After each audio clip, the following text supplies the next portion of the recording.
Francesca Thayer sat at her desk until the figures started to blur before her eyes. She had been over them 1,000 times in the past 2 months, and had just spent the entire weekend trying to crunch numbers. They always came out the same. It was 3 o'clock in the morning, and her long, wavy blonde hair was a tangled mess as she unconsciously ran her hands through it again. She was trying to save her business and her house, and so far she hadn't been able to come up with a solution. Her stomach turned over as she thought of losing both. She and Todd had started the business together 4 years ago. They'd opened an art gallery in New York's West Village where they specialized in showing the work of emerging artists at extremely reasonable prices. She had a deep commitment to the artists she represented. Her experience in the art world had been extensive, although Todd had none at all. Before that, she had run 2 other galleries, one uptown after she graduated, and the other in Tribeca. But this gallery they had started together was her dream. She had a degree in fine arts. Her father was a well-known artist who had become very successful in recent years, and the gallery she shared with Todd had gotten excellent reviews. Todd was an avid collector of contemporary work, and he thought that helping her start the gallery would be fun. At the time, Todd was tired of his own career on Wall Street as an attorney. He had a considerable amount of money saved and figured he could coast for a few years. The business plan he had developed for them showed them making money within 3 years. He hadn't counted on Francesca's passion for less expensive work by entirely unknown artists, helping them whenever possible, nor had he realized that her main goal was showcasing the work, but not necessarily making a lot of money at it. Her hunger for financial success was far more limited than his. She was as much a patron of the arts as a gallerist. Todd was in it to make money. He thought it would be exciting and a welcome change of career for him after years of doing tax and estate work for an important law firm. But now he said he was tired of listening to their bleeding heart artists, watching his nest egg dwindle to next to nothing, and being poor. As far as Todd was concerned, this was no longer fun. He was 40 years old and wanted to make real money again. When he talked to her about it, he had already lined up a job at a Wall Street firm. They were promising him a partnership within a year. As far as selling art was concerned, he was done.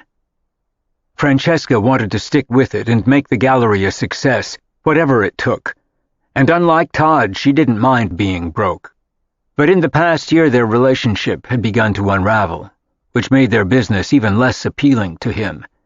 They argued about everything: what they did, who they saw, what to do about the gallery. She found the artists, worked with them, and curated the shows. Todd handled the money end of things and paid the bills. The worst of it was that their relationship was over now, too. They had been together for 5 years. Francesca had just turned 30 when she met him, and Todd was 35. It was hard for her to believe that a relationship that had seemed so solid could fall apart so totally in a year. They had never wanted to get married, and now they disagreed about that, too. When Todd hit 40, he suddenly decided he wanted a conventional life. Marriage was sounding good to him, and he didn't want to wait much longer to have kids.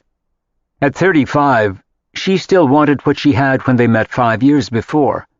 They had talked about maybe having kids one day, but she wanted to turn their gallery into a success first.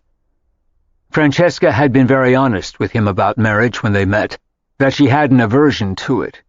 She had had a front-row seat all her life to her mother's obsession with getting married, and she watched her screw it up 5 times. Francesca had spent her entire life trying not to make the same mistakes. Her mother had always been an embarrassment to her, and she had no desire whatsoever to start emulating her now. Francesca's parents had gotten divorced when she was 6. She had also watched her extremely handsome, charming, irresponsible father drift in and out of relationships, usually with very young girls who never lasted in his life for more than 6 months. That, combined with her mother's fetish for marriage, had made Francesca commitment-phobic until she met Todd. His parents' own bitter divorce when he was 14 had made him skittish about marriage, too. They had had that in common, but now he had begun to think that marriage made sense. He told her he was tired of their bohemian lifestyle where people lived together and thought it was fine to have kids without getting married. As soon as Todd blew out the candles on his 40th birthday cake, it was as if a switch were turned on, and without any warning, he turned traditional on her. Francesca preferred things exactly as they were and had always been.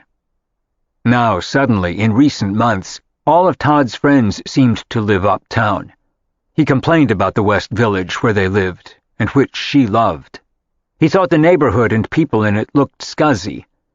To complicate matters further, not long after they opened the gallery, they had fallen in love with a house that was in serious disrepair. They had discovered it on a snowy December afternoon and were instantly excited, and had gotten it at a great price because of the condition it was in. They restored it together, doing most of the work themselves. If they weren't working in the gallery, they were busy with the house, and within a year everything in it gleamed. They bought furniture at garage sales, and little by little they had turned it into a home they loved. Now Todd claimed that he had spent all of the last 4 years lying under a leaky sink or making repairs. He wanted an easy, modern condominium where someone else did all the work. Francesca was desperately fighting for the life of their business and the house. Despite the failure of the relationship, she wanted to keep both, and didn't see how she could. It was bad enough losing Todd without losing the gallery, and her home, too. They had both tried everything they could to save the relationship, to no avail. They had gone to couples counseling and individual therapy. They had taken a 2-month break. They had talked and communicated until they were blue in the face. They had compromised on everything they could. But he wanted to close or sell the gallery, which would have broken her heart. And he wanted to get married and have kids, and she didn't, or at least not yet, and maybe never. The idea of marriage still made her cringe, even to a man she loved. She thought his new friends were dreary beyond belief. He thought their old ones were limited and trite. He said he was tired of vegans, starving artists, and what he considered left-wing ideals. She had no idea how they had grown so far apart in a few short years. But they had spent last summer apart doing different things. Instead of sailing in Maine as they usually did, she spent 3 weeks in an artist's colony, while he went to Europe and traveled with friends and went to the Hamptons on weekends. By September, a year after the fighting had begun, they both knew it was hopeless and agreed to give up. What they couldn't agree on was what to do about the gallery and the house. She had put everything she had and could scrape up into her half of the house, and now if she wanted to keep it, he expected her to buy him out, or agree to sell it. They had less invested in the business, and what he wanted from her was fair. The problem was that she just didn't have it. He was giving her time to figure it out. Now it was November, and she was no closer to a solution than she had been 2 months before. He was waiting for her to get sensible and finally give up. Todd wanted to sell the house by the end of the year or recoup his share, and he wanted to be out of the business by then, too. He was still helping her on weekends when he had time, but his heart was no longer in it, and it was becoming increasingly stressful for both of them to live under one roof in a relationship that was dead. They hadn't slept with each other in months, and whenever possible he spent the weekend with friends. It was sad for both of them. Francesca was upset about ending the relationship, but she was equally stressed about the gallery and the house. She had the bitter taste of defeat in her mouth, and she hated everything about it. It was bad enough that their relationship had failed. 5 years seemed like a long time to wind up at ground zero in her life again. Closing the gallery or selling it and losing the house was just more than she could bear. But as she sat staring at the numbers, in an old sweatshirt and jeans, she could find no magic there. No matter how she added, subtracted, or multiplied, she just didn't have the money to buy him out. Tears rolled down her cheeks as she looked at the amounts again. She knew exactly what her mother was going to say. She had been vehemently opposed to Francesca going into business and buying a house with a man she loved but didn't intend to marry. She thought it was the worst possible combination of investment and romance. "And what happens when you break up?" her mother had asked, assuming it was inevitable, since all of her own relationships had ended in divorce. "How will you work that out, with no alimony and no settlement?" Her mother thought that all relationships had to start with a prenup and end with spousal support. "We'd work it out just like your divorces, Mom," Francesca had answered, annoyed by the suggestion, as she was by most of what her mother said. "With good lawyers, and as much love for each other as we can muster at that point, if that happens, and good manners and respect." All of her mother's divorces had been on decent terms, and she was friendly with all her former husbands, and they still adored her. Thalia, Hamish, Anders, Thayer, Johnson, di San Giovane was beautiful, chic, spoiled, self-centered, larger than life, glamorous, and a little crazy by most people's standards. Francesca referred to her as colorful when she was trying to be nice about her. But in fact, her mother had been an agonizing humiliation for her all her life. She had married 3 Americans and 2 Europeans. Both of her European husbands, one British and one Italian, had titles. She had been divorced 4 times and widowed the last time.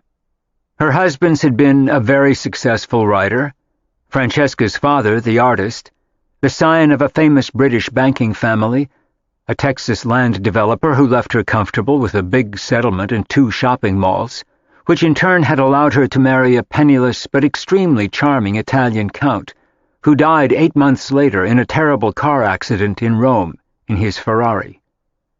As far as Francesca was concerned, her mother came from another planet. The 2 women had nothing in common. And now, of course, she would say, "I told you so," when Francesca told her that the relationship was over, which Francesca hadn't had the guts to do yet. She didn't want to hear what she would have to say about it.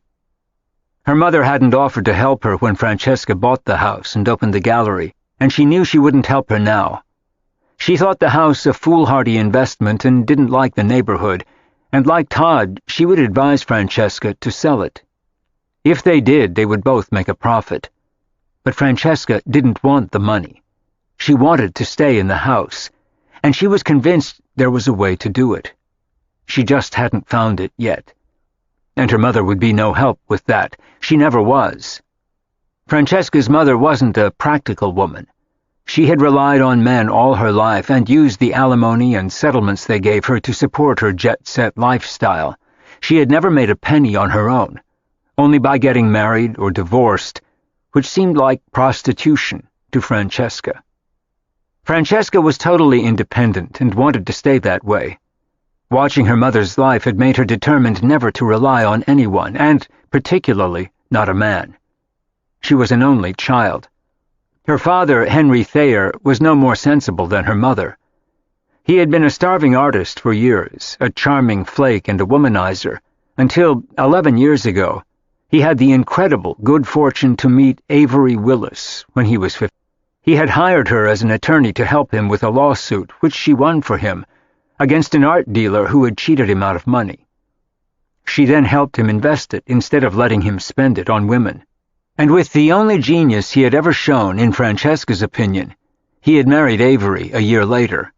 She for the first time at 50, and in 10 years she had helped him build a solid fortune, with an investment portfolio and some excellent real estate. She talked him into buying a building in Soho where he and Avery still lived, and he still painted. They also had a weekend house in Connecticut now.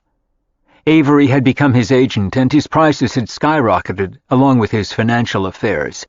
And for the first time in his life, he had been smart enough to be faithful. Henry thought his wife walked on water. He adored her. Other than Francesca's mother, she was the only woman he'd committed to by marrying her.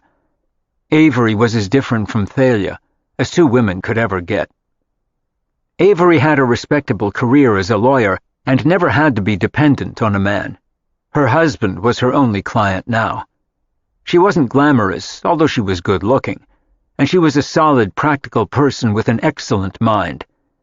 She and Francesca had been crazy about each other from the first time they met. She was old enough to be Francesca's mother, but didn't want to be one. She had no children of her own, and until she got married, she had the same distrust of marriage that Francesca did. She also had what she referred to as crazy parents. Francesca and her stepmother had been close friends for the last 10 years. At 60, Avery still looked natural and youthful. She was only 2 years younger than Francesca's mother, but Thalia was an entirely different breed. All Thalia wanted now, at 62, was to find another husband. She was convinced that her 6th would be her final and best one. Francesca wasn't as sure, and hoped she'd have the brains not to do it again. She was sure that her mother's determined search for number 6 had frightened all possible candidates away. It was hard to believe she had been widowed and unmarried for 16 years now, despite a flurry of affairs. And she was still a pretty woman. Her mother had had 5 husbands by the time she was 45. She always said wistfully that she wished she were 50 again, which she felt would have given her a better chance to find another husband than at the age she was now. Avery was totally happy just as she was, married to a man she adored, and whose quirks she tolerated with good humor. She had no illusions about how badly behaved her husband had been before her. He had slept with hundreds of women on both coasts and throughout Europe. He liked to say he'd been a bad boy before he met Avery, and Francesca knew how right he was. He had been bad in terms of how irresponsible he had been, and a lousy husband and father, and he would be a boy till the day he died, even if he lived to be 90. Her father was a child, despite his enormous artistic talent, and her mother wasn't much better. Only she didn't have the talent. Avery was the only sensible person in Francesca's life, with both feet on the ground, and she had been a huge blessing to Francesca's father and to her as well. She wanted Avery's advice now, but hadn't had the guts to call her yet either. It was so hard admitting she had failed on every front, in her relationship and in her struggling business, particularly if she had to close it or sell it. She couldn't even keep the house she loved on Charles Street unless she could find the money to pay Todd. And how the hell was she going to do that? Bottom line, she just didn't have the money. And even Avery couldn't work magic with that. Francesca finally turned off the light in her office next to her bedroom. She started to head downstairs to the kitchen to make a cup of warm milk to help her sleep, and as she did, she heard a persistent dripping sound, and saw that there was a small leak coming from the skylight. The water was hitting the banister and running slowly down it. It was a leak they had had before, which Todd had tried to fix several times, but it had started again in the hard November rains, and he wasn't there that night to fix it. He kept telling her that she'd never be able to maintain the house by herself, and maybe he was right. But she wanted to try. She didn't care if the roof leaked or the house came down around her.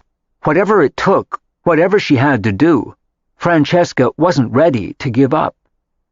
With a determined look, she headed down to the kitchen. On her way back up, she put a towel on the banister to absorb the leak. There was nothing else she could do until she told Todd about it in the morning. He was away for the weekend with friends, but he could deal with it when he got home. It was exactly why he wanted to sell the house. He was tired of coping with the problems, and if they weren't going to live there together, he didn't want to own it. He wanted out. And if she could find a way to pay him, the problems were going to be all hers, on her own. With a sigh, Francesca walked back upstairs to her bedroom, and promised herself she'd call her stepmother in the morning. Maybe she could think of something that Francesca hadn't. It was her only hope. She wanted her leaky house and her struggling gallery with its 15 emerging artists. She had invested 4 years in both. And no matter what Todd and her mother thought, she refused to give up her dream, or her home. Chapter 2. The call to Avery was easier to make the next morning than Francesca had expected. Once she spoke to her, she felt better. They chatted for a few minutes and laughed about her father's latest antics. In many ways, he was charmingly adolescent, which Avery found lovable, and Francesca had learned to forgive his failings as a father. After an easy exchange, Francesca got down to business and told her what was going on. With a catch in her throat, she told her about the breakup with Todd, and her dilemma about the gallery and the house, and how upset she was. "I'm so sorry to hear it," Avery said immediately with compassion, I had a feeling something like that was going on. We haven't seen much of Todd in the last few months." In fact, they hadn't seen him at all, and Francesca had visited them alone in Connecticut several times that summer. She had made excuses for him, but Avery had suspected there was more to it than that. And Henry had said as much himself, but didn't want to pry and intrude on his daughter, who was always extremely private. "She'll tell us when she's ready if something's going on," he had commented to Avery, who agreed with him. So when she heard the news, she wasn't entirely surprised. "And that's tough about the gallery, and the business. Are you losing money at the gallery?" She wondered if Francesca could sell it. "Not really, but we're barely breaking even. I don't think anyone would buy it with no profits. Todd thinks that if I raised prices, I'd be showing a profit in another 2 or 3 years, but he says that if I stick to emerging artists, it's never going to be a big money maker. And I really don't want to start selling bigger artists. That's a whole different deal and not what I wanted to do when I opened." She was very idealistic about art, which was one of Todd's complaints about their business. He wanted to get more commercial to increase what they made, and it was a compromise Francesca hadn't wanted to make. But she realized that now maybe she'd have to, although she would hate to do it. She loved serious artists, even if they were unknown, and commercial art wasn't her thing, even if it was Todd's. She had just acquired a new Japanese artist who she felt had enormous talent. He had received great reviews on his first show, and she was selling his work for next to nothing. But she didn't feel she could charge more for an unknown. She was very ethical about what she sold, and how she sold it. "You may have to compromise a little on your ideals and sell a few mid-career artists," Avery told her practically. She had learned a great deal about art from Francesca's father and knew a lot about the business end of it. But his art was in a whole different league, and thanks to Avery, his work now sold for huge prices. "Why don't we talk about the house first? Have you got anything you can sell to raise the money to pay Todd his half?" she asked practically, and Francesca felt miserable. She didn't. That was the whole problem. "No, I don't. I put everything I had into the house. I can barely scrape up my share of the mortgage payments every month. I've figured out what I can do about that. I can take in roommates. I think with 3 I can make it, which would solve that problem at least."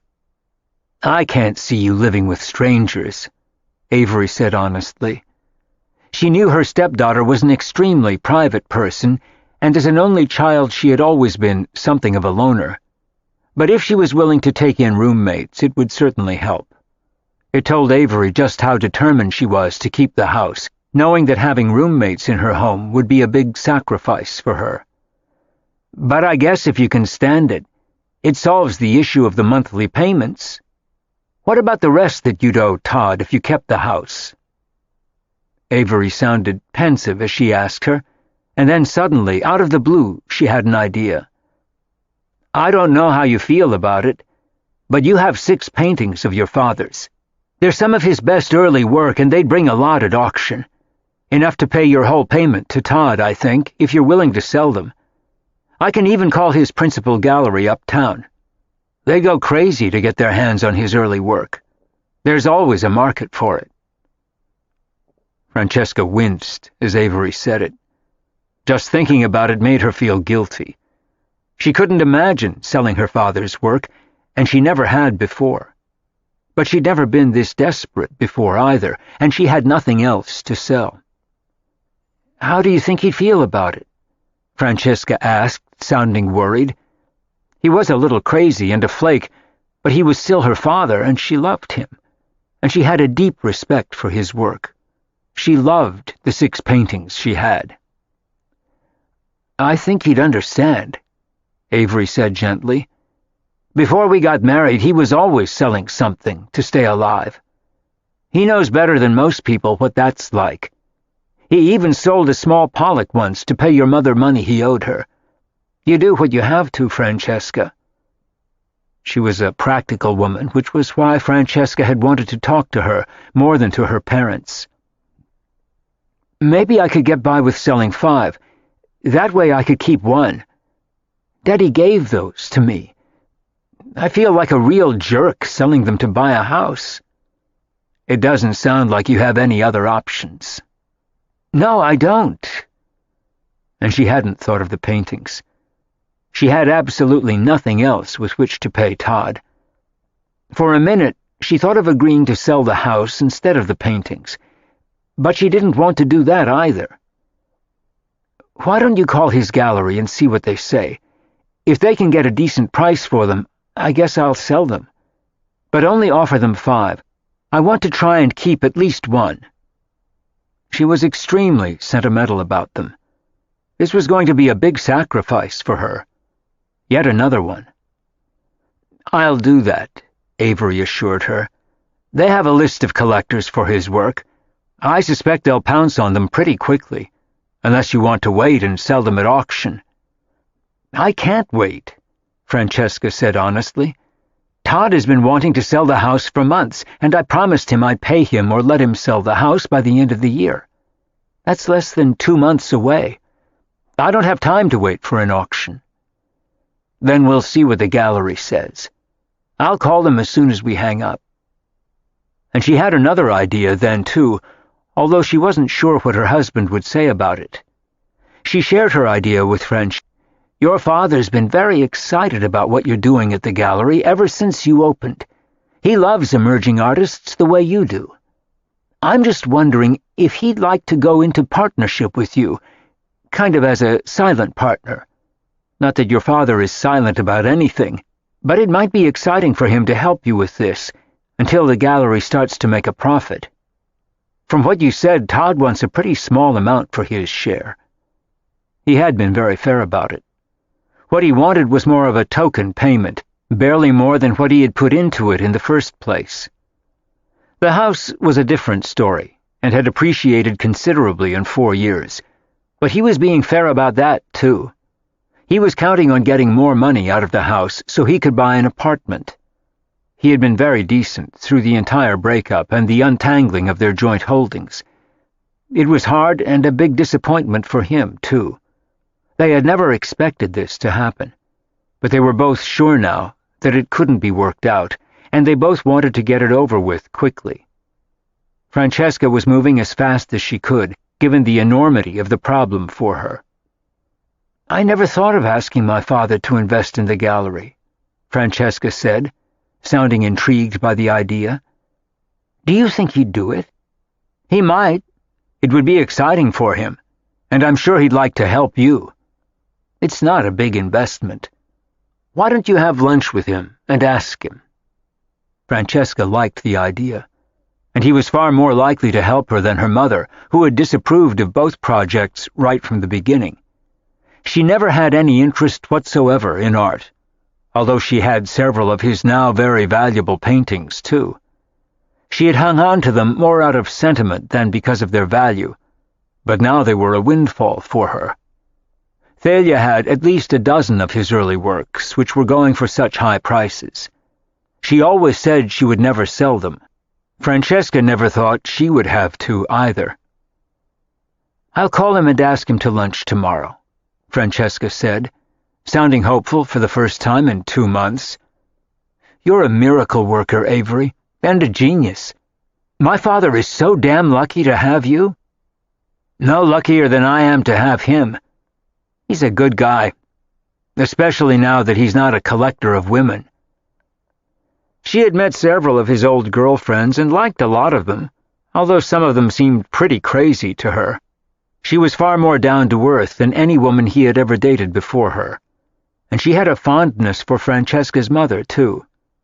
Thalia was so outrageous in her own way that Avery found it hard not to love her and be amused by her, but she could also understand Francesca's discomfort about her. Even Avery had to concede that Thalia would be embarrassing as a mother, particularly for a child who wanted a mother like everyone else's. Thalia was definitely not one of those, and Henry was fairly eccentric and freewheeling, too. They were anything but traditional parents, and Francesca had become extremely self-effacing as a result. The one thing she didn't want when she grew up was to be like them. And she wasn't. She was much more like Avery than like either of her biological parents, and Avery was aware, too, of what an odd match Henry and Thalia must have been. They were entirely different people, and she was surprised the marriage had even lasted 7 years. The only good thing to come out of it was their daughter, and Henry and Thalia were now casual friends. But Thalia liked Avery a great deal. They all did. One had to respect her, and everyone liked her easy, friendly, intelligent ways. She was a smart, wholesome, unassuming, real person. Everything Francesca's mother wasn't. "I think you've solved all my problems," Francesca said with a sigh of relief. "Not really. I still have to call your father's dealer, and you have to talk to your father about the gallery. But I think we're off to a good start," Avery said encouragingly, and she was hopeful it would work out for her. She loved Francesca, thought she was a good person, and she deserved some reward for her hard work. She hated to see her lose everything because of the breakup with Todd. "I knew you'd help me figure out something," Francesca said, sounding happy and hopeful for the first time in months. "I just couldn't see where to go with all this. I couldn't find a solution." "You're too close to it," Avery said simply. "Sometimes it takes an outsider to come up with a plan. Let's hope this all works. I'll let you know what your dad's dealer says as soon as I talk to him. Your timing is pretty good. They'll be going to Art Basel in Miami pretty soon, and if he doesn't have any collectors waiting for your dad's early work, he'll see a lot of other people there. You might just have your money by the end of the year." "That'll make Todd happy," Francesca said sadly, thinking of him. "It should make you happy, too, if you get to keep the house," Avery said. With or without a marriage license, they had a lot to work out and split up. It was almost as bad as a divorce. "I'll be happy with the house," Francesca confirmed. "I guess I'd better tell my parents about Todd. To be honest, I dread it. Dad will be okay about it, but my mother is going to remind me 700 times that she warned me of this in the beginning. She thought we were crazy to buy the house and start the business without being married.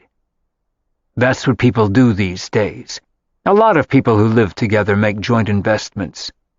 "Tell her that," Francesca said with a wry grin. "I wouldn't want to try," Avery said, and they both laughed. Thalia had a million of her own opinions, and it was impossible to sway her in any direction other than her own.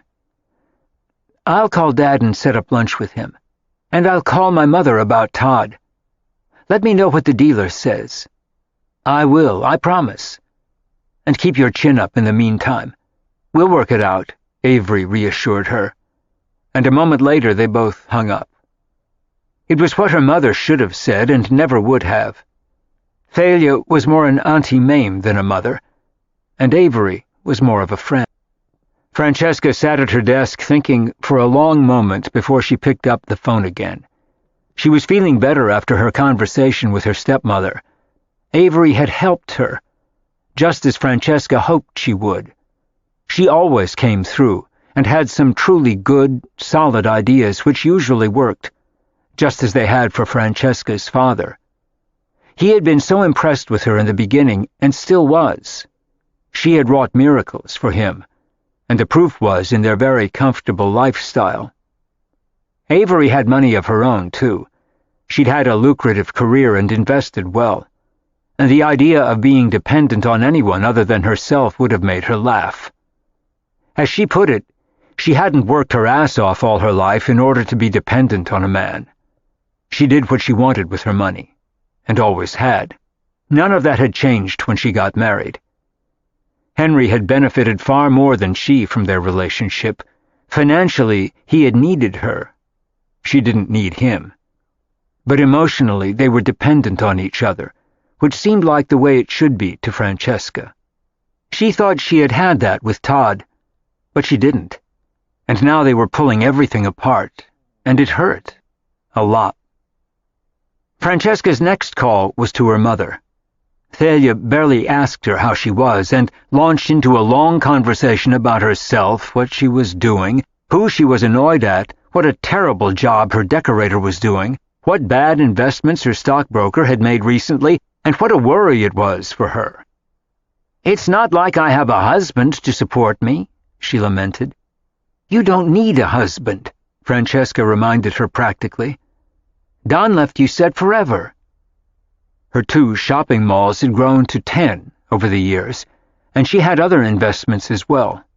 She wasn't the pauper she pretended to be by any means, and her small, chic penthouse apartment on Fifth Avenue was ample testimony to that. It was a beautiful place with a splendid view of Central Park. "I didn't say he didn't, but it's very unnerving not having a husband to protect me," she said, sounding momentarily small, which she wasn't either. And Francesca didn't say that she should be used to it by now, 16 years after her last husband had died in Rome. He had left her with the title of Contessa, which she enjoyed very much. Thalia was only sorry he hadn't been a prince, and she had admitted to Francesca years before that she would have loved to be a princess. But Countess wasn't bad. She was the Contessa di San Giovane. Francesca decided to dive in then, at one gulp. "Todd and I broke up," she said quietly, waiting for her mother's reaction. "When did that happen?" Her mother sounded startled, as though she had suspected nothing, unlike Avery and her father. "It's been coming for the last several months. We tried to work it out, but we couldn't. He's going back to working at a law firm, and he wants me to buy him out of the gallery and the house." "Can you afford to?" her mother asked her bluntly. It wasn't sympathy, just a question. "Not yet, but I'm hoping to work it out by the end of the year." She didn't tell her mother that she had discussed it with Avery and asked for her advice. She didn't want to hurt her mother's feelings. But Avery's advice was a lot more useful than her mother's, who relied on other people to manage her money. Avery made all the big decisions herself. "I told you you shouldn't have bought a house and started a business with him. That's a crazy thing to do if you're not married. And guaranteed to turn into a mess. Is he being difficult about it?" Thalia had liked him, but not the fact that neither of them wanted to get married. She strongly disapproved of that, and in some ways was very old-fashioned. "Not at all, Mom. He's being very nice, but he wants to get his money out of the house and a little bit out of the business." "Can you do all that?" "Maybe. If not, I'll have to sell the house and close the gallery. I'm trying my best not to." "What a shame you got all enmeshed with him. I never thought it was a good idea." She never let her daughter forget it. "Yes, I know, Mother. But we thought we had a sure thing. We all do until it falls apart. And when it does, you're much better off with alimony and a settlement than just a broken heart." It was the only thing she knew, and the only career she'd ever had. "Alimony's not a job, Mom. Or at least not the one I want. Hopefully I'll be able to work it out." As usual, her mother annoyed her. "Why don't you just sell the house? You can't handle it without him anyway. The place is always falling apart." It was exactly what Todd had said to her, that she would never be able to manage it alone. She was determined to prove both of them wrong. "Can you even cover the mortgage payments?" her mother asked her without offering to help her. But Francesca wasn't surprised. So far the conversation had gone exactly as she had expected, starting with, "I told you so." There were no surprises here. There never were with her mother. "I'm planning to take in roommates to help cover the payments," Francesca said in a tense tone. Her mother responded instantly with horror. "Are you insane? That's like having hitchhikers in your house. Are you serious? Rent to strangers?" "I don't have any other choice, and I want to keep the house, Mom. I'll be careful who I rent to. I'm not going to put up signs on the street, and I'll check them out carefully first." "You'll end up with an axe murderer in your house," her mother said, sounding distressed. "I hope not. Hopefully I'll find some good ones." "I think that's a terrible idea, and you'll regret it." "If I do, you can remind me that you told me so," Francesca said wryly. She knew her mother too well. Thalia always reminded her of her mistakes and that she had warned her beforehand. "I want you to rethink that," Thalia persisted. "I can't," Francesca said honestly. "I can't make the mortgage payments otherwise without Todd. Once the gallery starts making money, I can give up the roommates. But for now, I have no other choice. I'll have to bite the bullet on that one." And all else. She was going to have to give up a lot to keep the gallery and the house, her privacy in taking in roommates to pay the mortgage, her father's paintings to buy Todd out. And if her father didn't want to invest in the gallery, she might lose it entirely. It was all upsetting to think about. "I think it's utterly crazy. I won't sleep at night worrying about who else is living at your house.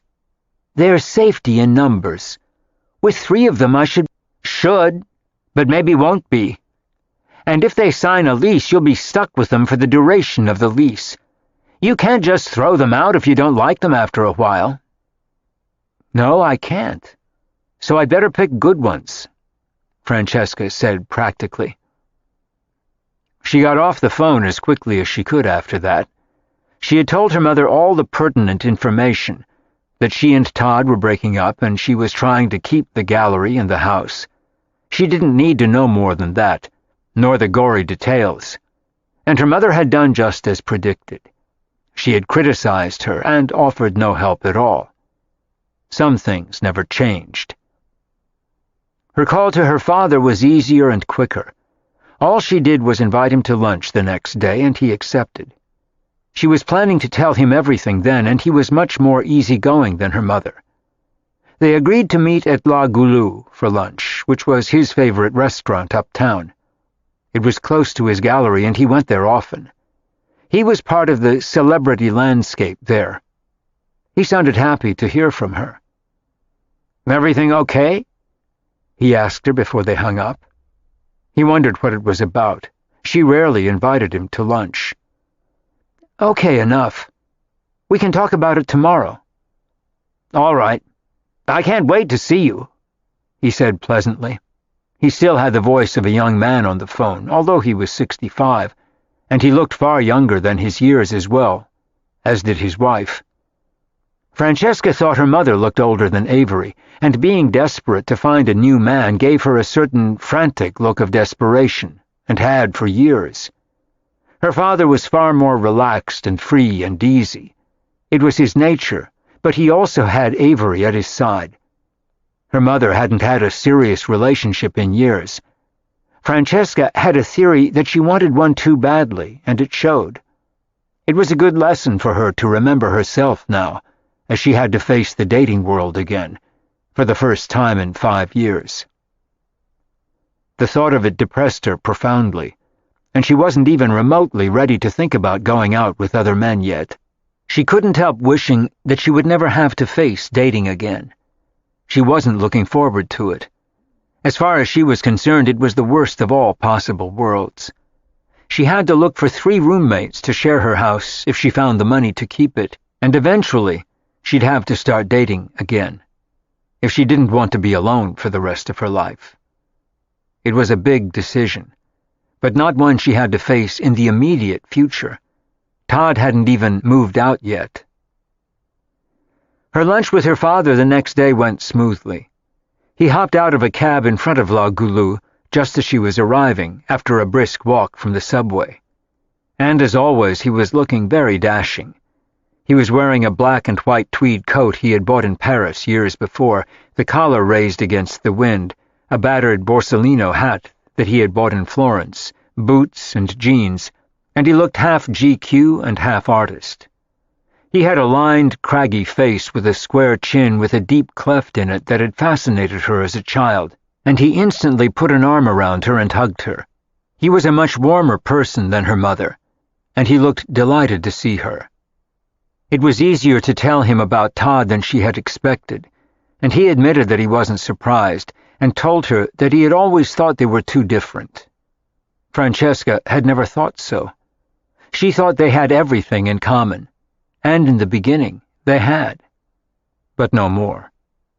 He was just a tourist in the art world, her father commented as their lunch arrived.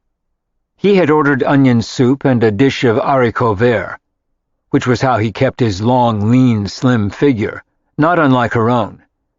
And he thrived on Avery's good, healthy cooking. Francesca was always more haphazard about what she ate, especially lately with Todd gone. Most nights she was too lazy to cook herself dinner and had been losing weight since the breakup.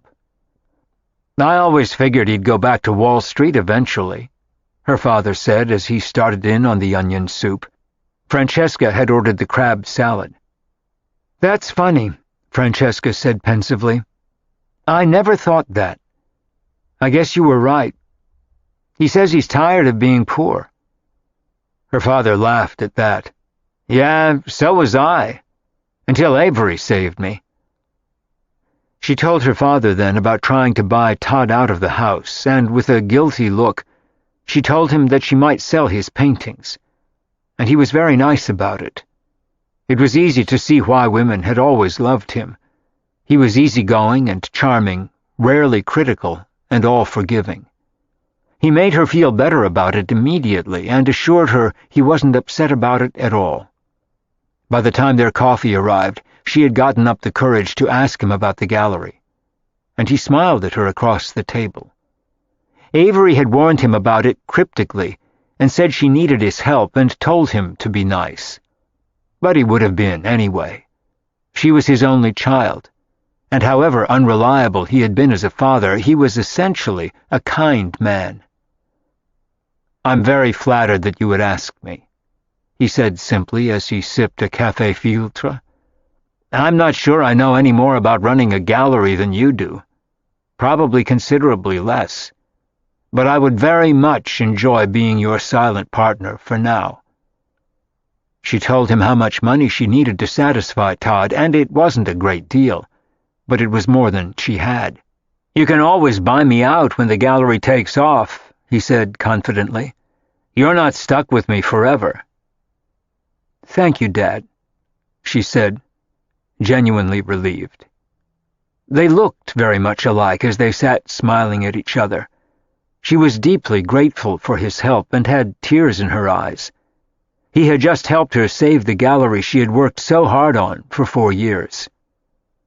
She got a call from Avery after lunch that was the first step to saving the house. Her father's dealer had been thrilled about the paintings she wanted to sell. He had buyers for 3 of them immediately and thought they could sell 2 more in Miami in December. But the money from the first 3 would keep Todd happy for now. Her father had gone to see his dealer at his gallery, and as Francesca headed toward the subway to head back downtown, she felt as though she had gotten a reprieve from the guillotine. Thanks to her father and the paintings he had given her over the years that had increased so much in value, she was going to be able to hang on to her gallery and the house she loved so much. It was better than she would ever have dared to dream. As she hurried down the stairs to the subway, Francesca broke into a broad smile. She was off to a good start, and the breakup with Todd didn't seem quite so bad now. There was hope. She still had a business and a home, and a very nice dad. Chapter 3. Francesca called Todd at his office to tell him the news as soon as she got home. She told him she expected to have the money, or a good part of it, for him in the next few weeks. Her father had promised that Avery would write her a check for Todd's share of the gallery the next day, and Avery said that the gallery would give her a check for the first 3 paintings within the month. Todd was more than comfortable with that. "I guess that means I'd better start looking for an apartment," he said sadly at the other end of the phone. "I'll check some out this weekend," he promised, and it felt like a knife in her heart. Although they'd been talking about his moving out for months, and he was never there on weekends now. It suddenly felt all too real. It was over. "There's no rush," she said softly. They had loved each other and thought they would be together forever, and they were both sad that it hadn't worked out. It was easier concentrating on the business details about the gallery and the house than talking about the loss to both of them. It was the death of a dream. They had both survived other failed relationships before, but neither of them had ever lived with anyone else. Suddenly, it really did feel like a divorce.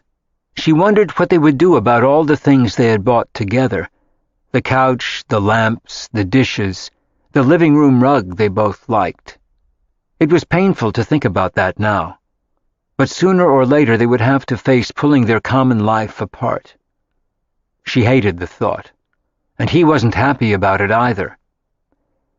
"I'll let you know what I find," he said, and had to hurry into a meeting, which was a mercy for them both. She wondered when he would start dating, and how soon he would meet someone else, or if he already had. She didn't ask him what he did on weekends, but she didn't think he was seeing anyone. They hardly saw each other at the house now. He came in late at night, and he was sleeping in a guest room on another floor. Talking to him reminded her that she had to start looking for roommates, since she was going to be able to keep the house. In one sense, it was a huge weight off her shoulders, and in another sense, she was suddenly, unbearably sad. They didn't hate each other. They just didn't get along anymore, and they wanted different lives. He had said something about moving uptown. That was more his world than hers. He had moved downtown for her, and now he was going back to his old, familiar world. Maybe her father was right, and he had only been a tourist in her life, like moving to another country for a few years, and then deciding you wanted to go home again. She didn't blame him. She was just very sorry for both of them that it hadn't worked out. She had a long talk about it with Avery that night. She was so wise. "You can't make someone be something they're not," Avery reminded her. "He wants all the things you don't, or he says he does. Marriage, kids right now before he gets any older, Wall Street, the law, not art, and a much more traditional world and life. If he's calling you bohemian, that's not what he wants." "I know," Francesca said quietly. "I'm just sad. It's going to be hard when he moves out." But it had been hard for the last year, too, fighting all the time. They weren't arguing anymore, the way they had for months. They hardly talked to each other now, except about the details of burying the relationship they'd had. It felt like a death even more than a divorce. In the last 5 years, she had forgotten how hard it was to see a relationship end. Avery felt sorry for her, and she was glad that Henry had agreed to help her with the gallery.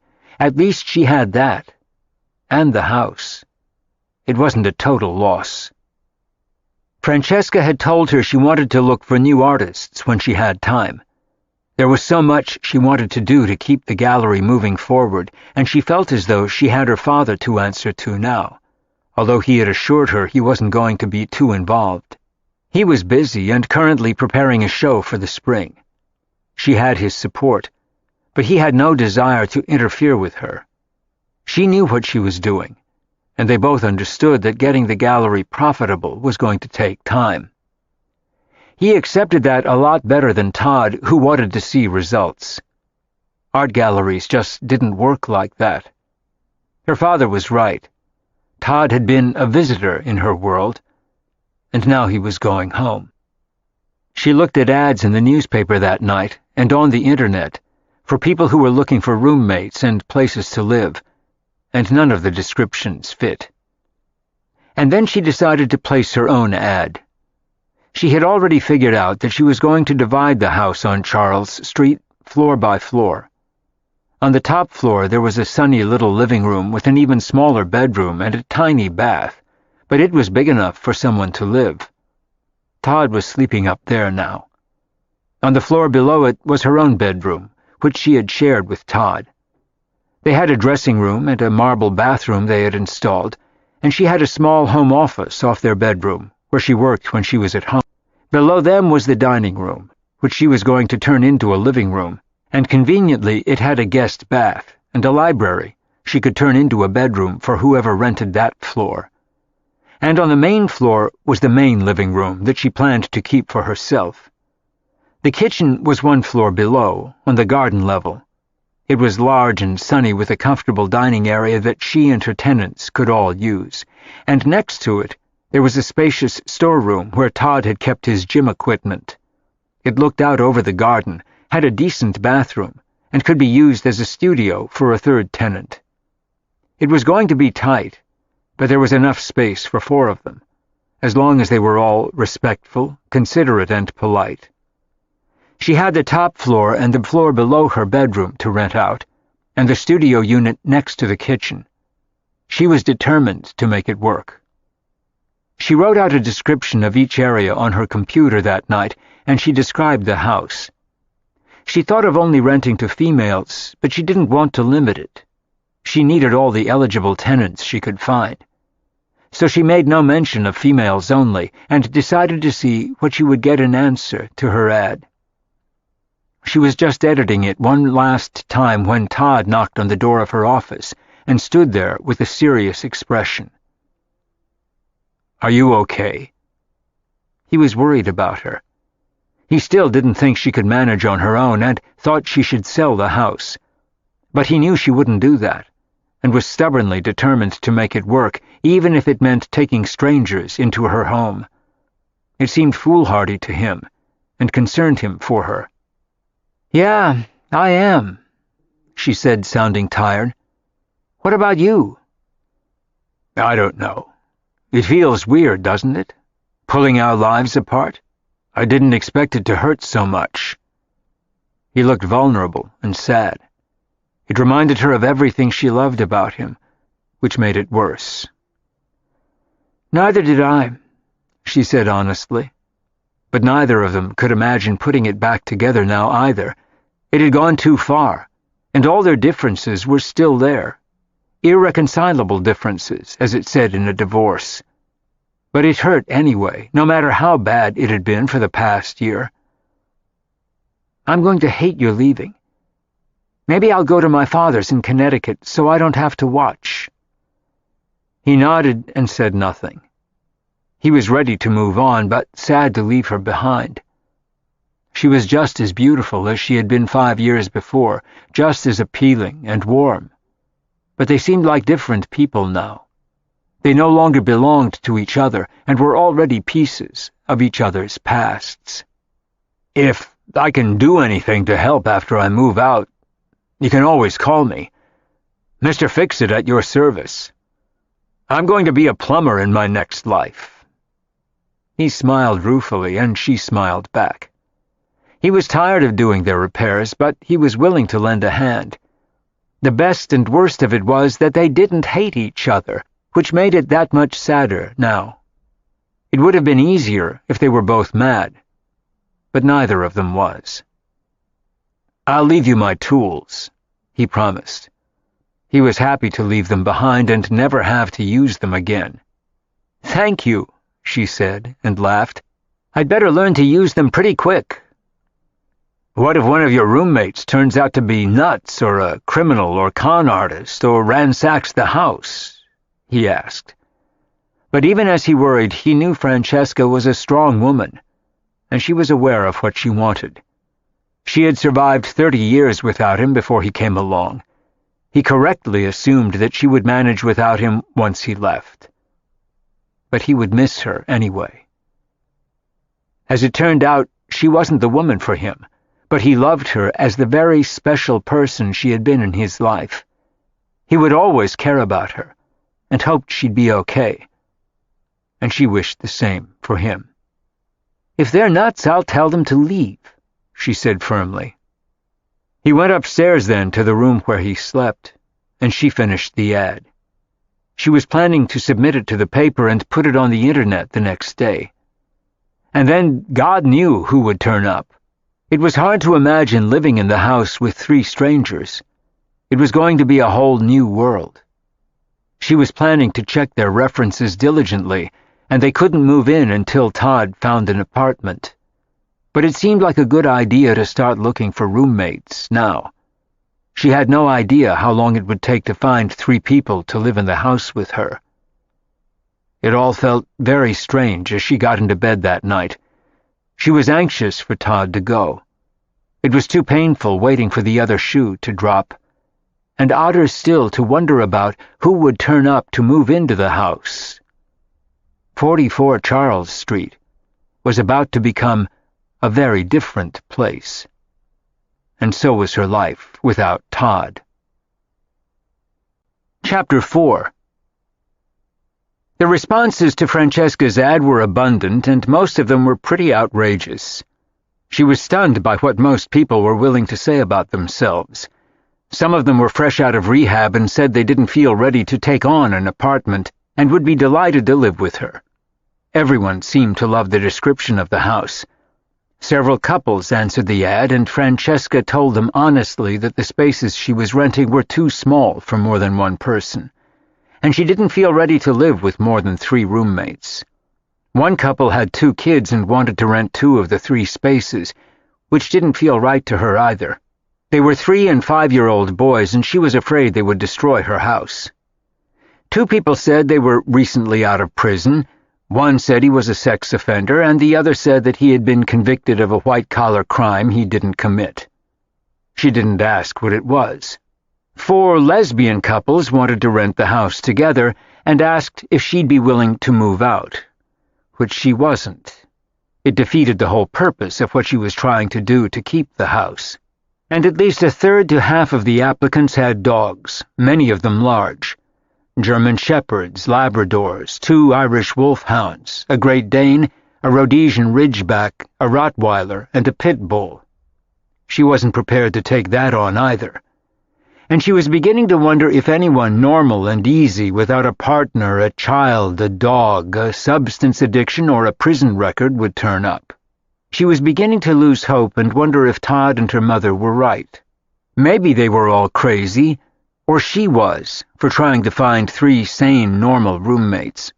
She was beginning to think that there was no such thing in New York. It was 2 days before Thanksgiving when she got a call from a young woman who said her name was Eileen Flanders. She said she had just graduated from Loyola Marymount in L.A. in May. She was originally from San Diego and had just gotten a job and arrived in New York. She was a special ed teacher for autistic children. She said nothing about having been to rehab, didn't mention doing time in prison, said she was alone, and had neither kids nor dogs. It was a hopeful start. Francesca couldn't help wondering if she was covered with tattoos, had countless body piercings, and wore a mohawk, but the initial conversation over the phone went pretty well. She said she was hoping to move in quickly, but she was staying at the Y, and said she could stay there for a few more weeks, when Francesca explained that the place wouldn't be available until January 1st. Todd had just found an apartment on East 81st Street near the river. He was planning to pack between Christmas and New Year, and said he would be out on January 1st. She didn't want anyone moving in till then. It would be too painful for both of them to have strangers living in the house while they went through the emotional upheaval of his leaving. Eileen said she didn't mind, and she said she was going home to San Diego for the holidays anyway. It sounded good so far, and Francesca made an appointment with Eileen to come to the house the following afternoon. The next day, Francesca was immediately relieved when she opened the door and saw Eileen standing on the front stoop. Eileen was wearing Nikes and jeans, and she had on a red car coat with toggles and a hood, white mittens and earmuffs. She looked like a kid on a Christmas card. She was a redhead with freckles and blue eyes, and she had perfect white teeth when she smiled. She was wearing no makeup and looked about 15 years old, and she looked nervous as she waited to come inside. Francesca invited her in, and the 2 women chatted easily in the front hall. Eileen looked around and commented on how pretty the house was. There was a stained glass window over the front door, and a narrow but handsome circular staircase leading upstairs. And she could glimpse a marble fireplace through the open door of the living room, which Francesca explained she was keeping for her own use. Eileen said she was fine with that, as Francesca explained that some of the furniture throughout the house would be going when her current roommate moved out, but she would replace it as soon as she could. The room on the top floor was furnished with things Todd didn't want, and she was willing to furnish the other possible units if necessary.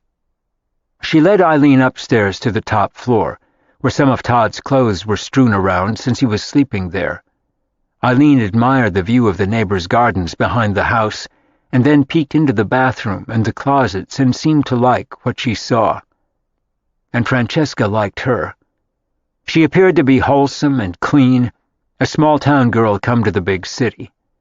She said she was the oldest of 6 children and asked if there was a Catholic church nearby. She was everything that Francesca could have wanted in a tenant. She was the epitome of a nice, friendly girl next door.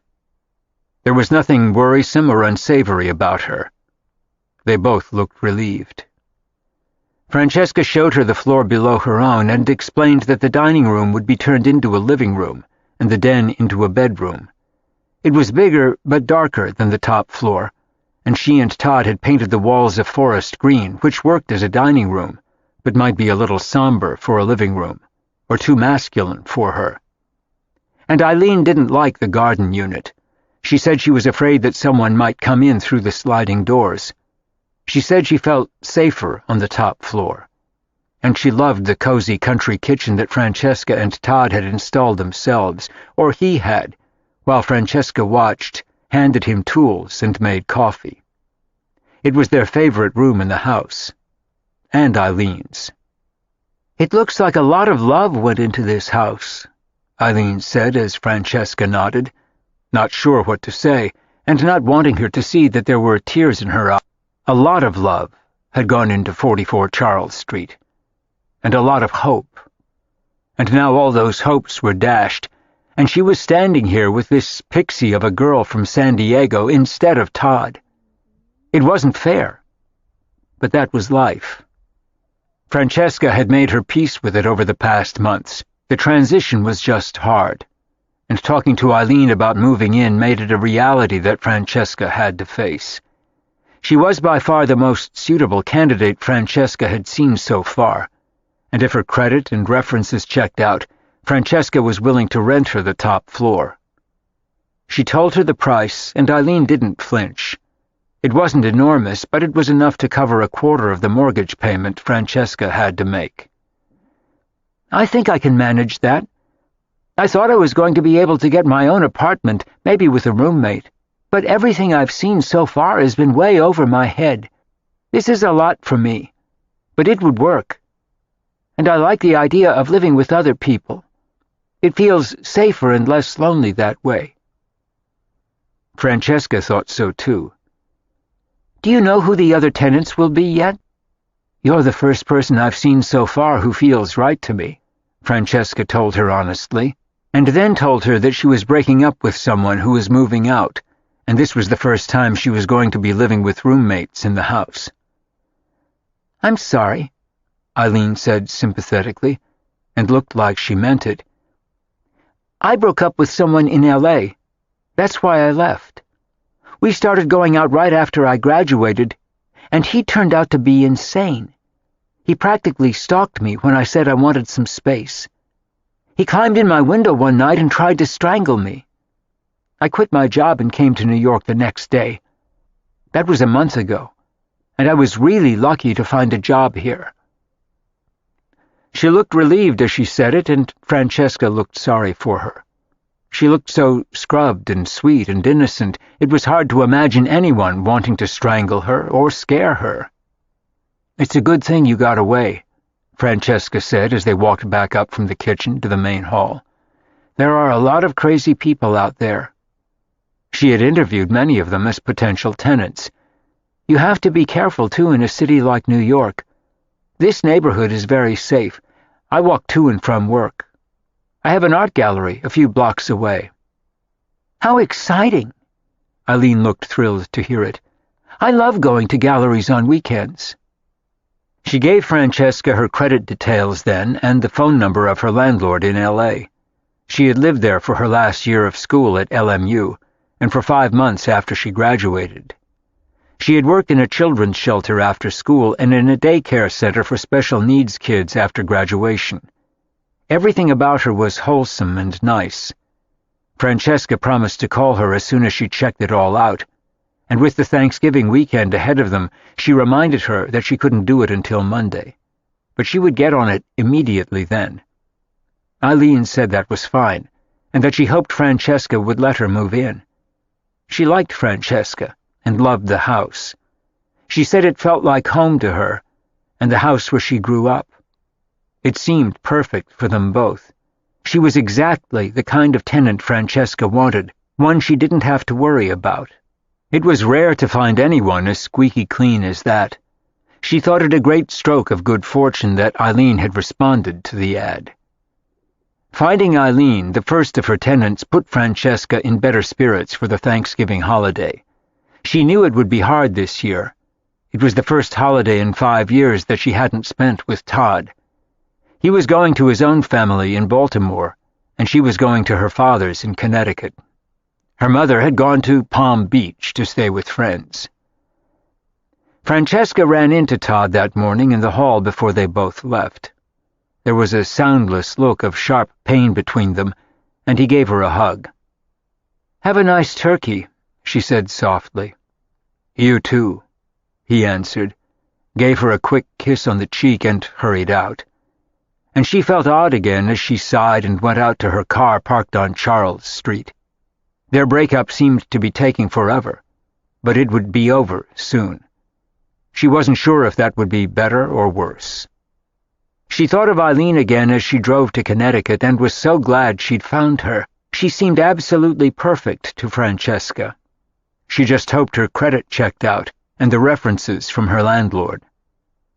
When Francesca got to her father's house at noon, there were already a dozen people drinking champagne and standing around the fire, while Avery and a caterer organized things in the kitchen. The turkey looked fantastic and was golden brown. Francesca was planning to spend the night with them after dinner so she wouldn't have to rush back to the city. Most of the other guests were either locals or artists. Their neighbors, who had a handsome farm, were there, and Henry's art dealer from New York. It was an arty, intellectual, interesting, lively group. Francesca knew most of them, and always had fun with her father and Avery's friends. He had never been much of a father to her until recently, but he was good company, and treated her more like a cherished friend than him. It didn't bother her anymore, but she had always felt cheated by it when she was young, and wanted a real dad, like everyone else, not an eccentric father with a revolving door of 22-year-old girlfriends.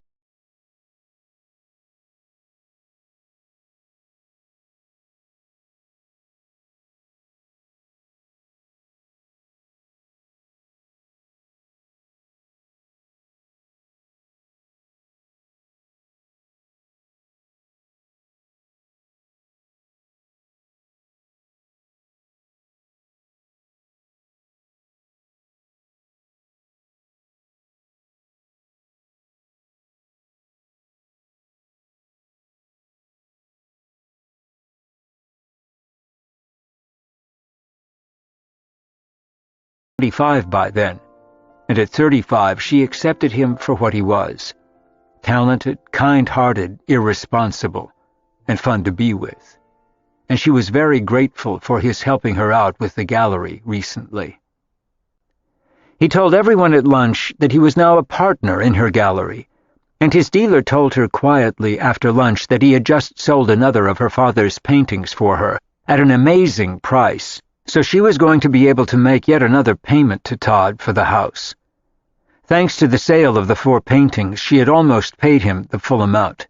One more would do it, and that left her one that she could keep. Everything had worked out just right, and in a remarkably short time. All she had to do now was find 2 more tenants to make the mortgage payments with her. She spent the night at her father and Avery's and went back to the city on Friday afternoon. She had closed the gallery for 2 days for the holiday, but planned to reopen on Saturday. They got a lot of people just looking on Saturdays, but the occasional serious buyer as well. Much to her delight, they had a busy day, and several young couples came in. They looked around nervously at first, afraid her prices would be too stiff for them, and were thrilled to discover that her prices were well within their range. It was the whole point of what she was doing. She wanted to bring young collectors together with artists starting out on their careers.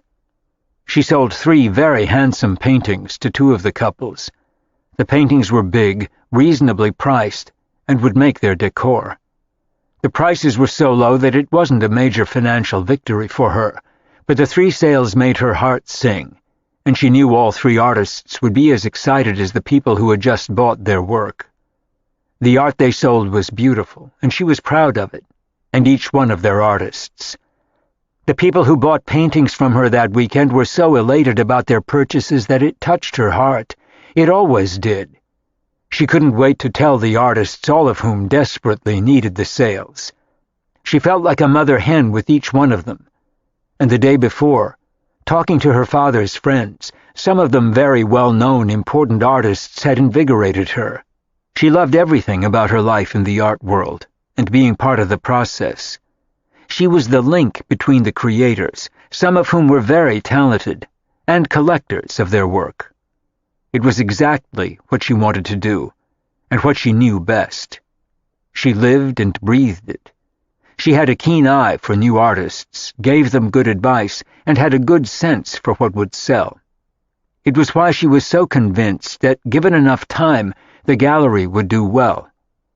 She often spent hours in the studio with her artists, talking about their process or guiding them toward a new phase of their work. They had a deep respect for her. She spent Sunday cleaning out closets and getting the upstairs ready for her tenant. And on Monday morning she called Eileen's landlord in L.A. and started the credit check on her. The landlord said she was a lovely young woman, had given him no problems, and paid her rent on time. And 3 days later her credit check came back clean. She had no history of lawsuits, bankruptcy, bad credit, or unpaid bills. Francesca called her and told her she could move in on January 2nd, the day after Todd left, and Eileen was ecstatic. Now all Francesca had to do was find 2 more tenants, and from what she had seen in the past month, that wasn't going to be easy. Eileen was a rare gem as tenants went, but there had to be 2 more like her or close enough somewhere in New York.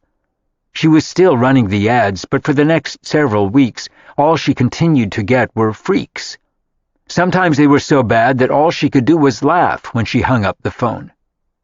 The weekend after Thanksgiving, she had dinner with her mother at a small French bistro they both loved, and reported to her victoriously on having found Eileen. Her mother still thought she was crazy, but it was an opinion Francesca had harbored about her for years. She wouldn't have wanted her mother as a tenant either. Thalia reported to her daughter about all the social events she had gone to in Palm Beach. She had always had an extremely active social life, and had a particular fondness for fancy watering holes, Palm Beach, Newport, Saint-Tropez, Sardinia, and Saint-Moritz, Gstaad or St. Bart's in winter. She had never had a job, and thanks to her ex-husbands, she could afford to do what she wanted. She was a totally self-indulgent person, and Francesca thought she was extremely spoiled. She thought of no one but herself. She had gone to a fabulous Deb ball the previous weekend in Palm Beach and was describing to Francesca what she had worn in minute detail. It sounded very pretty, but Francesca didn't care. She was used to making the right noises and wearing the right expression to feign interest. She couldn't even begin to imagine how her parents had ever gotten together, although her father had been sexy and young then, and her mother had gotten spoiled and snobbish later on. She was a striking, still beautiful woman, tall, stately, blonde like her daughter, with big green eyes and smooth, creamy skin. She stayed in good shape with the help of a trainer, and she was rigorous about what she ate. She had worn a fur coat to lunch, and had sapphires on her ears which matched a stylish navy wool dress by Dior. and she was wearing sexy high heels. Men had always flocked to her like bees to honey, and still did, but no one had taken her seriously in a long time. She was a little too fey, just a touch too eccentric, and she looked expensive and spoiled. And referring to her mother as colorful had been Francesca's way of saying that she was a little nuts. She was going to a fat farm after the holidays to stay in shape and wanted to have a tummy tuck by summer. She still looked great in a bikini, so did Francesca, but she rarely had time to wear one, and she couldn't help smiling at their feet under the table when she retrieved her napkin when it slipped off her lap. Her mother was wearing the sexiest high-heeled black patent leather pumps she had ever seen. Francesca had delivered 2 paintings to clients before lunch and was wearing jeans and sneakers. The 2 women were nothing alike. "And what are you doing for Christmas?" Thalia asked Francesca with a bright smile, as though she were someone else's daughter or a niece she saw once a year.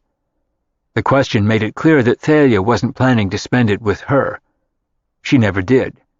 She usually went skiing in Switzerland or to St. Bart's in the Caribbean, particularly if someone invited her on a yacht, which happened often. Thalia's life was one long vacation all year round. "Maybe I'll go to Dad's for Christmas," Francesca said vaguely in answer to her mother's question. "I thought he was going skiing in Aspen," her mother said, frowning. "I think that's what Avery said. It's been a while since we talked." "Then I'll stay home. I'm keeping the gallery open that week anyway, so I'll be busy. And Todd is moving out." "That's too bad. You 2 should have gotten married. It might have kept you together." "That never kept you with anyone when it stopped working," Francesca said matter-of-factly. "That's true." Her mother smiled sweetly at her.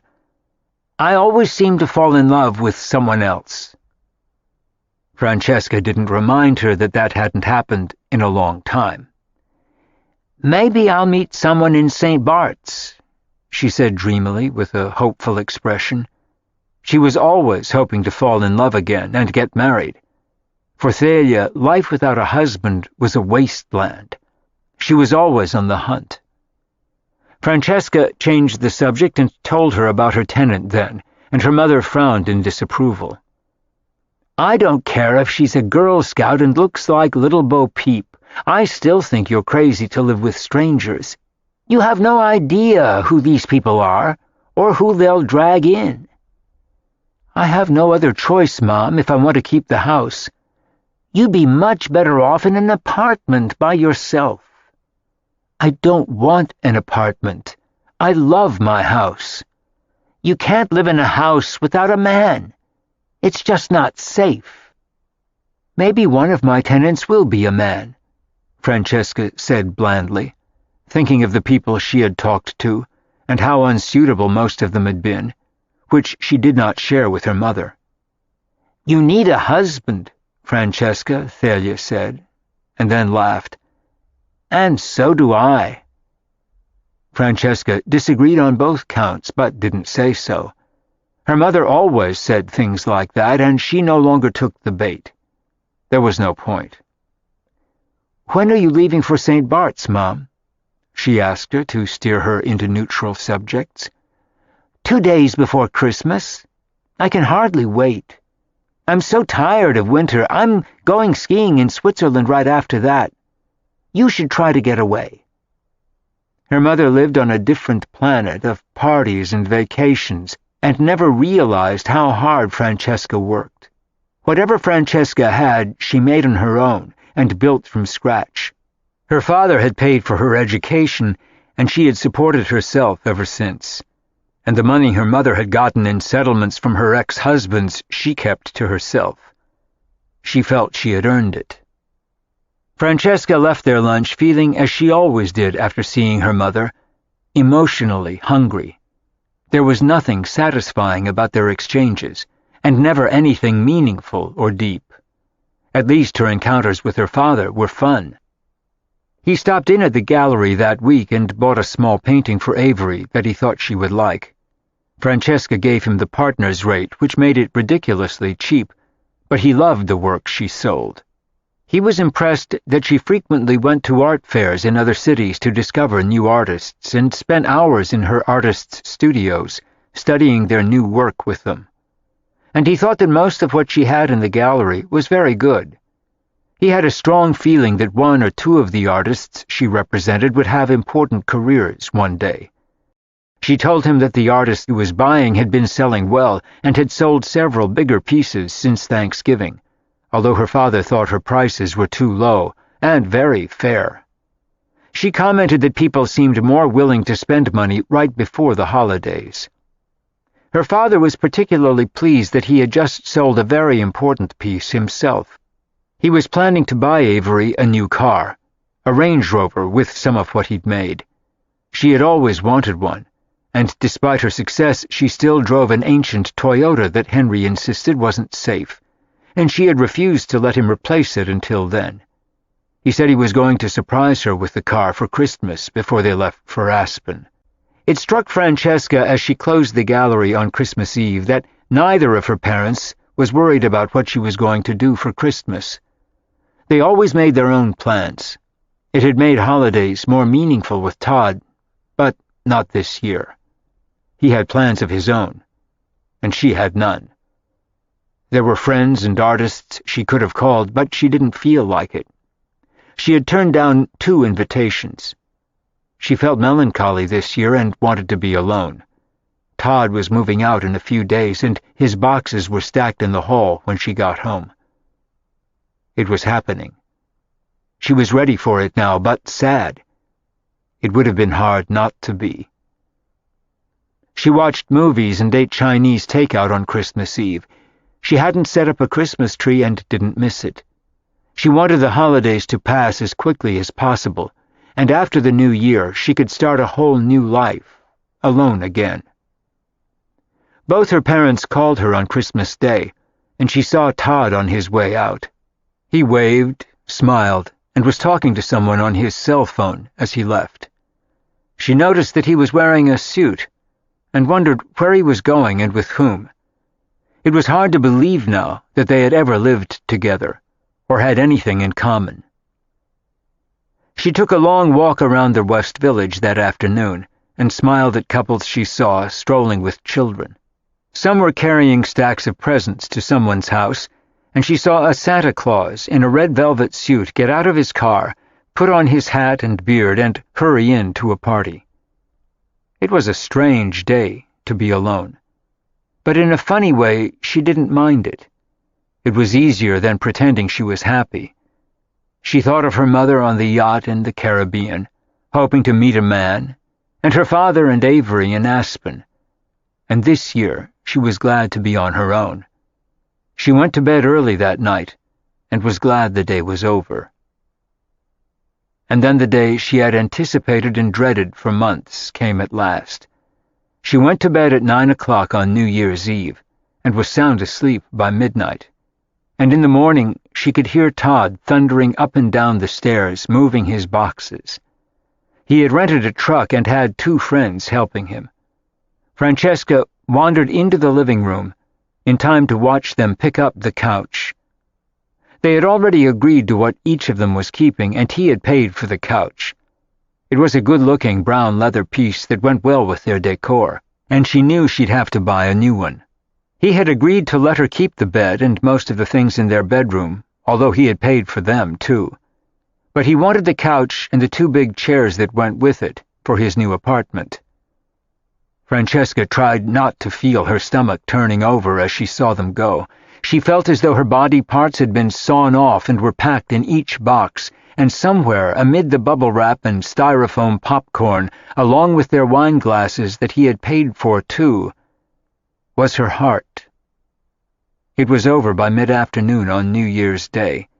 The truck was packed to the gills, and Todd came to find her standing in the kitchen with a devastated look, looking out at the wintry garden. "I'm leaving," he said softly as she turned to face him. And he saw tears roll down her cheeks. He took her in his arms, and he was crying too. I know this sounds stupid now, but I love you. I'm sorry it worked out like this." "So am I. I love you too." But no matter how much it hurt, and they cared about each other, they both knew it was for the best. It hadn't worked. "Call me if you need me. I'll come and help, any time." She nodded, unable to say another word. And with that he kissed her on the forehead, turned and walked up the stairs as she stood in the kitchen and cried. She heard the front door close a few minutes later. He was gone.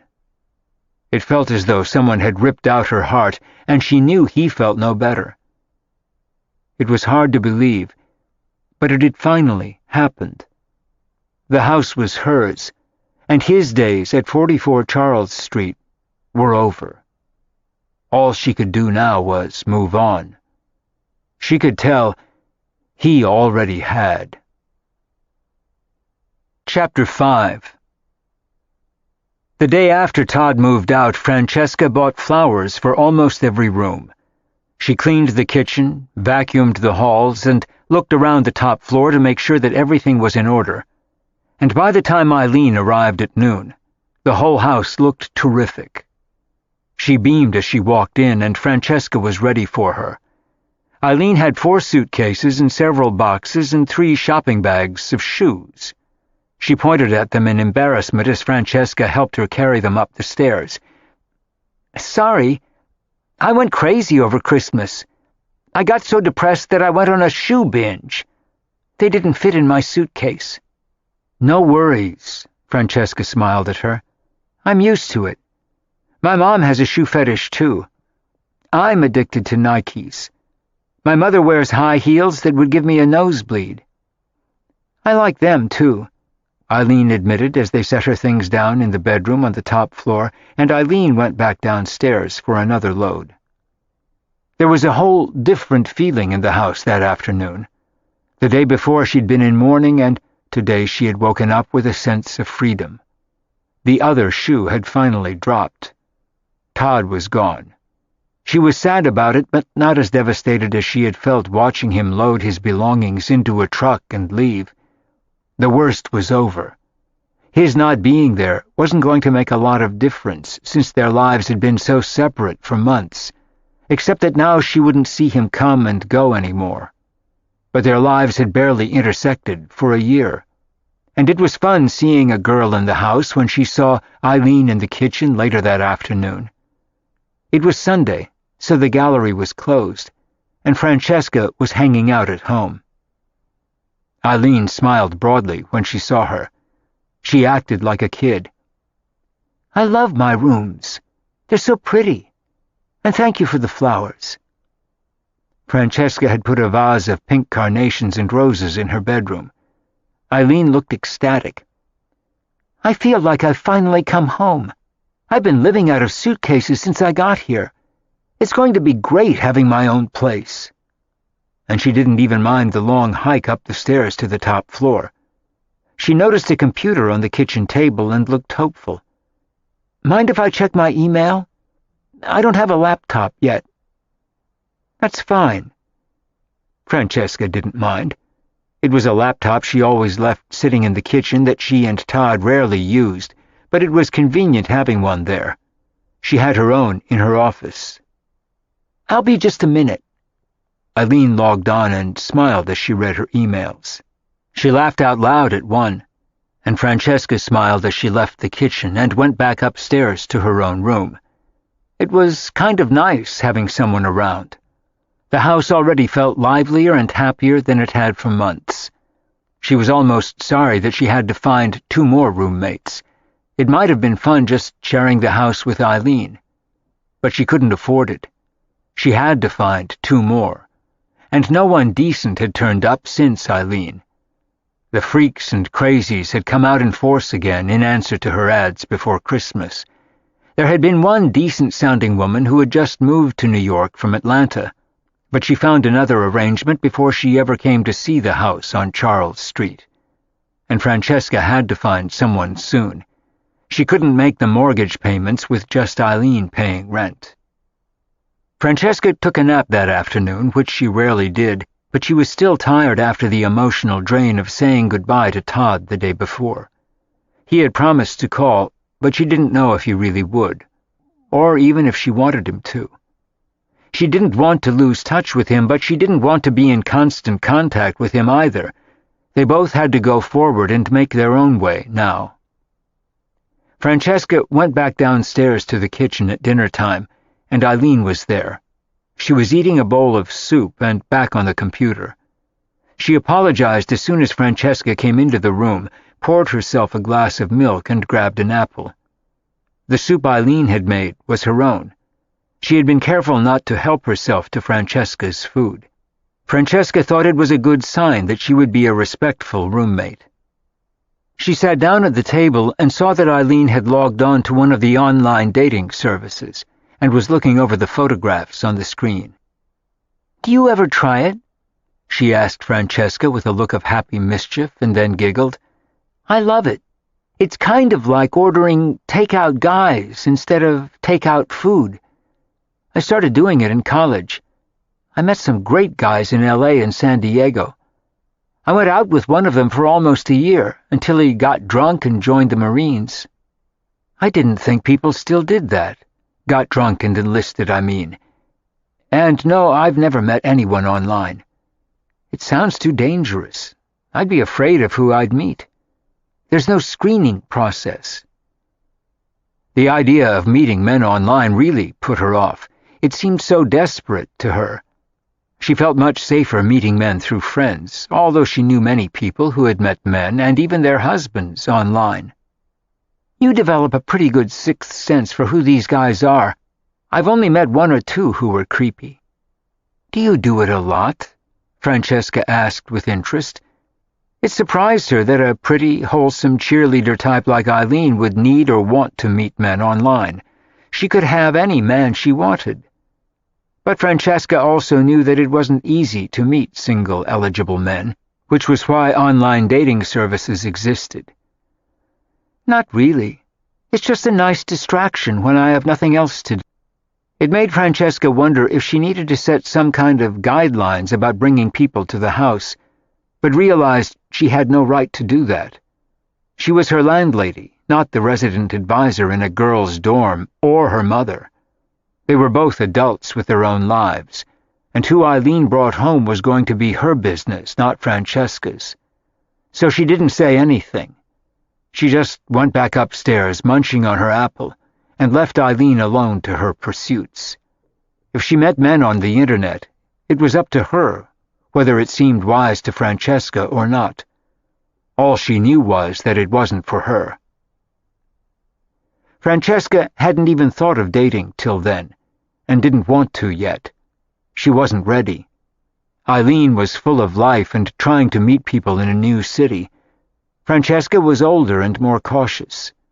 Online matchmaking services had no appeal to her whatsoever. If she met a man, it was going to have to be the old-fashioned way, through friends or at some kind of social gathering, or at the gallery.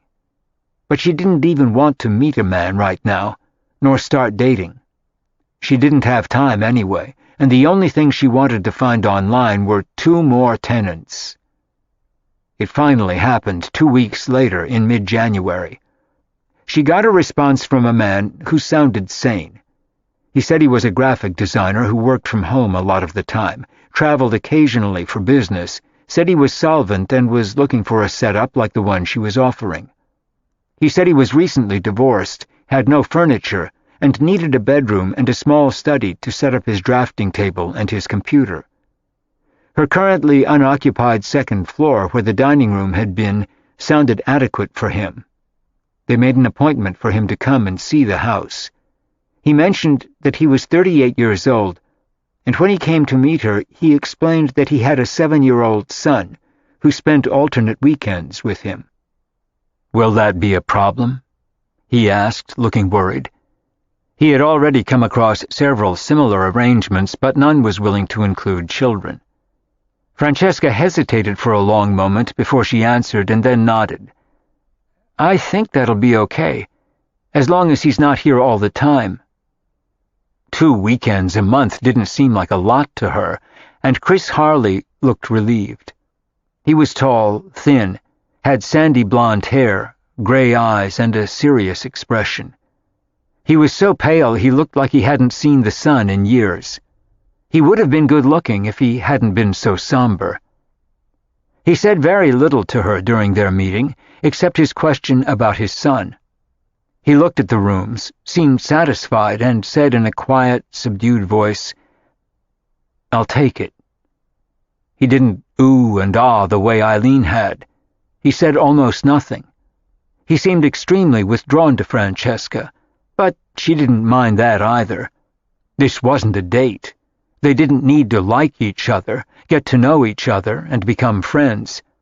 All she needed to know was if he was a responsible person and would pay the rent. This wasn't romance, and he didn't look interested in that either. After showing him his rooms, Francesca led him downstairs to look at the kitchen and see the garden unit. But he said he liked the one on the second floor better. The garden studio seemed too small to him, and he didn't need or want to be that close to the kitchen.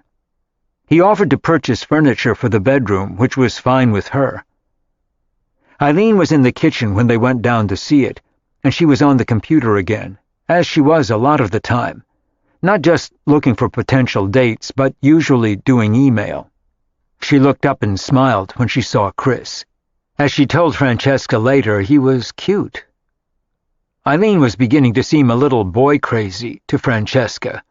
She went out a lot at night, but none of her potential suitors had come to the house or been a problem for Francesca. Chris Harley seemed like an excellent tenant, although she didn't know anything personal about him except that he was divorced and a graphic designer who thought he could pay the rent. That was all she needed to know, and if his credit was good. She asked for the same details that she had asked of Eileen. Francesca took his credit information, and as she looked at him, he had a familiar look. She felt as though she had seen him sometime, somewhere. Or maybe that was just an impression. In any case, they shook hands on their deal, and Francesca said that after she checked his credit in the coming days, he could move in any time if everything was fine. The sooner the better. So if all went well, they had their second roommate. Chris Harley looked happy with the arrangement when he left the house on Charles Street that afternoon, and Francesca promised to call him as soon as she got the results of the credit check. But he didn't look as though he'd have a problem paying his rent or his bills. He seemed solid and conservative and well-spoken. He said he designed industrial packaging and had given her his card. Francesca had a good feeling about him. She trusted her own instincts. He looked like a wholesome, decent guy who would be pleasant to have around. She said as much to Eileen while they tidied up the kitchen. "He's nice-looking, too," Francesca said casually, and Eileen shrugged. "He's too conventional, too boring. He's not for me." Francesca wanted to ask her who was, other than the scores of men whose photographs she perused on the internet. Besides, it would be stupid to get involved with someone living here. That's a little too close for comfort. They both agreed on that. If things go wrong, one of us would have to move. I'd rather go out with men I meet outside or online. She had half a dozen candidates going strong at the moment with whom she emailed, and Francesca had no idea which ones Eileen had met and which she hadn't. Much to Francesca's delight, Chris got an excellent credit rating when Francesca checked him out. He was good to go as her second tenant, although she hadn't met his son and felt she didn't need to. How bad could a 7-year-old be? And 4 days a month wasn't enough to worry about. She called Chris at the office number he gave her and told him that he was welcome to move into the house as soon as he wanted. "That's fantastic," he said with pleasure. "I could move in this weekend. I don't have much stuff. I'll get what I need for the bedroom tomorrow." She was mildly curious about why he didn't want an apartment of his own, but she didn't ask him. She was glad he didn't. He made a comment after that he had given everything he had to his ex-wife. He said all he had right now was his clothing, a stack of books, and 2 paintings. He had left everything else at his apartment with his wife and son, and was staying at a hotel. He said he'd been there for 2 months, and he liked the idea of being in a house and not an apartment. When he moved in, Chris changed the whole feeling of the house again. He added something solid. He was so serious and so calm that Francesca was certain he would cause her no problems and even be easy to live with. He was exactly who and what Francesca wanted as a tenant or roommate, and Eileen looked unimpressed when Francesca commented on it. "He's too quiet," Eileen said without much interest. He was too old for her anyway. She said she liked boys her own age, most of whom were just graduating from college, as she had. Chris seemed very mature at 38, and in some ways even older than Todd. Francesca suspected that having a child had made him that way, or his divorce. Whatever it was, Francesca thought he seemed like a responsible adult, which was just what she wanted in a tenant. He moved in the following weekend with his drafting tables and art supplies. He set them up carefully, along with a set of barbells, a flat-screen TV, a sound system, and his clothes. His bedroom furniture had been delivered the day before, and she was startled to see he had bunk beds, which seemed a little odd. She assumed they were for his son. He kept to himself once he moved in, and Francesca didn't see him all day, since she was at the gallery. And by the time she came home, he had moved in, made himself something to eat, and was back on his floor, working. And Eileen was away for the weekend. The house was orderly and quiet. She didn't even see him until Sunday, when she met him in the kitchen making a pot of coffee. She asked if everything was all right, and he said it was. He sat quietly at the kitchen table, drank his coffee, read the paper, poured himself a second cup, and went back upstairs. He didn't engage in conversation with her, and she noticed that there was something sad about his eyes. Whatever his story was, he had no desire to discuss it. Chris seemed to have no interest in making friends. He was pleasant and polite, and as cool as he had been with her when they first met. It suited Francesca just fine. She told Avery about his moving in when she called that night. "He sounds like a perfect tenant," Avery commented. "Good boundaries, good manners, good credit. Have you met his kid?" "Not yet. I guess he'll be here next weekend." "Let's hope he's not a brat." "Chris doesn't look like the kind of guy who would tolerate that. He isn't a lot of fun. There's something sad about him. He's very quiet." "Maybe he's had a rough time. Or maybe he's just that kind of guy. Not everyone is as charming and chatty as your father," she said, and they both laughed. "Any prospects for the unit downstairs?" Avery was impressed by how easily the other two had fallen into place, and it sounded like Francesca had lucked out with 2 ideal tenants. One was pleasant and sweet, and the other serious and quiet. It didn't get much better than that. "Any news from Todd?" "He called at the gallery a few days ago, but I was out visiting an artist and picking up some new work. To save money and keep their overhead down, she did all the menial work herself. He left me a message saying that he hopes I'm okay. I hate to say it, but I miss him. I miss the way it was in the beginning, not the way it was for the last year. Life is pretty quiet. All I do is work, come home at night, eat, watch TV, and go to sleep. Things will pick up again. You need to get out, go to some openings and some parties." But Francesca wasn't in the mood. She told Avery about a new artist she had found through one of the gallery artists in Brooklyn. They talked about her father for a few minutes. He was working hard on his upcoming show, and Avery said his newest work was fabulous. She was his biggest fan. And after they hung up, Francesca turned off the light and lay in bed in the dark. She could hear the sound of the TV in Eileen's room and Chris moving around downstairs. It was kind of reassuring not to be alone in the house. She liked the feeling, even though she hardly knew either of them, and maybe never would. And as she thought about it, she drifted off to sleep. Francesca opened a show at the gallery the following week. Openings were always hectic and stressful. She had to make sure she had the work in the gallery in time, which often meant harassing the artists to get it ready, right down to the last minute, getting the invitations out to their clients, begging art critics to come to the show to review it, and hanging and lighting the show herself. By the time they opened their doors for the opening, she was exhausted.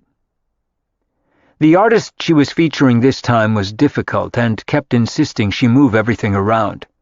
They sold 4 pieces the first night, and for several weeks she was too busy to check for new responses to her ad. She kept meaning to, but forgot. She needed another tenant, but she didn't have time to pursue it, and she never saw Chris or Eileen. The arrangement was working well. It was 3 weeks after Chris had moved in that she finally met his son. She was seated in the kitchen checking her email when she heard a sound, startled, and looked up. It was a little boy in a red sweater and jeans who was staring at her with interest. "I like your house," was the first thing he said, and then he smiled. He had dark hair and big blue eyes and looked nothing like his dad. "I'm Ian," he said politely, and held out his hand to shake hers. He was very cute and looked like a kid in an ad. "I'm Francesca. Would you like something to eat?" It was 8 in the morning, and there was no sign of his father. Ian had dressed and come downstairs on his own. "Okay. Could I have a banana?" She had a bunch of them in a bowl on top of the fridge, reached for one, and handed it to him, and he thanked her. "Would you like some cereal to go with it?" He nodded, and she poured some cornflakes into a bowl with milk and gave him a plate for the banana. "I make my own breakfast every day," he announced. "My mom likes to sleep late. She goes out a lot at night," he volunteered, and Francesca didn't comment. She wasn't sure what to say. She wasn't used to kids his age.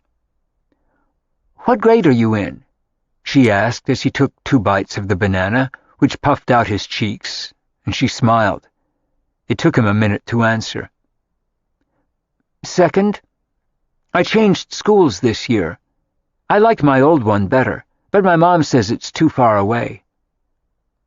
As he said it, Chris walked into the room and took in the scene. He smiled as he looked at his son, and then at Francesca when he saw that she had fed him. She hadn't seen him look that happy since he moved in. Suddenly he looked relaxed, friendly, and warm. It was obvious that he was crazy about the boy, and very proud. "Thank you for feeding him. He got away while I was in the shower." "We've been having a very nice time," Francesca reassured him, and Ian looked pleased. He'd been having a good time, too. He seemed very self-sufficient and totally at ease with adults. "We're going to the zoo," Ian told Francesca. "They have a new polar bear and a kangaroo." "That sounds like fun to me," Francesca said easily, as Chris made some of the eggs he had bought, and he fried one for Ian, too. "Do you want to come?" Ian asked her happily, and she smiled. "I'd love to, but I have to work." "What do you do?" Ian asked her. "I have an art gallery a few blocks from here," she explained to him. "I sell paintings. You can come to see it if you like." "Maybe we will," Chris said as he set the egg down in front of Ian, and then sat down next to him with his own. And then Francesca went back to reading her email while they ate.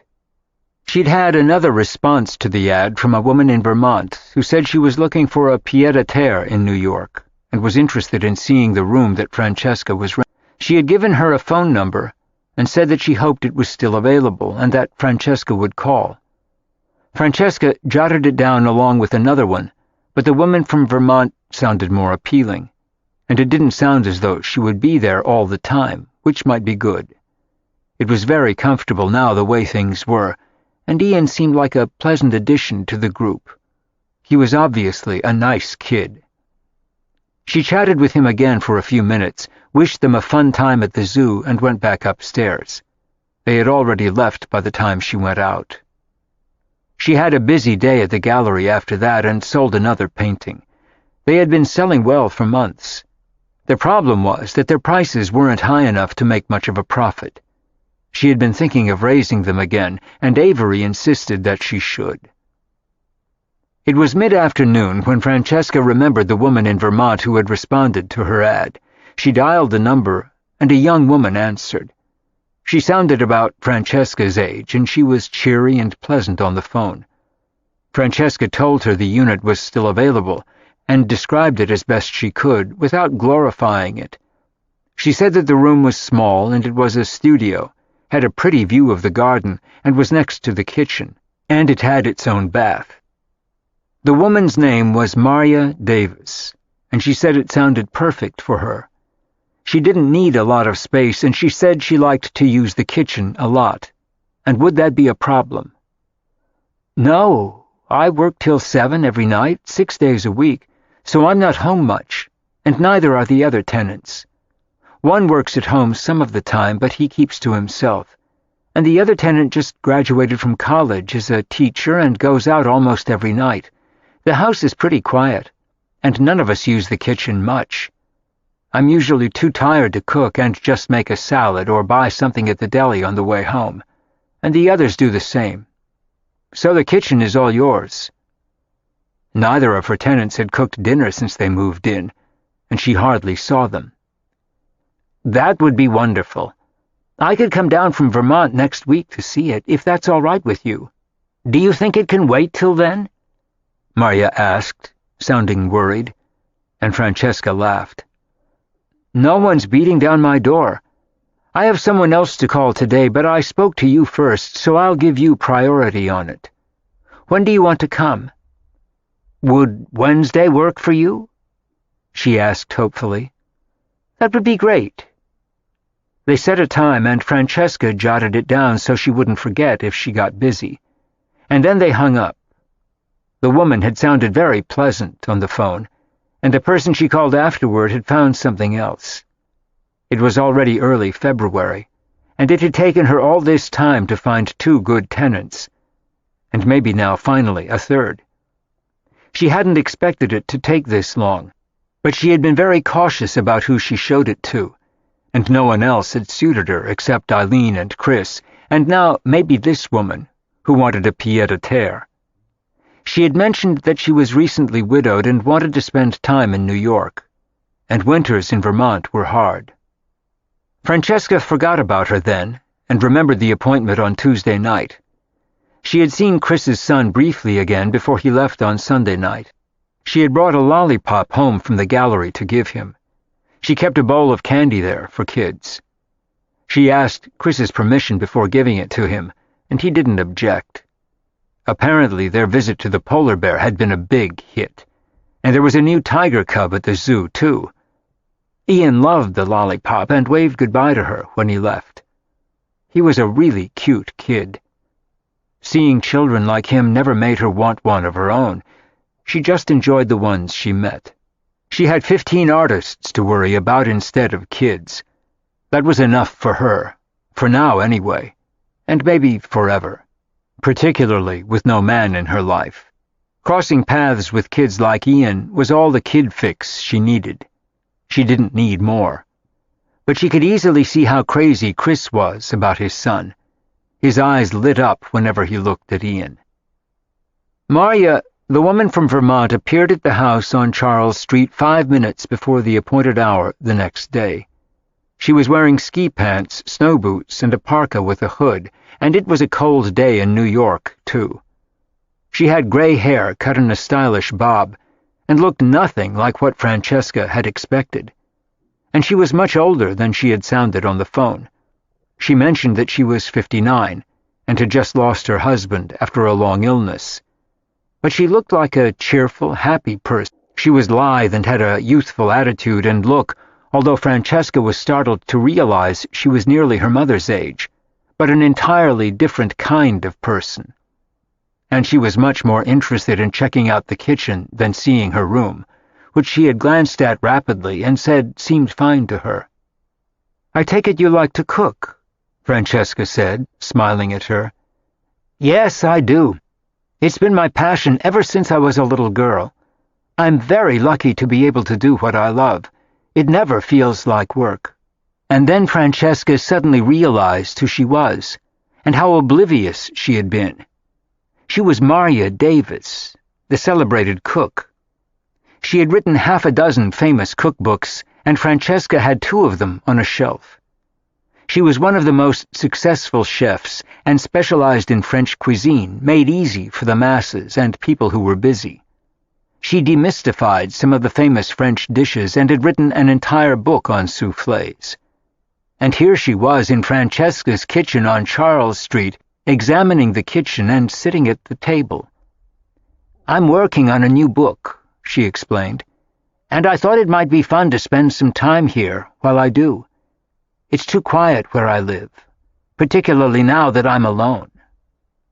She wasn't mournful about it, just a little wistful. "Was your husband a chef, too?" Francesca asked, curious about her. She had dancing eyes and a huge smile, and seemed like one of the warmest, friendliest people Francesca had ever met. She was totally unassuming, and she looked completely at home in Francesca's kitchen. And if she moved in, Francesca realized instantly that there would be some wonderful things to eat. She laughed in answer to Francesca's question about her late husband. "He was a banker, not a cook, but he loved to eat, particularly French food. We used to spend a month in Provence every year while I tried out new recipes. We had a lot of fun together. I miss him," she said simply. "So I thought it might be good to do something different and move here for a while. But I'll need to go back to Vermont occasionally to check on the house, and it's so pretty there in the late spring.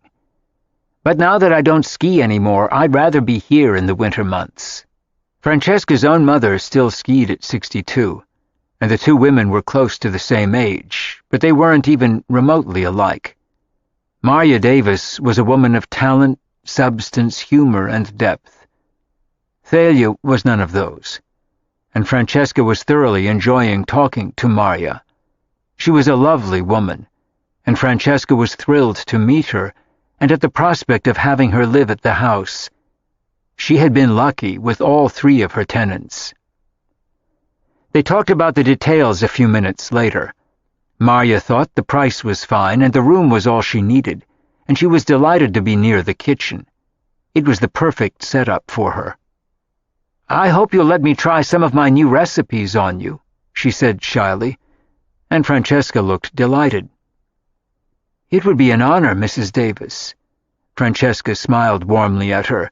She was so sweet. She almost wanted to give her a hug. "Please call me Marya, or you'll make me feel very old." "I suppose I am. I'll be 60 next year." She looked at least 10 years younger than she was, and she was so simple and unassuming that it was endearing, and easy to feel close to her. Francesca could hardly wait for her to move in. She was planning to drive back to Vermont that afternoon and promised to be back in a few days. Marya hugged her in the doorway as she left, and Francesca was smiling as she walked upstairs and ran into Eileen. "You look happy." "I am. Marya Davis, the famous chef and author of many cookbooks, just rented the downstairs room. I'm thrilled. And she said she'd cook for us whenever we want. We're going to be her guinea pigs for the next year." "How cool," Eileen said, beaming. "I hate to cook." "Yeah, me too," Francesca agreed. It had never been her strong suit, and Todd had been a much better cook than she was. "Well, that's it. We've got a full house now," Francesca said, looking pleased and relieved. Her mortgage payments were fully covered now without Todd, and they were a good group. Eileen, Chris, and now Marya. She had been very lucky with the roommates she'd found, contrary to her mother's dire predictions, and even her own fears, and Todd's. It was perfect. The house on Charles Street was alive and full. They were all nice people, and Maria was a wonderful addition. 44 Charles Street was teeming with life. They were even going to be eating great food as soon as Maria moved in. It didn't get better than that. Chapter 6. Maria moved in on Valentine's Day, and had made delicate wafer-thin heart-shaped gingerbread cookies for all of them before she even unpacked. Chris had been designing a project at the house that day. It was for one of his demanding industrial clients, which was always challenging and required concentration, and the baking odors drifted up to him until he could no longer focus on his work and had to go downstairs to check it out. He found Maria in the kitchen wearing a plaid apron and humming to herself. Although he had known that she was moving in, he hadn't met her yet. She turned to him with a broad smile, put down a cookie tray, and shook his hand. "I've never smelled anything so delicious in my entire life," he said, glancing at the stove. She held out a plate to him, and 5 of the irresistible cookies vanished instantly and melted in his mouth. "It's just an old recipe I dusted off," she said humbly. And once he was in the kitchen, Chris became aware of other delicious smells as well. She was trying out some new recipes and making a tried-and-true one, and thought she'd set some food out for them in case any of them were planning to be home that night. Chris said he was. She invited him to come back later and help himself to anything he wanted. "It's so great having all of you to cook for," she said. She had been so lonely since her husband had died. This was a perfect setup for her, and she was thrilled to be moving in. Her bags were still sitting unopened in her room. She hadn't been able to resist the lure of the kitchen as soon as she walked in, much to his delight. "I hear you have an enchanting little boy," Maria said as Chris poured himself a glass of milk from the fridge. He smiled at her words. "He's a good boy. I have him every other weekend, and I usually take him out after school on Wednesday nights.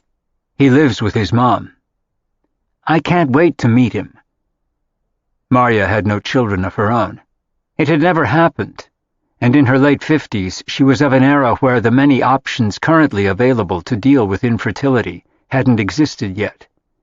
So she and her husband had accepted their lot and devoted themselves to each other. It made the void in her life that much bigger now that he was gone. Having 3 roommates at the house on Charles Street was going to make her life a much happier place than the lonely home in Vermont that she still loved. But she wanted to be with people. She was ecstatic about the move to New York and couldn't wait to visit museums, restaurants, and friends. She was excited about all of it, and had a cheerful, upbeat attitude about life. Chris went back upstairs to finish his project, and moments later, Maria met Eileen when she came home from work and went to use the computer in the kitchen to check her email. Eileen could smell Maria's cooking the minute she opened the front door. "Wow," Eileen said as she walked into the kitchen, and found herself looking at Maria. She was a pretty woman, and her slim, athletic figure was noticeable even in the apron that she wore. "What smells so good?" She couldn't tell if it was sweet or savory. Maria had put a chicken in the oven for all of them, was making asparagus, and planned to make a cheese souffle when they all got home. She had baked a heart-shaped chocolate cake for dessert. It was a Valentine's Day feast. "I didn't know if any of you were eating at home tonight, but I thought I'd take a chance. Valentine's Day is so much fun." It was a good excuse for a great meal. Eileen smiled as she checked her email and saw that she had a date for that night. It was a first date with a man she'd been emailing with for several days. So far, she had met some really nice guys and a few duds. She got rid of the duds very quickly, and had only brought 2 men home. Francesca was uneasy about it, but hadn't said anything to Eileen. She didn't think she had that right. Eileen was an adult, and this was her home, and Francesca couldn't screen her dates. But having strangers spend the night at the house seemed a little dicey to her. Nothing unpleasant had happened, but since Eileen was meeting them all on the internet, Francesca was aware that she didn't know any of her dates well. They were strangers to her, too, which seemed risky to Francesca. It was why internet encounters with men didn't appeal to Francesca at all.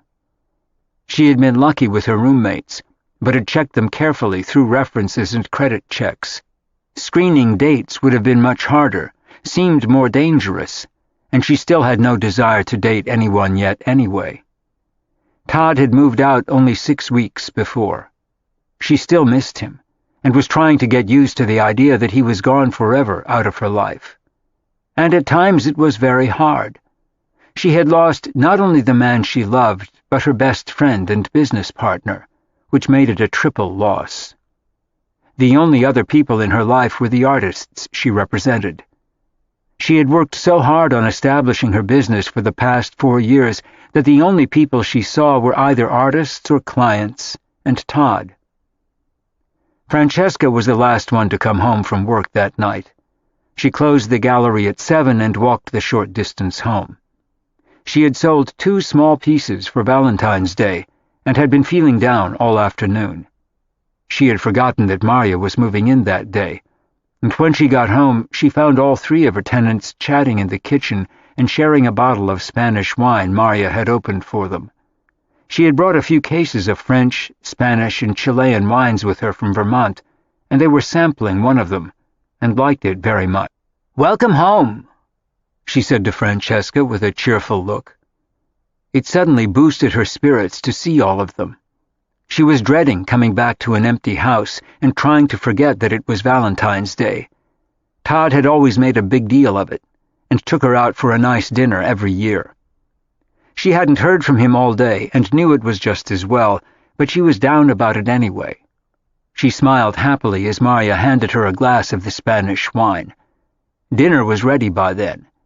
She hadn't planned to eat, and Eileen said she was going out, but the 3 of them sat down at the kitchen table and devoured the delicious dinner that Maria served with ease.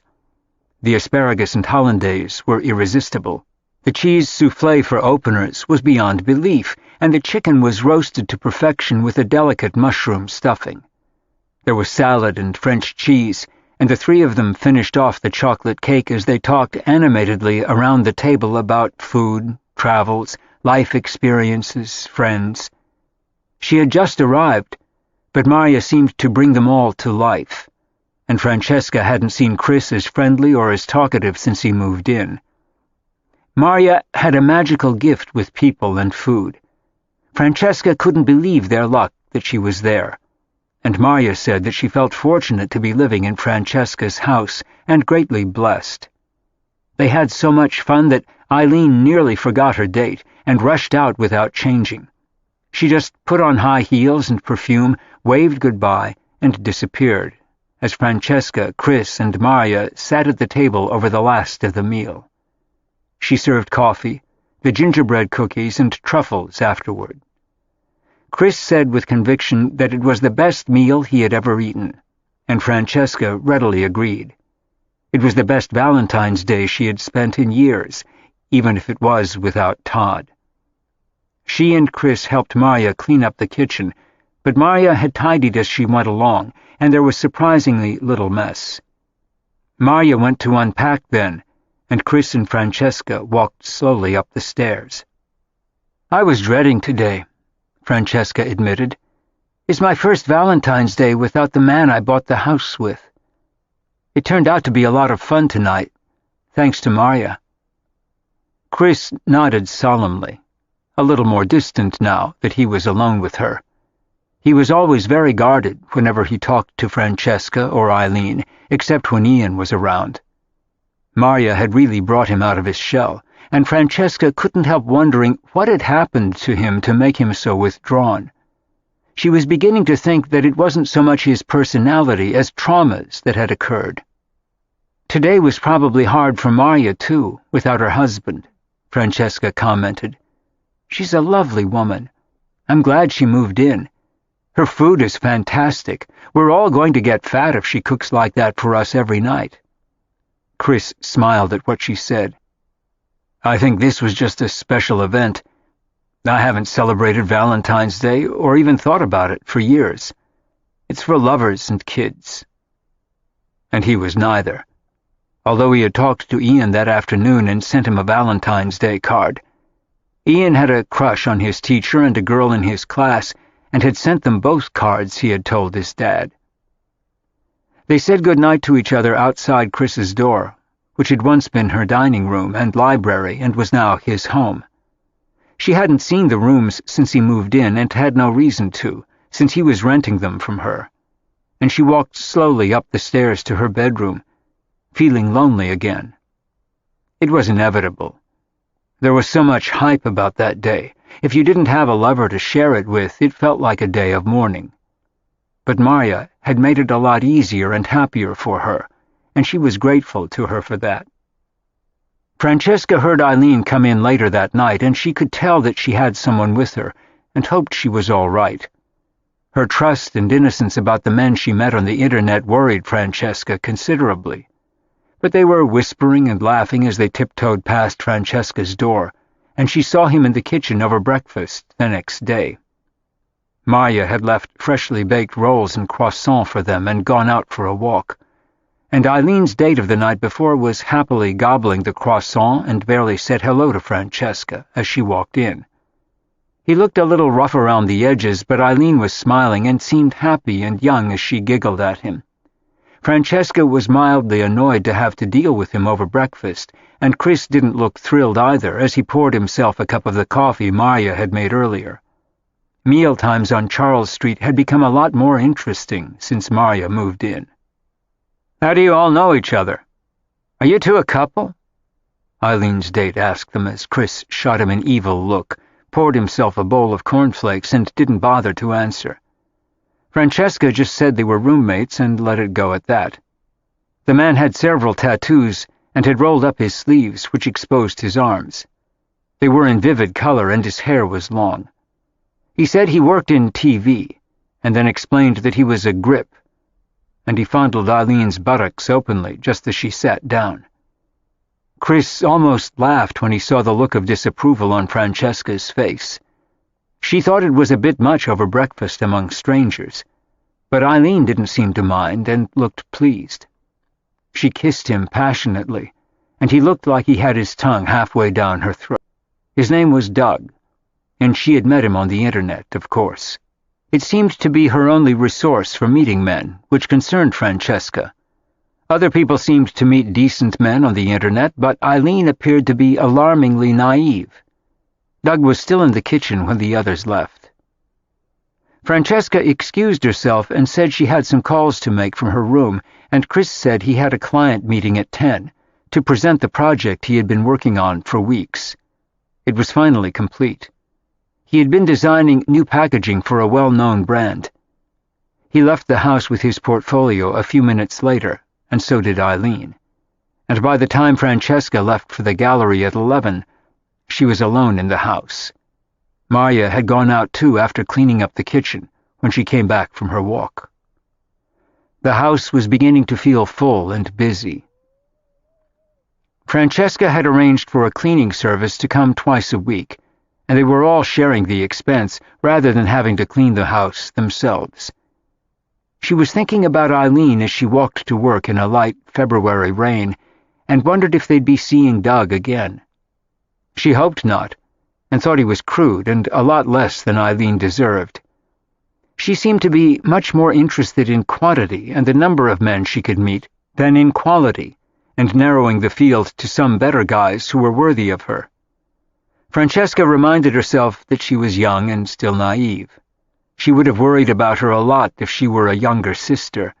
As a tenant or roommate, it was none of her business, but her internet hobby was a little unnerving. It was a whole new world to Francesca, and not one she wanted to explore, although a lot of people were enthused about it and claimed they met nice people that way. It seemed risky to Francesca, and she hoped Eileen would slow down a little and be careful in the meantime. Francesca had a new show to curate and hang at the gallery that afternoon. It was a group show she had been working on for months for two abstract painters and a sculptor, and she thought their work enhanced one another.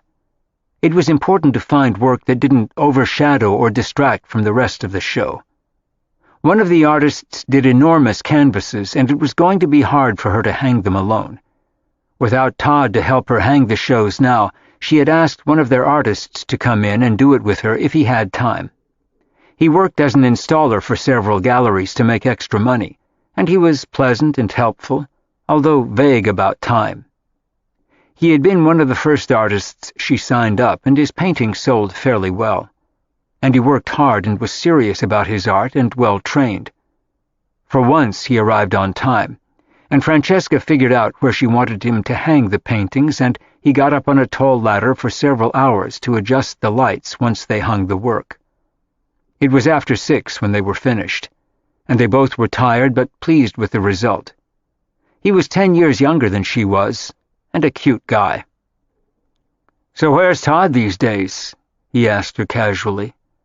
She had told most of their artists verbally that she had bought him out, but hadn't sent an official letter to them yet. She hadn't had the heart.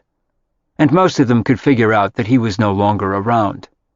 A few asked her, but most of them had guessed that he was gone when they didn't see him. "I bought him out," Francesca said equally offhandedly. "My father is my business partner now. Todd is practicing law again." She thought it was all he needed to know, and the artist nodded. "You two still together?" he asked over his shoulder as he put the ladder away. "No, we're not," Francesca said, and turned away, embarrassed and saddened by the question. She didn't know why, but it made her feel like a failure, as though she had been unable to keep him or make it work. She hated feeling that way, and wondered if Todd did, too. "I wondered about it. I haven't seen him around in a long time." "Did you sell your house?" "No, it's mine now, with 3 roommates." It was more information than he needed. "I'm happy to hear it," the young artist said with a broad smile. "I've been waiting for him to get out of the way for years. How about dinner some night?" He looked hopeful as he asked. He admired Francesca for how hard she worked and how good she was at what she did. She was fiercely dedicated to her artists and did everything she could to promote their careers. Francesca took a breath before she answered his invitation to dinner. "I don't think so, Bob. I'm not so keen on mixing business with pleasure. I've never gone out with any of my artists, and I don't think I should start now." She tried to look businesslike as she said it, and Bob seemed undaunted. "There's always a first time," he said hopefully. "Yeah, maybe, but I don't think so. But thanks anyway. I'm really not ready to start dating yet. It's kind of a big adjustment after 5 years." "Yeah. I'm sorry." He looked disappointed and left a few minutes later, and Francesca locked up the gallery and walked home. It was raining harder than it had been that morning, which matched her spirits. It depressed her to think of dating anyone, or sleeping with anyone except Todd, although they had stopped sleeping with each other months before. It was going to be hard getting used to someone new. She just didn't want to yet, and she walked up the steps of 44 Charles Street, soaked to the skin, and with a heavy heart. She went straight to her room without dinner and cried herself to sleep that night. It told her that she wasn't over Todd yet, and she wondered how long it would take. Maybe forever. Francesca felt better in the morning, and she smiled when she walked into the kitchen. It was early, and she thought she'd be alone, but instead she found Marya making pancakes for Ian. They looked like Mickey Mouse, had a cherry for a nose and raisins for eyes when she put them on his plate. They had just met. It was Saturday, and one of Ian's weekends with his father. "Hi, Ian," Francesca said easily, as though they were old friends. "Pretty cool pancakes, huh?" she asked him, and he nodded with a grin as she smiled at Marya over his head. He was an irresistible child with a big, happy smile and wise old eyes. "Marya's going to make cookies with me later. Chocolate chip. My mom used to make those with me," he said carefully. "She doesn't anymore. She gets sick a lot, and she sleeps all the time. Sometimes she's still asleep when I get home from school." The two women exchanged a look, but said nothing. Francesca wondered if she had an illness, but she didn't want to ask. "I like chocolate chip cookies, too," Francesca added to lighten the moment. "You can make some with this if you want," Ian said generously as Chris walked in. "Or we'll save you some if you have to go to work." "I'd love that," Francesca said warmly as Eileen walked in with the unattractive Doug, who asked for pancakes too. Francesca was quick to step in. Marya hadn't been hired as a cook. She was a world-class chef who was doing them a favor and making them a gift by cooking anything for them. She wasn't a short-order cook there to prepare them breakfast. "We're doing self-service," Francesca said quietly. "Except for Ian." Doug looked annoyed, shrugged, and helped himself to a cup of coffee as Marya looked at Francesca gratefully. Chris had taken due note of the scene and didn't like Doug either. He was crass and rude and made it clear to everyone in the room that he and Eileen were sleeping together, and when Ian left the room for a few minutes, Doug even intimated that they had had some pretty hot sex the night before. Eileen didn't seem to mind his saying it, but the others did on her behalf. It was a lack of respect for her that she appeared not to notice or object to. Oblivious to the scene, Ian happily finished his pancakes and politely thanked Marya when he was through. He then carefully rinsed his dish and put it in the dishwasher.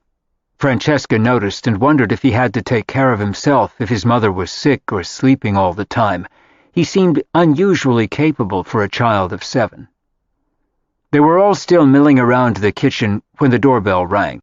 Francesca went upstairs to answer, and was horrified to see her mother standing outside, waiting to come in.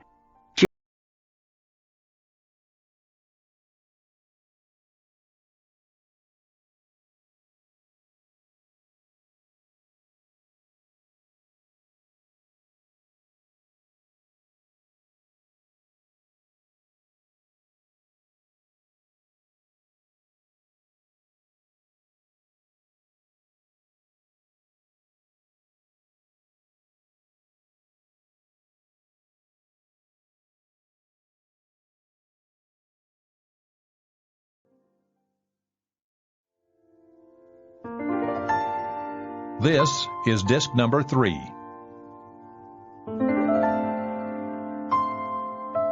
She was wearing a Chanel running suit and Dior sneakers.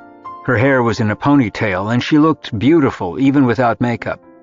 But she was the last person Francesca wanted to see that morning.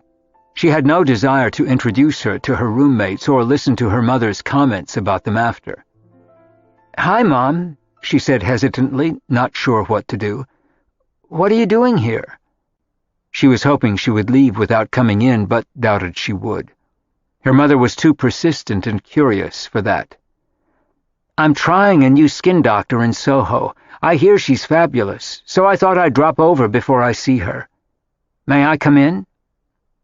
She looked expectant and imperious, and Francesca stepped aside, feeling like a kid in trouble. She knew her mother would not like the scene in the kitchen.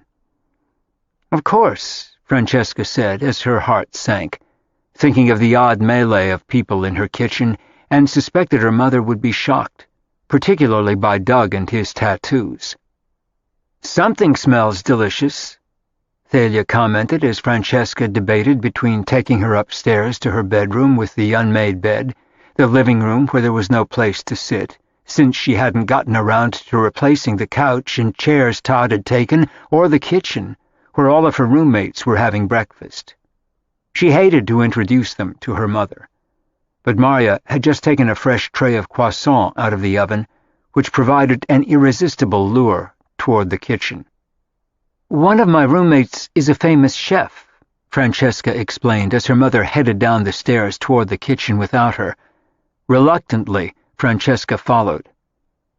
Chris was at the kitchen table with his son doing a drawing. Marya was at the stove in her apron holding the fresh batch of croissant, and Doug, with all his tattoos visible, was wrapped around Eileen like a snake, while she giggled and was still wearing a slightly indiscreet nightgown with her robe hanging open. It was not the scene she wanted to present to her mother. She introduced her to all of them simply as her mother, as Thalia pursed her lips and stared over all of them to Marya. She seemed to be the only civilized person there, in Thalia's opinion. "You must be the chef," Thalia said, looking slightly daunted. The idea of her daughter living with all these people still upset her, and she had instantly noticed Doug and his tattoos and thought him dreadful. "I am. Would you like breakfast, Mrs. Thayer?" Marya asked kindly.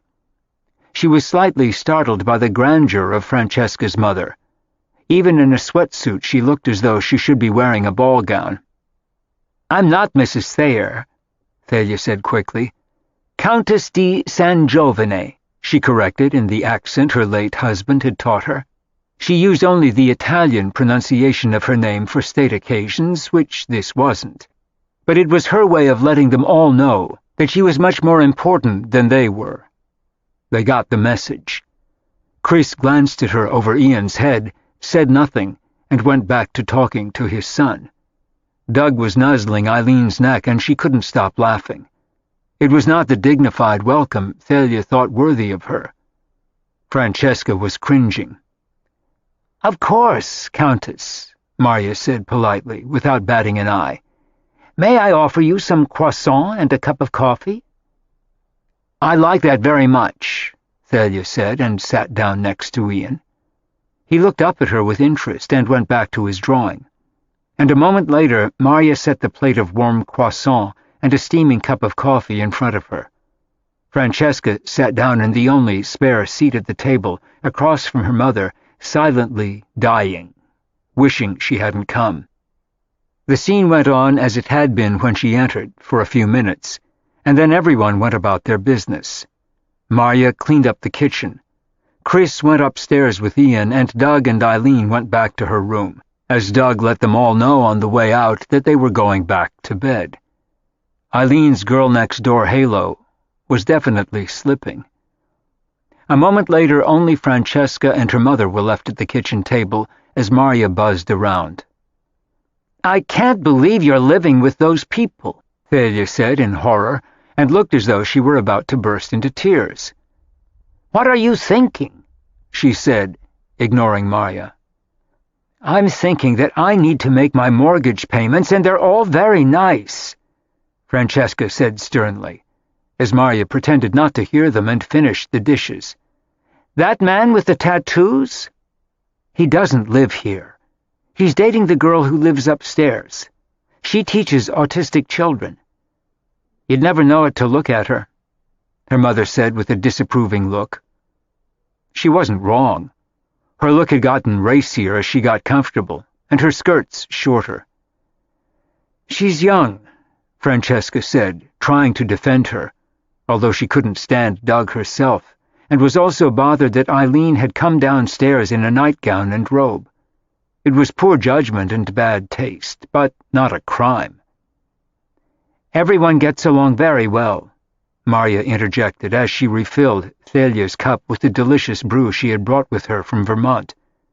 "They're all very decent," Marya reassured her, and Thalia looked at her mournfully, relieved to have found a friend and ally among them. "Doesn't it upset you too?" Thalia asked her. "Not at all," Marya answered. "I'm happy to be here. They're all very kind young people. I lost my husband a few months ago, and I'm so glad to be here with them, and not alone at home in Vermont." "What did he die of?" Francesca's mother asked with interest. "A brain tumor. He was sick for a long time. The end was pretty rough. It's a relief to get away now, and it will be good for me to be in New York." "This is a hard town to find a man," Francesca's mother said bluntly, and Francesca was shocked and embarrassed and then laughed. It was all Thalia ever thought of, that and herself. "Especially at our age," she added, and Marya laughed. Thalia didn't bother her at all. She had dealt with colleagues with far more imperious ways than Thalia. Many of the chefs she had worked with were notorious divas, and some had been downright nasty to her over the years, mostly out of jealousy, or just because they were rotten people. "I'm not looking for a man," Marya told her. "I don't want one. I had the best one there ever was for 36 years. No one else could ever measure up. I just want to have a nice time, do my work, and make some new friends." Thalia looked as though Marya were speaking in tongues. She was a very attractive woman. Why on earth wouldn't she want a man? She assumed that she was probably lying. In Thalia's opinion, every woman wanted a man. "You'll probably feel differently about it in a few months," Thalia said knowingly, and then complimented her on the excellent coffee. "No, I won't," Marya said firmly. "I don't need a man to be happy. I had a great one. That was good enough. I don't expect to find another one like him, and why settle for anything less? I'm going to be perfectly content." She looked certain of it, and Thalia stared at her as though she thought she was crazy. Francesca looked at her watch then. She was meeting a client at the gallery at 10, before they opened, so they would have time to look at paintings in the racks without being disturbed. "I hate to say it, but I have to go, Mom." "That's all right, dear," her mother said, planted firmly in her chair with no intention of moving. "I can stay and chat with Marya. I still have time before my appointment." Marya nodded at Francesca reassuringly, who was looking panicked, and then Marya turned to Thalia. "Countess, would you like another cup of coffee?" She said it as though she were calling her Your Highness, and Thalia smiled. "Please call me Thalia. I wouldn't want the young people calling me that, but there's no reason for you to use my title." She had decided they were equals in stature as well as age. "You know, I have 2 of your cookbooks. I particularly like your recipe for hollandaise. It's so easy, even I can do it." "Thank you, Thalia," Marya said, beaming, and handed her another plate of croissant. "I hate to leave you, Mom," Francesca said uncomfortably, but it was more that she didn't trust her. She had no idea what she'd say to Marya or how she would behave, and she didn't want to offend Marya, who looked totally at ease with her mother. "Don't be silly, dear. I'll call you later." Thalia had stopped complaining about the other tenants, and Francesca really had to leave. The client she was meeting had been referred to her by a satisfied client. She had never met him before, and she didn't want to be late.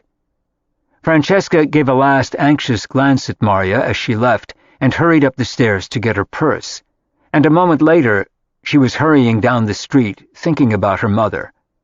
She was sure she was going to get an earful about all of them at some point, except maybe Marya, whom her mother seemed to like. At that very moment, the 2 older women were bonding in the kitchen. Marya was amused by her, but it didn't show. She could hold her own with people like the Countess and had with people who were infinitely worse. "You have no idea how I worry about her, especially with this insane arrangement," Thalia was confiding to Marya. "She should have married Todd instead of buying real estate with him. He would have had to pay her a decent alimony and she'd own the house free and clear. Living with all these people is just a crazy thing to do." Thalia looked distressed, and Marya was very calm. "It seems to be working out very well. Chris is respectable, he seems well educated, and his son is very sweet.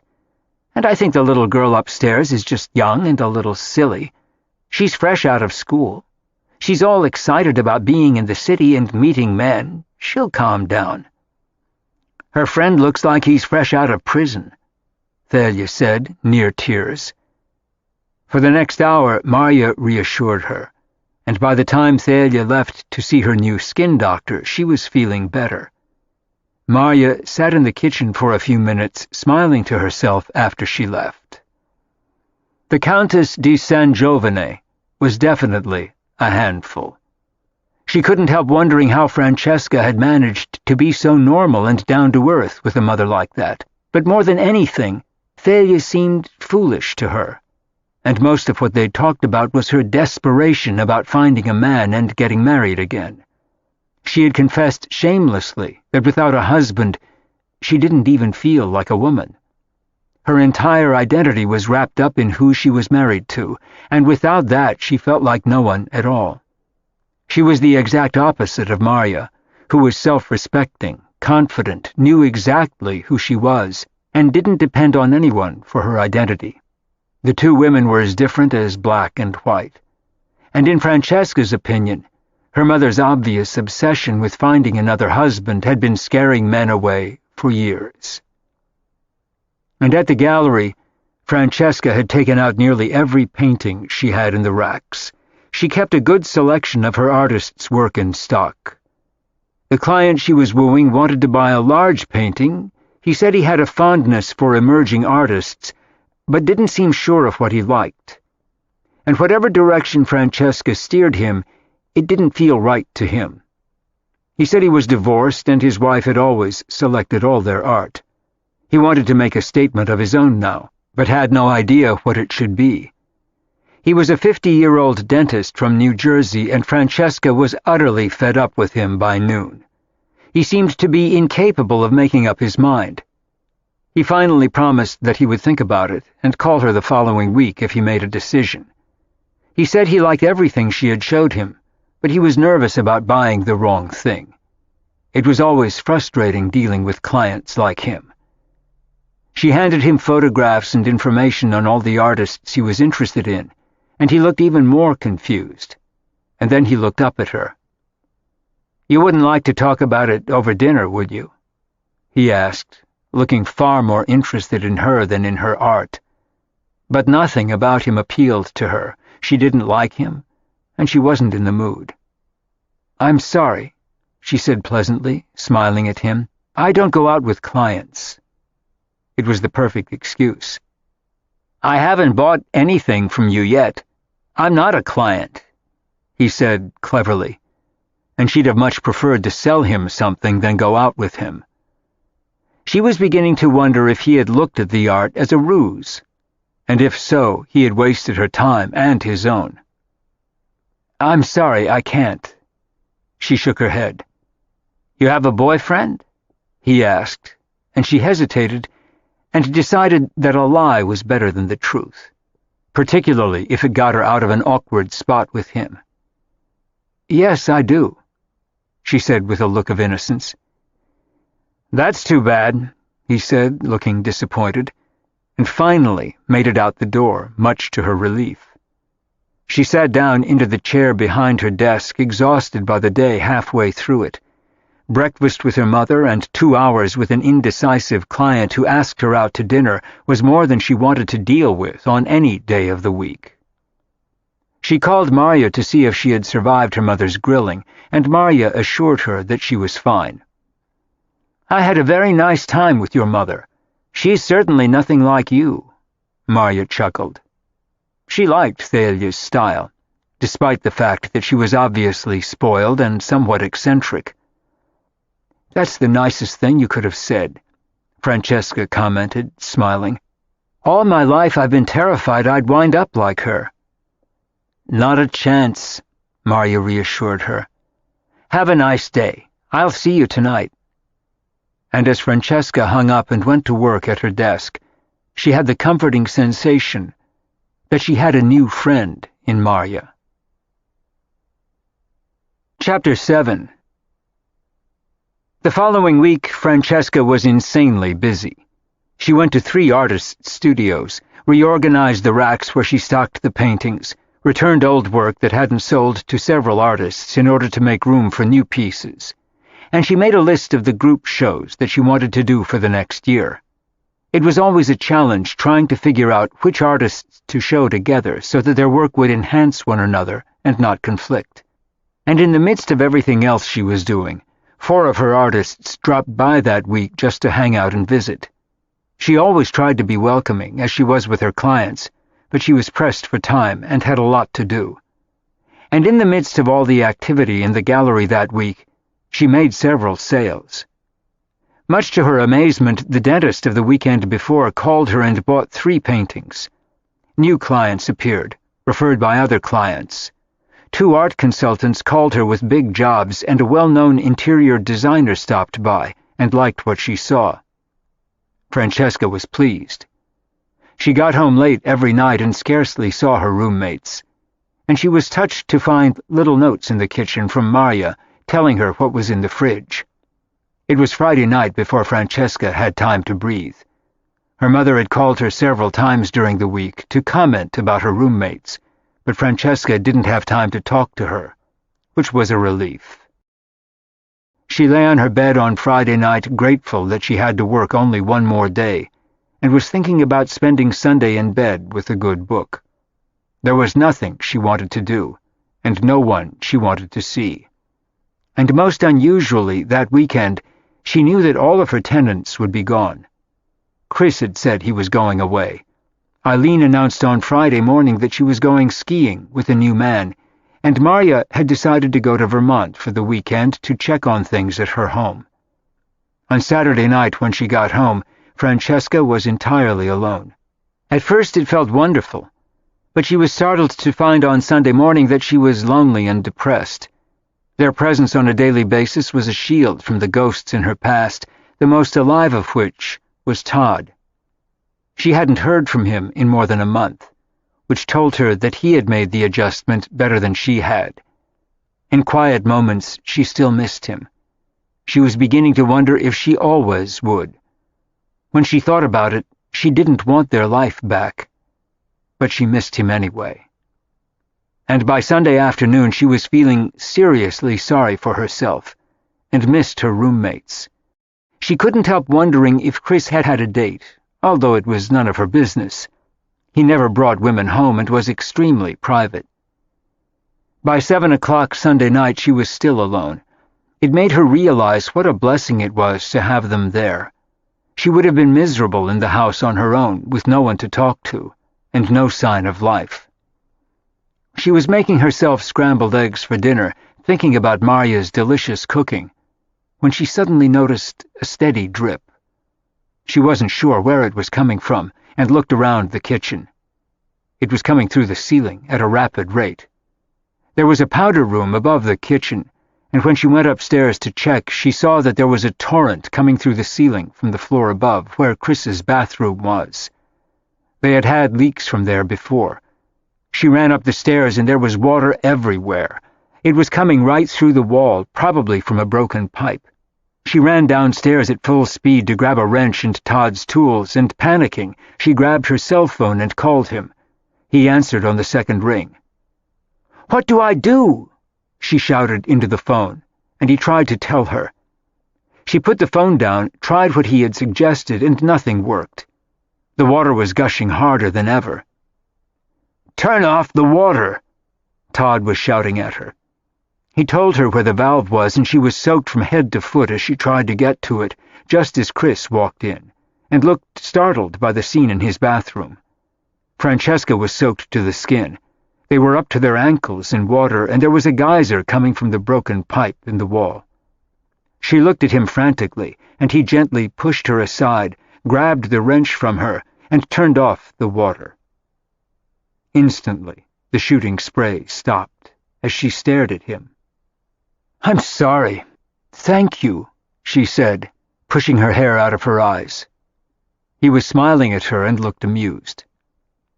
"Have you been in here all weekend?" he teased her, and she shook her head. "I just discovered it. The water was coming through the kitchen ceiling." And as she said it, she shrieked, "Oh my God, I left my eggs on the stove!" She raced downstairs, and her eggs had been incinerated to ash. Maria had come in, and she was quietly scrubbing the pan.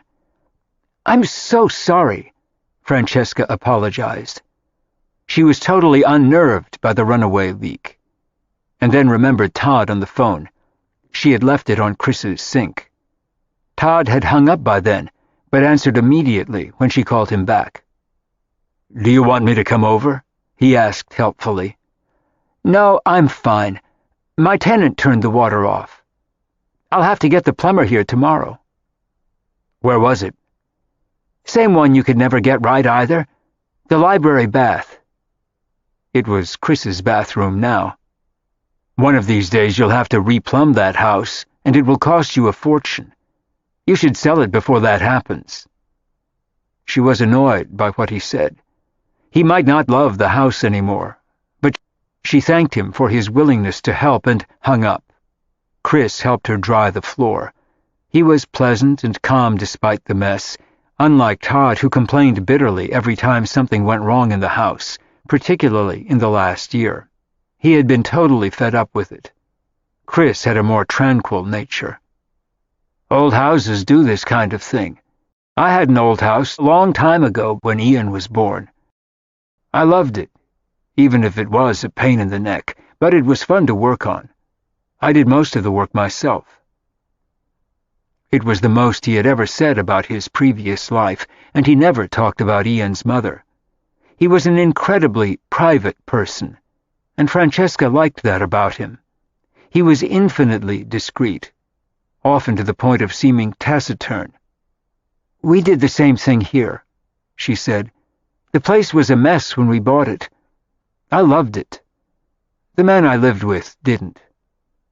It gets old, but I still think it's fun. When I was younger, I used to restore old houses for a living.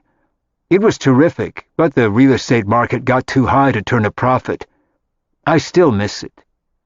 "Well, you can play with this house any time you want," she said, as they stood barefoot in 2 inches of water, and he laughed. "I'll keep it in mind," he said kindly. She wanted to ask him how his weekend was, but didn't dare. She didn't want him to think she was prying. His weekend was none of her business. He was her tenant, not her friend. She reminded herself of that as she went upstairs to her own room and heard Eileen come in a few minutes later. She stuck her head in Francesca's door and said she'd had a fantastic weekend with a great guy. She said that Doug was history, now that she'd met this one. Francesca thought it was a little quick to run off with him for a weekend, but who was she to judge?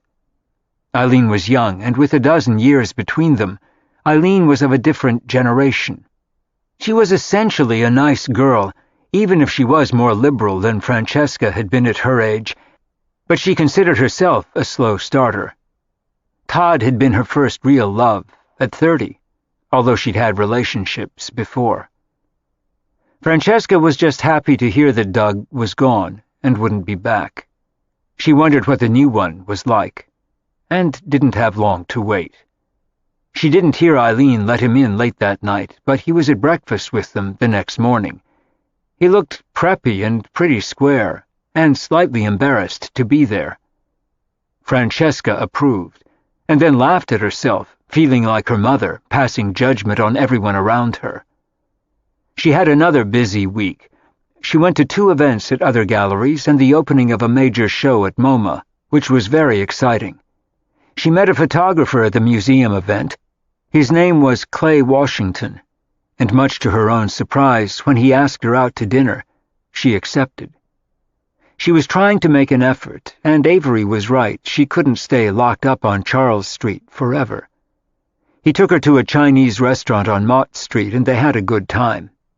He was interesting to talk to. He had traveled extensively in Asia and lived in India and Pakistan for several years. He was intelligent and attractive, and she tried not to be put off by how different he was from Todd. Clay, the photographer, was much more like her. He would have qualified as bohemian to Todd. He was just new and different. He dropped her off at her house in a cab after dinner, and she didn't invite him in. He promised to call her. She hadn't been swept off her feet by him, but it had been a pleasant evening, and for now that was enough. He called her 3 days later, as promised, and invited her to lunch. He came by the gallery, admired the show that was up, and was impressed when he realized her father was Henry Thayer. Everything about him seemed right, except that she wasn't attracted to him. But maybe that would come in time. He kissed her on the lips after lunch at a restaurant called Bread, and she let him. But she felt nothing. She felt dead inside, or numb. Maybe Todd had taken her heart with him. She tried to explain it to Marya in a quiet moment that night. It was so weird. I felt like I was cheating on Todd. It takes time to disengage from someone. It was a long time ago, but I was engaged to someone else before I met my husband. He was killed in a boating accident. I didn't look at anyone else for 2 years. I just couldn't. I even thought about going into a convent. She smiled as she said it. I was very young. And then I met John and fell madly in love, and I came alive again, more so than ever. We got married a year later. Give yourself time. And even because someone is a good person, that doesn't make him right for you. You'll know it when you find it. Maybe you and the photographer can be just friends. It sounded like a better idea to Francesca, and she was grateful for Maria's wisdom and perspective. She was sure that she was right. The next time Clay called her, she told him she was busy. She was planning to go to an art auction at Christie's and had thought of asking him, but realized she didn't want to. So she went alone. It was easier than going out with the wrong man. She had a fairly decent time talking to assorted people after the auction, which had been lively, and was just leaving when she saw a familiar form in the distance. She recognized the way he walked and moved, and she saw him lean over and talk to someone as her heart took a leap. It was Todd, talking to a very pretty young woman. She had her arm linked into his, and he was smiling as he spoke to her, just the way he had looked in the beginning with her. Francesca wanted to drop to the floor and hide or crawl out of the room before he saw her. She felt like she was spying. She wasn't, but she was mesmerized by what she saw, and she felt her heart sink to her feet. She was unable to feel anything for another man, and he was with this very pretty woman, looking completely enamored. There were tears in her eyes as she ran out of the gallery and lunged into a cab and gave the driver her address on Charles Street. She cried all the way home and wanted to hide when she got in. She didn't want to see anyone. She just wanted to climb into bed and die. It was a wake-up call for her. She was mourning a man with whom she had been profoundly unhappy for a year, a man she had loved but who was wrong for her. They had been wrong for each other, even if they loved each other. They had broken up. He had moved on, and she was still hanging on to something. Memories, the ghost of him, the relationship they wanted and couldn't pull off. His reaction was much healthier. He was living his life. She wasn't. She suddenly felt as though someone had thrown cold water on her. She wondered if he was in love with the girl she'd seen him with, but whether he was or not was irrelevant. He no longer belonged to her, and never would again. Nor should he. She didn't want the agony they'd shared in the end any more than he did. The message of that night was clear. She had to move on. It was over. She still didn't want Clay Washington, the photographer she had met at MoMA, but somewhere out there was a man for her, and she had the right to find him. No matter how sweet it had been for a while, Todd wasn't it. She was going to have to find her dream somewhere else. Maybe he had already found it, but whether or not he had, she knew she had to start living again, and not just between the gallery and 44 Charles Street. She needed a new life and a broader world. But seeing him with another woman had definitely smarted. It had been excruciatingly painful. She thought about it for a long time that night and was haunted by the look on his face when he turned to the woman he was with. She was still shaken by it when she went downstairs the next morning and sat at the kitchen table, staring into space. She didn't even hear Chris come in. "That bad, huh?" he said, teasing her, as he started a pot of coffee. No one else was up yet. What? Sorry. She looked ragged and exhausted. She had slept badly and looked it. "You look hungover," he said honestly, and handed her a mug of coffee a few minutes later.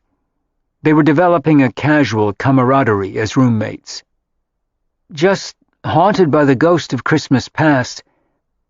I saw my old boyfriend last night with a new woman. I guess it shook me up more than it should have. It was a reality check for me. Who sets the rules for that? About how long things take? Chris said as he sat down across from her. Who decides how upset you're going to get? If it shook you up, so be it. You have a right to your feelings. That's a pretty upsetting thing to see. She had the impression he'd been there, from what he said, but she didn't ask him. She was grateful for his kind words and thanked him as Marya walked in, looking bright and cheerful as usual. She always seemed to be in a good mood. It was a sharp contrast to the way Francesca was feeling, as she reached for the computer that was sitting on the table. Chris never touched it.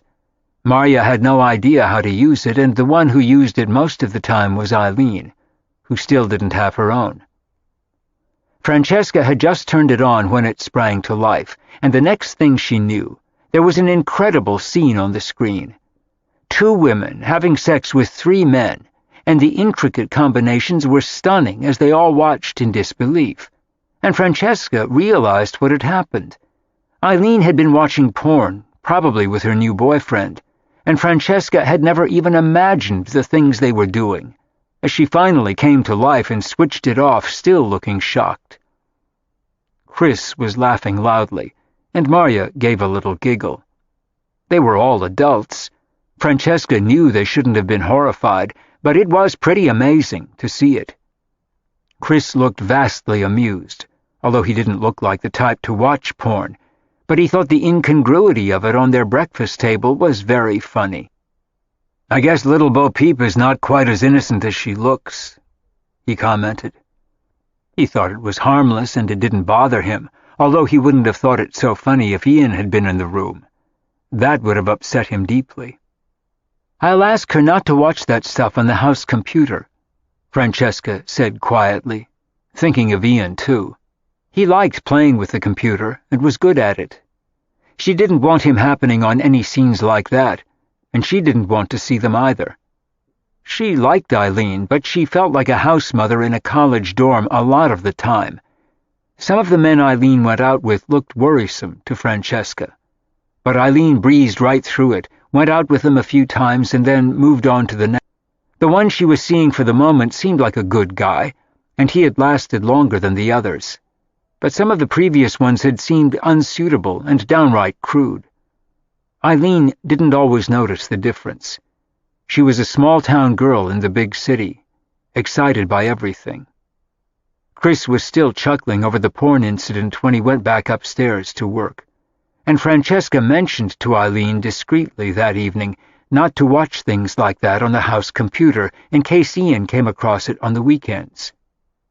"Oh, I would never do that," Eileen said, looking horrified.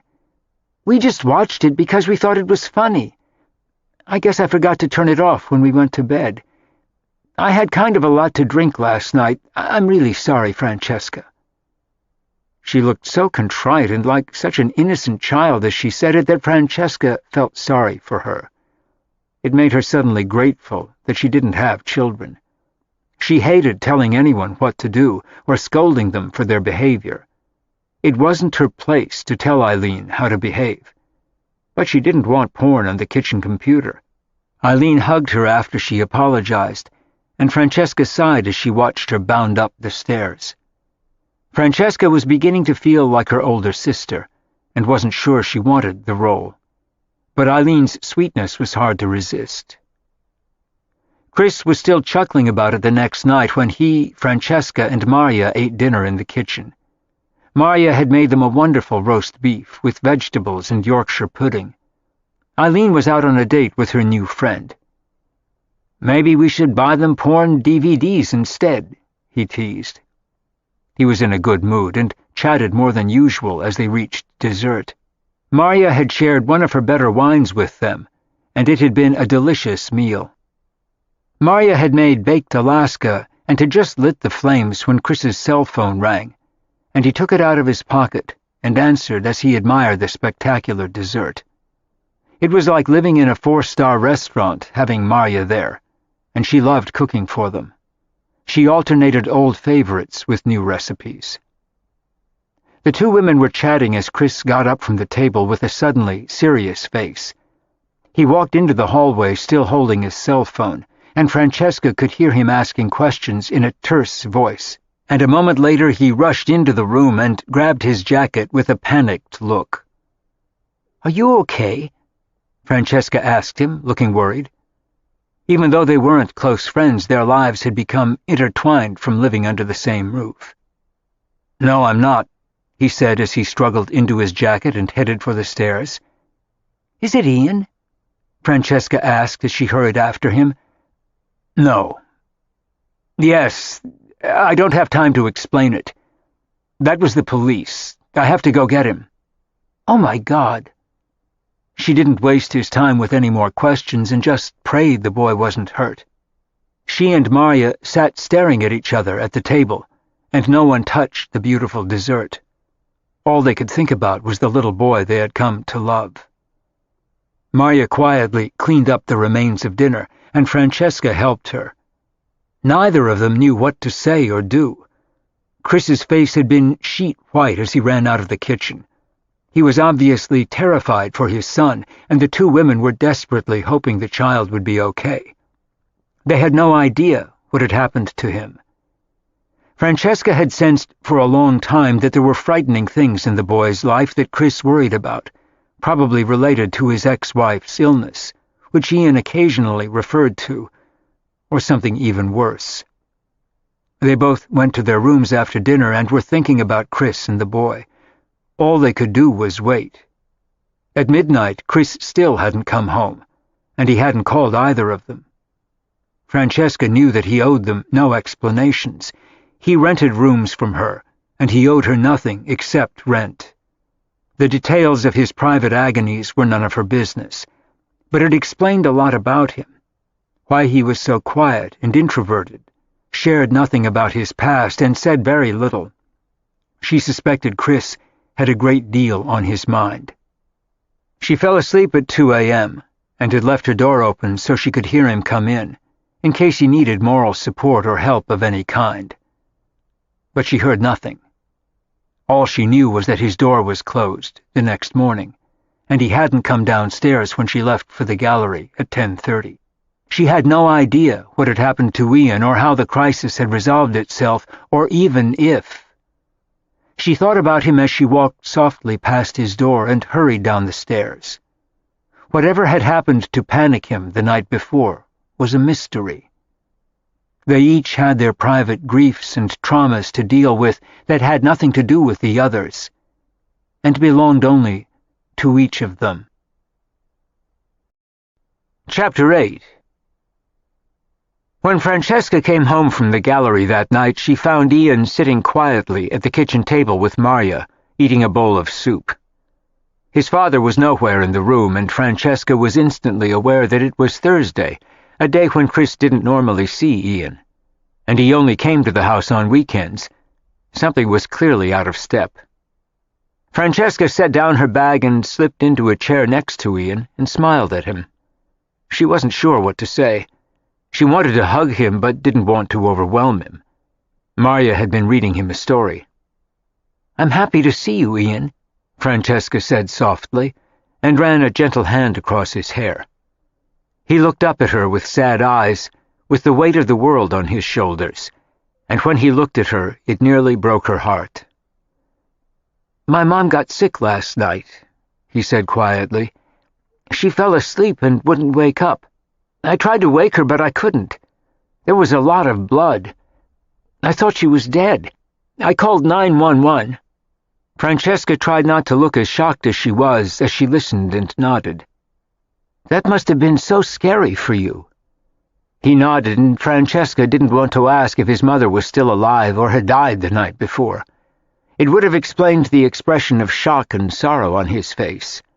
He looked like an orphan sitting there, and she wanted to put her arms around him, but he seemed so fragile she didn't dare. "She's in the hospital now, but she's very sick. I'm going to stay here with Dad." I'm glad you're here," she said softly. "So am I," Marya added. "You can help me bake lots of cookies. You can take some with you to school." He nodded again as his father came into the room, and Chris looked as traumatized as his son. There were dark circles under his eyes from the night before. Chris took a seat at the table and smiled at Ian, as though they had come through the wars together. Francesca suspected they had, given what she had just heard. "How are you doing, champ?" "Okay," Ian said quietly. He had eaten very little of the soup. "I think we both need to go to bed early and get some sleep. How does that sound to you?" Chris looked utterly worn out. "Okay," Ian said again. He wasn't the bouncy, happy child he normally was on weekends, but if he had watched his mother nearly die in a pool of blood, it was easy to understand why he was so subdued. Marya touched his arm sympathetically as Chris picked the boy up and carried him upstairs. He looked gratefully at Marya, who had been wonderful to Ian all that afternoon. Francesca stayed and talked to Marya for a while.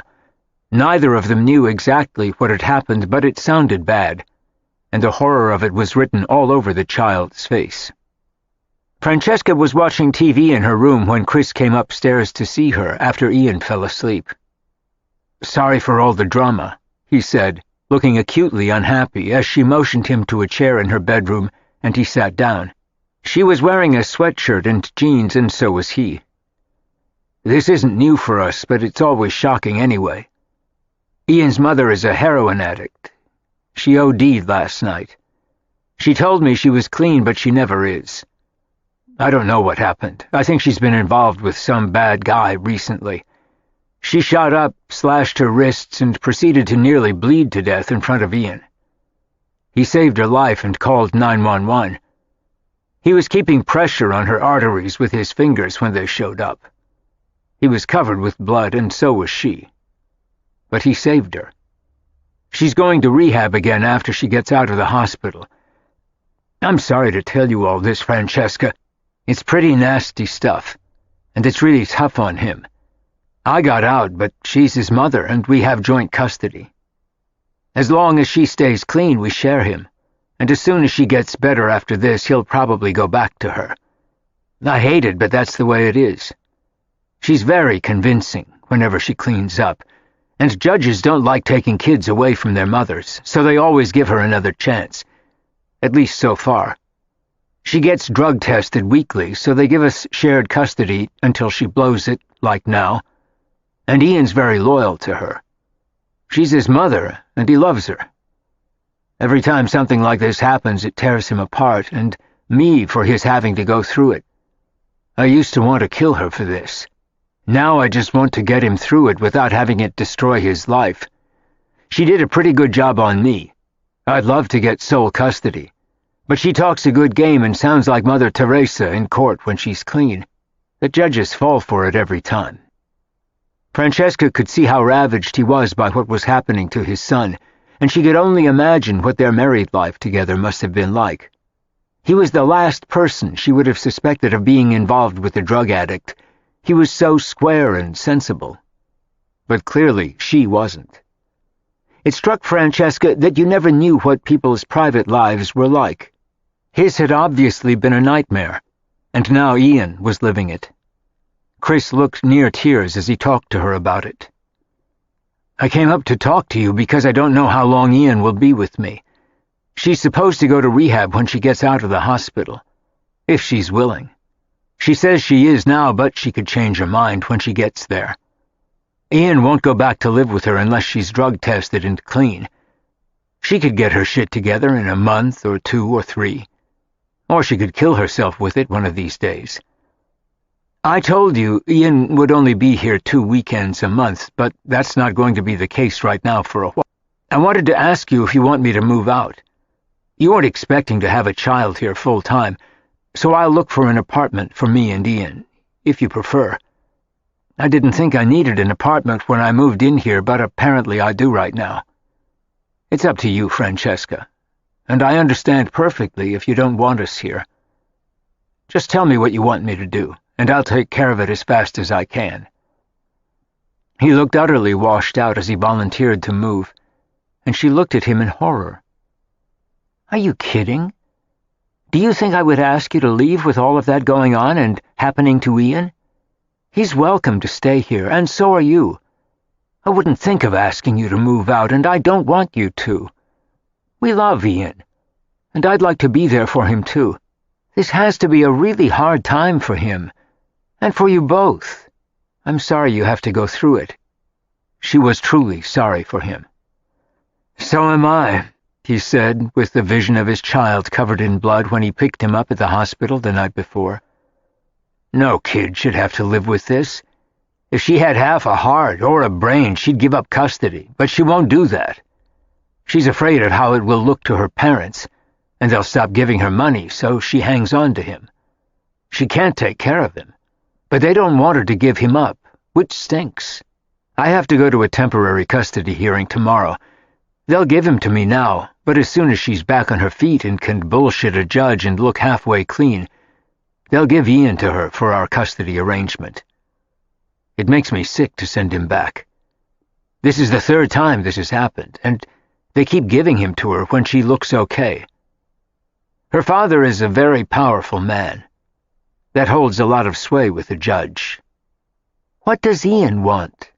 Francesca asked him softly. "He's afraid that if he's not there to save her, she'll die. This is the second time he has, but one of these days it won't work, and she'll die right in front of him, with a needle sticking out of her arm." There were tears rolling down his cheeks as he said it, and Francesca got off her bed and gave him a hug. "Do you want me to go to the hearing with you tomorrow? No one should have to go through that alone." He shook his head. "I've been there before, and thank you, but I wouldn't do that to you. This is my problem, not yours. But thanks for offering and being a good friend. At least the judge said Ian doesn't have to be there. This should be pretty quick, and it's only temporary custody till she gets out of rehab. Her lawyer can't say much after everything that happened last night." It was agony for him and Ian, and Francesca could see it in his eyes. She understood now why he spent his time alone. He was obviously still traumatized by everything he'd lived through with his ex-wife. He said all he wanted now was to be with Ian and enjoy a peaceful life. He had lived through hell when he was with her, and Ian still was. But Chris knew that if he tried to take him away from her permanently, the child would blame himself forever for not being there for her. It was a nightmare for him. Ian had become the caretaker and his mother, the child. They talked for a few more minutes, and Francesca reassured him again about not moving out. He was very grateful, and then went back to his room to be with Ian. They had hardly slept the night before, and Ian had terrible nightmares that night. She could hear him screaming through the floor of her room, and the deep rumble of Chris's soothing voice. She felt desperately sorry for them both. Marya babysat for Ian when Chris left for the temporary custody hearing early the next morning. Chris was wearing a dark suit and a tie. He looked more serious than Francesca had ever seen him, and her heart went out to him as he left in a cab to meet his lawyer at the courthouse. He'd been through it before, too many times. Ian knew all about it, too. He explained it to Marya and Francesca as they sat with him in the kitchen and tried unsuccessfully to distract him. He explained that he would live with his dad now until his mother got out of the hospital, and then he had to go back to her to take care of her, otherwise she might die. He said it with the saddest eyes Francesca had ever seen. Chris had confided to her the night before that Ian saw a therapist twice a week just to get through the trauma he lived with on a daily basis. Francesca thought it was criminal to put a child through it, and an agonizing blackmail for the child. Ian had spoken to his mother early that morning on the phone, when Chris let him talk to her. But they both knew that once she got to rehab, she wouldn't be able to call him until she was clean and got out. It could be months before Ian would talk to her again, and a grieving process for him every time.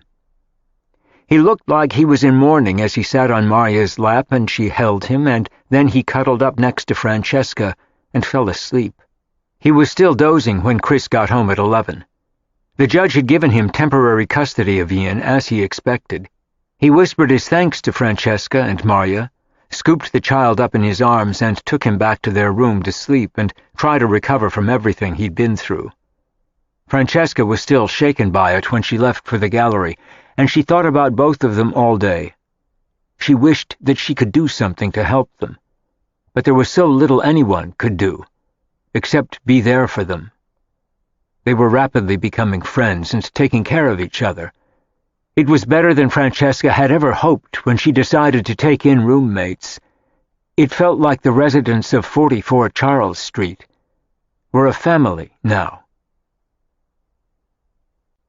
Chapter 9.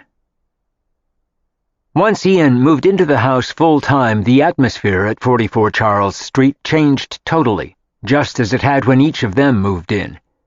It became a family and a real home, with a child in their midst.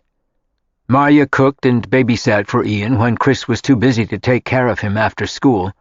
Francesca took him to the gallery with her and went on outings with him on weekends. He loved hanging out at the gallery, meeting the artists who dropped by regularly, and was fascinated by the paintings. And Eileen demonstrated her teaching skills and played wonderful games with him and taught him to make origami birds. With Eileen directing them, they all made puppets in papier-mâché one weekend and turned the kitchen into a total mess, but the results were beautiful, and Ian was thrilled. Eileen had an amazing knack with kids, and Ian followed her like the Pied Piper. He'd go up to her room and she would read him his favorite books for hours. Chris was always grateful to her. Ian loved it. And they all dyed Easter eggs with him and put them in little baskets with brightly colored shredded cellophane grass. Eileen provided the supplies. Ian suddenly had a grandmother and 2 aunts whom he'd never had before. And Francesca's father and Avery came to Easter dinner, where Marya prepared a splendid ham and decorated the table with Easter eggs, with a gigantic chocolate egg in the center of the table, which she allowed Ian to eat for dessert. He went to see his maternal grandmother several times, and Chris was good about getting him there. But it was in the house on Charles Street where Ian felt the most loved and had the most fun. The women in the house were devoted to him, each in her own way, and Ian loved them. Chris beamed as he watched the child blossom, and it was an agonizing day when he had to go back to court in May, when Ian's mother claimed to be back on her feet and was out of rehab again. She wanted Ian to come home. Chris looked gray when he left for court, and worse when he got back. She had done it again with her father's help and convinced the judge. Chris had to take Ian back to her the next day, and return to the visitation schedule they'd had before she OD'd. It was his worst nightmare come true again. She had appeared angelic and remorseful in court. Ian looked painfully subdued when he said goodbye to all of them. "You'll be back next weekend," Marya reminded him. "We'll make almond cookies then. See you soon, Ian," she said as she kissed him goodbye. And Francesca had a lump in her throat the size of a fist when she hugged him. Eileen gave him her own teddy bear to take with him. All 3 women were crying when they walked back into the house after he and Chris left in a cab, and Chris looked devastated when he got home after dropping Ian off. He looked sick, and Francesca knew he was. He went upstairs and went to bed and stayed there for 2 days while Marya brought him comfort food on trays, and he refused to eat. He was morbidly depressed that weekend and worried sick. What if something happened to Ian, or she used and put him at risk? Chris could hardly function until Ian came back for the weekend the following week. The child had been sorely missed, and the house felt like a tomb once he left on Sunday night. Without Ian, the house took up its old, more adult rhythm again. Marya went to Vermont to check on things there. Eileen started dating more again, and was out almost every night. She had slowed down for a while. During Ian's time there, she had stayed home more than usual and enjoyed being with him. She had been through several boyfriends in the past few months, and she got involved with someone new in June. And Francesca was trying to force herself to think about dating, too. Everything had been on hold in all their lives while Ian lived with them. Without him, they became single adults again, with lives of their own to lead. But on the weekends he was there. They all concentrated on him. It touched Chris's heart. They had acquired a new family at the house on Charles Street, and he had 3 good friends to help him through tough times. And at least for now, his ex-wife was clean, according to the tests, and being responsible with Ian. But judging from past history, Chris knew it wouldn't last. June was a busy month for all of them. Marya was working hard on her new book. They had new dishes to try every night. Chris loved to tease Marya about it. As time passed, he seemed more relaxed and less anxious about Ian, although still skeptical about his ex-wife's ability to stay sober long-term. "If I don't come home to a 5-star meal every night, I feel deprived. I think I've gained 10 pounds since I moved in," he complained to Marya with a grin. "You needed it," Marya smiled at him. And she was teaching Ian to cook when he was with them on alternate weekends. So far, his mother was behaving, but Chris knew it was only a matter of time before she screwed up again. He had been through it with her for 10 years. He had discovered her addiction to drugs before Ian was conceived. He had seen her through 2 rounds of rehab, and then she got pregnant. The only time she had been totally off drugs was while she was expecting him. She fell off the wagon again 3 months after he was born. He no longer believed that she could clean up for a reasonable amount of time. He was sure she'd start using again any day. He just hoped that when it happened, Ian would somehow be spared the agony of it. Chris was waiting for the other shoe to drop, and he knew it would. The only question in his mind was when. Eileen showed up with her new boyfriend, and Francesca was discouraged to see that he was one of the ones with piercings and tattoos. She seemed to ricochet between preppy young men who worked in ad agencies or banks, were school teachers or had other traditional jobs, and wilder ones who worked on the fringes of the arts or related fields. This time she had gone a little further off the beaten path, and her new man was a motorcycle. Francesca couldn't stand him, and thought he was intolerably rude. He was handsome, there was no denying it, and sexy. She could see his physical appeal. But there was an underlying current that made everyone uncomfortable, and he wanted to control everything that Eileen did. It infuriated Francesca whenever Eileen talked about it. It seemed as though his wanting to control her flattered her, and she mistook it for love. It reminded Francesca more of abuse, and he didn't hesitate to put Eileen down in front of them and belittle her. He had just done it one morning after Marya had made breakfast for all of them, and Brad, the new boyfriend, made a nasty comment to and about Eileen. Francesca bristled immediately but didn't say anything. And then he did it again. This time she called him on it, while Eileen looked mortified and stared into her plate. She didn't like to upset him. "Why do you say things like that about her?" Francesca challenged him. She had only seen him a few times, but she didn't like anything about him. "What's it to you?" He glared at Francesca across the table, intending to intimidate her. He didn't. It just made her angrier at him. "It's mean. She's a wonderful woman, and she's nice to you. We're her friends. Why would you say something like that about her?" He had called Eileen a dummy repeatedly, which she certainly wasn't, except maybe about him, and he hadn't said it affectionately. Francesca and Brad had an encounter at the coffee pot a few minutes afterward. When he grabbed it away from her, still angry about what she had said to him, he felt humiliated, and a little bit of the hot coffee splashed onto Francesca's hand, which he had intended. She gave a sharp shout as it burned her, and gave the coffee pot up to him. "Oh, did it burn you?" he asked sarcastically, with a grin.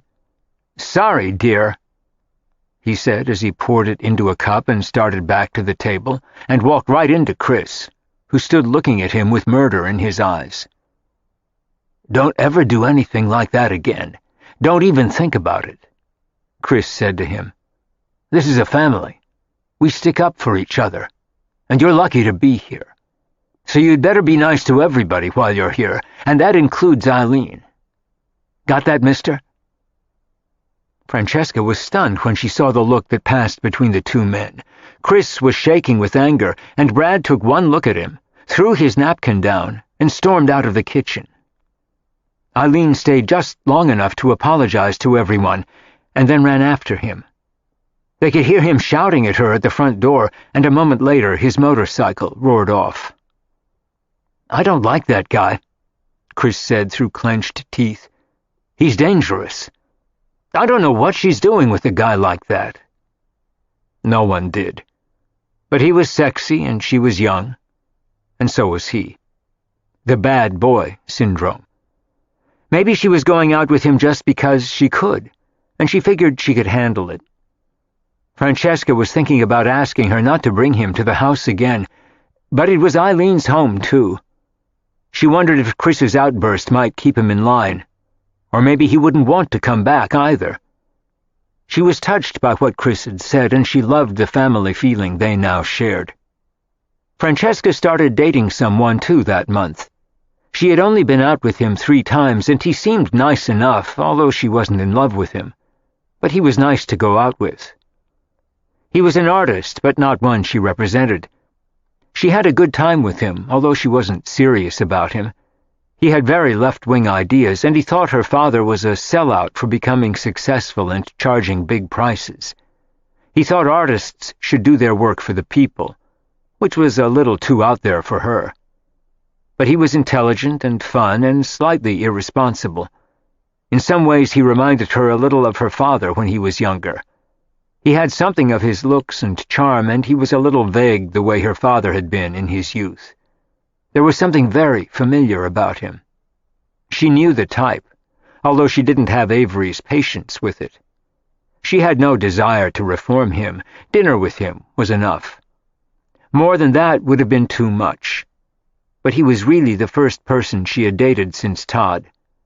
It was good practice, but she knew she'd never be serious about him. He made her laugh, which was nice, and feel like a woman again, which wasn't bad either. But she had no chemistry for him whatsoever. He was naive and unrealistic, and seemed like a child to her. She didn't want to date a boy. She wanted to go out with a man, if she took that step again with anyone. She knew the type. A lot of the artists she knew and respected acted like children. She didn't want to mother him.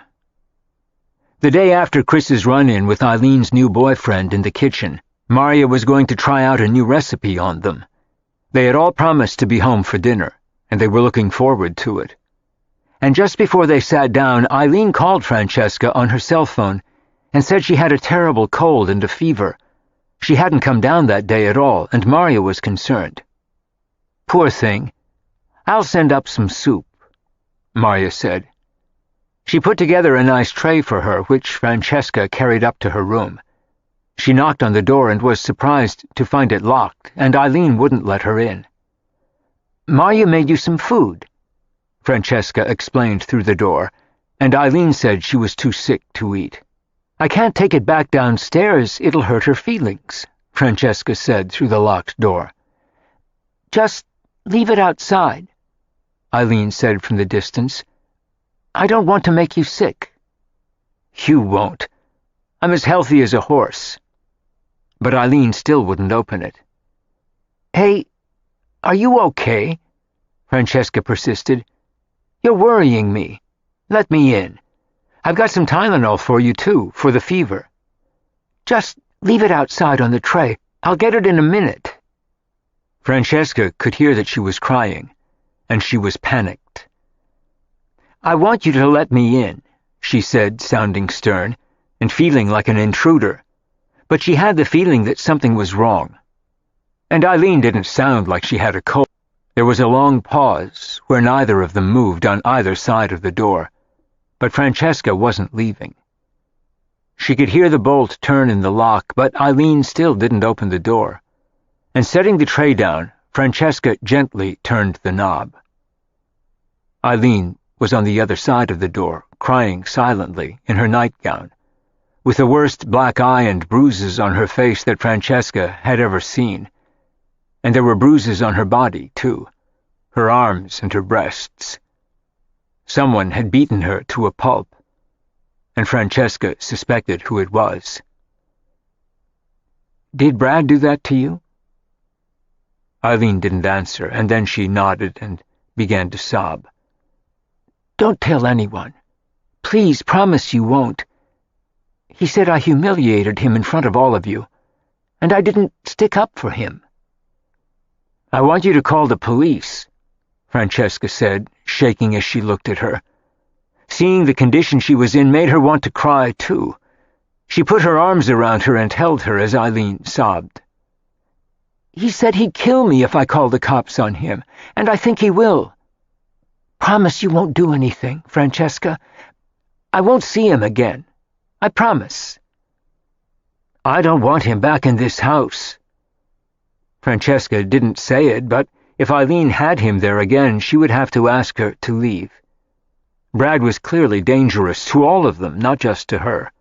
He had burned Francesca's hand intentionally, and God only knew what he would have liked to do to Chris, and would if he got the opportunity. She really wanted to call the police, but didn't want to put Eileen at greater risk. "Do you want me to take you to the ER?" "No," she said miserably. "They might report it to the cops. I'm okay. I've been through it before. My father used to beat me and my mom up all the time when I was a kid. He's a drunk. That's why I left home." "I'm so sorry," Francesca said, wishing they could do something to Brad, like put him in jail where he belonged. "Eileen, you can't keep meeting guys like this. You don't know who they are. It may be fun and exciting to meet them online, but some of them are dangerous. And you can't bring anyone here again." "I won't. I swear." She sobbed as she clung to Francesca. "Please don't make me leave. I love it here. It's the only real home I've ever had." What she said tore at Francesca's heart. "Then I want you to be careful from now on. I promise I will." And then she looked at Francesca guiltily. "He took my key. I tried to stop him, but he took it and ran after he beat me up. He said he'd come back and do it again if I told anyone." "I'll change the locks," Francesca said grimly. She kissed her gently on the forehead then, promised to come back after dinner, and ran back downstairs. She had been gone for half an hour. "What took so long?" Chris asked her when she got back. They were halfway through the main course, but Marya hadn't wanted it to get cold. She must be really sick. "Sick as a dog," Francesca confirmed, not wanting to upset either of them and not sure what to say. She said almost not a word through dinner, and Chris could see she was upset. They had all gotten to know each other well. He spoke to her in an undervoice when Marya was getting a chocolate soufflé out of the oven, and then made crème chantilly and sauce anglaise to go with it. It was yet another feast. "What's wrong?" Chris asked in a whisper. Francesca hesitated for a minute and then decided to tell him. She wanted his advice. "Brad beat her up. Badly. She's got bruises all over her face and body and a black eye." "Jesus!" Chris looked furious. "Did she call the police?" Francesca shook her head. "She said he told her he'd kill her if she told anyone. She can't even go to work. She looks a mess." "Do you think she should move out?" he asked practically, as Marya worked on the whipped cream and made so much noise she couldn't hear what they were saying. "She begged me not to. I told her she can't have him here again. He took her key. I'll get the locks changed tomorrow. We can put the chain on tonight." Chris sighed and leaned back in his chair. "I hope she's not addicted to the guy, or getting beaten up. Physical abuse is a tough addiction to break. One of the worst." But as far as they knew, it had never happened before. Francesca was encouraged by that. I think he's just a random bad guy she met on the internet. I wish she'd give that up. She doesn't mean to, and she's a sweet kid, but she's putting all of us at risk along with herself." Chris nodded, and Marya arrived with the dessert. Francesca picked at it, and Chris ate most of it. It had been a delicious meal. Marya's recipe was flawless, but what was happening upstairs was upsetting to Francesca and Chris. They didn't tell Marya, and agreed that she didn't need to know. After helping Marya clean up the kitchen, Francesca went back upstairs to see Eileen. She looked terrible, but she had eaten some of the food Marya sent her and felt better. She made 1,000 promises to Francesca, who went back downstairs to talk to Chris. They were uneasy about Brad, but they hoped he'd leave Eileen alone after this. She had sworn to Francesca that she'd never see him again. Francesca put the chain on that night, and Chris said he'd call the locksmith the next day and get the locks changed while she was... There wasn't much else they could do, except keep an eye out for him, and Francesca had told Eileen that she would call the police if he showed...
Chapter 10. Chris arranged to have the locks changed, and Eileen took a week off from work. She told him she'd had a car accident, and eventually she admitted what had happened to Marya, who was shocked. She was relieved that Francesca had changed the locks, and she felt desperately sorry for Eileen, who was just such an innocent, harmless young girl. And even if she was foolish about her internet encounters, she didn't deserve to be beaten up. No one does. It crossed Francesca's mind that Eileen's problems weren't with the internet, which was just a venue for her to meet men like a bar or any other place. Her real problem was the poor judgment she exercised about the men she met, and her attraction to the wrong ones. It took them all some time to settle down after that. Francesca went out with her artist again and was even less impressed.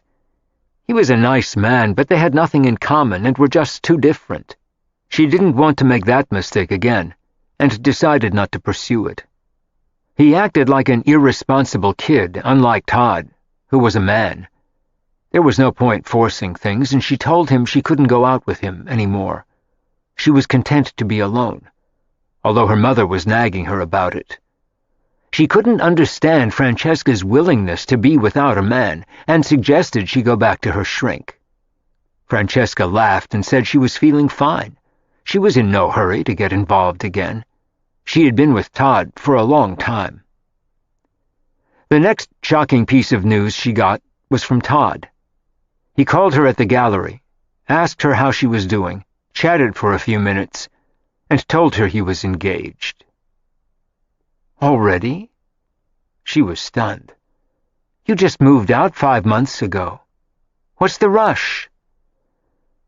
I'm 41 years old. I want to get married and have kids. She was 35 and still felt none of that. Is that the woman I saw you with a few months ago? She's tall and blonde. You were at Christie's together. Francesca sounded sad. It was hard to get used to the idea of his being with someone else. Probably. I've been seeing her since February. We're getting married early next year. I thought you should know before we announce it or tell anyone else." "Thank you," she said softly. She was happy for him, if that was what he wanted. But hearing it still hurt. He knew it would. They were different people with different needs. It was what had driven them apart. And now he was engaged. It left her feeling dazed all day after she thanked him for telling her, and wished him luck. She was still feeling down about it when she went home that night. Chris was getting out of a cab as she walked up the front steps. He had delivered a design project to an art director uptown, this time for a New Age-looking capsule designed to contain laundry detergent. He looked happy to see her. "How was your day?" he asked as she unlocked the front door. It was nice for both of them to have someone to come home to. Neither of them would have otherwise. "Not so good. Todd called to tell me he's engaged." They had few secrets from each other now, if any, except for their hopes and dreams, which they kept to themselves. But after the drama with Ian's mother and Eileen getting beaten up, they talked about everything that happened to them on a daily basis and considered each other friends, as they did Marya and Eileen. "Wow, that's heavy," Chris commented as he followed her into the front hall. There were the usual fabulous smells coming from the kitchen. They were used to it by now. They loved it but were less impressed, although the smells wafting up to them were particularly good that night. All of them offered to chip in for the food, but most of the time Marya insisted on providing it herself. It was her generous and greatly appreciated gift to them. They all gave her little gifts whenever they could, and Chris bought her some very good wine. "Are you upset?" Francesca looked shaken as she turned to look at him. She hadn't expected this from Todd, not this soon, anyway. "Yes, I am," she said honestly. "I guess I should be gracious about it and say I'm happy for him. But I'm not sure I am. I'm still sad for me that it didn't work out with us."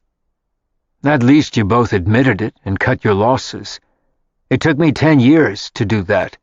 And by the time I did, I was a mess and never wanted a relationship again.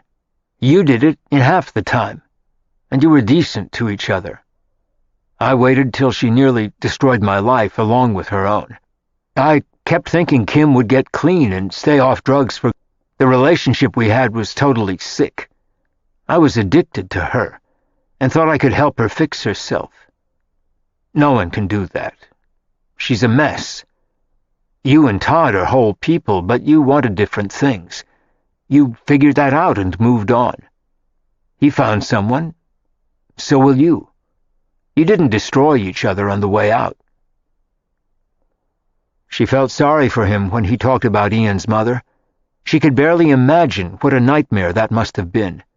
And it still was, at their child's expense, which was even worse.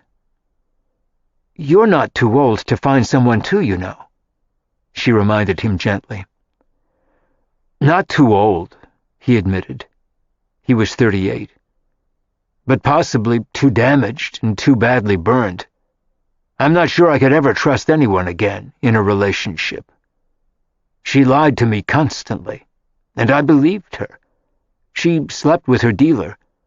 It took me 3 years to figure out she couldn't stay off drugs. Addicts are incredibly convincing and amazing liars. She's a piece of work. I feel sorry for her now, but I hate what she does to Ian." Francesca nodded. He had been essentially out of the marriage for 2 years, ever since he gave up on her, although he had only left her 6 months before. He had stayed with friends in the beginning, then a hotel, and had finally come here. Francesca was sure he'd find someone again, and he was equally sure of it about her. They were both too young to give up on love forever. "Let's go see what Marya is cooking up for us tonight," he said, to distract them both. They had been trying out recipes for her almost every night. She'd been cooking up a storm, and all of them were gaining weight. Francesca followed Chris down the stairs to the kitchen, expecting to see Marya, and both of them looked startled when they saw a tall, white-haired man instead.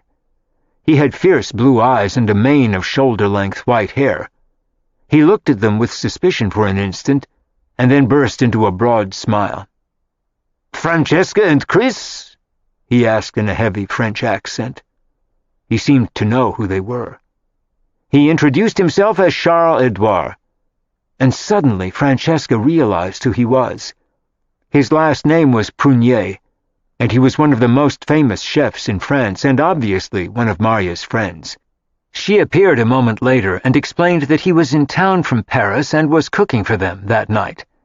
She promised that it would be an unforgettable experience, and he looked at her with eyes that sparkled. He was a very handsome man. They shared a bottle of champagne he had brought with him, and everyone in the house was excited about dinner. Eileen came home a few minutes later with flowers she had bought for Francesca and Maria, and a bottle of wine for Chris. They were a lively bunch, talking about France as she walked in. Charles-Edouard said that he and Maria had known each other for 30 years. It was easy to see that he had a crush on her, and he flirted with her as they cooked together.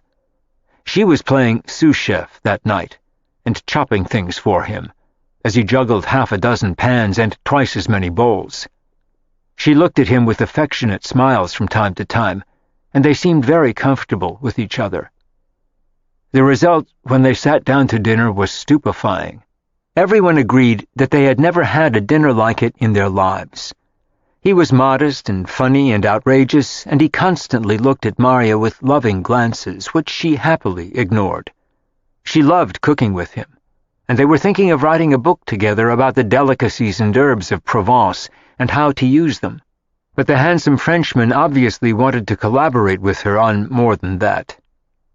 "He's adorable," Francesca whispered to Maria as they did the dishes together. "And he's crazy about you." It was easy for anyone to see, and they all had, while eating his astoundingly good dinner. He and Chris were smoking cigars in the garden while the three women washed up. And after that, Eileen went upstairs. "What about him?" Francesca asked. She thought they made a very handsome pair, and he was about Maria's age. "Don't be silly," Maria said shyly, and then laughed. "And what about his wife? He's very French. He's married to a very sweet woman who used to be one of his sous chefs.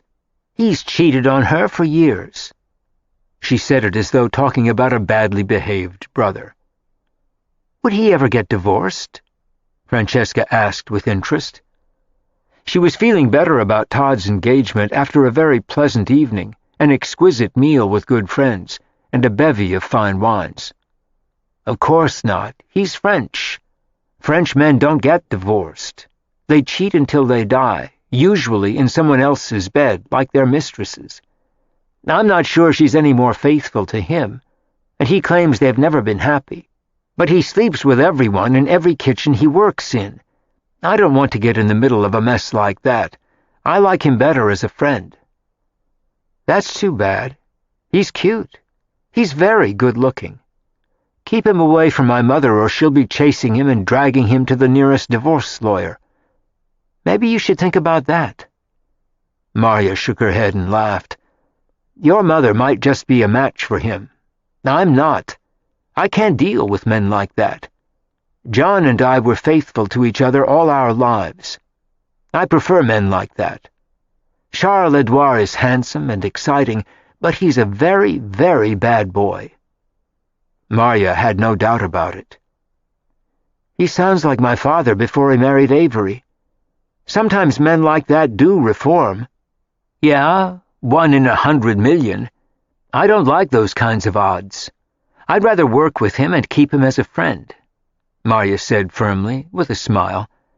"This way he's someone else's problem, not—" Chris and Charles-Edouard wandered back into the kitchen then, with what was left of the Cuban cigars the famous chef had smuggled in. He poured each of them a brandy then, and halfway through it he said he had been in love with Maria for 30 years. He looked at her adoringly, and she laughed at him. She took his declarations of love for her with a grain of salt. "Yeah, me and 10,000 other women. That's a long list, Charles-Edouard," she teased him as he smiled. "But you were always top of that list." He twinkled as he teased her. That's because you couldn't have me, and you still can't. Besides, I like your wife." "So do I," he said matter-of-factly with a mischievous smile. "I'm just not in love with her. I don't think I ever was. We're very good friends now.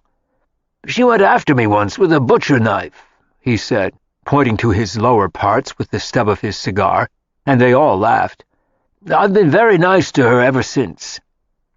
He said he had no children either, like Marya, and had never wanted any. "I'm too much a child myself," he confessed. He was totally charming and easy to be with. It had been a magical evening for all of them, and he promised to cook dinner for them again before he left. Francesca really liked him and wished he were available for Marya. It was obvious that they had a deep respect for each other and a lot of fun together, and he loved flirting with her. She had opened up that night like a flower in spring. It was nice to see her that way and admired by a man. She was such a pretty woman, so kind and so talented, it made Francesca sad to think of her alone. She didn't seem to mind it, but Francesca was sure she must get lonely at times. Marya didn't have the strident quality of her mother, who was desperate for a man, but it made her all the more appealing. She was very feminine, and there was no question about it. Charles Edouard was crazy about her. It really was too bad he had a wife, and she could sense that Marya was right and knew him well. He spoke of his wife with affection and fondness, and he would never get divorced. He was very French. Francesca walked Chris to the landing outside his room that night, after they said good-night to Marya. They talked about Charles Edouard for a few minutes. He was definitely a character, and had enormous talent as a chef. Neither of them mentioned Todd again. Chris didn't want to upset her, and Francesca was still digesting it, but felt better after tonight. And then she went upstairs and Chris went to his room. He had spoken to Ian during dinner, and everything seemed fine. The house was quiet after everyone went to their rooms. They'd all had a lot to drink. The wines had been important and delicious. He had served Chateau de Chem with dessert, and the brandy finished them all off. They were all happily asleep in their beds as Eileen tiptoed quietly down the stairs with her stilettos in her hand. She was quiet as a mouse as she opened the front door and closed it softly behind her. Brad was waiting for her outside. He had his motorcycle parked around the corner, and he looked annoyed. "What took you so long?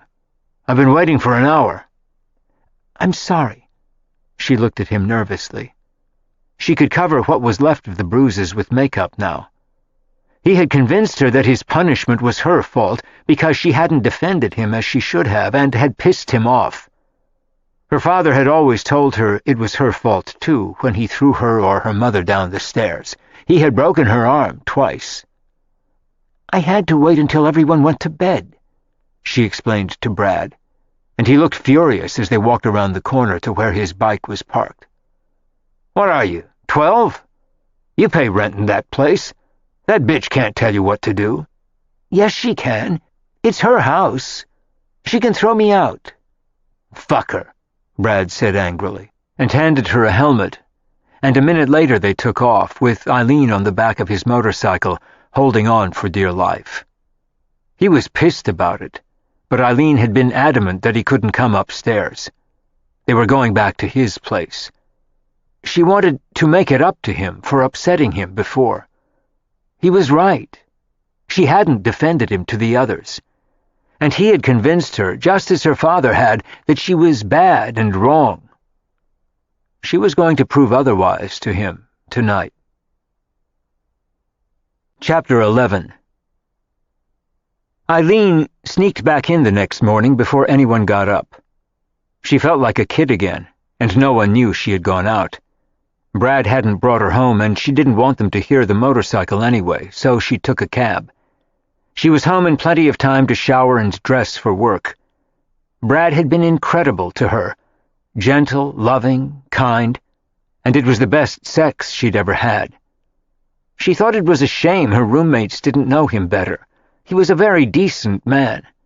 They had just gotten off to a bad start. She hoped that Francesca would relax about him in time and forgive him. Eileen already had. She was seeing him again that night. The relationship with him was heady stuff. They all had a quiet evening at home that night. Marya was studying recipes while Francesca did her laundry, and Chris was reading in bed. Eileen said she was going out with friends from work.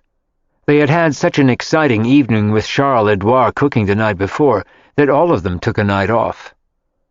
Marya had left some soup on the stove, and Francesca was on her way upstairs with her laundry when Chris shot out of his room with a look of panic. "She did it again," he said, looking both furious and scared. "She OD'd again. She's in a coma. Ian was with her, and they said he was frantic when they found her. Now he can't speak. He's in shock. She had a guy with her. He's dead. They think she might not make it this time." And somewhere in his heart, Chris hoped she wouldn't. It would be simpler for Ian. He was desperate to get to his child. He flew down the stairs and out the front door as Francesca stared after him, praying Ian was all right. She waited for them to come back. It was 4 a.m. when they finally did. Chris was carrying Ian, who was sound asleep. She opened her door and came down the stairs when she heard the front door close. "How is he? Is he okay? Can he talk?" She looked as worried as Chris, and he looked as though he had been hit by a bus. It had been a long night. "He said a few words before he fell asleep. They said I could bring him home. He watched the guy die when he OD'd. Talk about trauma for a kid. They're holding Kimberly responsible for it. That's what happens when someone ODs. The survivors are charged with their death. That's why no one ever calls the cops when someone ODs. She'll probably go to jail for this, or prison, unless her father's lawyers can get her off again." "How is she?" "Alive, unfortunately," he said angrily. "She was coming around when I left." "I can't let Ian go through this again," he said with a look of desperation as she followed him into his room, and he set his son down on the bed. Ian never stirred. They sedated him. He was hysterical at the hospital. He thought his mother was dead. "I'm going to fight for custody this time, and win. No sane judge can give him back to her now. I won't let this happen to him again. She's too sick." Francesca nodded, and wondered who her father was that his lawyers were so powerful. Chris had mentioned it before, but of course she didn't ask. It was irrelevant. Ian was all that mattered now. Francesca went down to the kitchen and brought Chris a cup of warm milk. She was just on her way back with it when she saw Eileen slip in. It was very late for an evening with friends from work, and Francesca guessed correctly from what Eileen was wearing that she'd had a date, but she had no idea with whom. At least she hadn't brought him back to the house. All Francesca hoped was that she'd been out with a nice guy. Eileen looked happy as she ran quickly up the stairs to her own room, and Francesca delivered the cup of warm milk to Chris. He was sitting in a chair watching Ian sound asleep on the top bunk. "It's going to make a huge stink if his mother goes to jail," Chris said as he sipped the milk. But he had no regrets for her if it got him sole custody of Ian. He only cared about his son. He had stopped caring about her years before, except for her effect on Ian. "Don't worry about it," Francesca said softly in the dimly lit room. "Get some sleep. You can deal with all that tomorrow." And she knew he'd have to face another temporary custody hearing in the next few days. That was how it worked. Custody cases got priority and went ahead of everything else. "Thank you," he said to Francesca, and she slipped quietly out of the room and went back to her own. The mystery of who Ian's mother was solved for all of them on the front page of the newspaper the next day. Chris had been married to Kimberly Archibald, of one of the most powerful families on the East Coast. Her father was an important venture capitalist who had made a vast fortune with the one he already had. The article told Francesca essentially what Chris already had the night before. It said that she was being charged with manslaughter for the death of a fellow addict in her apartment. The article claimed that she had bought and paid for the drugs. Francesca felt sorry for Chris and Ian as she read it, and then stopped as she saw the second paragraph that mentioned his name. She realized then what an innocent she was. It said that she had been married to and divorced from Christopher Harley of the Boston political family of the same name. More important, his mother was a Calverson. They were related to senators, governors, and 2 presidents. Chris's marriage to Kimberly had been a merger of 2 of the most powerful families in the country, one financial and the other political. And Chris wasn't just a graphic designer quietly making a living and renting a room from her on Charles Street. He was the heir of an important family, which he seemed to have divorced himself from to lead a quiet, simple life, until his ex-wife splashed him all over the front pages of every paper in New York. He was totally unassuming. Francesca put the paper in a drawer so Ian wouldn't see it when they came down to breakfast a few minutes later. Marya still didn't know what had happened the night before. She looked surprised to see Ian, but didn't comment on how pale he was or how shaken he looked. He didn't smile and hardly said a word at breakfast, even when she gave him his favorite Mickey Mouse pancakes. He still looked sleepy from the sedation they'd given him the night before, and he hardly— "What happened?" Marya whispered to Francesca when Chris thanked her for breakfast and took Ian back upstairs. Chris looked worried and exhausted, and he hadn't seen the paper either. Francesca handed it to Marya, who read the article and gasped as she read it. "Oh my God! How awful! I hope Chris gets custody of him now for good." "He should, particularly if she goes to prison. Chris thinks her father won't let that happen." "He may not have a choice," Marya said wisely. "Ian looks awful. He saw the man die and his mother OD. No child should have to go through that." She felt terrible for both Chris and Ian, as did Francesca. Chris came back downstairs then, without Ian. He had left him upstairs. He wanted to see the paper. His mouth was a thin line when he did. "Nice, huh?" he commented to both women with a grim look. The story was bad enough, but he hated it when they traced his family back through all the generations. At least most people who knew him never made the connection with him, and they hadn't mentioned Ian being on the scene, which was a blessing. They had had some respect for the fact that he was 7 years old. "Burn this, will you?" he said as he handed Francesca the paper and went back upstairs. Eileen had come in by then, and Francesca explained it to her after Chris left. She felt deeply sorry for him. Neither she nor Francesca mentioned the hour she got home the night before, or where she had been.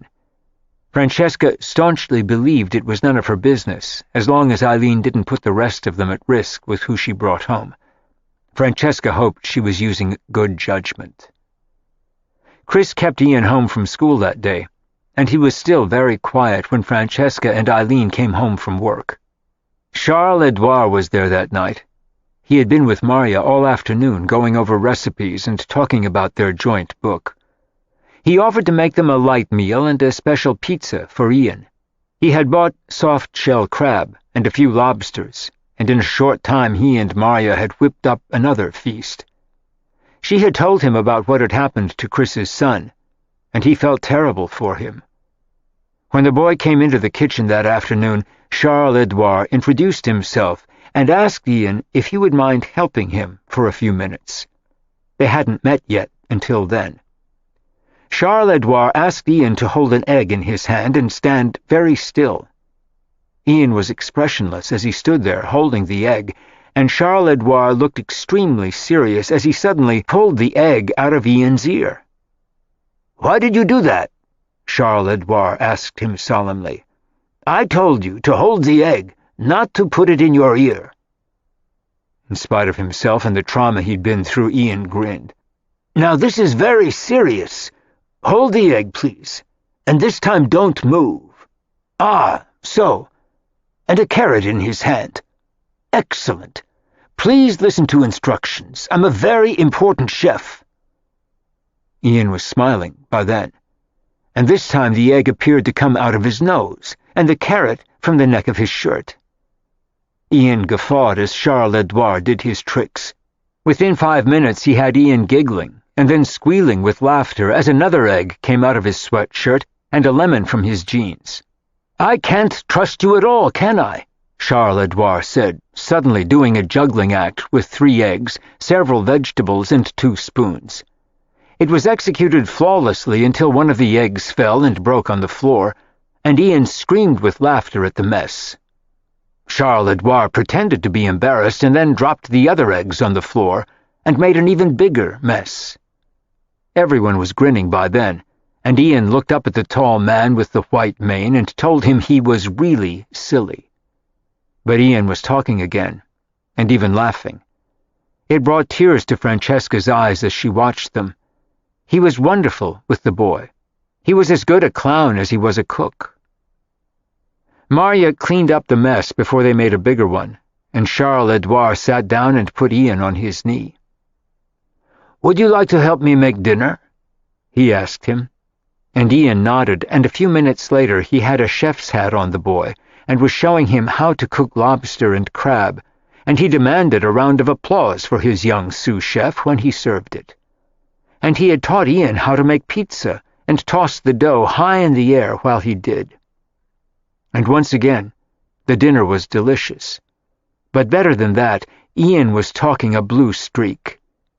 Chris thanked him when they shared more Cuban cigars in the garden, and Charles Edouard acted as though it were nothing. But it meant the world to Chris.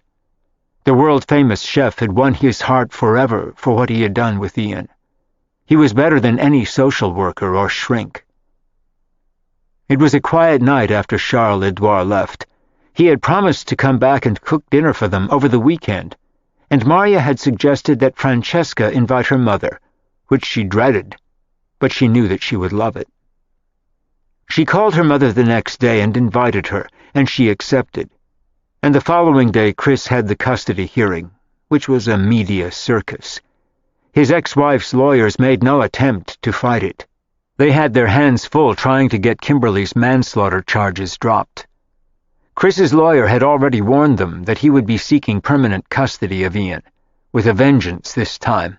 He had no mercy left for Kim after what she'd done and exposed Ian to again and again, and he was awarded temporary custody at the hearing. It was on the news that night, and Francesca's mother happened to see it and called her immediately when she did. "Do you know who that man is?" She was enormously impressed by who he was related to. Francesca was more so by his humility and discretion. "Yes, I do. He's related to some of the most powerful people in this... I guess he is. He doesn't talk about it. And this whole thing with his ex-wife is really hard on him and his son.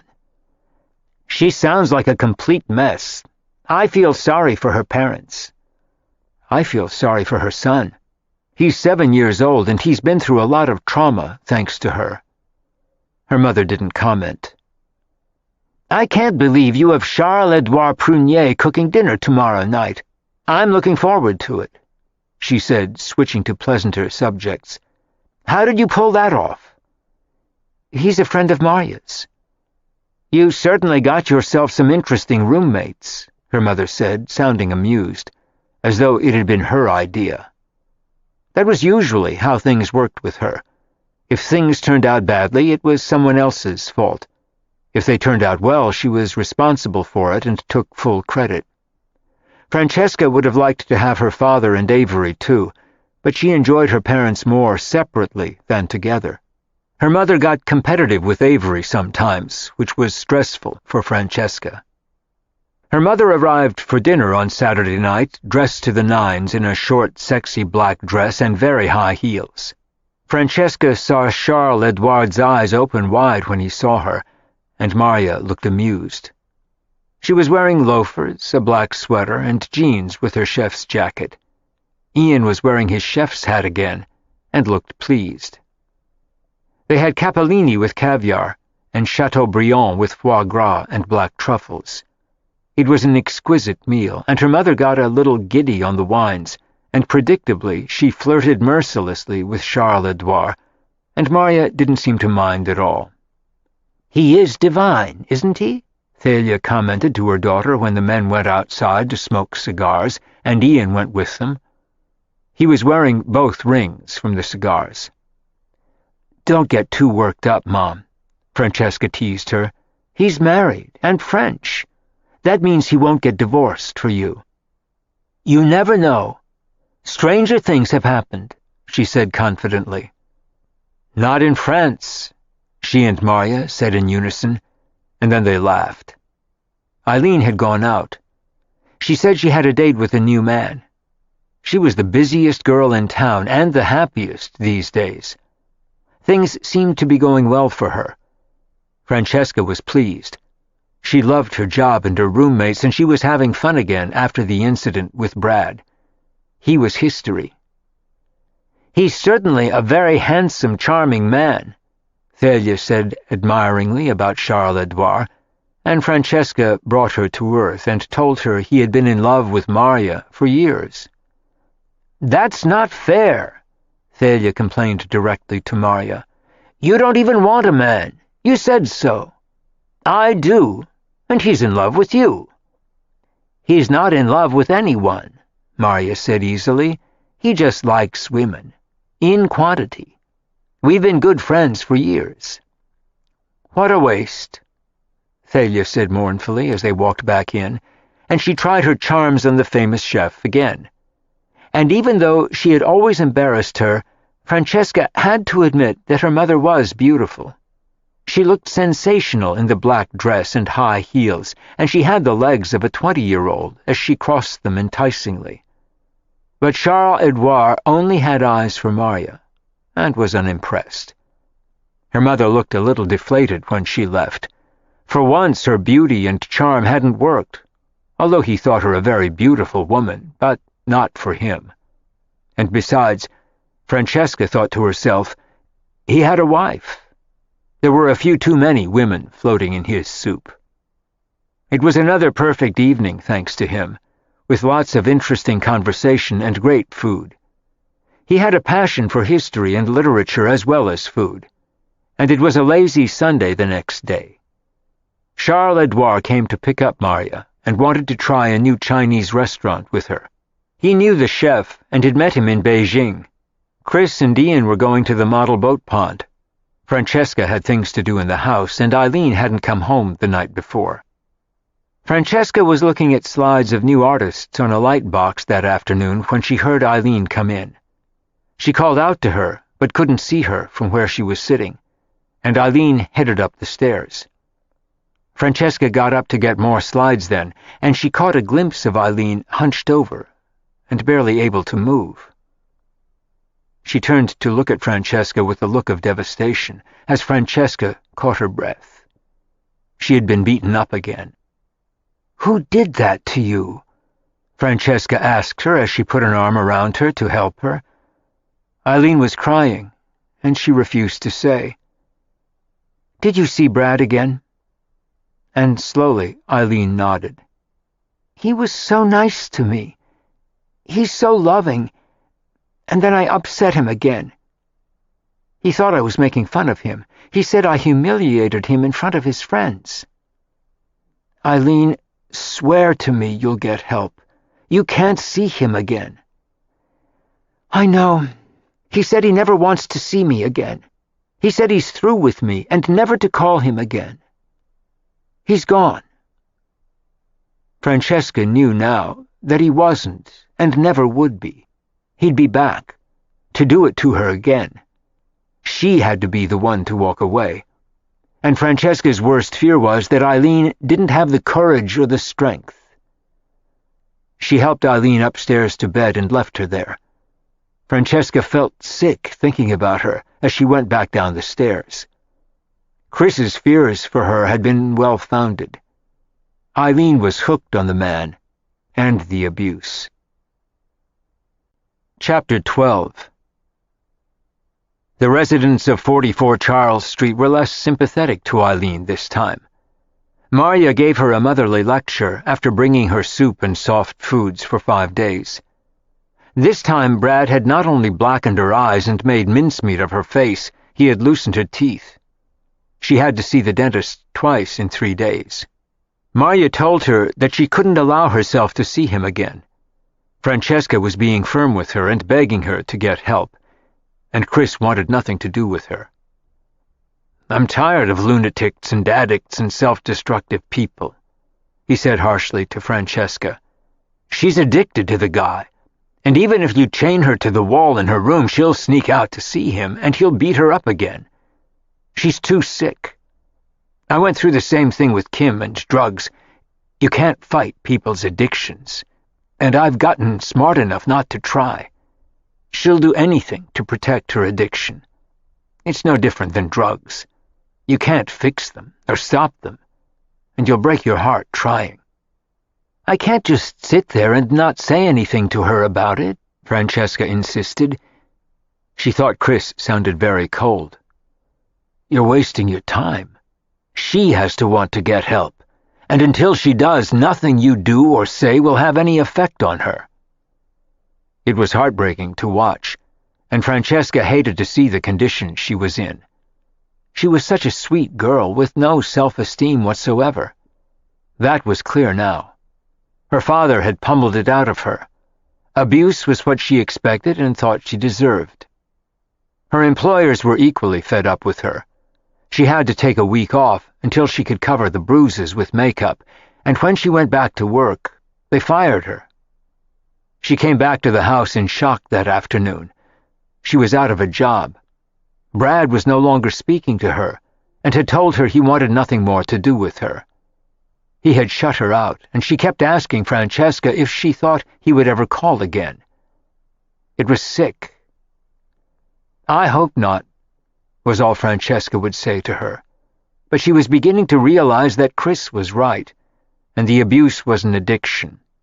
She was having withdrawal from not seeing Brad, even if he abused her, and she refused to get help. Francesca just hoped he would stay away long enough for Eileen to come to her senses and to detox from him. And Ian's mother was demanding to see her son in jail. Chris flatly refused and claimed it would destroy him. 2 psychiatrists who spoke to Ian agreed. He was happy with his father and leading a normal life with him. He and Chris were doing healthy, normal things. Charles Edouard was spending a lot of time at the house these days to see Marya and do the preliminary work on their book together, and Ian was his shadow whenever he was there. He was teaching him French and to cook simple things. He loved the boy and was wonderful with children, although he had never wanted any of his own. But he felt sorry for Ian and all he'd been through. Ian particularly loved it when Charles Edouard pretended to pull an egg out of his ear, and sometimes two, and begged him to do it again, and the flamboyant chef did. "He's around quite a bit these days, isn't he?" Francesca mentioned casually one day when she was alone in the kitchen with Marya. "We're working on the book," she said innocently. "Are you sure he's so devoted to his wife?" Francesca asked, hoping he wasn't. They were so cute together. She would have loved to see Marya with him, who always insisted that would never happen, and believed it. But she had no intention of having an affair with a married man, and Charles Edouard knew it, although he still tried to convince her, as he had for 30 years. Marya just laughed at him, and reminded him regularly of his marriage and wife at home. He was leaving for Paris shortly at the end of the month, and to the south after that. Marya was planning to meet him in July to work on their book there. And then she was going to Spain on her own, and Italy after that, all to visit chefs she knew and restaurants she wanted to explore. And she wanted to spend August in Vermont before she came back to New York in September. She was going to be away for more than 2 months, and Francesca knew she would miss her. Francesca was trying to figure out her own summer plans. Marya invited her to Europe with her, as did her mother, but Francesca wanted to go sailing in Maine with friends as she did every summer, and had for 4 years with Todd. They were friends of his, but she loved them dearly, and they had become her friends as well. Todd was planning to visit them too with his fiancée, but at a different time.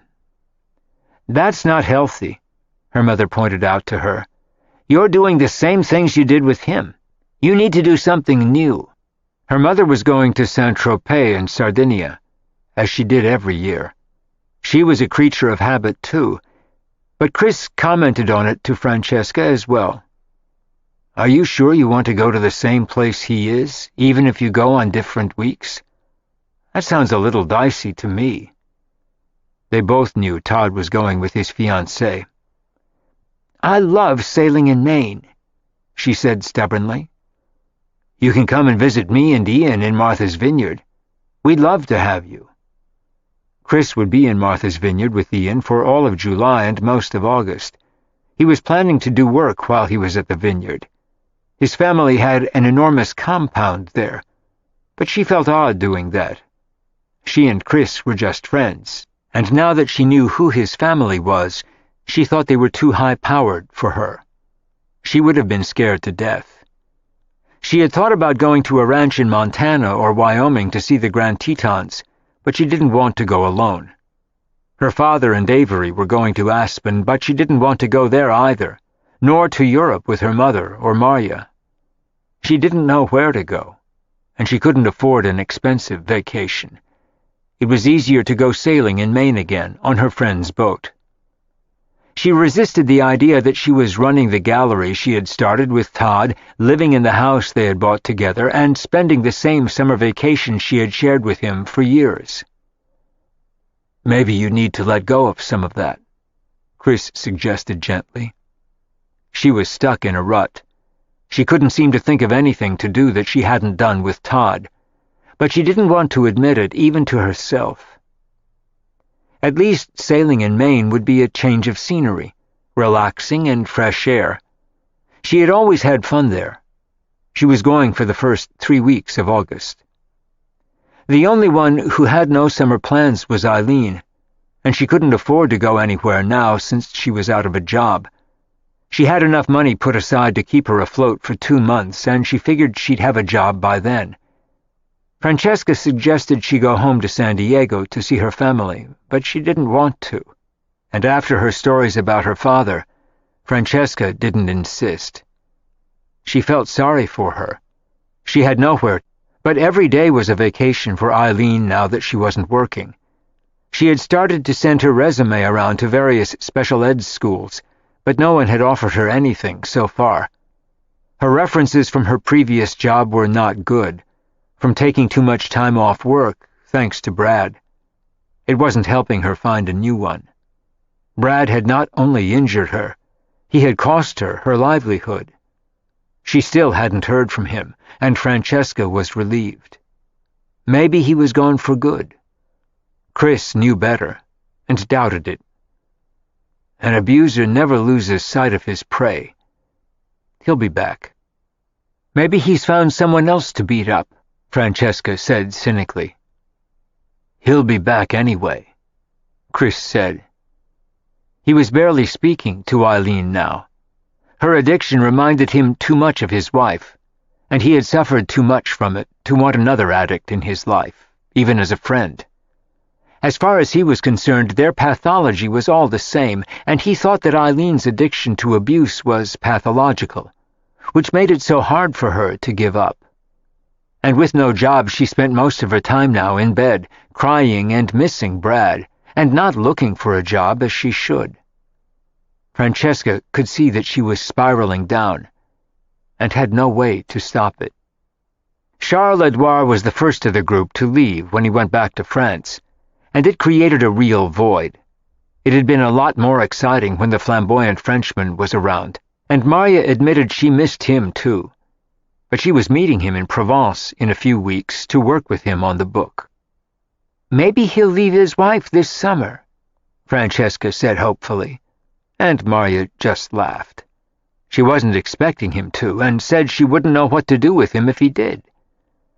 "There's no room in my life for a man," she said to Francesca practically. "I like my life the way it is. I'm comfortable like this. Besides, I'm too old to find a man, and I don't want one." Francesca couldn't help thinking again how different she was from her mother. Thalia's only hope was that she was going to meet a man in Saint-Tropez or Porto Cervo. She was meeting friends everywhere, and planned to be away for 2 months as she did every year. She was even meeting friends in Venice for an enormous party. Her summer was always much more glamorous than her daughter's or anyone else's that Francesca knew. Chris and Ian left for Martha's Vineyard for the 4th of July weekend. Chris's family were planning picnics and barbecues and family football games, and Ian would be spending the summer with his cousins, far from the agonies he'd been through with his mother. It was going to be good for him, and for Chris. And there were always lots of parties at the vineyard and all of his old friends. It was a life that Chris assiduously avoided all year, but always gave into in the summer. His parents would be there, although he wasn't close to them. And they wanted to see Ian. Ian was going to visit his mother's family, too, in Newport on the way home. Chris hated it there. It was too social. But he had promised to take Ian to see them for a long weekend. It was all he was willing to do. They were still staunchly defending their daughter, blamed Chris for leaving her, and had denial about her problems, although that was harder to do now with manslaughter charges pending. She was still in jail, and despite all of her father's manipulations, the judge had refused to set bail. She was detoxing in jail. Maria left for France on the 10th of July, so she could spend Bastille Day there. She was stopping in Paris for a few days before Provence to visit her cooking buddies, some of whom ran the best restaurants in Paris. She had trained there in her youth, and still had friends she loved there. And then she was planning to wend her way to Provence and get to work with Charles-Edouard. The house was deathly quiet after the others had left. Francesca used the time to get some repairs done and unwind. She closed early every day. The gallery was dead in the summer. They never sold anything in July, and she closed for most of August. She used the time to clean out her files and go through slides of new artists, and it was tomb-like when she went back to the house. She made the mistake of going out with one of her artists out of pure boredom.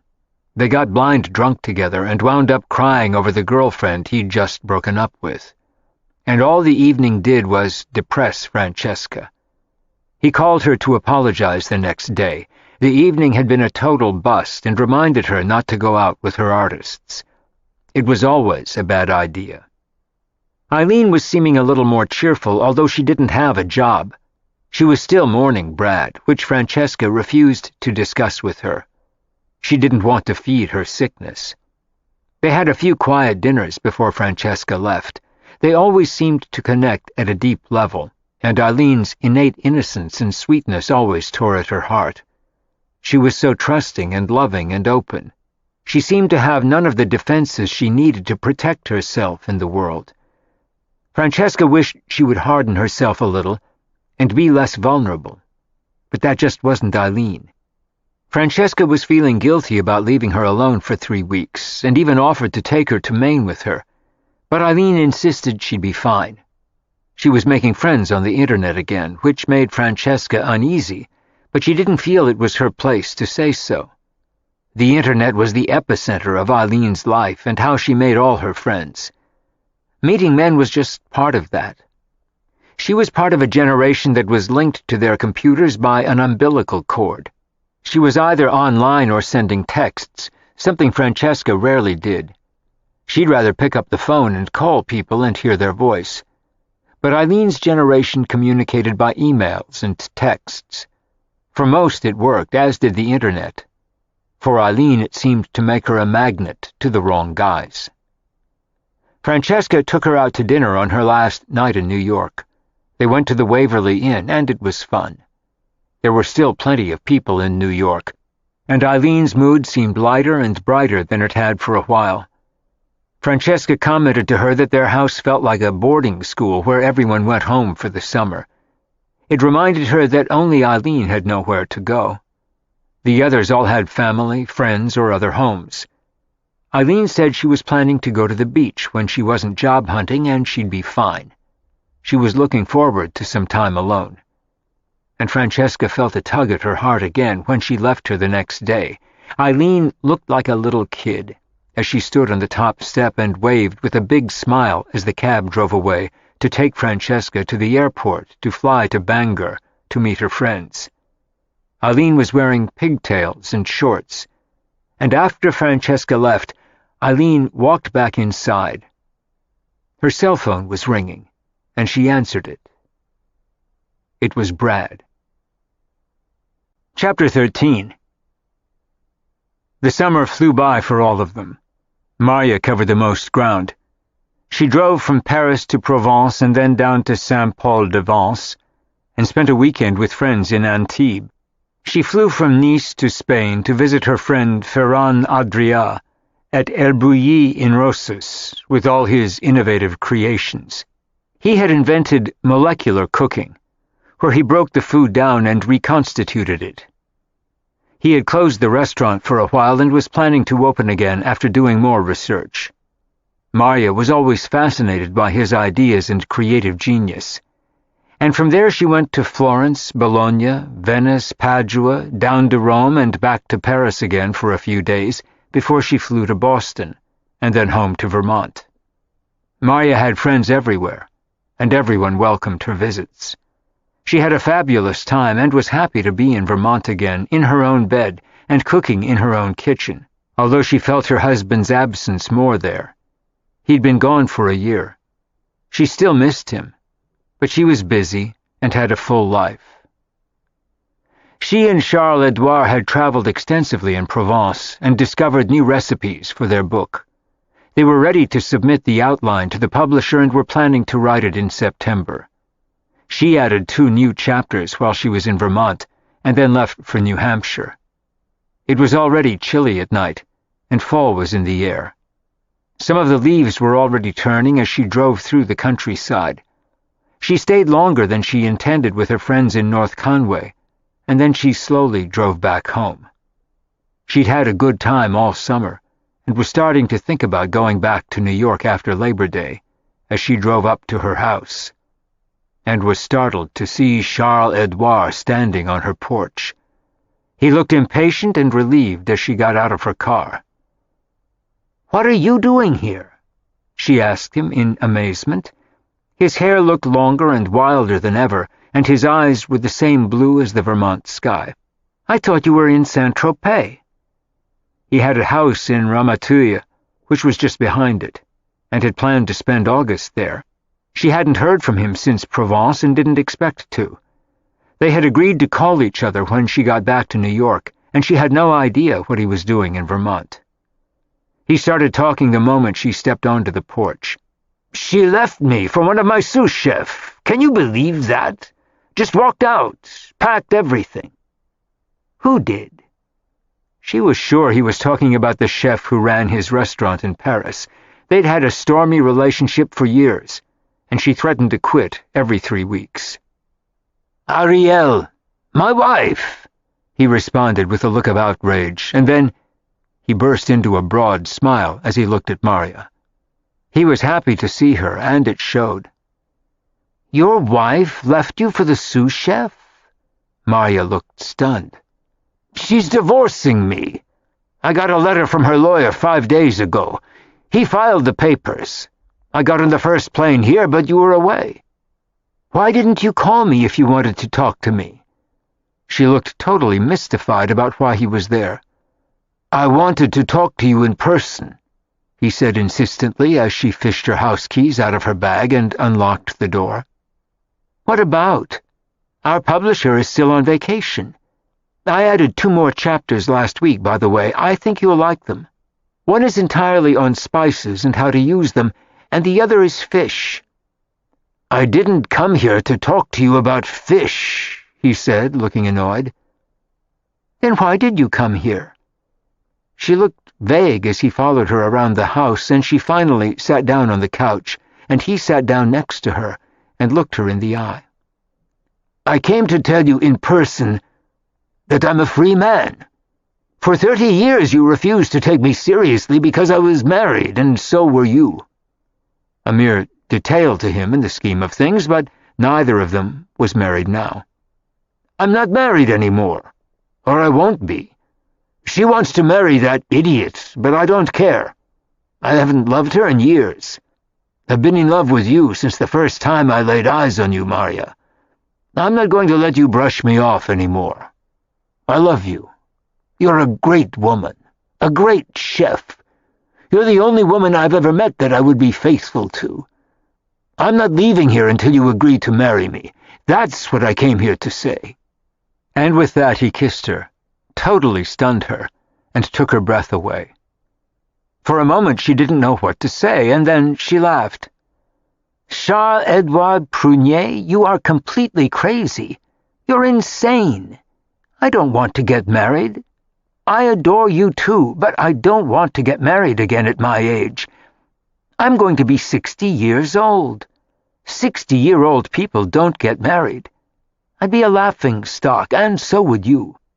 She felt a flutter over what he was saying, and she had always loved him as a friend, but had never let herself be attracted to him. Now suddenly everything was different, and all obstacles had been removed. "I don't care," he said firmly, with a ferocious look in his eye. "L'amour n'a pas d'âge. Love has no age. I don't care if you're turning 100. I'm 65, and I've been in love with you since you were 30, and I'm not going to wait another 30 years. And with that he kissed her again, and, much to her amazement, she kissed him back, and felt all the feelings she had ignored for years, and she had been deeply in love with her husband while he was alive. She looked at him with a horrified expression then. "Oh my God, now what are we going to do?" "You're going to do the right thing after all these years and marry me," he said firmly, and she laughed at him again. "No, I'm not." "Yes, you are," he insisted. "I won't relent until you do." "You're crazy. We're too old to get married," she insisted. "We are not. Besides, I want to have a baby with you." She laughed even harder at that. "Or write books together. Or do whatever you want to do. I'm giving her the house in Ramatuille, by the way, and the flat in Paris. I think we should get our own. I've never liked the neighborhood. I'll buy a flat—" "Wait a minute," Marya said seriously. "Let's slow down. Are you serious about all this?" She looked utterly amazed. She had no idea if he was kidding or not. "Do you think I sat on your porch every day for a week for no reason? I've waited a lifetime for this, Marya." She loved him too, as a friend. He was one of her closest friends, and she loved working with him and spending time with him, but she had never allowed herself to think of him as more than that. She had loved her husband deeply, and they had a wonderful marriage. But Charles-Edouard was certainly crazy and a joy to be with, and they got along wonderfully, and always had. "I need time to think about this, if you're serious, and I don't know if I want to get married." "Why not? And don't tell me you're too old. That is not a reason I will accept." "I don't know if we need to get married. You're French. Frenchmen have affairs. We can have an affair for the next 30 years. Maybe that's enough." "You're not that kind of woman," he said, pretending to be shocked. "Maybe I am at this point in my life. I don't know." She had never intended to be with another man, and now she was talking marriage and affairs with Charles-Edouard. "Can we try this out for a while and see how it works?" And then she looked at him seriously. "I don't want to be married to a man who cheats on me, and I know you've done that all your life. You were never faithful to Ariel." "My parents made me marry her. She didn't love me either. And I solemnly promised that I would be faithful to you." He looked as though he meant it, but she wasn't sure if he was capable of it. "Prove it to me. If you're faithful to me and don't cheat on me, I'll marry you." "Maybe," she added, and then laughed. She was being coy. This was suddenly a delicious moment in her life. At nearly 60, a handsome Frenchman was in love with her, and proposing to her. She was beginning to like the idea. "Who'll do the cooking if we get married?" she asked with interest, and he thought about it. It was an intriguing question. "We both will, together." "Who will be the sous chef, me or you?" "You will. You're the girl." "You're a chauvinist," she said, looking delighted. She was having a great time, and so was he. She suddenly felt very young. He took her out to dinner that night, and they talked about their plans, about whether to live in Paris or New York. They both thought they'd prefer Paris. Marya had wanted to all her life. He thought they should find a flat on the left bank in either the 6th or 7th arrondissement. By the time they got back to her house, they still hadn't settled the matter of whether to get married. But she was serious about wanting to see if he could be faithful. He certainly never had been in his entire life. She wanted to give it a few months to find out. She was talking about moving to Paris with him, if he behaved, by the end of the year. They could decide whether to get married after that. And in the meantime, they could enjoy each other. He offered to stay in New York for the next few months, where they could work on the book together. He walked her into the house, and everything happened naturally after that. They wandered into her bedroom. Their clothes seemed to disappear, and they wound up in bed in each other's arms. And as he reached out to her, they felt as though they had been together all their life, and would be for the next 100 years. She felt like a girl again in his arms. Chris's time with his family was just what Ian needed, and it did Chris a great deal of good too, especially this year. Ian got to be a child again, playing with his cousins and swimming every day.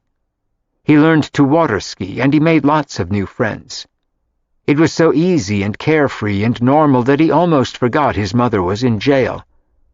She called him once a week, and Chris dreaded the calls. They brought Ian back to reality and reminded him of all the pain he'd been through, all of it because of his mother. Chris was still furious with her for dragging Ian through it. But at the vineyard, their wounds seemed to heal, although Chris's conversations with his parents about Ian's mother were always difficult for him. They thought Ian should be entirely removed from his mother, even if that meant sending him to boarding school, which Chris refused to even consider. Ian was far too young, and Chris wanted his son with him. His parents didn't agree. "You're not providing a proper home for him," his mother said sternly one afternoon after lunch, after Ian scampered off. "I don't understand why, but you're not. You're living in a house full of people, with roommates or a commune of some kind, like a student. You have a child, Chris, and if you can't provide a proper home for him, you should send him away to school, or at least get your own apartment and a nanny to take care of him. And the farther away you get him from his mother, the better off he'll be. He should see as little of her as possible." Chris didn't disagree with that, but he was violently opposed to all the rest. And Ian was his son, not theirs. It was easy for them to sit on the sidelines and criticize him. They weren't the kind of grandparents to want hands-on involvement, but they felt they had every right to comment on how Chris was bringing Ian up, and they didn't approve. "I don't live in a commune," Chris said hotly, "and my housemates are wonderful, intelligent people who add a whole other dimension to Ian's life, much more than any nanny. I moved in for convenience before Ian came to live with me, because I wasn't ready to set up an apartment. But now I see what these people add to Ian's life. It would be a real loss to both of us if we moved." He believed it profoundly, but his mother wasn't convinced. "It's all a bit too modern for me," his mother said bluntly. "Children need a mother and a father and a proper home. In a case like yours, with a mother like Kimberly, Ian is certainly better off alone with you, but only if you can give him a sane, normal life in a real home, not living in a room in someone else's house." "I'm sorry, but I just don't understand that, Chris. It's not like you can't afford to get your own place. This is sheer laziness on your part, and Ian will pay the price for it later on. What does he tell his friends at school? Who does he say those people are? You're too old to live with roommates, Chris, and you have a child." "I'm well aware of that, Mother," Chris said coldly. His father had made similar comments to him several times. He referred to Chris's alternate lifestyle as unsuitable for a child. They were both very conservative people, and Chris renting a room in a house in the West Village and having Ian live there with him seemed like a very bad idea to them. His father said it was irresponsible, and his mother was saying much the same thing. It was impossible to explain to either of them the kindness of Francesca, Maria, and Eileen to his son. Ian lived in a very special world with 4 adults who doted on him, and even Charles-Edouard, the French chef, had been kind to him.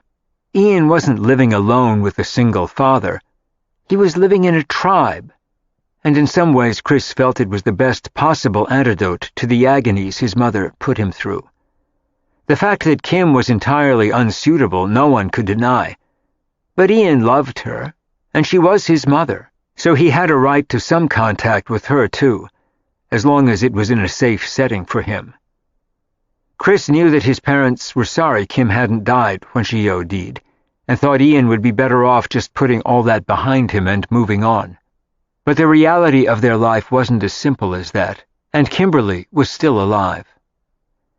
"I hope you'll reconsider about boarding school," his mother reiterated as Chris frowned. He hated having conversations like this with either of his parents.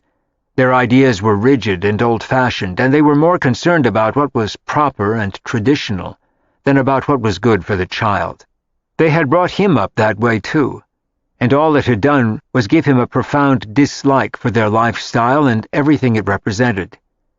He had a deep respect for family traditions and summers at the vineyard that brought all the generations together, which was why he came here every year. But he couldn't tolerate their clinging to traditions out of habit or old-fashioned ideas that didn't work in the complicated situation he was in. He never would have sent Ian away to school. At least this way, Ian had one loving parent with him and, for the moment, a house full of people who genuinely cared about him and spent time with him. Chris's parents never did. They enjoyed their grandchildren and liked having them around as long as their parents or a nanny were present, but his parents stayed at a distance and observed them without ever really connecting with them or finding out who they were. He never saw his mother with her arms around a grandchild, and the only thing his father ever asked any of them was how school was and what sports they played. Chris had never gotten much more than that from them either, which was why ultimately he had fled Boston and moved to New York. He couldn't have existed on a daily basis in the rigid confines of their world. He knew they cared about him and loved him, but the way they chose to express it and demonstrate it had never worked for him. He had realized long since that he had been starved for emotional contact and connection as a child, and he didn't want that for Ian, and he wanted even less to dump him in a school and leave him there. Whatever mistakes he was making, at least he had Ian with him, and could give him all the love and attention he'd never had as a child himself. The dignity and standing of their family had always been more important to his parents than the happiness of their children. It wasn't that of meanness or even indifference.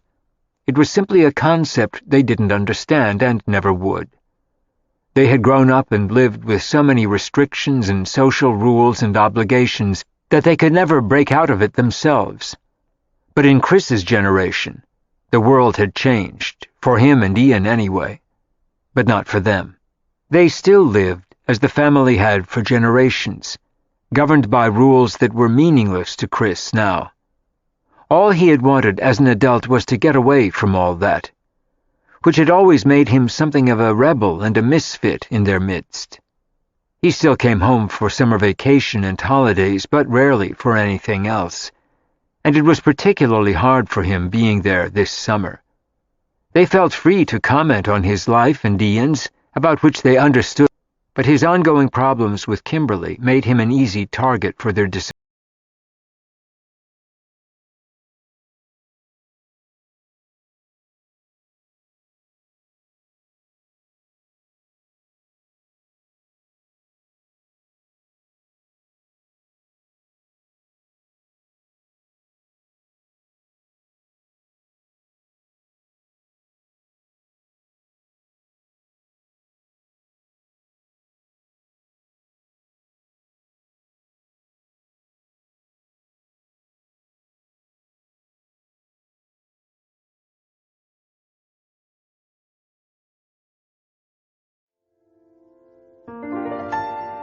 This is disc number 5.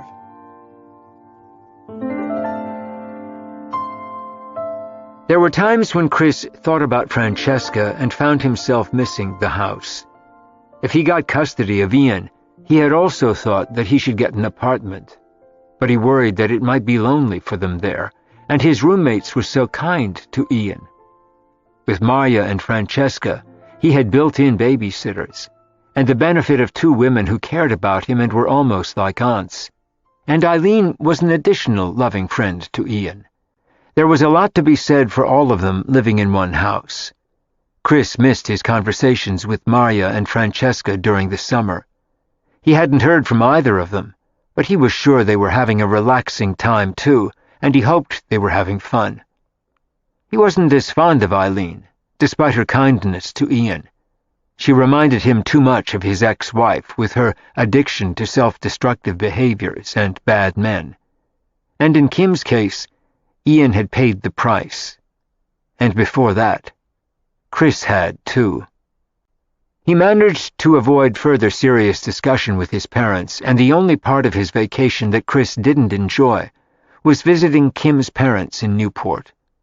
He hated hearing them wail about what had happened to her, as though it had been done to her by someone else. And her father was doing everything he could to get her out of jail, thus far with no success. And they talked to Ian about her as though she were a martyr and a saint. She was the devil in Chris's eyes, particularly to their son. Ian had sensed correctly that Chris didn't like his grandparents, and he knew that his parents didn't get along. He knew that his father's parents didn't like Kimberly either. He hated that everyone was mad at someone else. He talked about Francesca and Marya a lot, and occasionally Eileen, and when people asked him who they were, he said they were his friends. He told Chris he couldn't wait for Marya's Mickey Mouse pancakes when he got back, and they laughed about Charles-Edouard and the trick he did with the eggs. Ian loved it when he dropped them on the floor and made a mess. In the end, they had a great summer. Ian grew 2 inches, and Chris finally relaxed. Chris enjoyed seeing his brother and sister and their children, although he and his siblings were no longer close. They had turned out to be too much like his parents and remained in the mold they had grown up in. But he was happy to see them, and Ian loved playing with his cousins at the family compound. They were both tan and happy, and the younger generations spent a lot of time on Chris's parents' boat. It was a handsome sailboat with 4 cabins and a teak deck, not unlike the one they'd had when Chris was a child. Ian loved that best of all. They were both going to miss it when they went back to New York. And when they got back, Chris was going to begin the permanent custody battle. He was determined to win. He was never going to give Ian up again. Francesca's time on the sailboat in Maine was easy and freewheeling. Todd's friends were wonderful to her, and they said nothing to her about Todd and his fiancée, although they had been there the week before, and they'd had a good time with them. But they had a good time with Francesca, too. She relaxed and had fun and stopped worrying about the gallery. For once, she didn't think about anything except the wind and the sails, what time dinner was, and if she wanted lobster or steak. It was a totally self-indulgent time. She didn't have a single call while she was away, not a text message or an email. Her BlackBerry was silent for 3 weeks. It was exactly what she needed. But she decided that her mother was right. Next year she needed to do something new. It was a slightly odd sensation spending her vacation with Todd's friends and following in his footsteps like a shadow. She thought about going to Europe next year, or somewhere alone. She almost felt ready for that. At the end of the vacation, Francesca thanked her hosts profusely for their hospitality. She flew from Bangor to Boston, changed planes, and from there she flew back to New York. And as they landed at LaGuardia, she was thinking about Ian and Chris. They had been gone for a long time, and she missed them. She missed seeing Ian's funny little face and talking to Chris. She wondered how Ian's mother was doing in jail. Francesca looked happy and relaxed as a cab took her into the city. She had a deep tan, and her hair was blonder than ever. She felt as though she had been gone for months, and the house looked cozy and familiar when she saw it. As she turned her key in the lock, she wondered if Eileen had found a job. She hoped she had, that things had gone well for her, and that she had stayed away from Brad. She could hardly wait to find out. She hadn't heard from her either in the past few weeks. She had left her a few messages, but Eileen didn't return her calls. As Francesca walked in, she had a suddenly eerie sensation. Everything in the house seemed to be in order, and she had no idea why. But the hair suddenly stood up on her arms, and she felt a chill run down her spine. She felt stupid for feeling that way. Nothing was out of place, but she almost sensed that someone was there. She called out Eileen's name, but there was no sound. And then, as she turned, she saw the door to her living room standing open, and saw that a chair had been splintered against the wall. She stopped dead in her tracks. She knew instantly that something was wrong. Her instinct was to run. She had closed the front door, and feeling like a fool, she dashed back outside, stood on the front steps, and took big gulps of air. She was shaking from head to foot, and she didn't know why. She thought about calling Todd, but she felt awkward doing that now, and not knowing what else to do, she called Chris on his cell phone to steady her nerves and ask his advice. She walked back down the stairs and sat on the first step outside. There was lots of noise around him when he answered. She could hardly hear him, and it sounded as though he was in a playground surrounded by children, which was fairly accurate. He was at the family compound with his many cousins' children around him. He sounded happy to hear her. "Hi, Francesca. How've you been?" He smiled at the sound of her voice. "I've been great," she said, her voice shaking a little. She felt silly for calling him now. Everything was probably fine in the house, but she couldn't explain the shattered chair in her living room, or the hair standing up on her arms. She wondered if they had been robbed.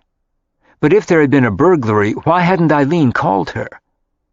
The pieces of the puzzle didn't quite fit together. "I had a great vacation. How's yours?" "Wonderful. We went down to Newport a few days ago, and this is our last weekend here. You won't recognize Ian. He's 10 feet tall." She smiled at his description and took a breath to steady her nerves. "I'm sorry to bother you, and I feel really stupid calling you. But I just got back to the house about 5 minutes ago, and I got a really strange feeling when I walked in. And this sounds even crazier, but my living room door was open, and it looks like someone smashed one of my chairs. Nothing else looks disturbed, but it was eerie, and I ran back out. I'm sitting on the front steps feeling like a moron, but I'm scared to go into the house. What if someone is in there, like intruders or burglars? I called Eileen's name, but she's not home." The alarm hadn't been on, and Francesca hadn't even thought to call her, and felt stupid for that now, too. And it seemed pretty wimpy to be calling him, like a damsel in distress or a coward sitting on the front steps of her own house. But she was scared. Chris didn't hesitate for a minute, and he frowned as he answered her. "Trust your instincts. Whatever you do, don't go back in. Call the police. There may be someone in there. There are a lot of burglaries in the summer, when they figure people are away. I'd call the police right now." "They'll think I'm crazy," she said, feeling foolish, but she wondered if he was right. Better foolish than injured or shot by a burglar in your own house. Call the cops, and call me back once they check it out. Okay. She hung up and then called the police. She told them she had just gotten back from vacation and she thought there might have been a burglary or might be someone in the house. She couldn't explain the shattered chair to herself, unless one of Eileen's internet boyfriends had gotten drunk and gone nuts. The police told her it wasn't a problem, instructed her not to go back in, and promised to be there in 10 minutes. They were there in 5. They had a car with 2 patrolmen nearby. She described the feeling she'd gotten and what she'd seen, and they told her to wait outside. They asked her if anyone else lived in the house. She described the other occupants and said that all of them were still away, except one, who had stayed in town, and she might be at work or asleep upstairs. She described the layout of the house and who lived where. She said Eileen lived on the top floor and everyone else was gone. Both patrolmen walked in, looking alert, with their hands resting loosely on their guns. It told her that they had taken her seriously. She thought of calling Chris while she waited, but she didn't want to bother him again, and more than likely they would find nothing more than the broken chair. She didn't want to sound like a hysteric, and she started to relax after they'd been inside for a while. Obviously, nothing was wrong. Nothing had happened. There had been no gunshots, no burglars had come running out. She had moved slightly away from the direct line of the door, but it was fully 20 minutes later when one of them came out. They had made a thorough search. The officer came slowly down the stairs and looked at Francesca with an unreadable expression. "Everything okay?" Francesca smiled at him, feeling foolish again. His partner was still inside. He spoke to her in a quiet, calm voice. "Your instincts were right. Your tenant on the top floor is dead." Eileen. Oh my God, that couldn't be. It wasn't possible. Francesca felt like she was going to faint. He led her back to the steps and helped her to sit down. She looked so pale that he told her to put her head between her legs. It took Francesca a minute to catch her breath. "She can't be dead," Francesca said in a choked voice. "She's 23 years old." As though that made it impossible. Francesca's mind was a blur. She couldn't think. "She was severely beaten and strangled. We're not sure, but she may have been raped. She's naked in her bed. She's been dead for about 3 days. Do you have any idea who might have done this? Did she have a boyfriend? An ex-husband? It doesn't look like it was done by an intruder. Very little is disturbed in the house. A couple of chairs, and that's about it." Francesca was staring at him with wide eyes. She had a very nasty boyfriend, but when I last saw her, she hadn't seen him in a while. He beat her up twice. I left 3 weeks ago, and I don't think she'd been seeing him since June. I don't know. She wasn't always honest with me about it. But I think it must have been him, or someone new she met on the internet. She did a lot of that."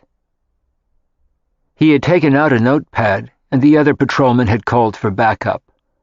As they were talking, 3 squad cars and an ambulance arrived.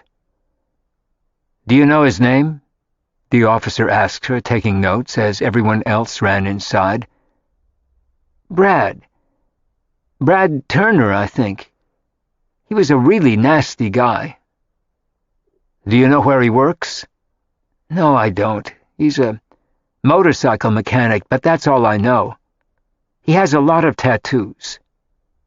"Do you remember what they look like?" She closed her eyes as she answered, trying to see them again in her mind. She was shaking even more violently by then, and she felt like she was going to be sick. "An eagle, a rose, a big snake down one arm, some kind of Chinese thing. I can't remember the rest of them." She opened her eyes again, and all she could think of now was Eileen, dead upstairs in her room. Probably killed by Brad. The officer looked at her apologetically then. I'm sorry to ask you this, but we're going to need someone to identify the body, to make sure it's her. Do you think you can do that? Francesca didn't answer and looked at him with terrified eyes. Do I have to? She didn't want to see Eileen that way.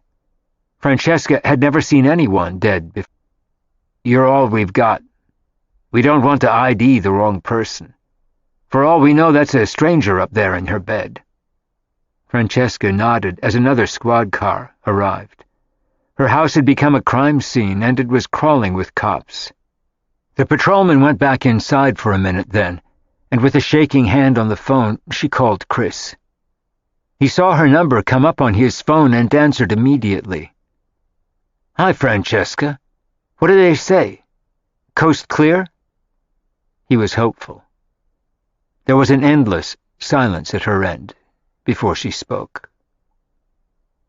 Eileen's dead. Someone beat her up and strangled her and may have raped her. She must have seen Brad again after I left, or someone else just as bad. He was silent for a moment, absorbing what she'd said. I'm so sorry. She was just a kid. They want me to identify the body. I don't know if I can. They said it might not even be her. But she's naked, in her bed. She was clutching at straws. Chris had no doubt that it was Eileen, and neither did she. She didn't want it to be, but she was sure it was. Do you want me to come back right now? Chris offered. I can be back in a few hours. It's okay. It'll just scare Ian. When were you planning to come back? In 3 days. I can shorten the trip and come back tomorrow. I don't think you should be there alone. I won't stay at the house. There was no way she could now. I'll go to a hotel. I'm so sorry you have to identify the body. If they'll wait, I'll do it when I get back. He didn't want to either, but he would have done it for her. I should do it, so they can call her parents. Not that her father would care, but she had 5 siblings and a mother, and they had to know. She deserved at least that. Eileen had given her her mother's number once in case of an accident. Francesca had the number in her desk. 2 of the patrolmen came out and got her then, and asked her to come inside after inquiring if she was all right. They had put Eileen on a gurney and covered her with a sheet and a blanket, and they had set the gurney down in the front hall. They asked her if she was ready, and she nodded, clutching the patrolman's hand. He had an arm behind her in case she fainted. They knew how rough this was for everyone. One of the officers pulled back the blanket and the sheet, and Francesca knew instantly that it was Eileen. Her face was beaten almost to a pulp, but she was recognizable. Francesca nodded, and they covered her up again and took the gurney out. Francesca sat down on the floor, and then they led her out of the house, sat her in one of the patrol cars, and gave her a bottle of water they kept on hand for occasions like this. She knew it must look to the neighbors like she was being arrested, but she didn't care. She was crying when she called Chris again. It's her. He almost destroyed her face. I'm so sorry. Why don't I leave Ian here with his cousins and come into town? I don't want you there alone. Thank you, was all she could muster, and hung up. She leaned out of the patrol car then, and threw up. They drove Francesca to the station and had her sign her statement. They did a composite computer sketch of Brad, according to her description, and put out an all-points bulletin for him. And then they called Eileen's mother and told her, after Francesca told them where the number was in her desk. The house was locked up after that. They said Eileen's mother wanted her cremated and her ashes sent to San Diego. There was going to be no funeral or memorial service in New York. She had no real friends except her roommates and the men she met on the internet. In the end, her internet obsession had killed her. Francesca knew that if it hadn't been Brad, it had been someone else she met online. She took too many risks. Francesca couldn't believe it, but the sweet little girl next door, with the freckles and red hair and pigtails, was dead. She had looked so innocent and cute the day Francesca had left. It had been the last time she'd seen her, as she waved goodbye from the steps. The police took Francesca to the Hotel Gansevoort. She took a room and sat there shaking. She didn't want to go back to the house, and it seemed like hours later when Chris called her. She had lost all track of time. He was on his way in from the airport and wanted to know where she was. She told him, and he was there a few minutes later. She opened the door to him and nearly fell into his arms. He stood there and held her, and then sat down on the bed with her as Francesca cried. "Stupid kid," was all he could bring himself to say. He was angry and sad all at the same time, and if it hadn't been Eileen, it could have been his wife a dozen times. She had just been lucky so far, but one day she wouldn't be. One day she would wind up like Eileen, only with a needle in her arm, and Ian would be heartbroken. He hated them for the risks they took, the people they hurt, the hearts they broke, all the tears that were shed for them. Francesca cried herself to sleep in his arms that night. He lay on the bed next to her and held her as he had Ian so many times. And in the morning, Francesca got a call from the police. They had Brad. They had run fingerprints on him and from the scene. The prints matched. It was him. They would do DNA tests, but all the puzzle pieces fit. The evidence was conclusive so far. Brad had killed Eileen. Chapter 14. Francesca woke up feeling groggy and confused, unsure if what she thought had happened had been a dream. She had fallen asleep in her clothes on the bed next to Chris in the room she had taken at the Hotel Gansevoort. As she opened her eyes, she turned to look at him. He was still lying next to her, and he was awake. "Did I dream it?" He shook his head. It wasn't possible. That couldn't happen. It wasn't fair. Eileen was dead. Her internet insanity had killed her. But it was more than just that. It was Eileen's appalling judgment, her addiction to bad men, and her lifetime familiarity with abuse. All of that had contributed to her sad end. They all knew lots of nice people who had met each other online, fallen in love and gotten married. But mixed in with the good ones were terrifyingly bad ones, and Brad had been one of those. And Eileen had become too addicted to him and the abuse to save herself. She had gone back for more, one last time. One time too many. Chris had checked, and Brad was still being held on suspicion of her murder. They wanted Francesca and Chris to identify him in a lineup, and then they would arraign him the next day. They had already started the DNA tests from his skin to match traces found under Eileen's nails. They would have partial results in 3 days. Her body was at the morgue, and after the autopsy she was going to be cremated, but not for several days. With her heart in her shoes, Francesca couldn't help asking herself now, what did any of it matter? Whatever they did, she'd still be dead. She was such a lost girl. She kept thinking of her making papier-mâché puppets with Ian, and as Francesca thought of the scene the day before, and identifying her, she got up and went to the bathroom and vomited again. She was kneeling on the bathroom floor as Chris rubbed her back and held her hair, and then handed her a wet towel. "I'm sorry," she said, wiping her face with the towel. He shook his head. "I'm sorry for her. Abusive relationships are a terrible thing. Psychological abuse is almost as bad and just as addictive. I think people stay in it or go back so they can turn it around and convince their abuser that they're nice people and don't deserve it. They always get blamed. And sometimes they get killed. She just wasn't strong enough or healthy enough, I guess, not to see him again. They both knew it happened all too often.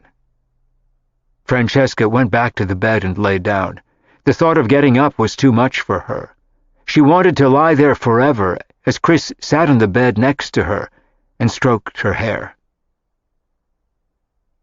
Maria and Charles Edouard had just come back from a walk in her garden and were starting to make breakfast when Chris called on Maria's cell phone. It was sitting on her desk, and she didn't rush to get it. She wasn't expecting any important calls. She wanted to enjoy Charles Edouard, and she was still in vacation mode. She didn't recognize the caller's number when she picked up her phone, but she answered anyway, and was surprised to hear Chris's voice. "Hi, Maria," he said in a hoarse, somber voice. He hadn't gotten much sleep and had watched Francesca for most of the night. She had woken several times in tears. He was tired and sad. "What a nice surprise," Maria said happily. "How's Ian? Where are you both? I'm still in Vermont." She hadn't spoken to him since they'd all left New York for the summer. "I'm in New York with Francesca," Chris said quietly as Francesca listened. She had asked him to make the call. "Ian's at the vineyard. I'm going back for him in a couple of days." "Is something wrong? Is Francesca okay?" It seemed odd to Maria that he would be with her, or said it that way, and he sounded upset. "She got back yesterday, and I'm sorry to call you, but something terrible happened at the house. Eileen was killed a few days ago. Probably by Brad." "Oh, my God! How awful!" Tears instantly filled Maria's eyes, imagining it. She was such a sweet, silly, innocent young girl. Charles Edouard was watching her and was instantly concerned, with a question in his eyes. "Did Francesca find her?" She hoped not. She couldn't imagine a more traumatic scene than that. "She thought something was wrong when she walked in. She called me and I told her to wait outside and call the police. They found her. She was dead in her room. He strangled and beat her. They have him in custody now. We have to identify him today." He didn't tell her that Francesca had identified the body the day before. Francesca was lying on the bed listening to their conversation with her eyes closed, deathly pale, and he was holding her hand. They were two very sad friends, and he was glad to be there with her. "Do you want me to come down? We could be there in a few hours." He noticed the "we," but thought she was confused with all the strong emotions of the terrible news about "There's not much you can do. We're okay." He said it, but neither of them felt it. "Are you staying at the house?" The idea of that was shocking, and she wasn't sure what they would do. "We're at the Gansevoort," he said calmly. And the police had given them the name of a service that specialized in cleaning up crime scenes. Once they had all the evidence they needed, and had taken photographs, the service would come in and strip any evidence of the crime. It would take a few days. If necessary, they would repaint the room. That happened more frequently when there were gunshots involved. It sounded like a grim job to him. "Everything should be in order by the time you get back." But in order or not, Eileen would never be there again. Francesca had already decided that morning that she didn't want anyone else in that room. She never wanted to see it again herself. It would make her too sad. She had genuinely liked Eileen, despite her foolishness with men, and had taken her under her wing and into her home. And now she was dead. "I'm so sorry," Maria said again. "I don't want to bother Francesca, but if there's anything I can do, call me. I'll get in the car and be there in a few hours if it will help. I'll try to come back in a few days. Did someone call her parents?" "The police. They're cremating the body after the autopsy to send the ashes to her parents. There's no funeral in New York." "Maybe we can have a little service of our own," Marya said, vaguely, too shocked to think of anything right now. She reminded him to send her love to Francesca, and they hung up. "What happened?" Charles Edouard asked her, with a look of concern when she hung up. "Eileen, the little girl on the top floor whom you met, was killed at the house, beaten and strangled." "By a burglar?" "They think it was a man she went out with. They have him in custody and are charging him with the murder. He beat her up very badly twice before." Marya looked sick. She sat down on the couch with a distant expression, and Charles Edouard sat down next to her and put an arm around her and held her. It was a sad beginning to the first day of their new life. Beginnings and endings. The birth of a relationship and the death of a young woman. The bitter sweetness of life. And this was very bitter. Marya looked up at him and then sank into his arms and cried. The lineup at the police station for the 6th Precinct on West 10th Street took forever to begin, and they were a motley group of men as they were led out. There were 2 tall ones, a short one, and 3 of medium height. All had tattoos. 1 had long hair. 3 were being held on other charges. 1 was an undercover cop, 1 was on parole, and 1 was Brad. They both recognized him instantly as he stood in profile and full face as he was directed. The men in the lineup stood there, shuffling on the other side of a 2-way mirror, and Chris and Francesca confirmed the identification without a doubt. It was him. And then the men were led out. It was over, and he would be arraigned the next day. After that, Chris and Francesca were free to leave. They walked back to the hotel and needed the air. Ian called Chris while they were walking, and his father said everything was fine, and Francesca sent her love. He had told him he was going to New York to do some work and to help Francesca at the house. He didn't want him to worry that something had happened to his mother in jail. Ian was always worried about her, with good reason. But now she had been charged with manslaughter, and Chris doubted that her father would get her out of this one, and no one had been able to stop, sway, or save Eileen. Women who were bent on destroying themselves usually did, as Chris knew too well. The police had told them that the house should be cleaned up by midweek. They were planning to stay at the hotel till then. Chris had taken his own room before they left for the lineup, and he didn't care if he used it or not. This way, he had the option. And if he sat in a chair in Francesca's room every night, he didn't mind that either. That's why he had come in from the vineyard, to do anything for her that he could. They steered a wide berth of the house on their walk, and Francesca wasn't sure if she wanted to see it again.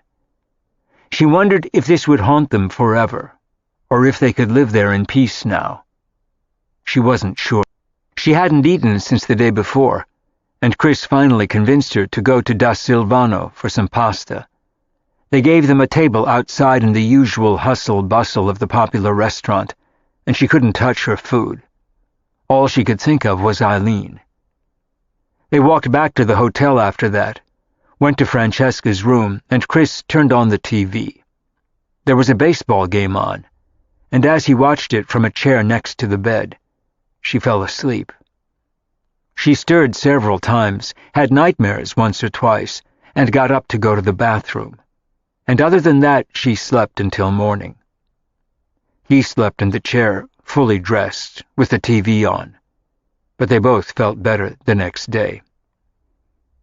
They ordered room service, and Marya called to see how they were. She talked to Francesca this time, and they both cried for Eileen. It made Francesca miss Marya more than ever. She hadn't said anything about the new developments with Charles Edouard. Their good news didn't seem appropriate now in the face of their collective grief. "Do you want to come back to the vineyard with me for a few days?" Chris suggested over breakfast, but Francesca didn't. "I don't know what I want to do," she said, still looking dazed. "I don't want to see people. I have to open the gallery and get back to work." She was grateful for the distraction. She could also stay at her father's house in Connecticut if she needed to get away. He and Avery had just returned from Aspen. She called Avery that afternoon and told her what had happened. She was horrified. "Maybe roommates weren't such a great idea after all," Avery said quietly. She was so sorry for Francesca and wondered if the house would be forever tainted for her now. Francesca was mulling over the same thing. She wasn't sure. She'd have to see how it felt when she went back. "What are you going to do now? Sell the house?" It seemed an extreme decision, but living in a house where a young woman they liked had been murdered wasn't going to be easy either for any of them.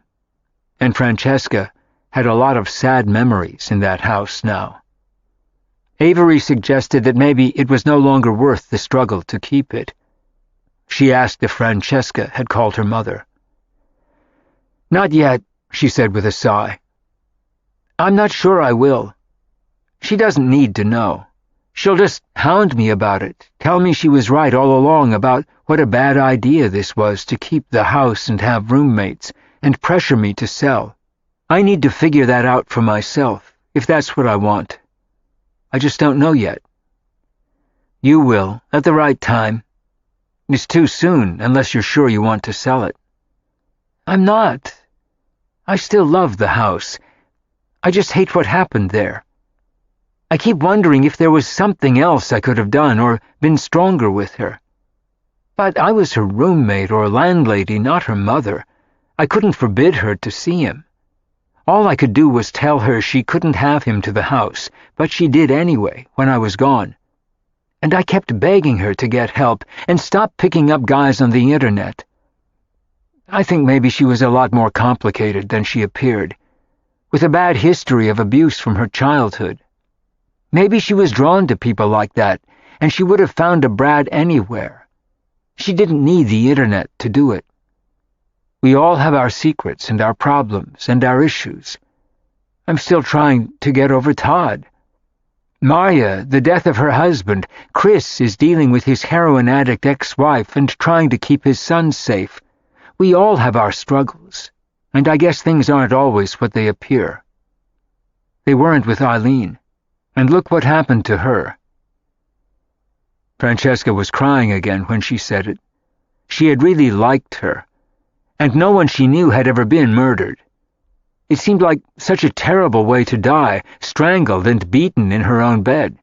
But he had given her plenty of warning that he was a dangerous man, and she'd still tried to turn it around, instead of running as fast as she could in the opposite direction, which would have been the sane and healthy thing to do.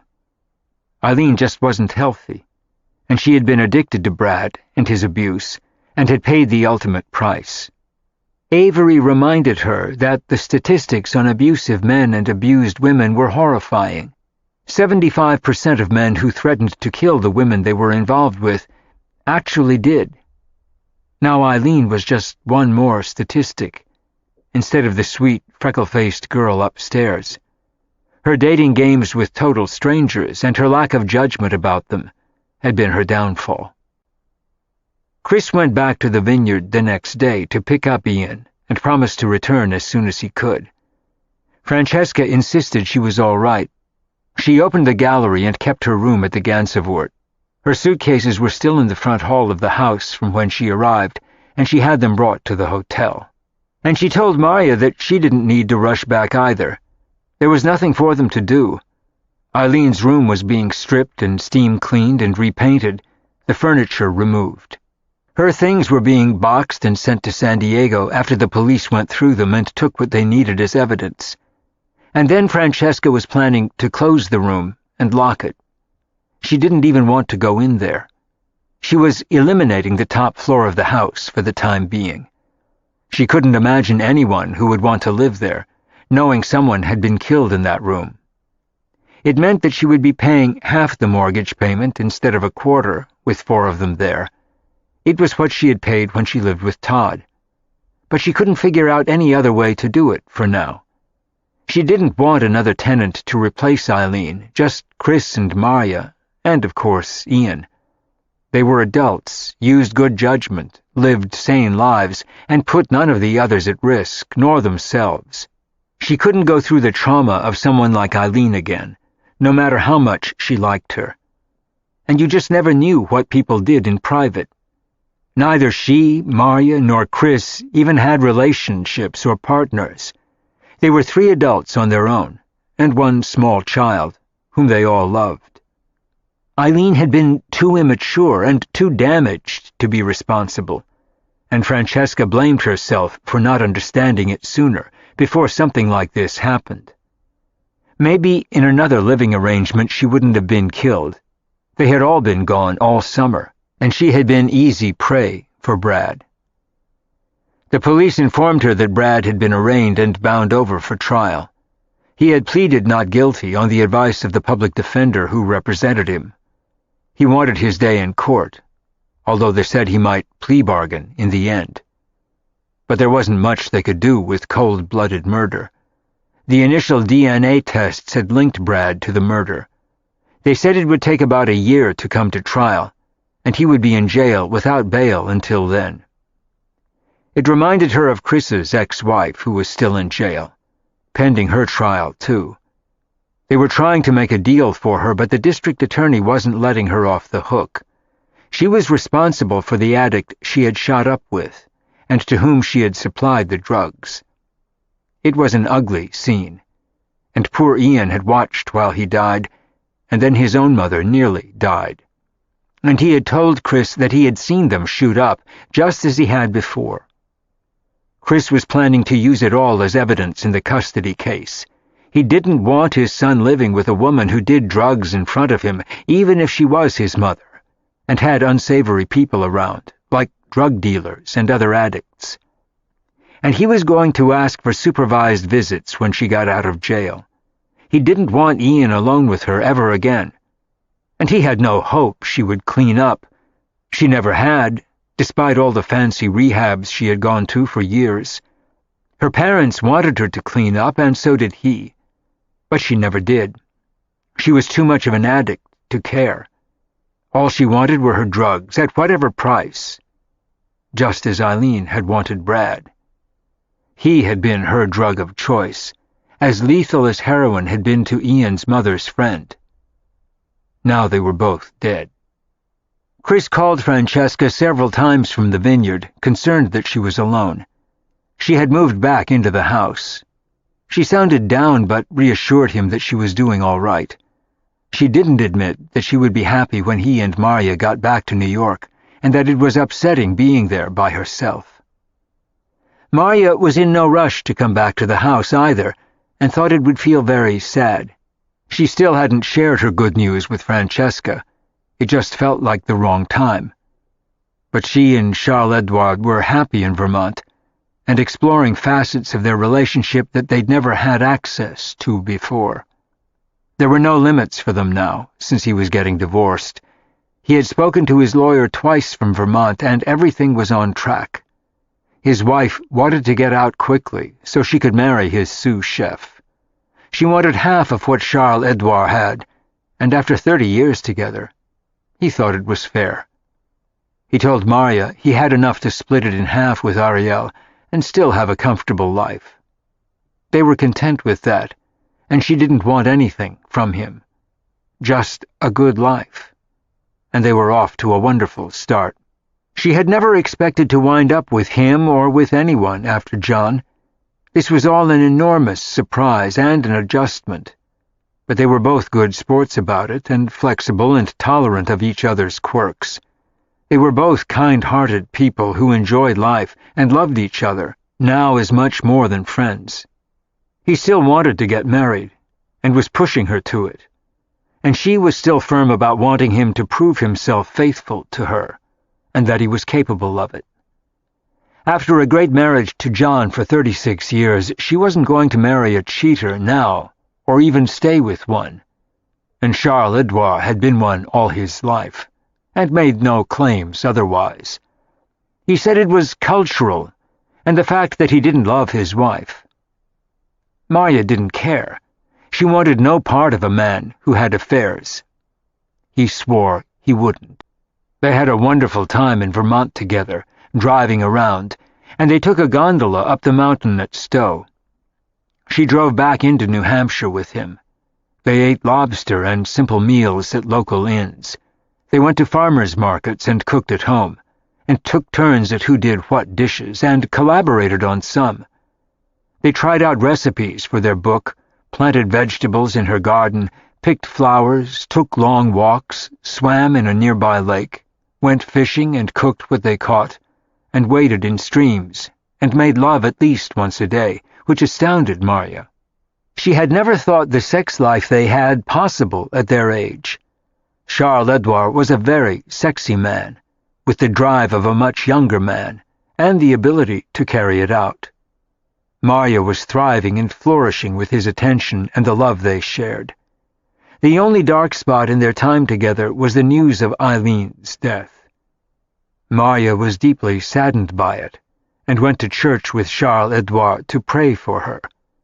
She cried as she lit a candle for her soul, and she was going to miss her.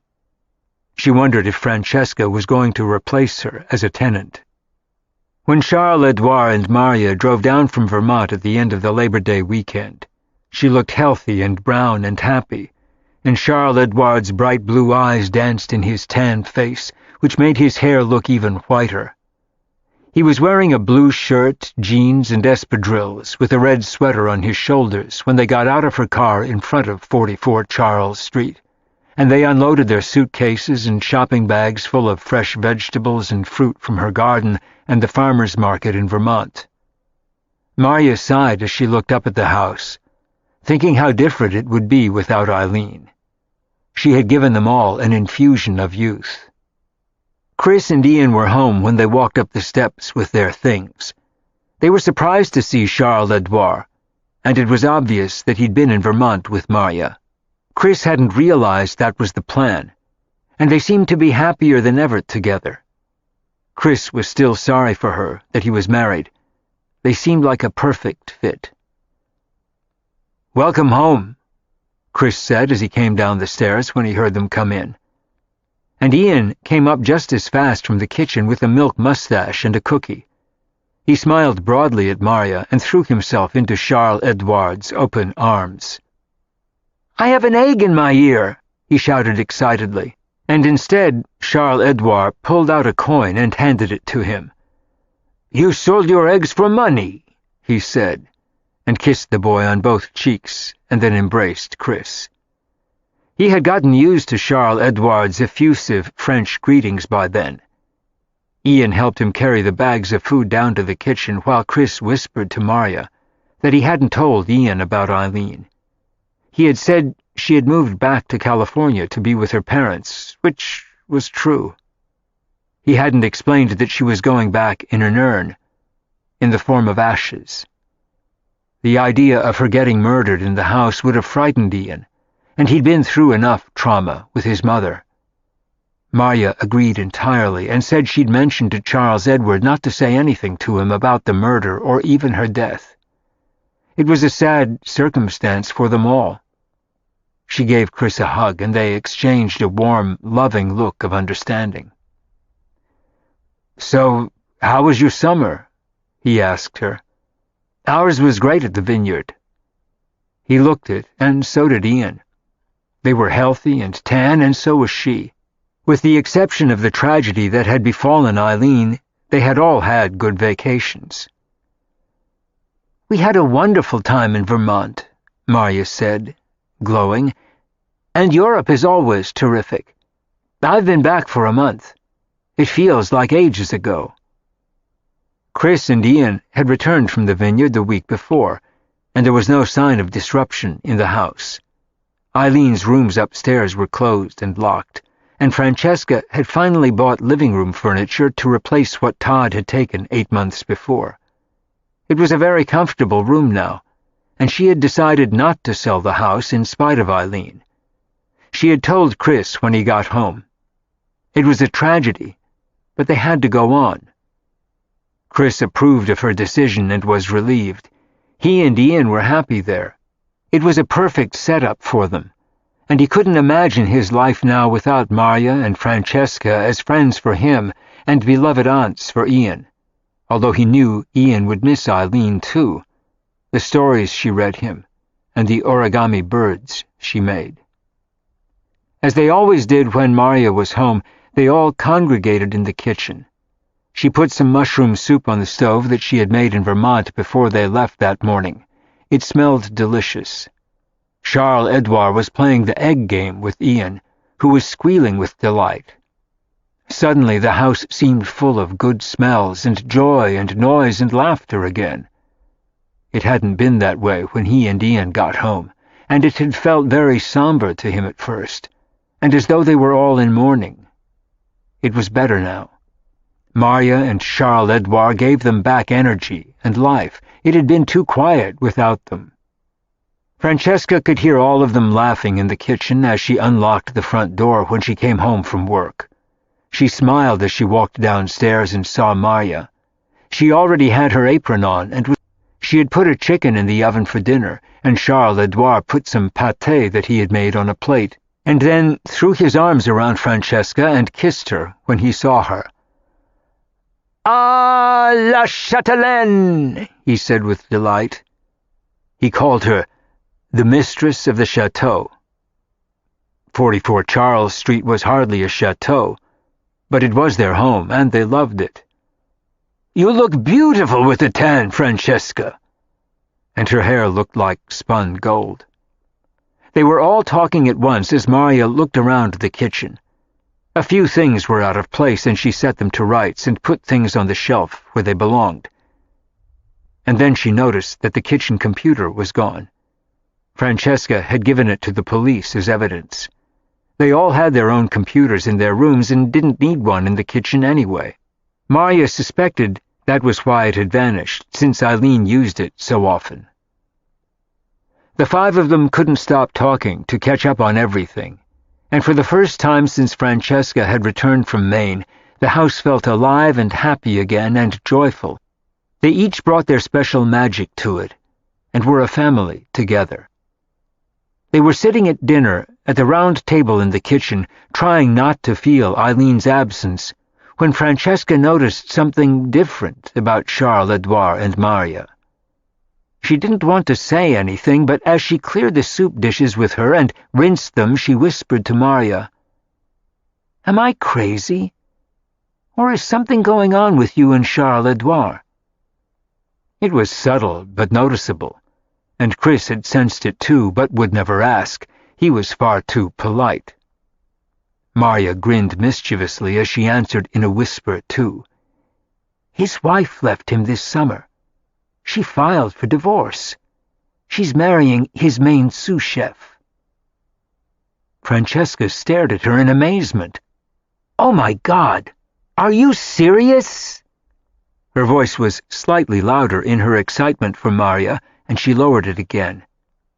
"Are you getting married?" "I don't know yet. I want to see if he can be faithful for more than 5 minutes. But we're happy and having a good time. This is all very recent. He showed up in Vermont a few weeks ago. It's very new." She looked beautiful and young as she said it, and Charles-Edouard glanced at the two women whispering at the sink and suspected what they were talking about as they giggled. He smiled at Marya.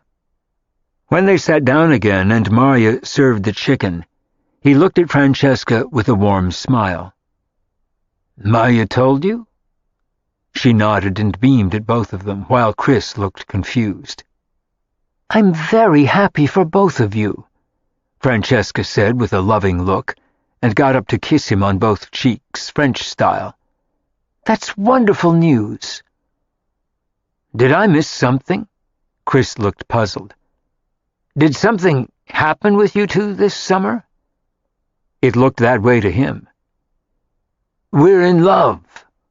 My wife is divorcing me." He looked extremely happy about it as he beamed at Chris. "Good for you both," Chris said with a broad smile. "I'm happy for you." He meant it, although he wouldn't have wanted to be in that situation himself.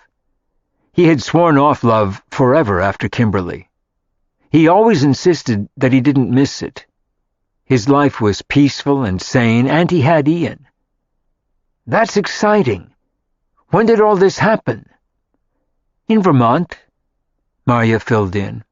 Charles Edouard got up to pour them all champagne, and they toasted the couple, and then, as Francesca looked around the table, she wanted to offer another toast. She had a lump in her throat when she did. To Eileen. I hope she's in a better place now, she said softly, and they each solemnly raised their glass and took a sip. Why did she move back to California? Ian asked plaintively. I miss her. She was nice. Yes, she was, Francesca agreed. Sometimes people we like move away, she said simply. Ian nodded and started cutting his chicken, and after that they talked of Maria and Charles Edouard, their respective summers and plans for the fall. Ian had started 3rd grade. Francesca had a heavy exhibition schedule at the gallery, including 2 one-man shows, and she wanted to go to Art Basel in Miami in December. Charles Edouard and Maria had their book to write. For the first time in weeks, life felt normal again at 44 Charles Street. Eileen wasn't forgotten, and never would be.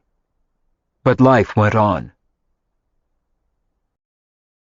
Chapter 15. At Maria's urging, Francesca invited her mother to dinner the following week when she returned from Europe. She wanted to see her anyway, and had to, and doing it at one of Maria and Charles Edouard's dinners was an easy way to get together. Thalia accepted with delight. She said she had had a fabulous summer.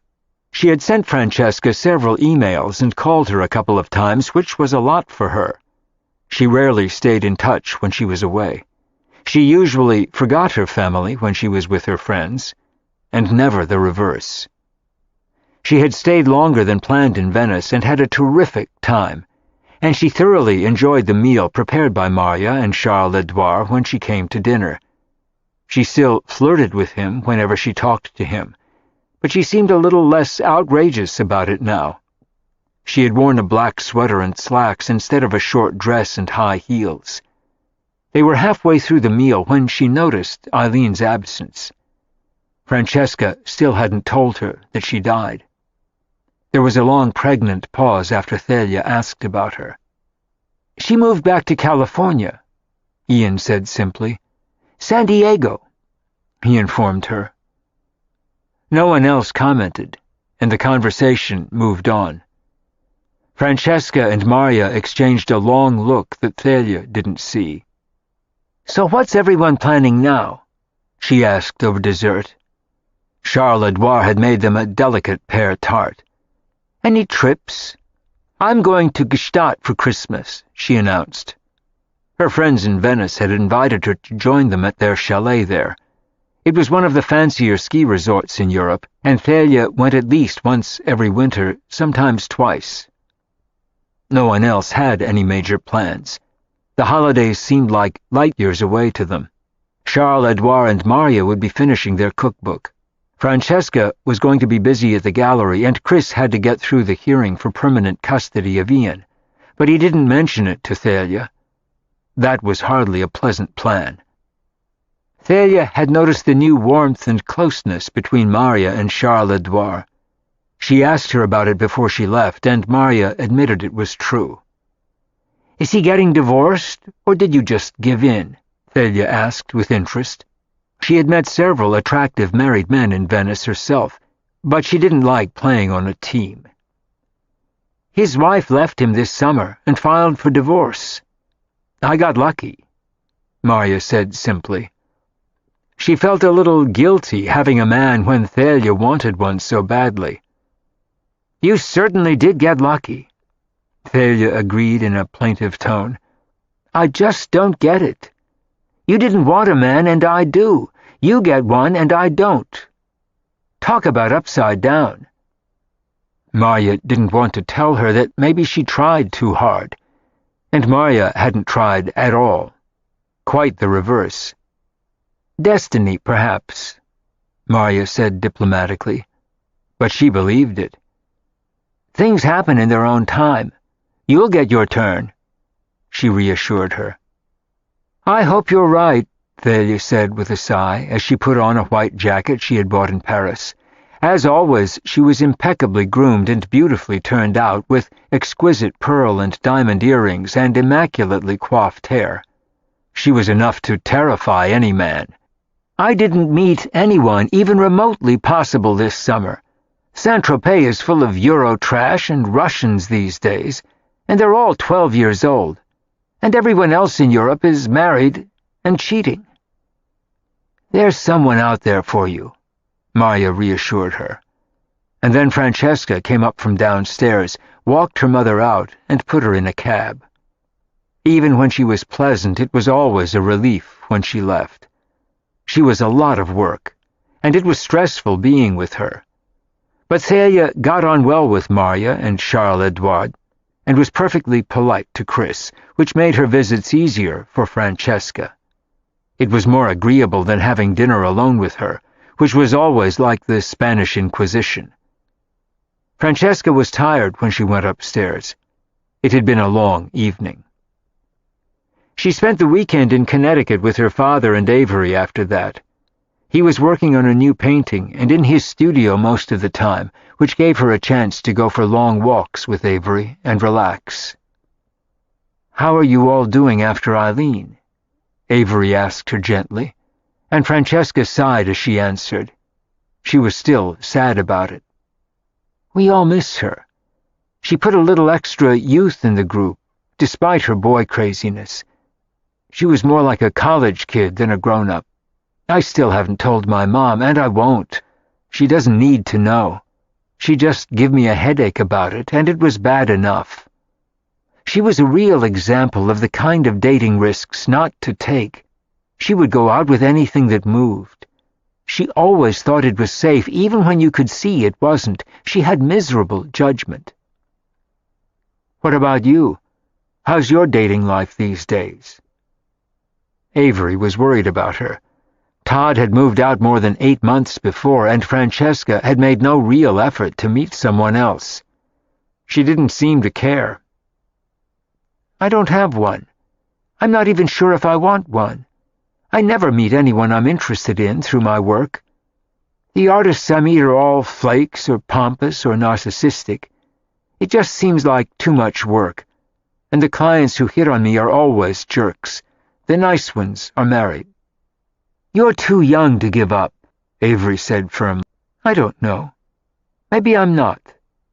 I miss having someone in my life, but I don't want a mismatch like I had with Todd and figure it out 5 years later.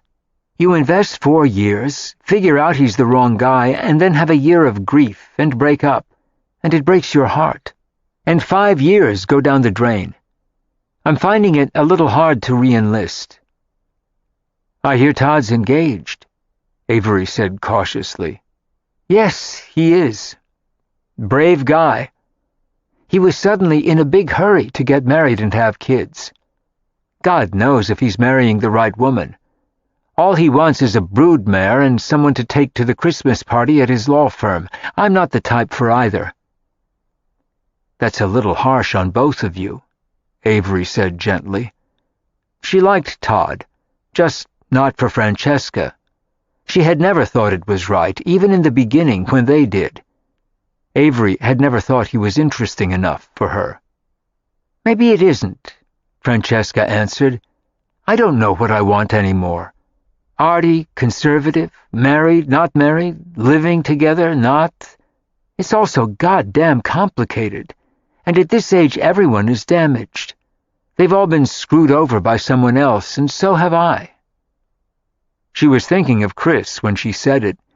He readily admitted to being relationship-phobic, and she was beginning to feel that way too. "Maybe I'm too comfortable by myself now." She'd been desperately lonely at first without Todd, but she wasn't anymore. She liked doing what she wanted without having to consult anyone. "My roommates keep me company. I have Ian as the token child in my life, my artists to drive me nuts, They're kind of like having permanent adolescence in your life. Why do I need a man? When was the last time you had sex? Avery asked her bluntly. You might not want to give that up quite yet at 35. It's kind of nice. Oh, that, Francesca grinned sheepishly. I don't even miss that anymore. I just turn it off. It had been more than a year since she and Todd had stopped sleeping with each other and having sex before he left. And I don't have to shave my legs. That's attractive, Avery teased her. She was worried about her. She seemed turned off or shut down. It had taken her longer than expected to get over Todd, and it had obviously been a more traumatic disappointment than Avery thought it would be at first. But 5 years was a long time, and her struggle to keep the gallery and the house had been frightening for her. I do want to do some new things, though. I'm going to Art Basel in Miami this year, just for the hell of it. I'm not showing there. And next summer, I want to go someplace other than Maine. I had a great time, but it reminds me too much of Todd. They're his friends, not mine. I don't know, maybe Europe next year. But not with my mother, she said, and Avery laughed. They both agreed that Thalia was high maintenance, and traveling with her would have been a nightmare for Francesca. Maybe I'll take a trip with Marya next year, if she's not married by then, Francesca said pensively. She loved talking to her stepmother. It gave her perspective about life, and she was so kind. She was a terrific friend. Is Marya getting married? Avery looked surprised. She might. She hasn't decided yet. She and Charles Edouard are in love. He's getting divorced. That's interesting. They're terrific together. You know the old saying, there's a lid for every pot. You just have to find yours. The trouble was that Francesca wasn't trying, and it wasn't going to fall down the chimney in a white beard and red velvet suit into her arms. Avery remembered too easily all the men she had gone out with before Henry, the bad relationships she'd had, the disappointments, the heartbreaks, and the good relationships, too. Avery hadn't been desperate to get married either, but she did want to find the right man to spend time with. She never settled for less. It had taken her until she was 50 to find him, and the minute she met him, she knew Henry Thayer was it. That hadn't happened to Francesca yet, and Avery hoped it wouldn't take her as long. At least she was enjoying her life in the meantime, but Avery couldn't decide if Francesca's roommates were a good idea or not. They kind of blunted her hunger for meeting anyone, and it was too easy to just content herself with being with them with no relationship in her life. Her father came out of the barn that was his studio then, and smiled at both women as he put an arm around their shoulders. "How's my favorite business partner?" he asked as he kissed his daughter. "Are we rich yet?" "Maybe next year," Francesca grinned. But the gallery was doing well, better than it had the year before. Little by little she was building the business, and it was making a small profit, more so than before, although not a big one yet. But it gave her hope. She was hanging in.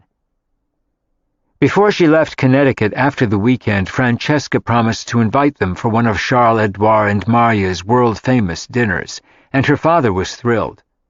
He liked them both, although he had only met Marya twice and Charles Edouard once. But he thought he was a great guy, and he loved the Cuban cigars he had shared with him, even if Avery disapproved of their smoke. Francesca thought about it on the drive home, and once again Avery had given her perspective. She thought about what she'd said about dating and finding the right lid. In her case, she wasn't even sure of the size and shape of her pot, let alone what lid would fit on it. She felt as though she had changed a lot in the last year, without Todd. She felt more confident and sure of herself.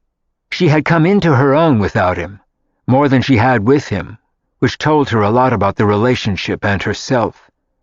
She wasn't half of anything now. She was a whole person. It had also done her good to have roommates and to have to adjust to other people. As an only child, she'd never had to do that when she was young. She respected Marya and Chris, and they were all very different. And it was fun having Ian in her life. She'd never been that close to a child before. He was kind of a good introduction to it. Having kids didn't seem as daunting now as it had before, as long as they were as cute as Ian, although there was no guarantee of that. He was about as cute as it got. When she got home, she could hear noise in the kitchen and went downstairs to see what it was. It was late for dinner, and they didn't seem like happy sounds. She could hear loud noises and the clanking of pots. When she walked down the stairs, she saw her kitchen under 6 inches of water. Charles Edouard was wearing a Panama hat and shorts, barefoot in the water, waving a cigar as he gave directions and asked questions. Marya was wearing Wellington boots and trying to help with a distressed expression. The kitchen table and chairs were in the garden with things stacked on them, and Chris was soaking wet in a bathing suit and sweatshirt, wading through the water and crawling under the sink, trying to locate the pipe that had exploded and flooded the kitchen. "Oh, shit," she said, rolling up her jeans and taking off her own shoes as she waded in next to Chris. "What can I do to help? I'm sorry you got stuck with this." He looked over his shoulder at her with a grin, and she felt guilty for not being there when it happened, and for all he was doing. This was exactly what Todd had hated about the house, and why he wanted to sell it the year before. It was a very old house, and things happened. Charles Edouard poured her a glass of wine and handed it to her. It looked like a party in the midst of a flood.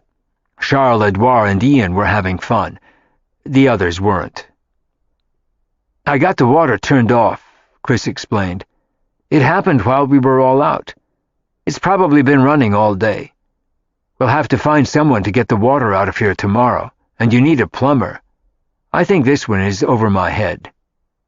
As he said it, Ian took a leap off the stairs and landed in the large pool of water with a delighted splash. "This is cool," he squealed, and Chris told him to stop it or go back upstairs. Ian made a face and waded toward Charles Edouard. There wasn't much they could do about it that night, although Chris made a few more passes at trying to locate the leak and finally gave up. Francesca had been holding the flashlight for him under the sink, and she was soaked now, too. Her jeans were wet to the waist. "Have you all eaten dinner?"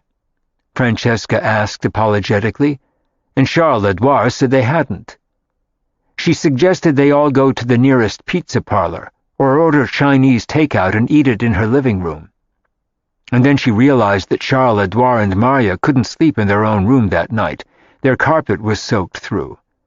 She suggested they take her room, and she could sleep on her new living room couch. Marya resisted at first, but they had no other choice, and Francesca insisted she didn't mind sleeping on the couch. They opted for pizza and went out to dinner. They were chattering loudly, and all of them looked a mess. Charles Edouard was still wearing shorts. Marya had left her boots on, and Chris and Francesca had put on dry jeans. Ian said he wanted to go back and splash in the pool in the kitchen, and Chris said he couldn't. They all had a good time and went back to the house after dinner in better spirits, although the kitchen was still a disaster.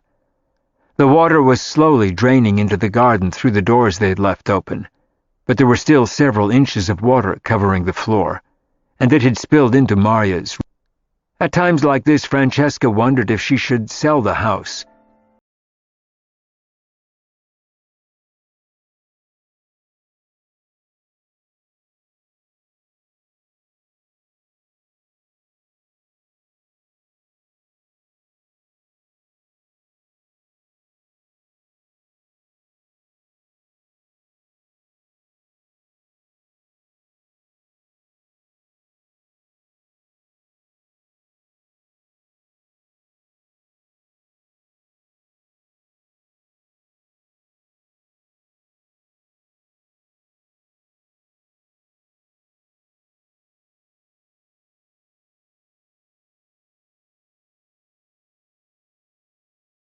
off, the water would still be pouring out of the wall. She had said as much to him on the way back. "You can always find a plumber, Francesca. It's a beautiful old house. That's not enough reason to give it up." "Yes, it is beautiful, and I love it. But it's a lot for me alone, financially and every other way." Losing the income from one of her tenants had been hard, too. Owning a house, particularly an old one, was a big challenge and a lot of work. "I'd miss it if I sold it," she admitted. "I hope fixing that leak doesn't cost a fortune." Every time she got a little money put aside, some emergency came along and gobbled it up. The Pac-Man of life.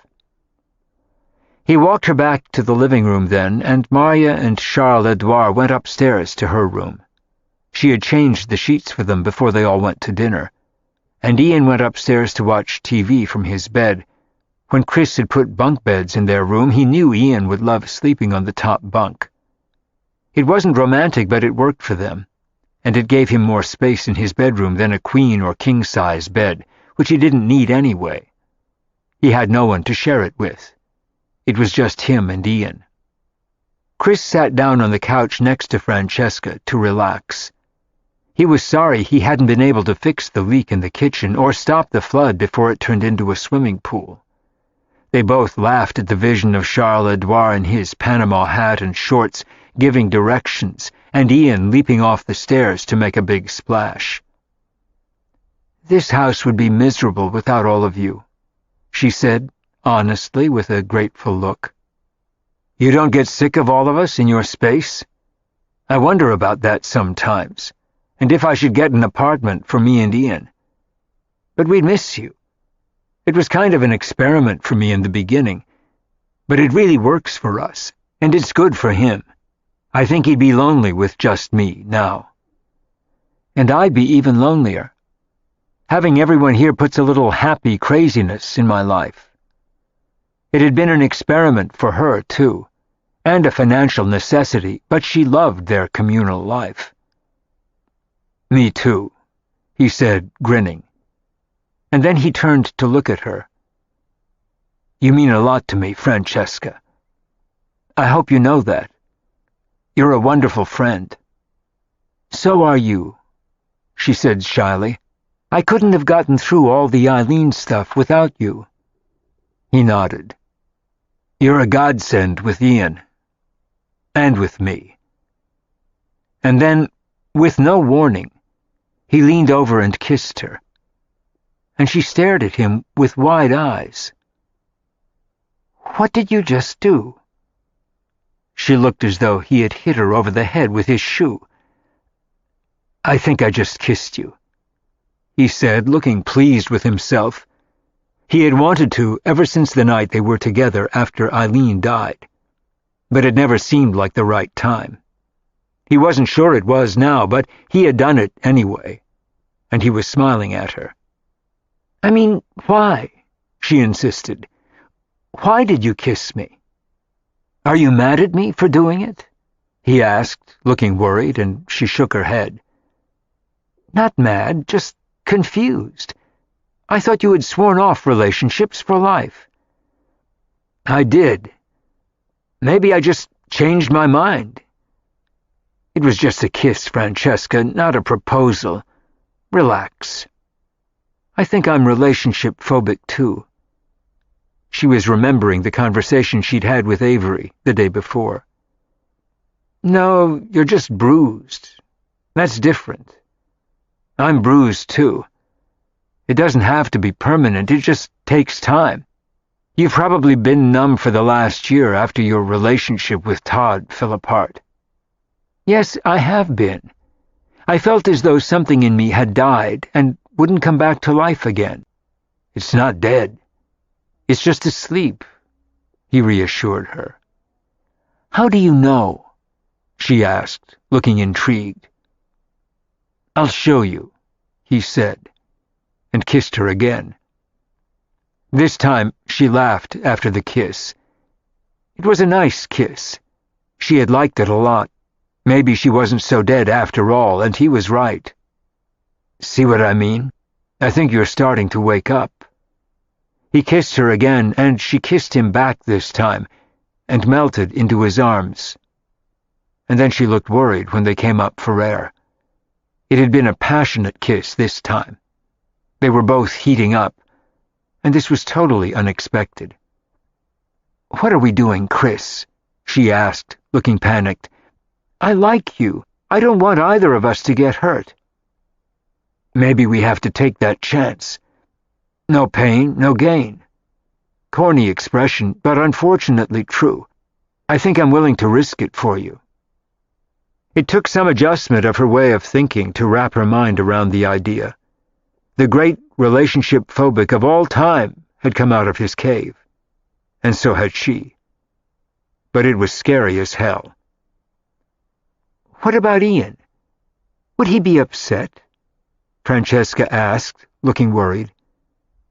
"He loves you. I think he'd be pleased." Chris had been thinking about that for a while. "I love him too," she said quietly. "I was thinking about it today on the way home. He's a wonderful boy." And then she looked up at Chris and smiled slowly. "And so are you. You're not so bad either. Why don't we see where this goes? How about dinner this week?" "You mean like a date?" She looked shocked. "That's the general idea. Dinner, you know, all that stuff. Maybe a kiss goodnight.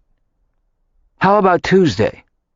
"I suck at dates," she said, looking nervous again. "I've given them up." "Yeah, me too. But I'm willing to try again with you." He had known her for almost 9 months. He liked everything about her. And he'd had almost a year to get comfortable and get to know her and see her in situations that were real. He loved what he had seen and knew of her, and she was wonderful with his son. He couldn't ask for more than that. It seemed like a reasonable beginning to him. What they had was based on friendship, not passion or blind hope. They knew each other well. "Okay," she said quietly, feeling as though rockets were going off in her head. She had never expected this to happen between them. Nothing really had happened, but there was a glimmer of it, a possibility, and she wanted to take a chance with him. "What if it doesn't work? Then you'll hate me, you'll get mad and move out, and I'll never see you or Ian again. That would be terrible, Chris." "Yes, it would," he agreed. "Let's try not to let that happen. We'll work it out." She nodded, and he kissed her again, and then he pulled himself away from her and stood up. She walked him to the door of her living room, and he smiled as he walked up the stairs to his own room. Ian was sleeping with the TV on, and Chris had a wild urge to let out a war whoop of glee. He had kissed her. She was a wonderful woman. He trusted her completely. And what better combination than two relationship phobics who were scared to death? Better yet, that they had started as friends. Chapter 16. On Monday morning, the plumber came and fixed the pipe, and they drained the kitchen. They were back in business. It had cost Francesca $2,000, which was a stretch for her, but she had no choice.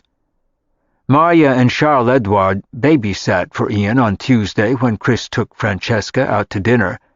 She had to take Maria into her confidence, otherwise it didn't make sense. "Like a date?" Maria looked shocked. She hadn't picked up even a hint of romance between them, ever, although she loved them both and could easily see them together. But she had never thought it appealed to either of them, and had been sorry it didn't. "Yeah, like a date," Francesca admitted, looking embarrassed. She felt awkward saying it to anyone. She didn't even feel like dating material anymore. She had been in neutral for nearly a year. At least that's what he said. "But don't tell anyone." "Who am I going to tell? Page 6 of the New York Post?" Maria was laughing at her. Francesca was a wreck. I don't know. Ian, my mother, Charles Edouard. I don't want to make this a bigger deal than it is. It's just dinner. But it was dinner with Chris, in a restaurant, and he had called it a date. And he had kissed her several times. Is it a big deal? Marya asked her pointedly. Maybe. I don't know. Maybe not. Maybe it will be. Maybe it shouldn't be. Maybe we're both too afraid. What if you're not? What if it works? That's even scarier, Francesca said, looking panicked. That's how I felt about Charles Edouard. It's a little frightening getting into a relationship at any age. And the older you are, the more defined your personality and your life, and the harder it is to put the puzzle pieces together. How's it going with you and him? Francesca asked her. Marya looked ecstatic, and so did he. It's fantastic. Other than my late husband, he's the most wonderful man I've ever met. I'm a very lucky woman to have two great men in one lifetime. It's probably more than I deserve. But I'm loving it, she said humbly. You deserve it, Francesca confirmed to her. Just don't say that to my mother. But what the hell, she's had 5 helpings at the buffet of life. You only had 1. You have a right to seconds. She was happy for her. My best advice to you is to just see what comes with Chris. Don't anticipate, don't project. Don't expect him to be someone he isn't or try to be someone you're not. Be yourself, and enjoy it. It was good advice. And don't worry about Ian. I'm happy to babysit for him any time, and Charles Edouard loves him too. When Chris takes you out, sign us up for Ian. We'll make cookies or something. Have fun, Marya said to her as she went upstairs to dress. For the first time in months, when Francesca sat in the bathtub, she shaved her legs. She didn't know yet if she'd wear a dress, but whether she did or not, it was a symbolic gesture. Welcome back to the world, she said to herself in the tub. And then she laughed out loud. What did you tell them? Chris asked her as they hurried down the steps and the front door closed behind them. She was wearing a black leather skirt, a red sweater, and high heels. She felt a little like her mother and worried that she'd overdone it. She didn't want to look like she was trying too hard.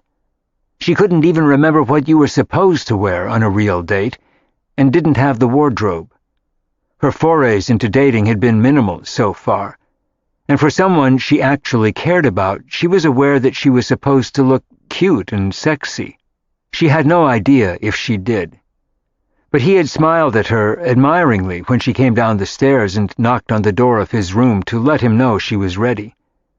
Ian was already in his pajamas with freshly washed hair, and he told her she looked sick. I do. She looked worried. Sick is good, Chris translated for her. Like hot, only cooler and younger. Oh, thanks, Ian. You look sick, too, she said over Chris's shoulder. And then they ran down the stairs and out the door. Ian knew he was supposed to report to Marya and Charles Edouard in the kitchen for a cookie-baking fest. So, what did you tell Marya and Charles Edouard? Chris repeated the question. She hadn't answered. I told them you hate their food and wanted to go out for a decent dinner. With 2 of the most famous chefs in the world cooking daily meals for them, it was admittedly hard to justify going out. But this was different. Very amusing. He knew she hadn't really said that. I told Marya you invited me to dinner. What did she say? He was curious at the reaction they were going to get if they started going out. Ian had already said he thought it was funny and let it go at that. He had laughed at his dad as he got dressed. She thought it was a good idea. So do I. She was liking the idea better and better, although she had terrified herself for the past 2 days, imagining every possible disaster that could befall them if they got involved. But she had still kept their date. "I like the idea, too," he said, looking pleased with himself as they walked to Da Silvano. He had chosen that because they both liked it, and he didn't want to do anything too fancy and make her uncomfortable. He wanted her to have a nice time. She already was. It was fun to feel like a girl again, on a date, in a skirt, with a man. Wow. The headwaiter gave them a good table inside, and there was a chill in the air. Winter was coming, and fall had arrived. Chris was wearing jeans, a white shirt, and a brown corduroy jacket with freshly shined loafers. He looked nice, and he had shaved before they went out. She liked that. The 5-day beard stubble look had always turned her off. Trendy or not, it looked dirty to her. Chris looked immaculate and handsome, and they looked right together. They both ordered pasta and salad, and he ordered a great bottle of Napa Valley wine. And even before the pasta arrived, they were talking and laughing about how silly they felt all dressed up and out together, about the leak the other night, and things Charles Edouard did and said. When she thought about it later, she didn't even know what they had talked about, but they'd had a nice time, a really nice time. It was fun to get away from the house, their work, and even Ian, and just be grown-ups out for an evening together. It was great. They lingered over dessert and coffee and were the last to leave the restaurant. They wandered home slowly, and everyone was in bed when they got home. Ian was sound asleep, tucked in on his top bunk. "I had a wonderful time," Chris said, as he kissed her just outside her room on the landing. He had walked her upstairs like a proper date. "So did I," she whispered, and he kissed her again. "I don't know why we didn't figure this out 6 or 9 months ago," he said, smiling down at her. "I feel like we wasted a lot of time." "We didn't. We weren't ready." And now they knew each other well. It was better this way. Chris nodded and kissed her again. They held each other, and he hated to turn away. She finally let herself into her room, and he ran quickly down the stairs to his own. She walked into her bedroom with a big smile on her face, and then laughed. It had been an excellent first date. Francesca and Chris tried to act like nothing was happening, but it was obvious that something was. Marya smiled every time she saw them together, and Charles Edouard clapped him on the back with a big grin after their date on Tuesday night. The next morning at breakfast it was hard being together, trying to act normal. Chris kept smiling at her, and Francesca blushed shyly, which made him want to kiss her. But he couldn't. He didn't want to have to say anything to Ian yet. But his son was no dummy either. He chuckled when he saw them together. Chris took her out again on Friday night for Mexican food and a movie, and on Saturday morning Ian looked at both of them and burst into a fit of giggles. He was eating his favorite Mickey Mouse pancakes and bacon. Marya had made them for him since he never tired of them and requested them again and again. And then she and Charles Edouard had gone to Vermont for the weekend. Their romance was going well, and they both looked happy. So did Francesca and Chris. It was contagious. "So, have you kissed her yet?" Ian asked his father when Francesca went upstairs to get something from her room. She had promised to give Chris a book she read that summer and thought he would love, too. "What are you talking about?" Chris tried to look innocent, but Ian wasn't buying. "If you take a girl to dinner, you have to kiss her. Everyone knows that. You took her to dinner twice. If you don't kiss her, she'll think you're gay." "Where did you get that from?" Chris looked shocked. "A 5th grader told me. He says that means you're a sissy and don't like girls." "Well, don't go calling anyone that, or they might take a swing at you if they don't like it," his father warned him. "Okay. So did you?" It's none of your business, Chris said defensively. Yes, it is. She's my friend, too. I'd kiss her if I took her out to dinner. That's nice to know. Chris smiled at him as Francesca walked back into the room and handed him the book. She said she had loved it and thought he would, too. It was a well-written thriller by a new writer. What are you two talking about? Francesca asked innocently as she poured herself a cup of coffee and sat down at the table with them. I asked him if he kissed you yet, and he wouldn't tell me, Ian said, polishing off the last of his pancake, and then he looked straight at her. Did he? She nearly choked and didn't know what to say. Would you be upset if he did? Francesca asked gently, and Ian laughed. Of course not. I love you, Francesca. I think my dad does, too. He's just too chicken to say it or do anything about it. I told him if he doesn't, he's gay. Francesca's eyes opened wide. She hadn't expected that. I don't think he's gay, she said, and sipped her coffee, looking at Chris for cues. She had no idea what to say. Chris was nodding imperceptibly, and she looked straight at Ian. He kissed me. Then he's not gay. He gave his dad a high five for the kiss, and she felt like she had walked into the locker room with two high school boys. She was the object of a high five. It was a first for her. I figured he wasn't. So that's okay with you? She asked Ian. She was glad that Charles, Edouard, and Maria weren't there. This was definitely a family discussion. Yeah, it's okay with me, Ian confirmed. I like it. You're our friend. Yes, I am. But I don't want to do anything that makes you unhappy.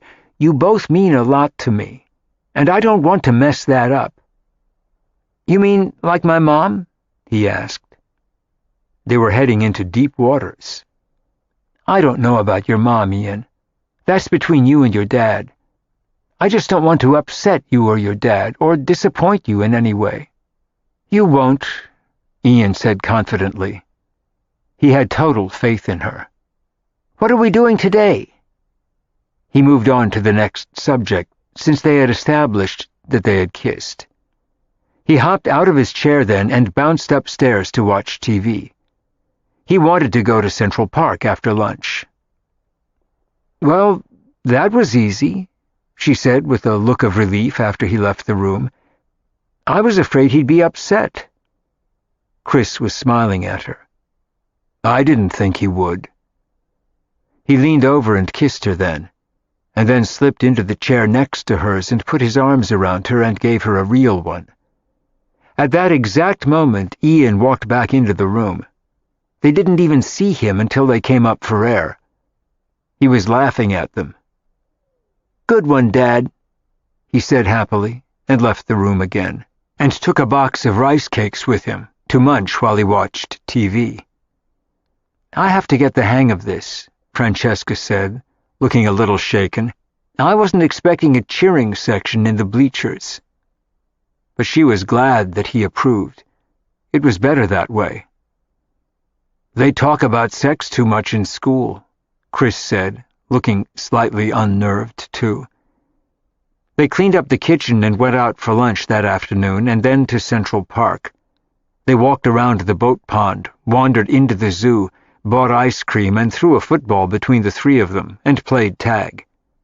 They felt like a family, and all three of them were happy when they came home late that afternoon with some new DVDs. Chris invited her into their room, and she watched TV with them, sitting next to Chris on the couch, and Ian sprawled out on the floor. Francesca hadn't been that happy in years, and best of all, Ian approved. Chapter 17. The morning of the permanent custody hearing, Chris was up at 6. Maria had offered to take Ian to school. He knew that something was going on, but he wasn't sure what it was. He knew it was another one of those court hearings about his mom, where his dad went out in a suit.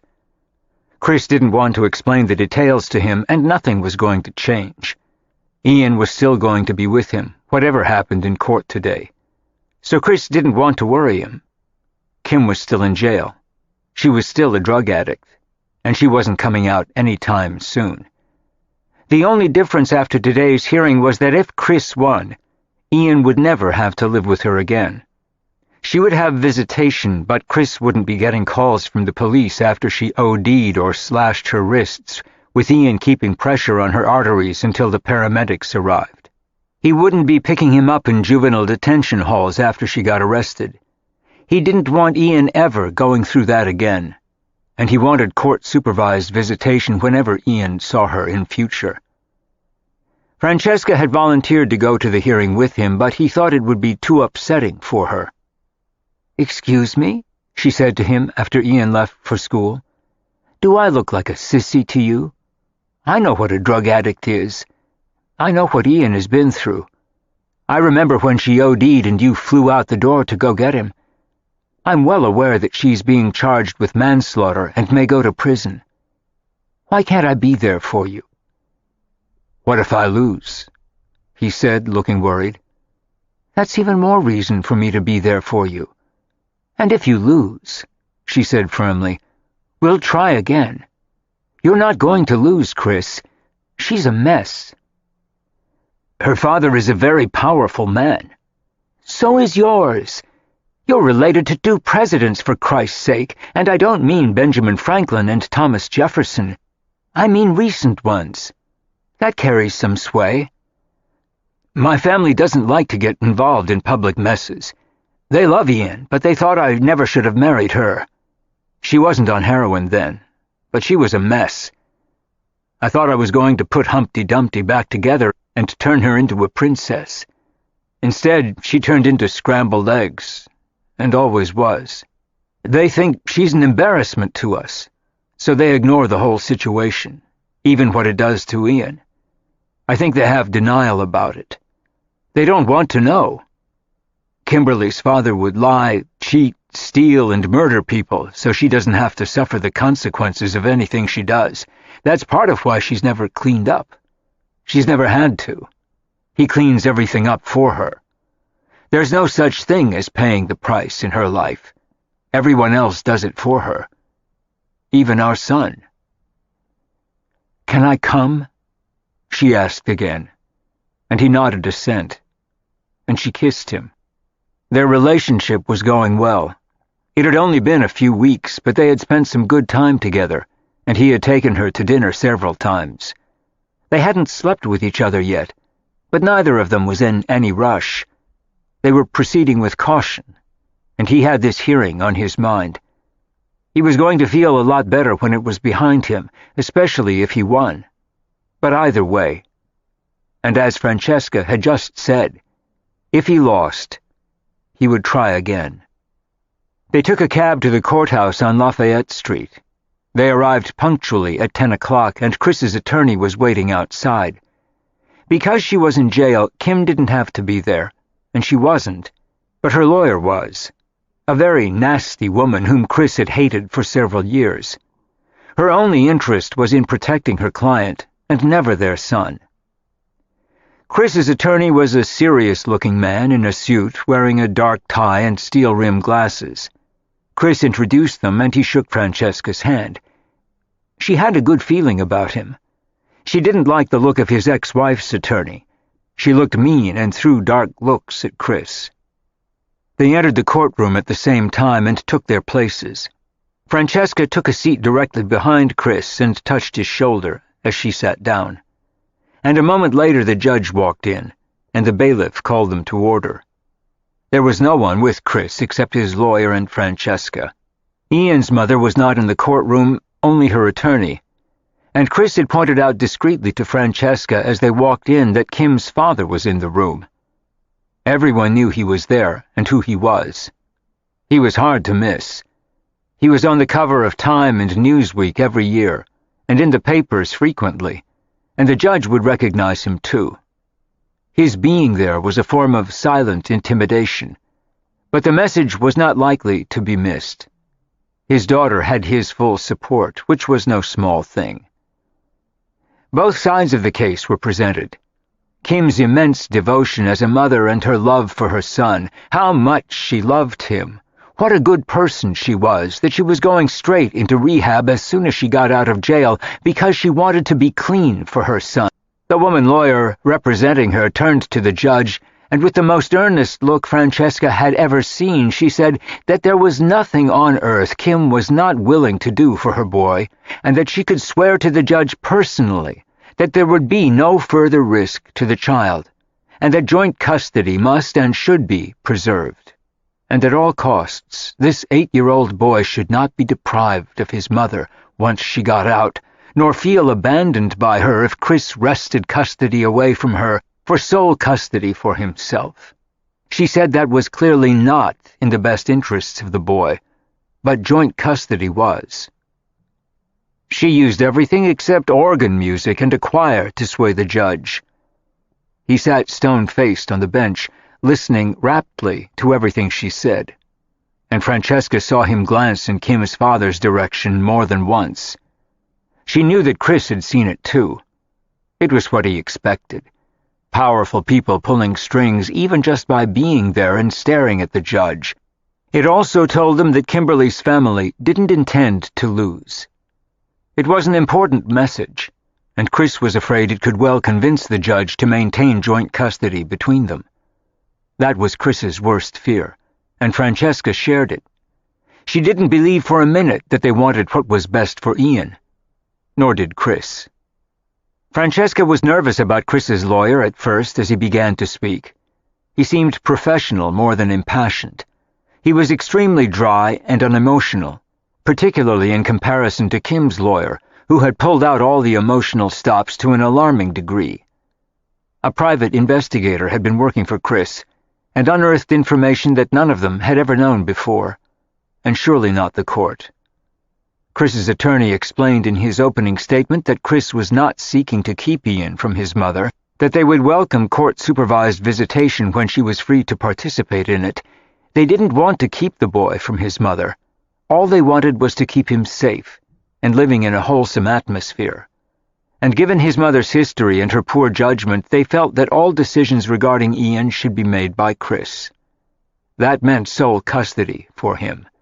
It meant deciding about schools, taking him to doctors, making regular trips to the dentist. Everything from religious education to braces would be decided by Chris, which made sense to Francesca as she listened. Chris was doing it anyway. Sole custody for him meant that Kim would lose her voice in all decisions. It meant that she could see him, even regularly if she was in good condition. But she couldn't decide where he went to school or put him at risk again if the judge granted supervised visitation. Having explained very unemotionally that Chris was not seeking to prevent visitation as long as it was supervised by a third party appointed by the court, but only to gain full custody of his son legally, the attorney then read the essentials of the investigator's report. It was a list of horrifying acts, failures, episodes, misdeeds, dangerous interludes, and shocking displays of wanton and even criminal negligence. Francesca knew a little from Chris, but what she knew was a drop in the bucket compared to the rest. Kimberly Harley had endangered her son in every possible way hundreds of times, and Chris had been fighting her and trying to protect Ian for years. The courts had always tried to respect the fact that she was his mother, but the accumulation of evidence was overwhelming now. All of what Chris's lawyer was telling them was new to the court, and some of it had been new to him.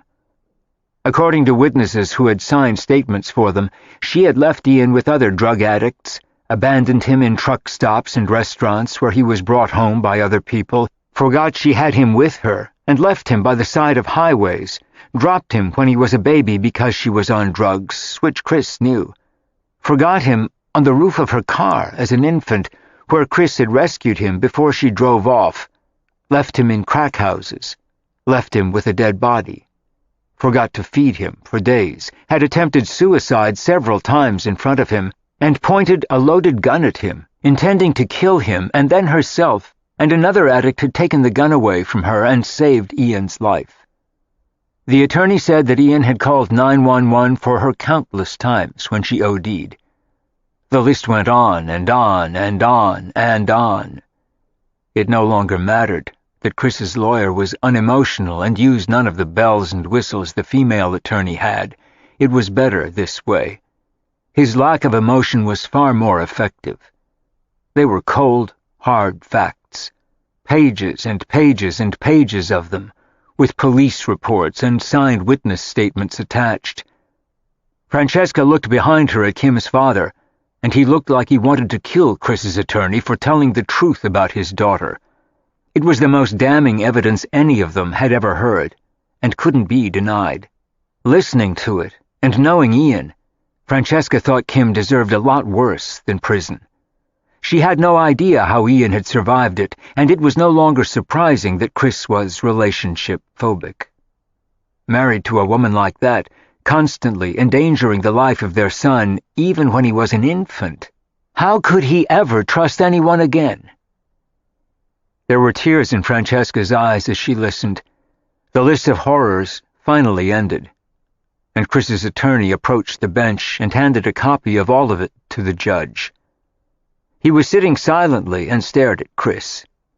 He then asked the attorneys to come into chambers. Francesca whispered to Chris and asked if the judge knew that Kim was currently being charged with manslaughter, and he nodded. Chris was sitting there stone-faced, trying not to remember vividly each incident where she had endangered Ian. She was a public menace, and Chris had said for years that she belonged in prison. Both lawyers went into the judge's chambers as soon as he left the bench, and Francesca leaned toward Chris again. Now what? He can either tell us his ruling today, or he can submit it in writing after he considers the case and reads what we filed. Most judges usually do it in writing, so no one punches them out in the courtroom. People get pretty heated up about custody hearings. It was easy to see why after what she'd just heard. That was some list, she said sadly, and Chris nodded. The investigator had done a terrific job. Poor Ian. Her own mother had been an embarrassment to her all her life, but never a danger. Ian's mother had risked his life from the time he was 3 months old, when she went back to drugs, and had been on and off them ever since. Francesca's heart ached for him, and for Chris, who was still trying to protect his son. The attorneys came out of chambers 10 minutes later. There was no expression whatsoever on Chris's attorney's face as he led them out of the courtroom. Kim's lawyer had gone straight to her father in the back of the courtroom, and they were conferring with bowed heads as he pointed emphatically in the direction of the judge. He didn't look happy, but she had given a good performance, and that's all it was. Theater, not law, and not justice for Ian. Chris's attorney escorted them outside at a rapid pace. They were at the bottom of the courthouse steps before he turned to face them.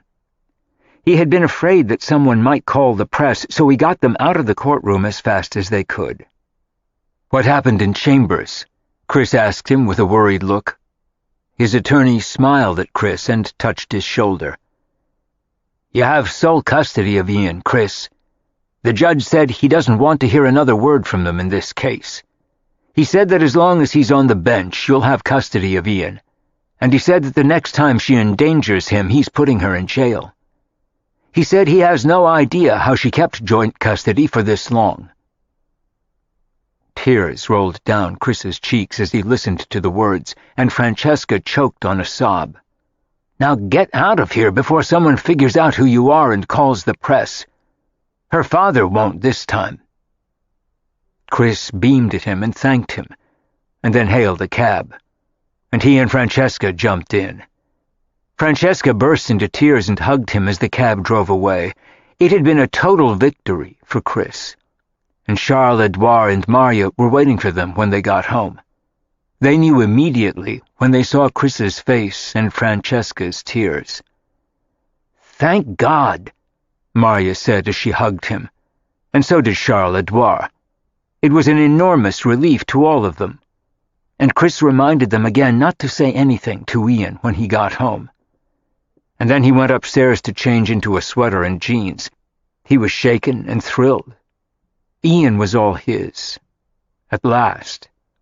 She could never do any of it again. The horror was over. Ian was safe. That was all Chris had ever wanted, and she had risked his life so many times. The judge had also approved court-supervised visitation by a third party. They had won it all. Francesca tried to tell Marya about it, and she was horrified even by the few things Francesca remembered from the long list. It had been a total victory for Chris, and above all for Ian. His mother would never put him in harm's way again. It was even more meaningful and a more important victory when Chris saw an item in the paper a week later. Francesca could see his teeth clench and his jaw work as he read the piece, and she was worried. She asked him what it was when he finished reading, and he silently handed her the paper. This time Kim's father's attorneys had won, for his daughter, if not her son. They had somehow claimed, and probably paid people vast sums to corroborate the story, that the addict who had OD'd next to her was a dealer, that he had endangered her life and not the reverse. Because the deceased was allegedly a criminal, it shed new light on her guilt. They had claimed psychiatric issues for Kim, delicate health, and everything else they could think of to plead her felony manslaughter charges down to a misdemeanor. The district attorney had been willing to plea bargain with her. The judge had meted out a 6-month sentence with credit for time served since she'd been there, and time off for good behavior. Kim was not going to prison. She would be out of jail in a few weeks and home for Thanksgiving. The article stated that she would spend time at a famous country club rehab to restore her health after her time in jail. She could leave any time she wanted, and knowing her, Chris was sure she'd be calling soon and wanting visitation with Ian. But at least now it would be with court-appointed supervision. Chris was furious that she'd been allowed to plead to lesser charges and was getting out of jail. She'd be back in his face in no time, wanting to see Ian and screw up his life again. "I didn't think he'd pull it off this time," Chris said, looking livid, referring to her father. "She belongs in prison. She's a danger to herself and everyone around her." "Yes, but at least now Ian is protected," Francesca said sensibly. "You have sole custody, and she'll have supervised visits." "I was hoping she'd be gone for a few years," he said, looking grim. It made Francesca more grateful than ever that he had won at the custody hearing. No one could have denied or refuted that list. Chris put the paper in the garbage where Ian wouldn't see it, and then he went back upstairs to work without saying another word. It was no secret how much he hated his ex-wife, and Francesca felt sorry for both of them, that in a few weeks she'd be back on the streets, and in Ian's world. Chapter 18. In the weeks after the custody hearing, their romance burst into full bloom.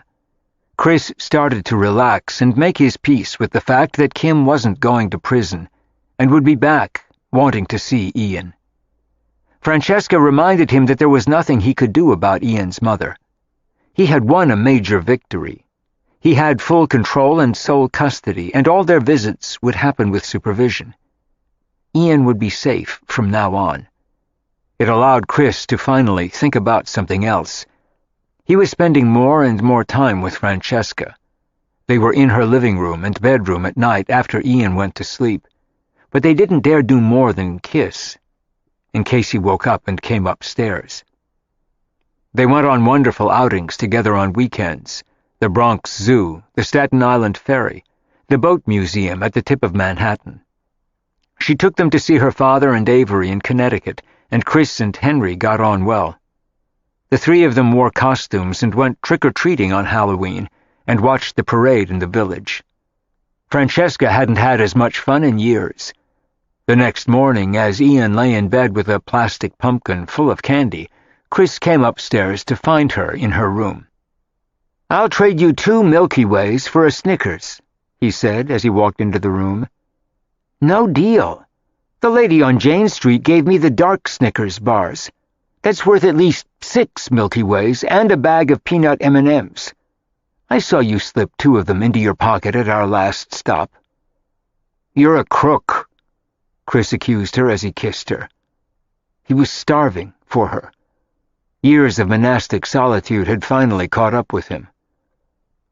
"I have a proposition for you," he whispered as he ran a hand under her sweater, and she caught her breath. "I want to go away for the weekend with you." They didn't dare get too passionate, with Ian so near, but they had come close. Very close. "When?" "Now," he said, and she laughed. They had Ian on their own for the weekend because Maria and Charles-Edouard had gone back to Vermont for a few days to work on the book. "How about next weekend? Maybe Maria will babysit." He sounded desperate. "I'll ask her when they get back. If she won't do it, I warn you, I may go crazy and rip your clothes off in a public place of my choosing." "Take it easy, we'll work something out," she said, and teased him as they kissed. They were both anxious for an adult weekend somewhere where they didn't have to behave, be circumspect, or think about Ian. They needed time for themselves now. They had been very respectable for almost 2 months. It was long enough. Francesca asked Maria on Sunday night when they got home from Vermont. As always, she was delighted to help out. She loved Ian and heartily approved of their romance. "Where are you two going?" She was happy for them. There were 2 happy couples in the house now. Charles-Edouard was wonderful to her and promised her he was a reformed man. He wanted no other woman but her. Francesca had long since told her about her father, who had been exemplary ever since he had married Avery. She told Maria it just took the right woman. "We haven't figured out where we're going. I wanted to see if you'd mind babysitting first." And then Maria had an idea. "Why don't you go to my place in Vermont? It's quiet and peaceful. It is beautiful this time of year, even if it's chilly. And it's nicer than being in a hotel." Francesca loved the idea, and so did Chris. They made their plan. They were going to leave on Friday afternoon and come back on Sunday night. It was a long drive, but it was worth it. They thought of nothing else all week, and Maria was busy making plans with Ian. They were going to a movie, a play, and a museum. Ian was delighted, and Chris and Francesca could hardly wait. Francesca got one of her artists to work at the gallery for her. They were covered. It felt like a getaway scene in a movie as they drove away from the house on Charles Street late Friday afternoon. There was rush-hour traffic, but neither of them cared. They had actually pulled it off. Even Ian paid no attention as they left. He kissed both of them and didn't even ask where they were going for the weekend. He was too busy with Maria, and Chris promised to call him. They both started laughing as they left the city and congratulated each other on having done it. "I kept worrying all week that something would happen and we couldn't leave, like Ian getting chicken pox," Francesca said with relief as he drove. "So did I," Chris admitted. "I was sure one of us would get sick, or Maria couldn't do it, or Kim would break out of jail or go nuts. We have 2 whole days together," he said victoriously. "I can't believe it." "Neither can I." She was beaming. Even the drive was relaxing and enjoyable. They stopped at a little inn on the way up and had dinner, and then got back on the road and continued driving to Vermont. They got to Maria's place just before midnight. It was a pretty little house with an orchard, tall trees, and beautiful grounds. Francesca and Chris were thrilled to be there. Maria and Charles-Edouard had been enjoying spending time there lately, and he loved the area. It was a perfect counterpoint to their city life in New York. In France, he had a farm in Normandy, which he had just given to his wife. He wanted to buy another one with Maria when they were in France next summer. He liked the country better than the beach. He loved her home in Vermont. It looked and felt like a honeymoon cottage as Chris unlocked the door and turned off the alarm. and Francesca looked around at all of Maria's pretty things. It was a beautiful room with wood paneling and a fireplace, and upstairs the guest room had a big canopied bed. They set their suitcases down, and before Francesca could even take her coat off, Chris had her on the bed and was kissing her. They were both out of breath and frantic with passion within minutes. They had waited so long for this, and they had wanted each other so much in the past weeks. They had been circumspect for Ian's sake, but there were no constraints on them now. They were both naked within minutes and under the covers, learning each other's bodies and fondling each other. They were both aroused, and neither of them could wait, and Francesca welcomed him, and Chris plunged into her, burning with desire. It was the hottest, fastest, most unbridled sex either of them had ever had. They were like two starving people who had finally found food after years on a desert island. They came at the same time, and lay breathless and panting half off the bed afterward, and they both started to laugh.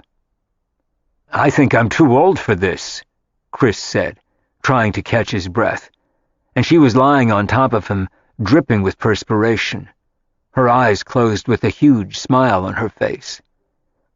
"I think I died and went to heaven," she said, as out of breath as he was. It had been worth waiting for, and they rolled over in bed and looked at each other. "Do you suppose it's like this for Charles Edouard and Maria?" she asked him, propped up on one elbow, admiring him, as she traced a lazy finger down his chest, and he laughed. "I hope not. It would kill them." He kissed her then, and she fondled him. He was totally sated, but easily aroused again. He had years to catch up on, and it had been a long time for her, too. They made up for it that night, and again the next morning. Neither of them wanted to get out of bed. They just wanted to lie in each other's arms. Francesca went downstairs to make them coffee, and there were some rolls in the freezer that she heated up for them in the microwave. And then they went back to bed. There wasn't a house around them for miles, and the view was beautiful. They finally got up and walked around the property just so they could tell Maria they had, and then they went back to bed for the afternoon. And they called Maria to thank her for the house and tell her how much they loved it. "I'm so glad you do," she said happily. "It's very romantic, isn't it?" She giggled like a girl, and Francesca smiled. "Yes, it is," she agreed. "I never realized that until recently. I just thought it was a pretty house." Francesca knew that they would never forget the days they spent there. They made themselves go to a local tavern for dinner where Maria said the food was very good, and she was right. And they took a walk in her orchards afterward by moonlight, and then they came back and sat on the porch and huddled together and kissed. Neither of them wanted to go back to New York. They wanted to stay there forever. She envied Maria the house and would have loved to spend weeks there with Chris instead of just a few days. She smiled as she looked up at him, as they sat on the porch swaying slowly. "You know, for two relationship phobics, I think we're doing pretty well. What do you think?" "I think you're turning me into a sex maniac. It's all I can think of," he confessed with a grin. "Are you putting something in my food?" "Yeah, saltpeter. I can hardly sit down." They both laughed. It was the perfect honeymoon weekend and just what they needed. It was the final bond to each other, and the only one they'd been missing.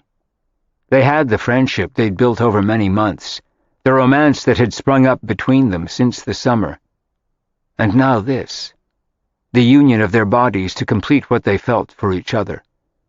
The circle of their love was complete. "Would you ever want to get married, Francesca?" he asked as he held her. "I never have before.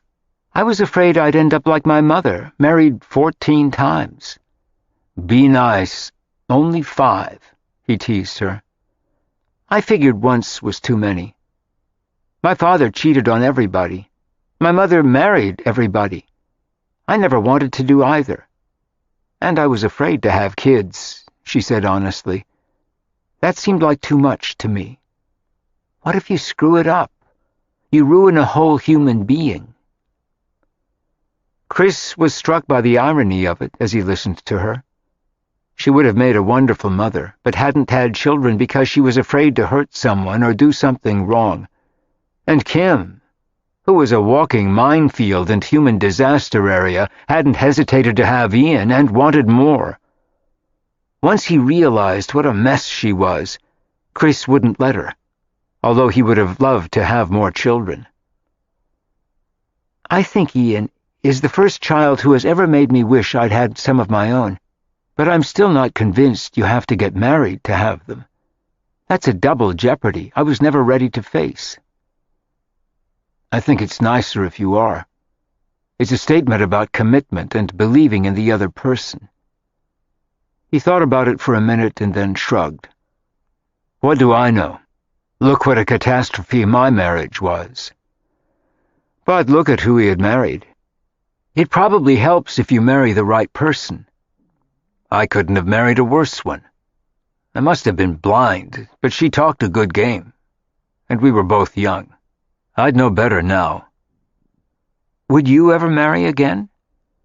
She didn't think he would and was stunned by his answer. I would with you, he said softly, and she didn't respond. It was a long time before she did. That terrifies me. I don't want to screw up what we have. If it's right, it makes it better. If it's wrong, it makes you wish you'd never been born. I can't imagine feeling that way with you. She kissed him and put a finger to his lips then. She didn't want him to say anything she wasn't ready to hear. But he told her he loved her that night, in the big 4-poster bed, and she told him she loved him too. They fell asleep in each other's arms. They woke up when the sun rose the next morning and they had breakfast on the porch. It was cold, but the air was crisp, and they drank coffee in their bathrobes and sat on the porch swing again under a blanket. She was thinking about their conversation of the night before, about marriage, but she didn't mention it, and neither did he. It was also on Chris's mind, but he didn't want to unnerve her, so he didn't bring it up again. They made love again that afternoon, and changed the sheets on the 4-poster for Maria. They had done their dishes, and Francesca left her a note on the kitchen table. Thank you for the most beautiful weekend of my life. Chris looked at it and crossed out the last 2 words and wrote, Our lives. She smiled and kissed him. Thank you too, she said to him, and he carried their bags out to his car. They turned on the alarm and locked the door. They drove away just as the sun was setting, and Francesca leaned over and kissed him, and he smiled. I love you, Chris. I love you too, Francesca. He reached over and touched her cheek, and they drove in silence for a while. There was so much to think about and remember. Everything felt exactly the way things were meant to be. Neither of them had ever felt that way before. Chapter 19. For the next few weeks, all Francesca and Chris could think about was the wonderful weekend they had had in Vermont. Maria was thrilled that they had used the house and said they could go there any time they liked. They had been planning to behave until they could go away again, but by the next day they realized how impossible that was for both of them. They waited for Ian to fall asleep, and then Chris sneaked upstairs to be with her. They locked her door and made love as passionately as they had in Vermont, and afterward he went back downstairs to Ian. Chris complained about it one night when he had to leave her. He hated to get out of bed and go back downstairs and spend the night without her. But they had no other choice. You can't just move up here and leave him down there, she said sensibly. Then he'd resent us. I know. I just miss you when I'm downstairs. You're too far away. She loved that he felt that way, and she did, too. They overslept one morning and Ian nearly caught them. She called Maria on her cell phone and asked her to lure him down to the kitchen. A few minutes later, Chris walked in with a newspaper under his arm and claimed he'd been picking it up outside. Ian never suspected that he'd been upstairs in bed with Francesca, and without Maria's help, they would have been trapped. Sometimes, after they made love, they took a bath together in her huge tub and just talked. Most of the time afterward, they wound up back in bed. They were golden days. It was a November they both knew they would never forget, and everyone in the house was excited about Thanksgiving. Thea had announced to Francesca that she was going to spend it with friends in San Francisco. There was a man they wanted her to meet there who had a big yacht, and her father and Avery were going to Sun Valley to spend the holiday with old friends. Chris's family was gathering in Martha's Vineyard for the holiday, as they always did, but he wanted to stay in New York with her this year. Charles, Edouard, and Maria offered to cook a traditional turkey dinner, and Chris and Francesca accepted with glee. Francesca had nowhere to go, and Chris didn't want to go home. He wanted to have Thanksgiving with Francesca and Ian at home. The house on Charles Street was their home now. The meal Charles, Edouard, and Maria prepared for them was a feast. There was every possible kind of vegetable and trimming, a turkey that looked like a photograph in a magazine, and some touches that were purely French. Others were traditional: cranberries and chestnut puree, mashed potatoes, biscuits, peas, carrots, spinach, asparagus with Maria's fabulous hollandaise. It was easily the best Thanksgiving the Americans in the group had ever had. They could hardly move when they left the table, and Charles, Edouard, and Chris stood in the garden smoking their cigars and drinking Chateau d'Yquem, their favorite sauterne. Charles Edouard had definitely introduced them to some of the finer things in life. Chris loved his Cuban cigars but never smoked them in the house, and only one after a great meal like now. Maria and Francesca cleaned up in the kitchen, and Ian fell asleep on the bed in Maria's room, watching TV. Chris introduced Charles Edouard to American football, and they were a cozy group. They weren't four strangers, as they had been in the beginning. They were two couples now, and a child. They were a solid unit of people who loved each other. For Francesca, it was a Thanksgiving where blessings were easy to count. In spite of the tragedy with Eileen at the end of the summer, it had been a good year. And Francesca wasn't prepared for the announcement Maria and Charles Edouard made after the game was over. Maria looked at him with a hesitant expression, and he nodded. "We're going back to France," she said with tears in her eyes. "For Christmas?" Francesca asked her. It sounded like fun to her, but Maria shook her head. "For 6 months. Maybe longer. A year. Charles Edouard has some business to do. He wants to close his restaurant and find something else. He needs to tie up the details on the property settlement with his wife, and we need to spend some more time in Provence to finish the book. We just rented a house there. I hope you come and visit us," she said, looking from Francesca to Chris with tears brimming in her eyes. She didn't want to leave, but she was half of a couple now, and she didn't want to be here without him either.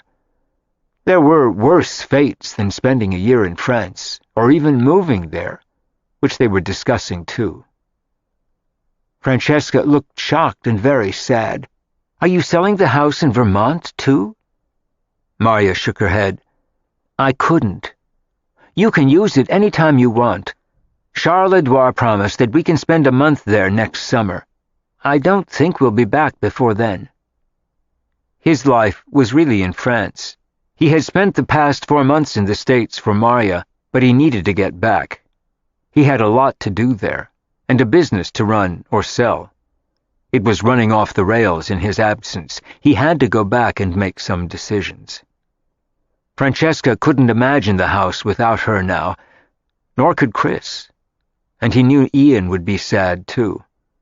She was like a grandmother to him, and much nicer and more present on a daily basis than the ones he had. He was the grandchild she would never have, especially since Charles Edouard had no children either. "I want you two to promise that you'll come over to see us whenever you want. We're family now," she said, hugging both of them. They felt that way too. They went up to Francesca's living room then to talk about their plans. Chris put Ian to sleep in his own bed, and the child had never stirred as he carried him upstairs. And then he came down and lit a fire. Francesca asked them if they were getting married, and Maria smiled. "Not yet. But Charles Edouard has been very well behaved. I'm impressed." And so were they. He was still totally French in all the best ways, but his roving eye seemed to have been checked. He only had eyes for Maria. She trusted him completely, and he assured her she was right to do so. He had never said that to his wife. He was an honest man, even if he hadn't been a faithful one until now. He had always admitted to his affairs when asked. He didn't lie to Ariel, nor would he to Maria. Maria said they had only decided to go back to France in the past few weeks, and it had been a hard decision for her. But it made sense and felt right to both of them, and was a whole new life for her and for them. "When are you leaving?" Francesca asked with bated breath. "In a month. Charles Edouard wants to be back in Paris for Christmas. We'll probably leave on the 23rd of December. Francesca knew it would mean their giving up their room on Charles Street. They didn't need a room in New York if they were living in Paris. They could stay with her whenever they came back, but there was no reason for them to pay rent in New York. It was going to be a financial challenge for Francesca, but this time she didn't think about selling the house. She and Chris and Ian were happy there. She'd have to find a way to make it work. But she didn't want to take in roommates again. There would never be another Maria, and she didn't want to risk another Eileen. It had been too traumatic. "I hope you'll stay here when you come to New York," Francesca said sadly, and Maria hugged her. "We will, and you'll have a home with us in Paris. You can send Ian over to visit any time," she said to Chris. "It would be wonderful for us and exciting for him." "Do you think you'll ever live in the States again if you two get married?" Francesca asked her. "We don't know. It depends what Charles Edouard does when he reshuffles his business. He had to make some adjustments after giving half of what he had to his ex-wife, which seemed fair to him. Divorce was expensive. He never complained about it, even to Maria." Their announcement was a big change, and bittersweet for all of them. They were losing beloved friends, or at least on a daily basis, and Charles Edouard was part of their family unit now, too. Ian cried when they told him about it the next morning, and Francesca felt that way, too. She'd been depressed since Maria announced it, and Ian didn't want them to leave. Maria told him he could come to visit Paris and see the Eiffel Tower and the Arc de Triomphe, and ride on the Bateau Mouche on the Seine. "But I don't speak French," he said mournfully. "Lots of people in Paris speak English," she reassured him, "and Charles Edouard and I will help you. We'll take care of you, and I want your dad and Francesca to come too." He nodded, but he wasn't convinced. It was too far away. Ian loved them both, and they loved him. And on Sunday, Chris found Francesca poring over the bills in her office. It reminded her of the days when she was trying to save her house and her business, and afraid she could do neither. Maria leaving was going to make things very tight. She was struggling with the numbers again, and they didn't look good. She had never rented Eileen's room again, and she didn't intend to. The top floor had been closed since August, and Francesca wanted to leave it that way. The memories in that room were too awful, and she didn't want anyone up there, out of respect for Eileen.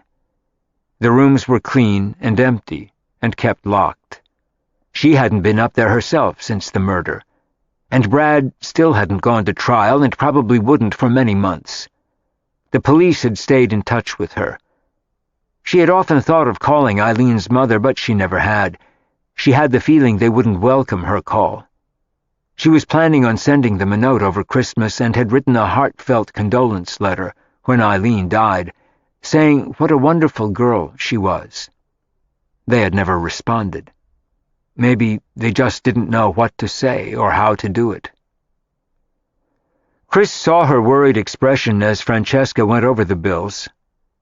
Bad news? Sort of. I don't know why, but we had a bad month at the gallery in November.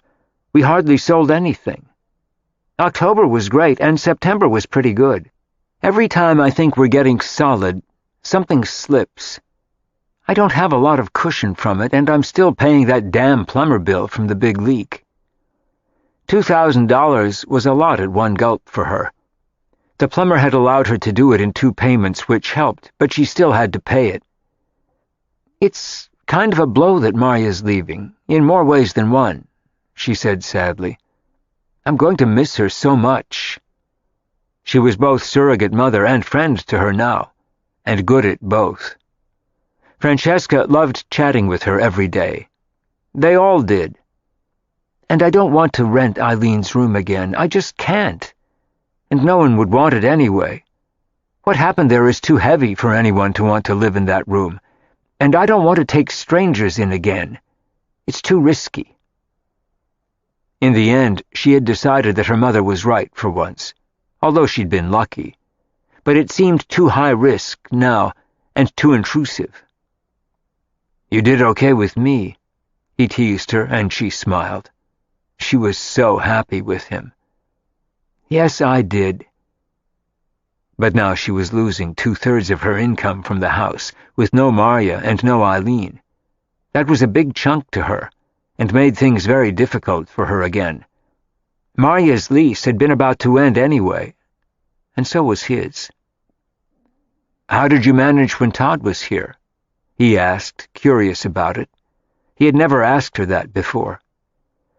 We each paid half of the mortgage payment. It was tight, but I managed, and it worked. I can't carry it alone. What if I split it with you, and we don't rent to anyone, and just live here like a family, the 3 of us? That would work, she said thoughtfully. But I don't think that's fair to you. You only live in 2 rooms. He laughed when she said it. I was thinking I could move upstairs with you, if you like that idea, and Ian can stay in my room. I can even pay 2/3 if you like, since there are 2 of us, and only 1 of you. He was being generous and fair, and he wanted to make things easier. He could afford to. He lived simply, and there was nothing showy about him. His graphic design business did well, and she suspected he had family money.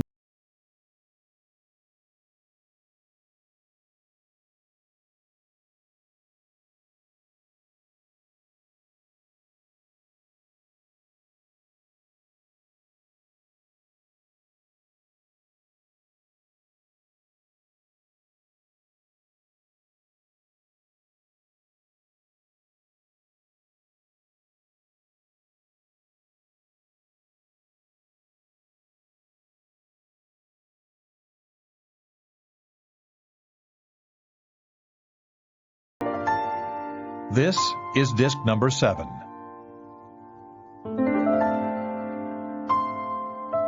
He was a modest person, but he didn't have to struggle as she did. For her, everything was tight, and she didn't want to sell the last of her father's paintings if she didn't have to. She was still sad she had sold the others. I think we should split it 50-50, if you want to, Francesca said cautiously, grateful for his help. We could turn your whole suite into Ian's room, with a playroom, use the living room downstairs, sleep in my room, and we could turn Marya's room into a den or an office for you. It would make a nice office. It was sunny and bright with a view of the garden. You can smoke Cuban cigars there, she teased him. But it all made sense and would work. I like that idea. I don't want you taking tenants in again either, Chris said simply. I think it's risky, too. And at least the house was hers now. If Chris ever left and they broke up, she could think about roommates again. But if he paid half, for now, she wouldn't have to. That would work, Francesca said again gratefully. I was getting worried. He could see that she was, and he was sorry it was so difficult for her. He had suspected that Maria leaving would put an additional burden on her and didn't realize how heavy. Francesca lived with very little to spare, and Chris wanted to help her. He would be by splitting the mortgage payment with her, although it doubled his rent. But he'd have use of the whole house now, and they were going to be living there like a couple with a child, not just 4 roommates. I've got some other ideas about how to make things easier for you, he said simply. Maybe we can talk about that another time. She nodded, wondering what they were. But for now he had solved her problem, and she was deeply grateful. Maria asked her if she was going to be okay when they cooked dinner together that night. I feel terrible leaving you in the lurch on such short notice, but Charles-Edouard kind of sprang it on me a few weeks ago, and I didn't agree to it till last week. Will you be all right here? I will now, Francesca said, looking relieved. Chris is going to help me. I was hoping he would. What are your plans now, the 2 of you? No plans for the moment, Francesca smiled at her. We're just going to live here and hope for the best and see how it works out. Maria hoped they would get married eventually, and Francesca was hoping the same for her. Charles-Edouard wanted to marry her as soon as his divorce came through. The dissolution papers were going to court in a few weeks to be stamped by the judge, and then he'd be free. But Maria was in no hurry, nor was Francesca.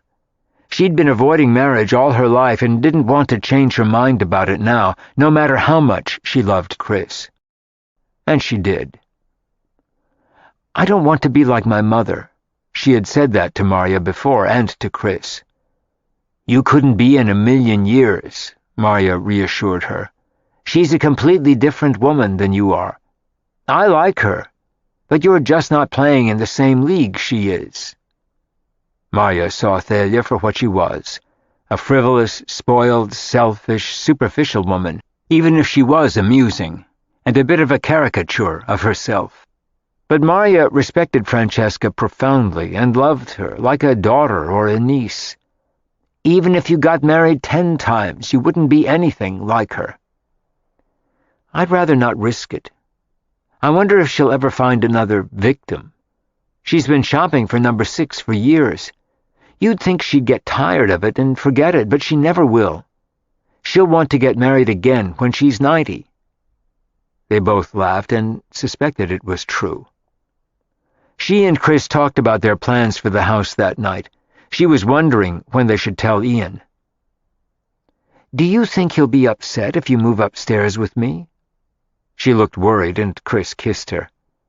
Stop worrying. He'll be thrilled to have his own playroom.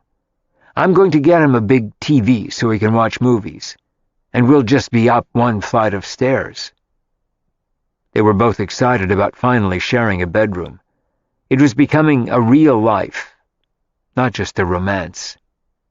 They had a lot to think about and to talk about, and Francesca reminded him that the following weekend they were going to Miami for Art Basel.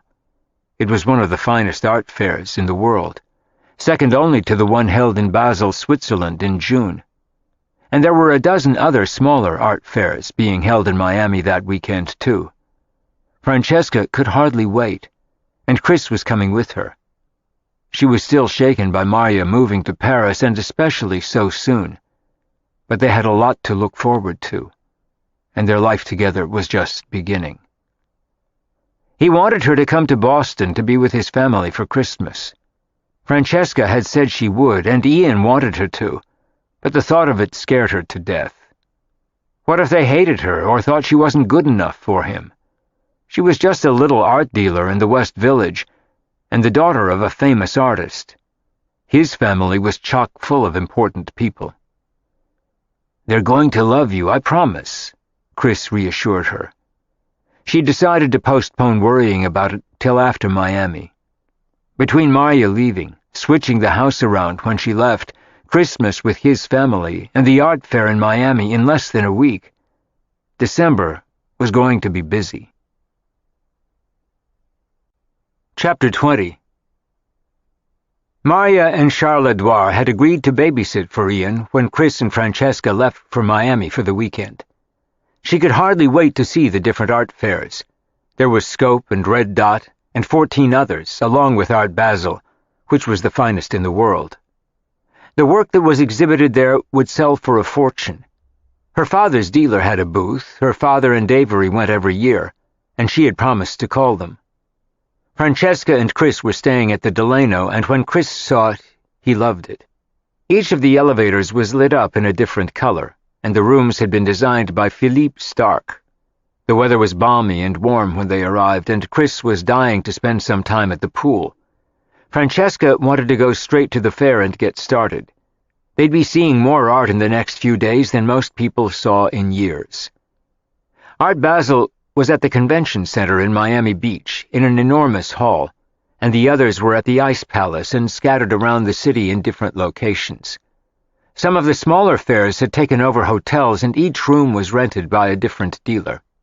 And there were parties in a dozen locations, in discos and hotels and restaurants. Francesca had received a stack of invitations. It was Chris's introduction into the serious art world by total immersion. He was excited about sharing it with her, and willingly put himself in her hands. But he stopped her before they left the room, and they wound up in bed for half an hour. It was a nice way to start the trip. They showered, changed, and went out. They caught a cab at the hotel and went to the convention center. There was a separate building for younger artists and more avant-garde work. Francesca's dream was to show at one of the smaller fairs in Miami one day. She was planning to apply to Red Dot the following year, but didn't feel she was ready for it yet. And she expected to spend several years on the waiting list. Getting into art fairs was extremely political, and often depended on who you knew. She had a great in through her father, but she hadn't traded on it yet. She would if she absolutely had to. "I'm never afraid to grovel for my artists," she said to Chris, and he laughed as they got out of the cab at the huge hall.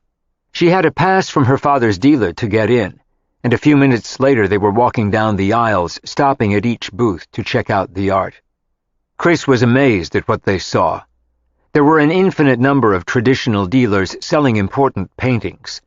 He saw 3 Picassos in less than 5 minutes, at astronomical prices. He saw a Matisse, a Chagall, 2 de Koonings, a Pollock, and 2 of her father's paintings were exhibited by his dealer. One had a red dot next to it, which meant it was already sold. The other had a white dot, which meant it was on hold for a client. You had to have a big budget to buy there. "Where does all this stuff come from?" Chris said in amazement. He had never seen so much art in his life, and the high caliber of the artists shown there was impressive. "Europe, the States, Hong Kong." Dealers from all over the world were showing there, and had flown in from everywhere. There were also a vast number of avant-garde galleries that were showing art that was intended to shock. There were video installations, conceptual art, and in one booth a huge mound of sand on the floor. It was selling for $100,000, and installed by the artist, who was well known. Chris made comments as they walked along, and Francesca told him who some of the artists were. She loved being there with him, and they stayed until nearly 8 o'clock, and after that they took a cab to a party she'd been invited to at a restaurant called Bed, where people sat and lay on mattresses and ate dinner. Every conversation they heard around them was about art and artists, the quality of the show, the expensive pieces that had already sold. Francesca ran into a lot of people she knew and introduced them to Chris. She was having a ball and loved every minute of it, and he was enjoying himself, too. This was her world, and it fascinated him. Everyone seemed to know her. They didn't get back to the hotel until 2 a.m., after stopping at another party hosted by a dealer at a disco. They danced for a little while and then went home and fell into bed in their stark white room at the Delano. They were dead to the world when Ian woke them up the next morning. He had just bought a Christmas tree with Marya, and they were making decorations. They were going to bake some of them to hang on the tree, and he sounded excited.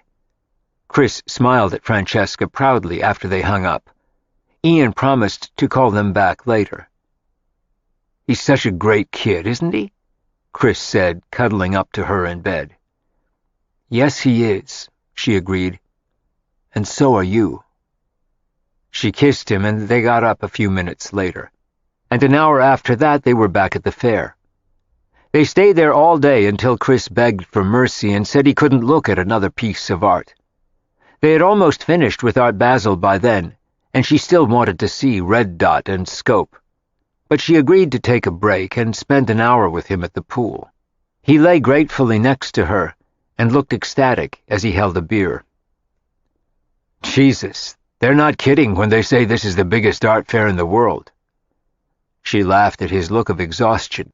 There was still a lot she wanted to see, although she didn't think they'd get to all the fairs. She had 5 on her list for the next day. They weren't going back to New York till the afternoon, on Monday, and that still didn't give them time to see it all. By Sunday, Chris said he was on art overload, and she laughed and said he looked just like Ian. He wanted to go back to the hotel and watch football, so she agreed to meet up with him later that afternoon. They had dinner at a trendy restaurant in South Beach that night with her father and Avery and his dealer, who was a fascinating man. Chris had an interesting conversation with him about Italian art in the Middle Ages, which he had studied in school, and enjoyed a lengthy conversation with Francesca's father about his work. The two men seemed to get along famously, and Avery winked at Francesca from across the table while she listened to their conversation with one ear. So far, so good. She could tell from her father's expansiveness with Chris that he liked him, and she was pleased. "I really like your guy," Avery commented to her in a whisper as they left the restaurant. "And I can tell your dad does." It would have been hard not to. Chris was intelligent, interesting, solid, nice to be with, and loved what he was learning about her world. It was a non-stop art bath all weekend, and by Sunday night even Francesca was tired and happy to go back to the hotel. There were only 3 more shows she wanted to see the next day, and Chris flatly refused, and said he was going to lie by the pool. She didn't mind his doing that. There was so much to see, and so many people she knew, that she was fine being on her own. And she and Avery went to 2 of the smaller art fairs together, set up in small hotels on Monday morning. "I really like Chris," Avery said casually as they strolled through the booths, "and so does your father. He's intelligent and fun to talk to, and crazy about you. I like that a lot for you," Avery said, smiling at her. "I'm crazy about him, too. I'm not renting to any more roommates when Marya leaves, by the way. Chris and I are going to split it." Avery was relieved and started chatting with a friend from a gallery in Cleveland when Francesca heard her cell phone ring in her purse. It was Chris, and he sounded panicked. "Where are you? How fast can you get back here?" "I'm at one of the smaller fairs at some hotel near the beach." "Why? What happened?" There was a lot of noise from people talking around her and poor cell service in the hotel. She stepped into a hallway to try and hear him better. She had no idea what he was talking about, but she had never heard him sound so frightened. "Kim grabbed Ian. From school. She's got him." He was in tears. "Oh my God! How did that happen?" Francesca was panicked for Chris and Ian, especially Ian. They knew that she had gotten out of jail 2 weeks before and was at a fancy rehab in New Jersey. She was due to stay there till Christmas, but she could walk out of it any time she wanted to, and Chris had been sure she would. He had told Marya to be careful. They had hardly gone out all weekend, except to buy the tree. She had kept Ian busy making decorations and baking cookies. She showed up at his school this morning and said she had visitation with him, and was taking him to a doctor's appointment for a booster shot. And they believed her. I guess Ian was happy to see her and went with her. The school just called me to verify it, but she had already run out the back door. I don't know where he is, Chris said. I have no idea what she'll do with him or where she'll go. She can't be that crazy, Francesca said, trying to calm him down, and he shouted at her for the first time ever. Yes, she is, he roared over the phone. I'm going to kill his fucking school. They know he's not supposed to be with her without supervision. I gave them a copy of the court order. How fast can you get back here? Where are you? There's a 1 o'clock flight to New York. I want to be on it. I'm not sure exactly where I am. We went to another fair before this. I'll pack your stuff. Meet me at the airport, United Airlines. Francesca went back to find Avery and told her what had happened, and Avery looked as worried as she was. Do you think he'll be all right? She wouldn't hurt him, would she? I don't think so, not intentionally. She's more likely to hurt herself doing something crazy. Maybe she just wants to scare Chris or show him she can do whatever she wants. She's pretty nuts. All she could think of was the list of horrors she had heard at the hearing. But Ian was 8 years old now. He was resourceful and could take care of himself better than most kids his age. He had to whenever he was with his mother. Francesca kissed Avery goodbye in haste, ran outside and caught a passing cab, and told him to take her to the airport. She was wearing running shoes, jeans, and a t-shirt, but she would have boarded the plane in a bathing suit to be with Chris. He looked frantic when she found him at the airport. He had just checked her bags in and was carrying her coat. Maybe she took him to her apartment, she suggested. Can you call the police? I already did, he said, looking tense. He looked as though his nerves were raw. I don't know why Ian went with her. He knows better, and he knows he's not supposed to. She's his mother, Francesca said gently as they ran toward the gate. They had barely made it, and were the last passengers on the flight. She's not answering her cell phone. The police are looking for her now. I told them I think Ian is in danger, and I believe he is.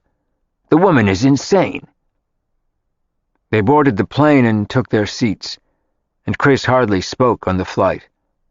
It was the longest 3 hours of her life, watching him and knowing he was dying inside. He was terrified for his son. Francesca didn't even try to talk to him after a while. She just held his hand. Chris drank 2 straight scotches on the plane, and he dozed for a few minutes after that. There was nothing they could do until they landed. They took a cab at the airport, and Maria was waiting for them at the house. It wasn't her fault, but she felt terrible anyway. Chris had checked with the police the minute they landed, but they had nothing yet. They had gone to her apartment, and she wasn't there.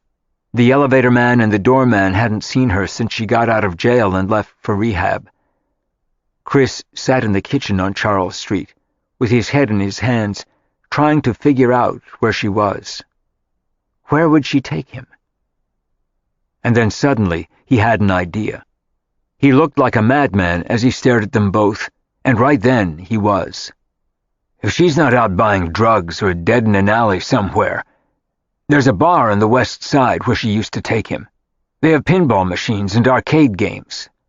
He loves it, and it's close to her dealer. He had given the police her dealer's address, too, or the last one he knew of, from Ian. Chris ran out of the house before they could stop him, and Francesca followed him down the stairs at full speed. She didn't even bother to take her coat, although it was cold. Go back inside. I'll call you if I find him. He looked distracted and still frightened as he hailed a cab. I want to come with you, she said as he hesitated and yanked open the door. He didn't want her to see what this was like, but she loved Ian too, and she was part of his life now, even this. He slid over and she jumped in. He told the driver where they were going and said they were in a hurry.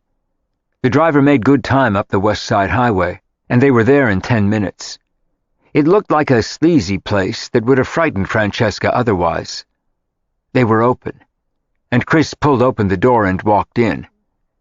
It was dark inside, and all he could see were the lit-up machines that blinded him for a minute. There was a bartender wiping down the bar and 2 waitresses with heavy cleavage, short nylon uniforms, and fishnet stockings. 2 men were playing with the machines. And then he saw him, in a back corner, playing an arcade game, a tiny figure standing in front of the machine. There was a woman with him, sprawled across the table next to him. She looked like she was asleep. Chris had the boy in his arms in a minute, lifted him off the ground, and took a long, hard look at him. There were tears streaming down Chris's cheeks, and he didn't even know it.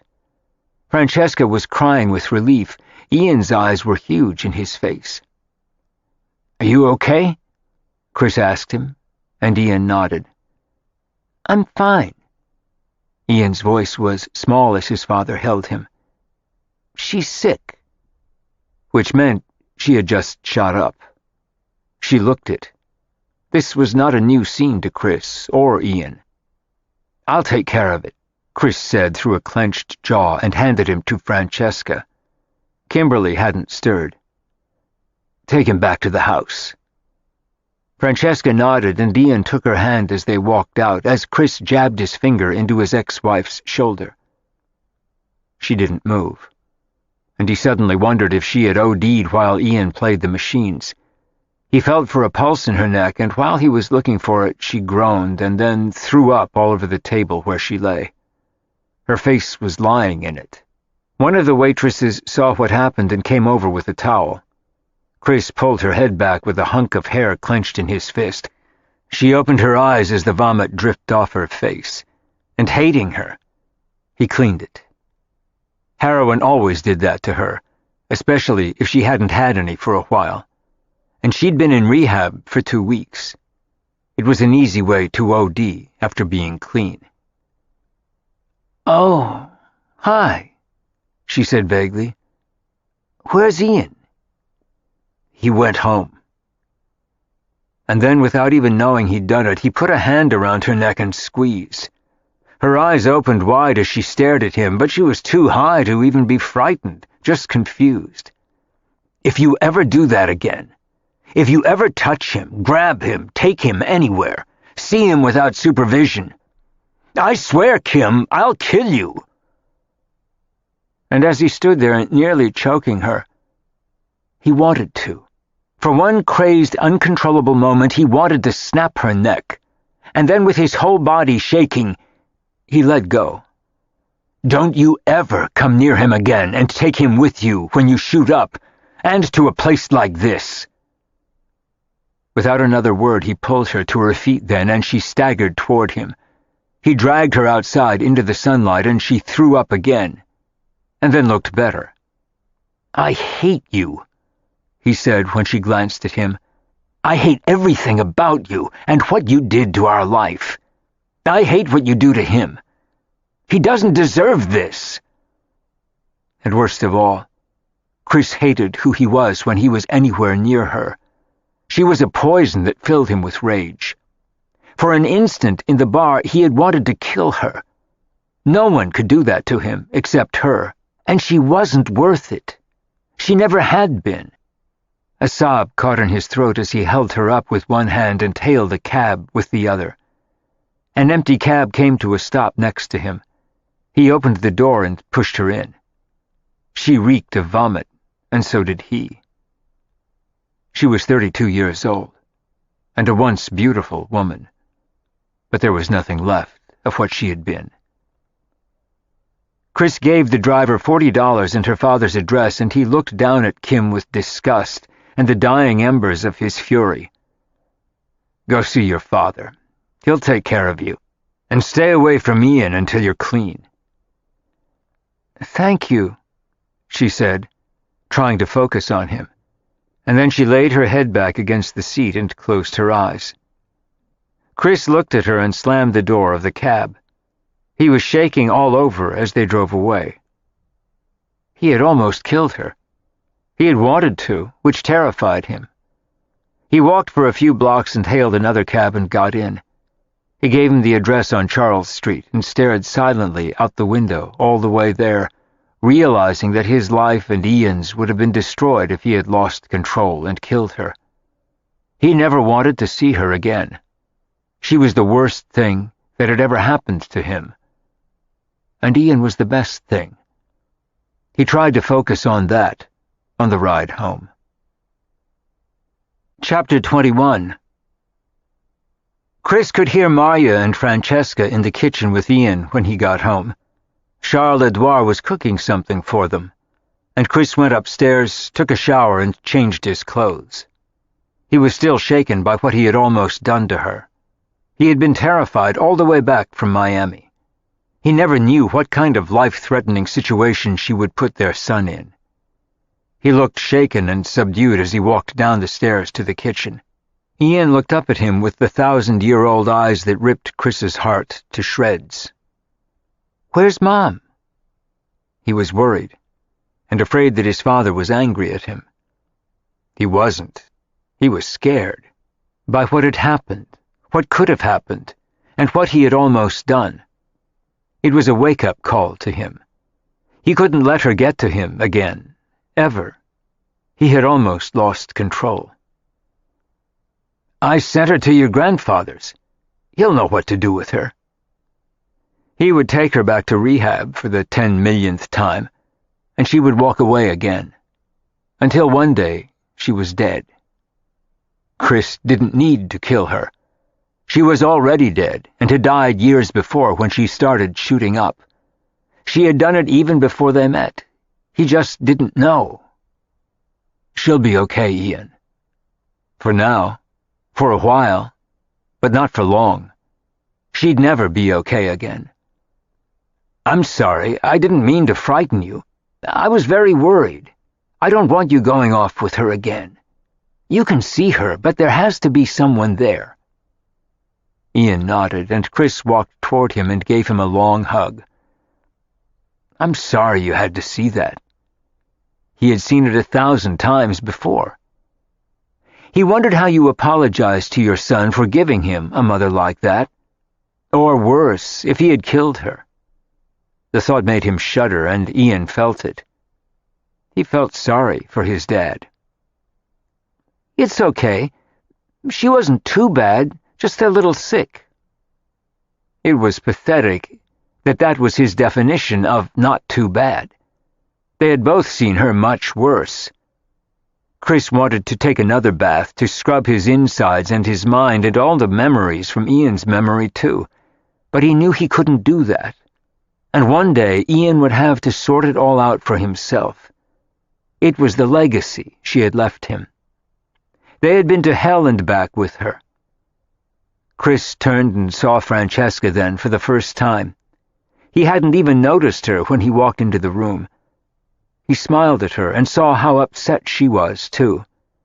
It had been a horrifying scene, and it only got worse after she left. "Thank you for bringing Ian home." He sat down at the kitchen table, and Francesca sat down next to him and looked into his eyes. "It's okay, Chris. You're both going to be fine." She smiled at Ian then, and he cuddled up next to her, and she took him in her arms. "Well, that was a little bit of excitement." She smiled at Ian, and he laughed, and they all slowly began to unwind. Marya made them something to eat, and then she and Ian showed Chris and Francesca all the Christmas decorations they'd made over the weekend. The little tree looked beautiful, and Ian looked proud, and little by little the nightmare they'd just been through began to slip from their minds. It could have been much worse. "Why don't we all go up to Vermont next weekend?" Marya suggested. "It's probably going to be our last chance, and it would be fun to be there together." Francesca loved the idea. It was where their life as a couple began. Ian loved the idea too, and even Chris smiled. It wasn't until late that afternoon that Chris had a moment alone with Francesca in her room. "I'm sorry you had to see that. It's not a pretty part of my life." He was as ashamed as though he had done it. He was more ashamed at what he had almost done to his ex-wife. "It's not your fault," she said quietly, and put her arms around him. "I'm glad I was there." "So am I." He might have been even crazier if she weren't. He kissed her and felt as though he were being lifted out of the past. With her, it was a whole new life. Kim was the nightmare, and Francesca was the dream. As Maria had suggested, they all went to Vermont that weekend, and they all had a good time. They played in the snow, went for long walks, and took photographs of each other. They went to local restaurants and taverns. Chris took Ian to a nearby ski resort early Sunday morning, rented skis, and took a few runs with him. They all wanted to cling to every minute. They didn't know when they'd be together again. Charles-Edouard decided it for them. "You're all coming to the south of France next summer. Maya and I are going to rent a villa in July. We want the three of you to come over."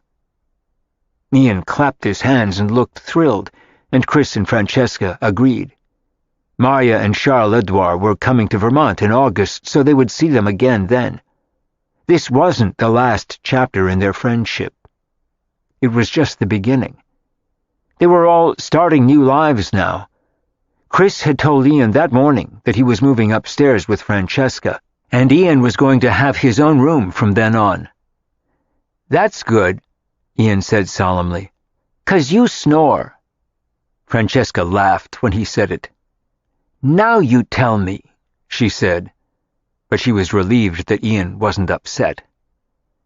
They sang Christmas carols in French and English on the ride back to New York, and Maria had given them the keys to the house in Vermont and told them to use it whenever they wanted. It was going to be wonderful for them. Ian fell asleep on the drive home, and Chris carried him in when they got back. He stirred for a minute and looked at his father as though he had something important to tell him. "Can we get a dog?" Chris laughed. "Sure. What kind of dog?" "A Great Dane," Ian said with a sleepy smile. "Forget it. Maybe a dachshund. Or a lab." Ian nodded and went back to sleep in his father's arms. And a minute later he put Ian on the top bunk and covered him with a blanket, and then he walked upstairs to see Francesca. She was unpacking from the weekend in Vermont, and she turned and smiled when he walked in. He couldn't believe his good luck in having found her, and she felt the same way about him. "Can I sleep here tonight? My bunkmate is dead to the world." "Sure." She liked the idea, too. It had been nice sharing a room with him all weekend, and hard to be apart once they got home. He lay in bed, watching her undress and put on her nightgown. He could hardly wait to watch her do that every night. "I'm really going to miss Maria," she said sadly as she got into bed next to him. He slept in his t-shirt and boxers. His socks were on the floor with his jeans and shirt. He was already at home in her bed. "We'll see them in Europe next summer. That'll be fun." She nodded, and they were both excited to use the house in Vermont. It was an incredibly generous gift to them. They were very special friends. "Do you think they'll get married?" Francesca asked him as they lay in the dark in her bed. She loved having him there next to her and waking up with him in the morning. "Probably. They act like they already are." Francesca was looking forward to getting to that point with Chris. They weren't there quite yet. In some ways, it was going to be good for them to have the house to themselves, although they would all miss Maria and Charles-Edouard. "Good night," Francesca whispered to Chris as she cuddled up next to him and drifted off to sleep. Chris smiled at her and lay looking at her for a long time, and then he drifted off too and held her in his arms all night. Chapter 22. Maya and Charles-Edouard's last week in New York was totally chaotic. Francesca helped her pack. They were sorting everything and shipping things to everywhere, to Paris and to Vermont. She gave most of her cooking utensils to Francesca and threw a lot of things out. "It's amazing what you can collect in a studio apartment in 1 year," Maria said, looking around. There were boxes everywhere, and even a stack of things for goodwill. They'd been packing for days, and Francesca's mother came to say goodbye to her, too. She was flying to Zurich in 2 days on her way to Gstaad. "I'll call you in Paris the next time I'm there," she promised. "And don't invite me to the wedding if you marry Charles-Edouard," she teased her. "I'd be much too jealous." The man with the yacht that she'd met in San Francisco over Thanksgiving hadn't panned out. She was still looking for number 6, but Charles-Edouard wouldn't have fit the bill either. Marya was more his type than she was. "We're not in any rush," Marya reassured her. "What's happening with Francesca and Chris?" Thalia asked her as Marya handed her a gift. It was one of her cookbooks that Thalia had said she wanted and couldn't find because it was no longer in print. Thalia thanked her and smiled. "They seem very happy. They're just getting started. I think it'll take a while for them to figure it out. He went through an awful lot with his ex-wife. And Francesca is very cautious, as you know." Marya poured them both a cup of tea. Thalia was going to miss her. She was her only conduit into her daughter's life. Francesca never told her anything. They chatted about Paris for a while, and then Thalia stood up and hugged her. "Take good care of yourself," Thalia said softly. "I'm going to miss you too, and not just to fill me in about Francesca." She had become a good friend to them all, and Thalia was happy for her. Marya deserved all the happiness she had found with Charles-Edouard. She brought joy to a lot of people, and it was nice to see her getting her fair share of it back. The two women promised to stay in touch. Thalia left Christmas gifts for Francesca, Chris, and Ian, and she told Francesca she'd call her from Gstaad. She was leaving for Europe the day before Marya, but she was going to be busy now until she left. Avery dropped by to say goodbye to Marya, too, and leave Christmas gifts for Francesca, Chris, and Ian. The one for Francesca was enormous, and it was easy to guess what it was. It was one of her father's paintings, to replace the 5 she had sold.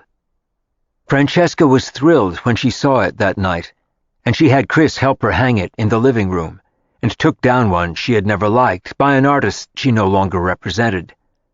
Chris loved the new one, too. They had told Marya and Charles-Edouard all about the show in Miami, and Chris had admitted to being totally overwhelmed. "I've never seen so much art in one place in my life." Marya said she would have loved to see it. She had always wanted to go to the June show in Basel. Maybe now, living in Paris, she would. There were so many things she wanted to do. She was sad to be leaving, but getting excited as the day approached. They were planning to spend Christmas in Courchevel with friends of Charles-Edouard. It was a very fancy ski resort with some excellent restaurants Marya was anxious to try out. It was going to be a much more exciting life than the one she'd had on Charles Street for the past year, or in Vermont before that. And Charles-Edouard moved around Europe a lot. He said he wanted to take her to Prague and Budapest. And then the day finally arrived when they had to leave. It was wrenching, and Francesca and Marya both cried. Marya could hardly let go of Ian, and Charles-Edouard shepherded her gently toward the door, where a car was waiting to take them to the airport. She promised to email, and she and Francesca stood for a last moment holding each other tight. "Take good care," Marya whispered, and Francesca was crying too hard to talk. "I'm going to miss you so much," she said finally through her tears. This felt like a huge loss to her, and Ian looked mournful too.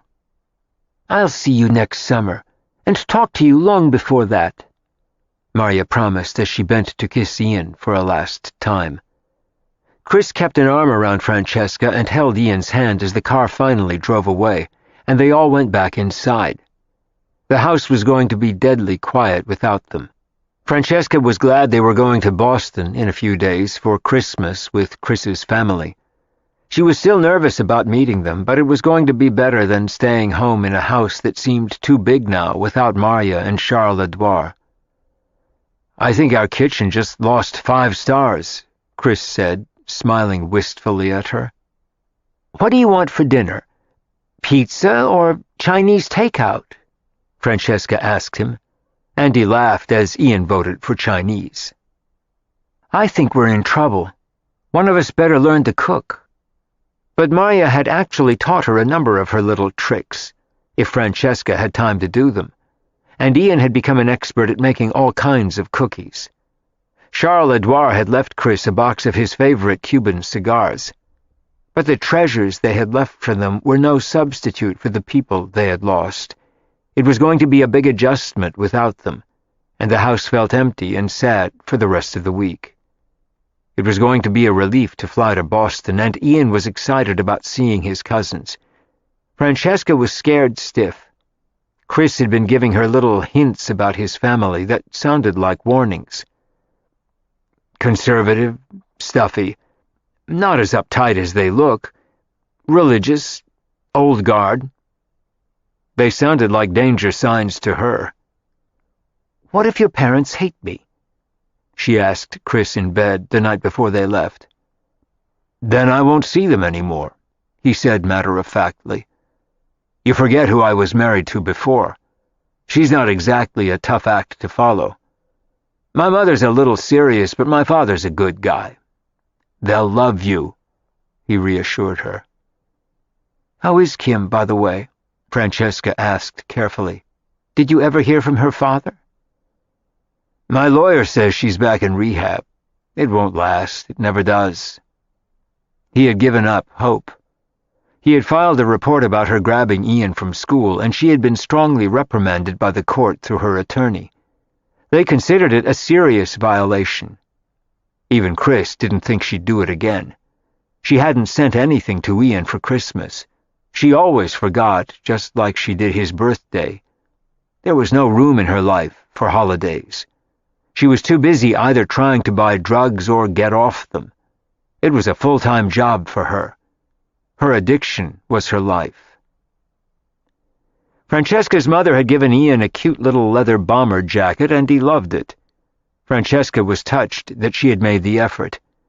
She bought a silver pen set for Chris and an evening bag for her, which she wasn't likely to wear often, but it was pretty. The bomber jacket for Ian more than made up for it. And Avery and her father had given him a beautiful drawing set with paints and pastels and pencils and colored pens, and he loved that, too. His new substitute grandparents had done well by him, and Francesca loved the painting from her father and went into the living room to see it every day. She was going to get busy turning Maria's room into an office for Chris as soon as they got back from Boston, and he was excited about that. They were spreading out all over the house.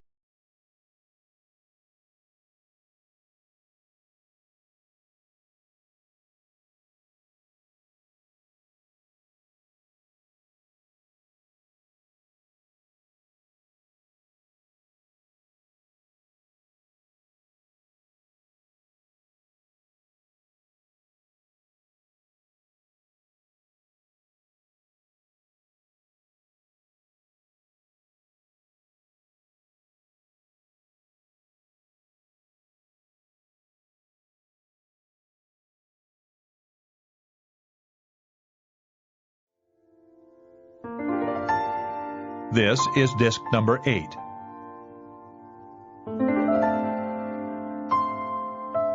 Ian seemed to feel it too. He had left a pile of toys in the kitchen and loved watching TV with his father in Francesca's bed at night, and climbing into bed with them on Sunday mornings. Chris and Ian had come home. Chapter 23. It took Francesca hours to pack the night before they went to Boston. She wasn't sure what to bring.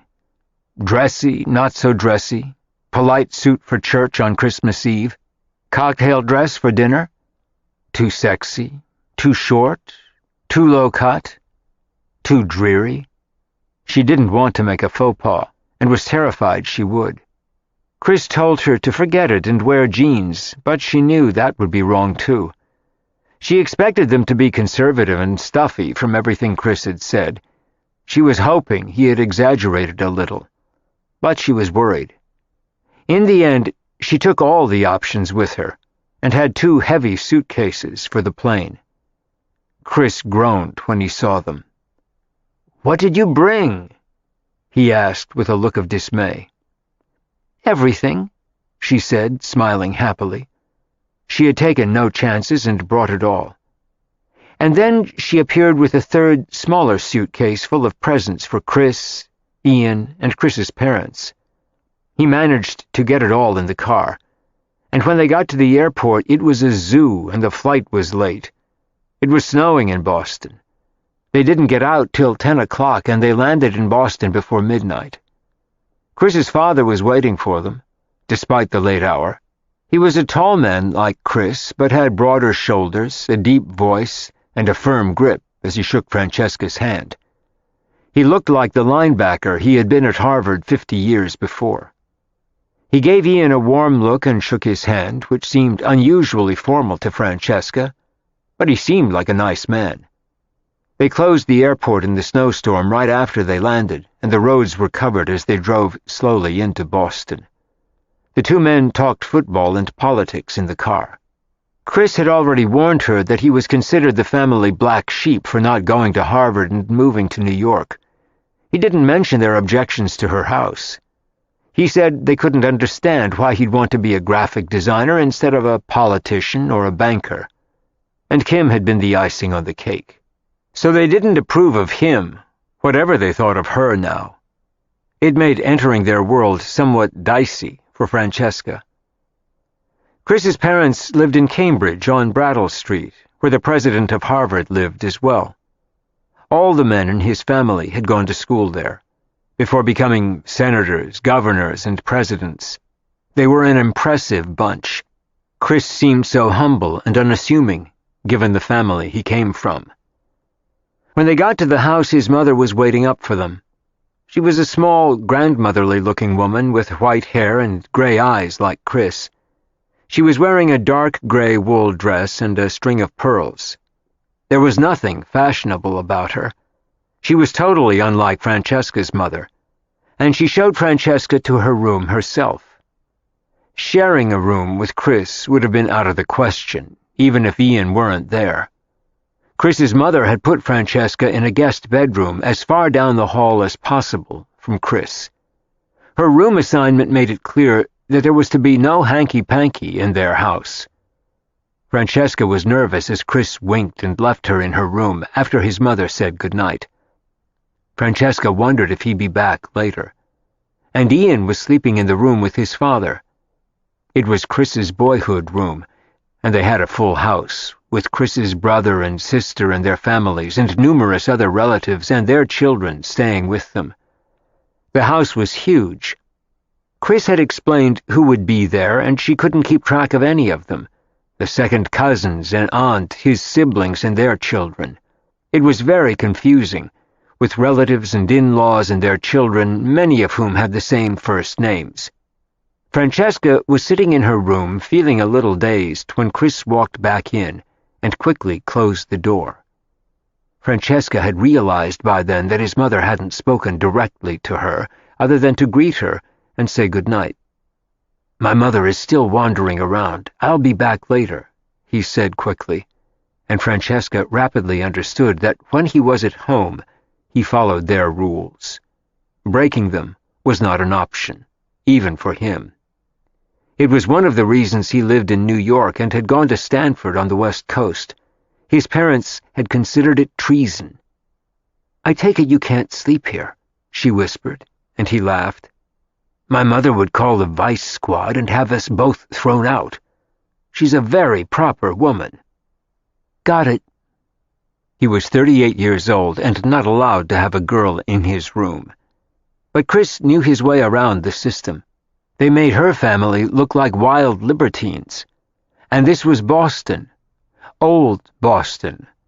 Old guard. Half an hour later, the house had gone quiet, and Chris tiptoed back in, barefoot, in jeans. All set. He had his toothbrush with him.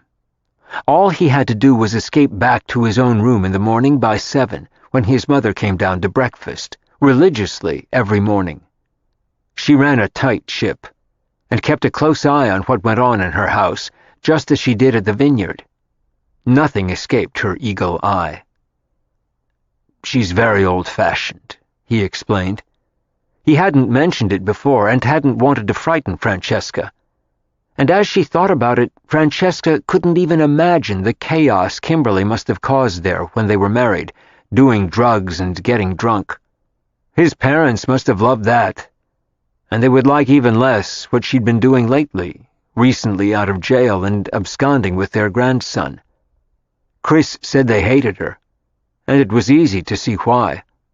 She just hoped they didn't hate her, too. Francesca was determined to respect them while she was there, even if their rules seemed silly to her. They spent the night together in her room, and Chris set the alarm on his cell phone for 6:45. He bounded out of bed the moment it went off, kissed her, put on his jeans and shirt, and ran down the hall to his own room, where Ian was still. It was going to be an interesting weekend playing hide-and-seek in the hall and musical bedrooms, to avoid his mother discovering them in the same room. He didn't mind standing up to them on important issues, and always had, but he didn't want to make waves now and prejudice them against Francesca.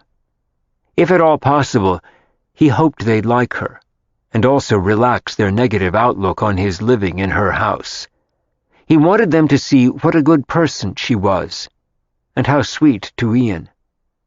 Francesca almost expected Chris's mother to do room inspections, and she was afraid she would. She had brought them a bottle of wine, and wondered if it was enough of a gift for a whole weekend. Maybe she should have sent them flowers instead. They were so proper, she was afraid to do the wrong thing. Nothing about them put her at ease, and his mother had been polite but not warm the night before. Chris had breakfast with his mother and then came back to find Francesca while she was getting dressed. She had breakfast in the dining room with assorted house guests at 8:30 and found herself sitting next to Chris's sister Hillary, who was too busy taking care of her 4-year-old twin boys to say more than hello. They were all going to church at 10, and Chris said it would be a good idea if she went. She had no objection, but clearly these people were used to doing everything together. It was a little like military school or camp, and Chris was much more uptight here than he was in New York. All the men were supposed to play golf together that afternoon, but Chris said they wouldn't if it snowed. And in summer they played football at the vineyard. There were trophies for various athletic events all over the house. One of his cousins had won a gold medal in the Olympics, and his brother had been captain of the rowing team at Harvard. Francesca met him after breakfast, and he looked her over and said a cursory hello. He was 4 years older than Chris and planning to run for a congressional seat in the coming year. He introduced Francesca to his wife, and then they went upstairs to dress for church. They all seemed so different from Chris. They seemed like very competitive people to her. Tennis was a big deal to them, and football. All she knew anything about was art, not sports. She could barely contribute to the conversation at breakfast and hardly spoke. Chris could see how nervous she was when he found her afterward. She had worn black leather jeans and a black sweater. All the other women were wearing twin sets and plaid skirts, and none of them short. Francesca didn't own a plaid skirt of any length. She sat next to Chris's mother in church with Chris next to her and Ian between them. His siblings and their families were on either side. She had the feeling that his mother could tell if she was praying or not, or faking it, and she had X-ray vision. Francesca had changed into a black suit to wear to church, and she felt overdressed. His mother was wearing a navy blue twin set and gray skirt. Francesca couldn't think of a single outfit she'd brought that seemed right. They had a kind of sporty but formal style. But his mother was extremely polite and very pleasant. His cousins seemed nice, and his father very jolly. And his siblings were distant but friendly. His grandfather had been governor of Massachusetts. They were a daunting lot. She couldn't imagine telling any of them that her mother had been married 5 times. His mother would have fainted. His parents had been married for 44 years to each other and not a whole collective. Francesca recognized that these people were the real deal, old-fashioned American aristocrats. It was a closed world, and Chris was the only one who seemed different. They were the definition of old guard. It was stressful being there, but by late afternoon, Francesca had started to relax. Several people had gone to play tennis at their club or squash. The children had been whisked away somewhere. It snowed, so no one played golf, and they were expected to be downstairs for cocktails at 6:30 sharp. Dinner was at 7:30, and since it was Christmas Eve, it was a fairly formal event. The children would be eating at a separate table in the hall, adults in the formal dining room, and they were going back to church at 11:30 for midnight mass. His mother said it was optional, which Chris said meant you had to be there under penalty of death. Nothing Chris had said to her before had prepared her for these people. They were the rock-solid foundation of the establishment. Chris had none of their stuffiness, but these were his roots. He was worried they would scare her off. And he kept watching her for signs of panic, but so far there were none. What she had noticed more than anything was that they weren't warm. They were perfectly behaved and polite to everyone. They were nice to the children whenever they were around, but there was no sign of affection or warmth. No one was laughing, no one was hugging. There were no family arguments. They were all intelligent and very polite, and watching them made Francesca feel sad, especially for Chris. What was missing from what she saw around her was love. Francesca was in the living room at exactly 6:30 in a black cocktail dress that looked demure enough, with heels that were too high, and an evening bag that was too jazzy, with rhinestones on it, a gift from her mother from Paris. She wore her hair in a bun, which seemed right. His mother wore a plain black dress with a high neck and long sleeves, and her regulation pearls that she wore with everything, and that Francesca suspected she probably slept in. The fantasy of their two mothers together nearly made her choke. "How did you and Chris meet?" his mother asked her over cocktails. Francesca had no idea what to say. "He was living in my house." Didn't sound like the right answer. "I'm his landlady. I run a boarding house." "In church?" There was no right answer. Chris had warned her not to say she lived at 44 Charles with him. "We met through friends." Chris had been listening and wandered by to fill in. Francesca smiled silent thanks. She was constantly afraid to do or say the wrong thing. Chris's father asked what kind of work her father did, and she said he was an artist. She mentioned his name, and they were impressed by that, which was a relief. And she mentioned that her mother was in Gstaad for Christmas. They looked a little shocked by that. Her father being in Sun Valley was okay. They knew it and liked it. But a ski resort in Europe sounded like Sodom and Gomorrah to his mother. "The only way to get through these dinners is to get blind, drunk, and keep smiling," one of his cousins told her in a whisper as they headed to dinner, and she laughed. The suggestion had a lot of appeal, but she wouldn't have dared to do it. You had to be alert to field their questions. They wanted to know where she'd grown up, where she'd gone to school, whether she went to boarding school, whether she'd ever been married, and, of course, she didn't have children. And where did she spend her summers? Maine was good. Running an art gallery was questionable, but since her father was an artist, it was forgivable. His sister and brother spoke to her from time to time. She felt like she'd been playing tennis all night by the time they finished dinner, and she collapsed in her room for a minute before they went to church again. They were so much more impressive than she had expected, and being face-to-face with them was even dicier than she had imagined, particularly his mother. The thought of his mother in the same room with hers made her feel faint. It was a frightening prospect that meant if she ever married him, they'd have to elope. There would have been no way to have her family and his under one roof, let alone at a wedding. Only Avery would have passed muster. Her father was much too racy and unconventional, too. He hadn't gone to Harvard, he hated sports, and knew nothing about football. And introducing her mother to this very proper conservative group was out of the question.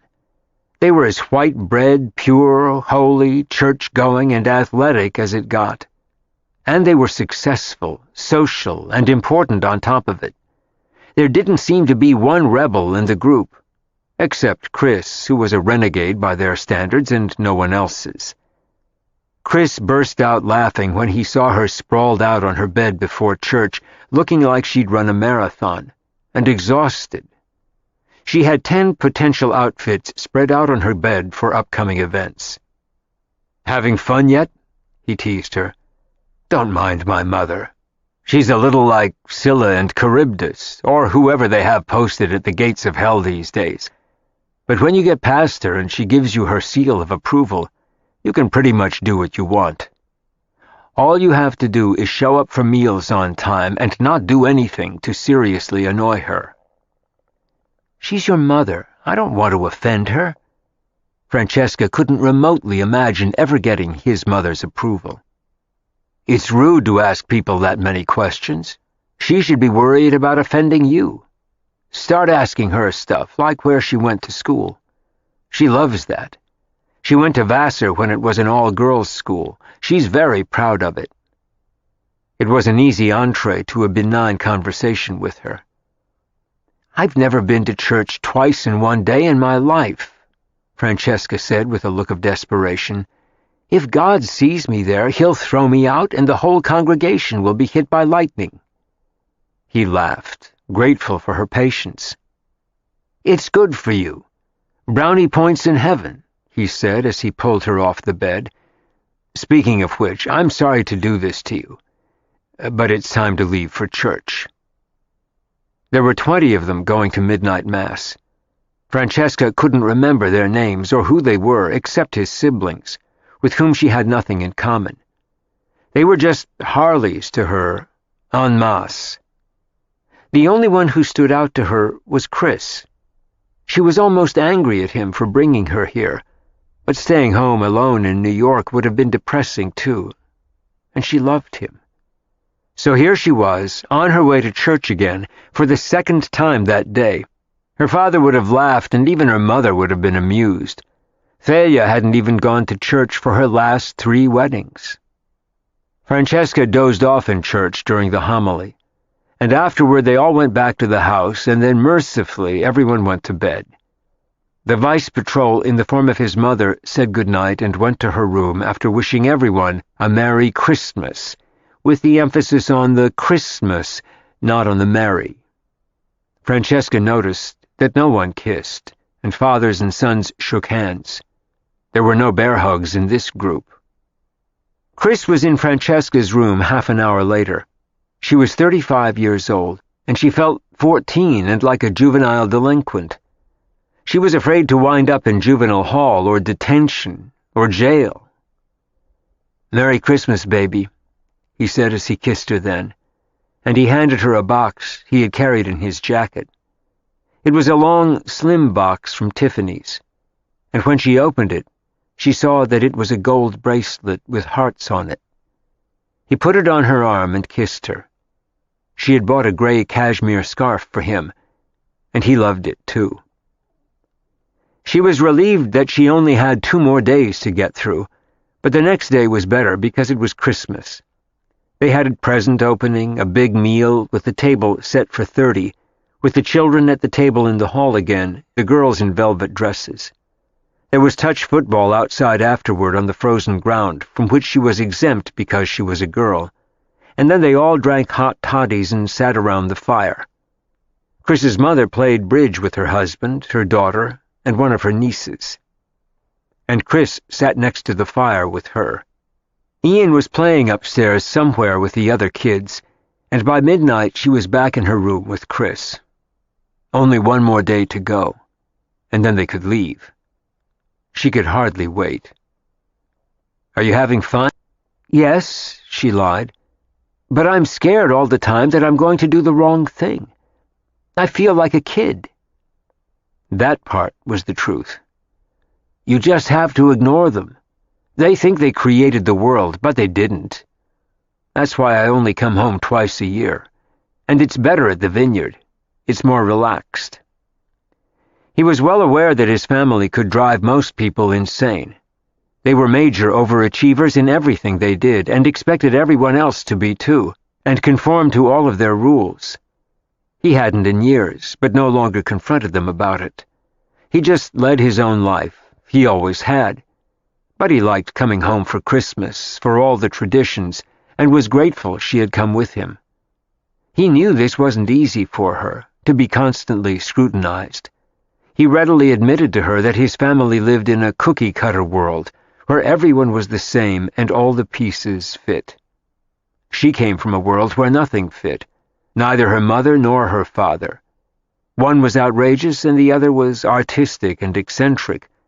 But both she and Chris were their own people, independent of their parents' ideas and lives. "Your mother would have a stroke if she ever met my parents," Francesca said ruefully. "Yes, she would," he agreed. "But so what? I don't approve of my parents either. They live an incredibly limited life and they bore me to tears." At least he agreed with her about it, but she didn't want to be rude about his family. They were decent, respectable people. She just felt ill at ease and off-kilter in their midst. She didn't fit. But neither did Chris. She was comforted by that. He slept in her bed again that night and was gone before 7, and he had breakfast with his mother again. It was the day after Christmas, so everyone was more relaxed, even his mother, and for once they didn't have to go to church. Everyone played tennis and squash again, which seemed to be a daily ritual when they all got together. Francesca still couldn't remember anyone's name, and she felt like she had dementia. She was the only Francesca in the group. The men all seemed to be named Chris, Bob, or William, and there were at least 5 of them with each name. The women were Elizabeth, Helen, and Brooke. His mother was Elizabeth, with countless offspring of all ages named after her. The only one who seemed to be having any fun was Ian, who loved his cousins and was unhappy to leave. Chris had a last breakfast with his mother on the day they left. His father drove them to the airport and said he had loved meeting Francesca, and she felt like she had been in the twilight zone for 3 days. It had been the weirdest Christmas of her life, and in spite of that, she still loved him. But she couldn't wait to get back to New York and relax. She wanted to scream with joy the minute they got back to the house. They had been there for 10 minutes when her mother called her from Gstaad. "I hope you had a nice Christmas," she said blithely. "I met the most divine man at dinner on Christmas Eve. He lives in New York. He's Swiss. He's a banker. And he's taking me to dinner as soon as I get back." Francesca could tell her mother was beaming, and she almost groaned. It sounded like number 6 was on the way at last. Wait till the Harleys heard about that. "Don't rush into anything," Francesca said wanly. There was no stopping her mother when she had a potential husband in her sights, and she hadn't had one in too long, according to her, and it wasn't for lack of trying. "Of course not. It's just dinner, for heaven's sake, not marriage." "That's refreshing," Francesca said, and her mother laughed. "You don't trust me, do you?" "No, I don't. I figure you're going to find number 6 one of these days." "What's so wrong with that if it makes me happy?" her mother asked her. And for a long moment Francesca didn't answer as she thought about it. "You know, you're right. At this point it doesn't make much difference. 5, 6... and if you're happy, to hell with what everyone else thinks." She had just spent 3 days with the most conservative, boring people on the planet, and they were a lot more obnoxious than her mother. At least her mother had some style and spirit. "Go for it, Mom," she said, laughing. "Do what makes you happy. But if you throw me the bouquet at your next wedding, I'll kill you. All right, dear. See you when I get back. I may stop in Paris first. When Francesca hung up, Chris was looking at her. He was grateful she had gone to Boston with him and been a good sport. His parents even said they liked her. My mother is crazy, she told him matter-of-factly. But I think I just figured out that I like her that way. It was a whole new way of looking at things, and she realized that it probably meant she had grown up and accepted her mother for who she was. It was a first for Francesca. They went upstairs to bed that night, and Francesca had never been happier to be in her own bed, with Chris lying next to her. She didn't have to answer anyone's questions. He didn't have to leap out of bed and run down the hall to his own room before 7, and she didn't have to satisfy anyone's assessment of what she should look like, wear, or say. She was her own person, even if she didn't fit in. She fit in here, in her own house and world, and she was totally happy in her own little universe, with Chris next to her in his boxers and t-shirt, and Ian sound asleep downstairs. And it was a very nice little life they shared. Chapter 24. At the last minute, with nothing else to do, Chris and Francesca decided to go back to Vermont with Ian for the New Year's weekend and use Maria's house there. They had no babysitter for Ian now, with Maria gone, and they were happy to have him with them for a family weekend. They liked being together, and the revelry in the city didn't appeal to either of them. He had been invited to a few parties, and so had she, but being in Vermont seemed like a nicer way to spend it. So they drove to Vermont the day before New Year's Eve. Francesca went to the grocery store when they got there and got food for them. Chris lit a fire in the living room, and Ian had brought DVDs and toys with him to keep busy. It felt like the perfect way to spend the holiday to all three of them. And it looked like a Christmas card when they woke up on the morning of New Year's Eve. It was snowing. Francesca only wished that Maria could be there with them. But she was in Courchevel in the Alps with Charles-Edouard and his friends. Francesca had had several emails from her, and she sounded happy. Francesca and Chris played Monopoly and Clue with Ian that night. The two of them played Scrabble and Gin and Go Fish with Ian. And they slept in the morning and then played in the snow.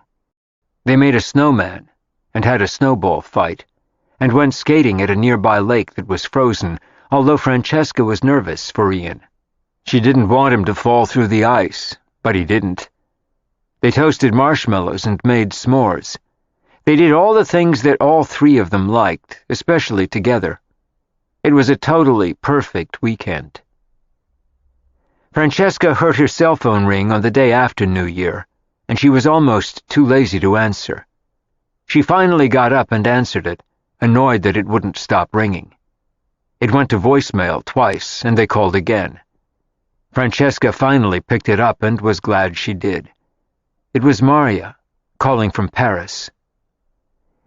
"Guess where we are," Francesca said happily. "In Vermont. It's been snowing for 2 days, and it's gorgeous." They were sleeping in Maria's room, and Ian was in the four-poster in the guest room, as Maria had suggested the last time they came here with her. "Happy New Year." She assumed that that was why Maria was calling. "How's Paris?" "Beautiful. It snowed yesterday here, too. I think we found a flat on the Rue de Varennes." It was exactly where they had wanted to be, in the 7th arrondissement. "Charles-Edouard has been negotiating for it all week." She hesitated for a minute and then went on. "I have something to tell you." Francesca waited and missed her fiercely. "We got married yesterday. Just the two of us and a few friends. His divorce came through before Christmas. The papers were here when we got back. I feel a little crazy, but I'm glad we did it. And if he ever cheats on me, I'll kill him." They both laughed, and Charles-Edouard got on the phone a minute later, and Francesca congratulated both of them. It was amazing how destiny intervened and life worked out. Marya had thought she was going to be alone forever, and then his wife left him and everything changed. Now, 5 months later, they were married. A year ago, she would never have dreamt that this could happen. "I'm so happy for both of you," Francesca said. She meant it, and Chris was beaming too. They sounded so happy, and they deserved it. "I wish you'd been here," Marya said wistfully, and Francesca wished she had been too. It was one wedding she would have liked to be at, with two people who meant so much to her. She and Chris were still smiling when they hung up, after talking to them for a few more minutes. They lay in bed afterward talking about it and how happy they were for them. "So when are we going to do that?" Chris asked her. For a long moment, Francesca didn't answer. "I don't know. What's the hurry? Things seem to be working like this." They had only been dating for 4 months. "I'd like it better if we were married. You're not going to turn into your mother if we do," he said, and she laughed out loud. "That's probably true," she admitted. "I wouldn't have the energy for 5 husbands, and I sure as hell wouldn't be looking for a 6th. How about just 1? That had always seemed like 1 too many to her before. What do you think? He rolled over on his side and looked at her, propped up on one elbow in bed, and he was smiling. So was she. For the first time, she wasn't scared when she thought about it. She didn't need to get married, but maybe it wouldn't be such a bad thing. And it might even be nice for Ian. "Maybe," she said, and grinned. It was as far as she was willing to go at the moment. She wasn't her mother or Marya. She had to find her own way with him. "That'll do for now," he said happily. "I'll settle for that." He kissed her as they lay in bed, just as Ian bounded into the room. They were going back to New York that afternoon. It had been a heavenly 3 days. "Let's make another snowman," he said, looking excited, and Francesca got out of bed. They made 2 more snowmen, to go with the one they'd done before. There was a family of them now, right outside Marya's windows. Ian waved goodbye to the snowmen when they drove back to New York. On the drive home, Francesca was relaxed and peaceful. She had heard recently that Todd was getting married in the spring, and she wasn't upset about that anymore either. She had her own life without him, and Chris was perfect for her. The pot had found its lid, and it was a perfect fit. All she had to do all along was find the right one. They got to New York late that night after a long drive, and Francesca helped Chris carry their bags into the house after he carried Ian up to bed, sound asleep. She looked around as she set down their things in the hall. The house seemed quiet and empty, and she looked surprised as she turned to Chris. "I want to sell the house," she said softly. He looked stunned. "Are you serious? Why? You love it." They both knew how hard she had struggled to keep it, even recently, and a year before she had been willing to live with 3 strangers so as not to lose it. "I do love it. Or I did. I want a fresh beginning for us, a new start, a clean slate." She was thinking of Todd and Eileen when she said it. Too much happened here. There's too much baggage. She was instantly sure, as sure as she had been when she wanted to keep it a year before. And Chris didn't disagree with her. He just didn't want her to sell it if she loved it and wanted to stay. "Why don't you sleep on it and see how you feel about it in the morning?" he said. And she nodded. And then they went upstairs to their bedroom. Ian was sound asleep in his own. She said the same thing to Chris the next day. She looked at him over breakfast with a determined look. "I want to sell it. I'm sure." "Okay," he nodded. "Let's put it on the market." "It could take a while to sell. "It's an old house," she said cautiously. That afternoon she called the realtor she had used before. They agreed on a price, and then she raised it a little bit. They were putting it on the market that weekend. She called Avery and told her what she was doing. "I think it's a good idea. The market is high right now, and you should get a decent price for it. I haven't felt right about that house for you since Eileen was killed there, but I didn't want to say it. It's not about her. It's about me. I think I outgrew it. I kept it when I wanted to, but I think I want a life with Chris. I don't want a house that was part of another life. Todd has a new life. I want one too. I feel like I'm dragging 400 tin cans tied to my tail. I want to be free, and we need something new." It all made sense to her. She told her the price that the realtor had quoted her, and it sounded fair to Avery, too. "You're not giving up the gallery, are you?" Avery wondered if she was making a clean sweep, but Francesca was quick to answer. "Of course not. I just feel like I outgrew this house. It's an albatross around my neck. It's too heavy in too many ways.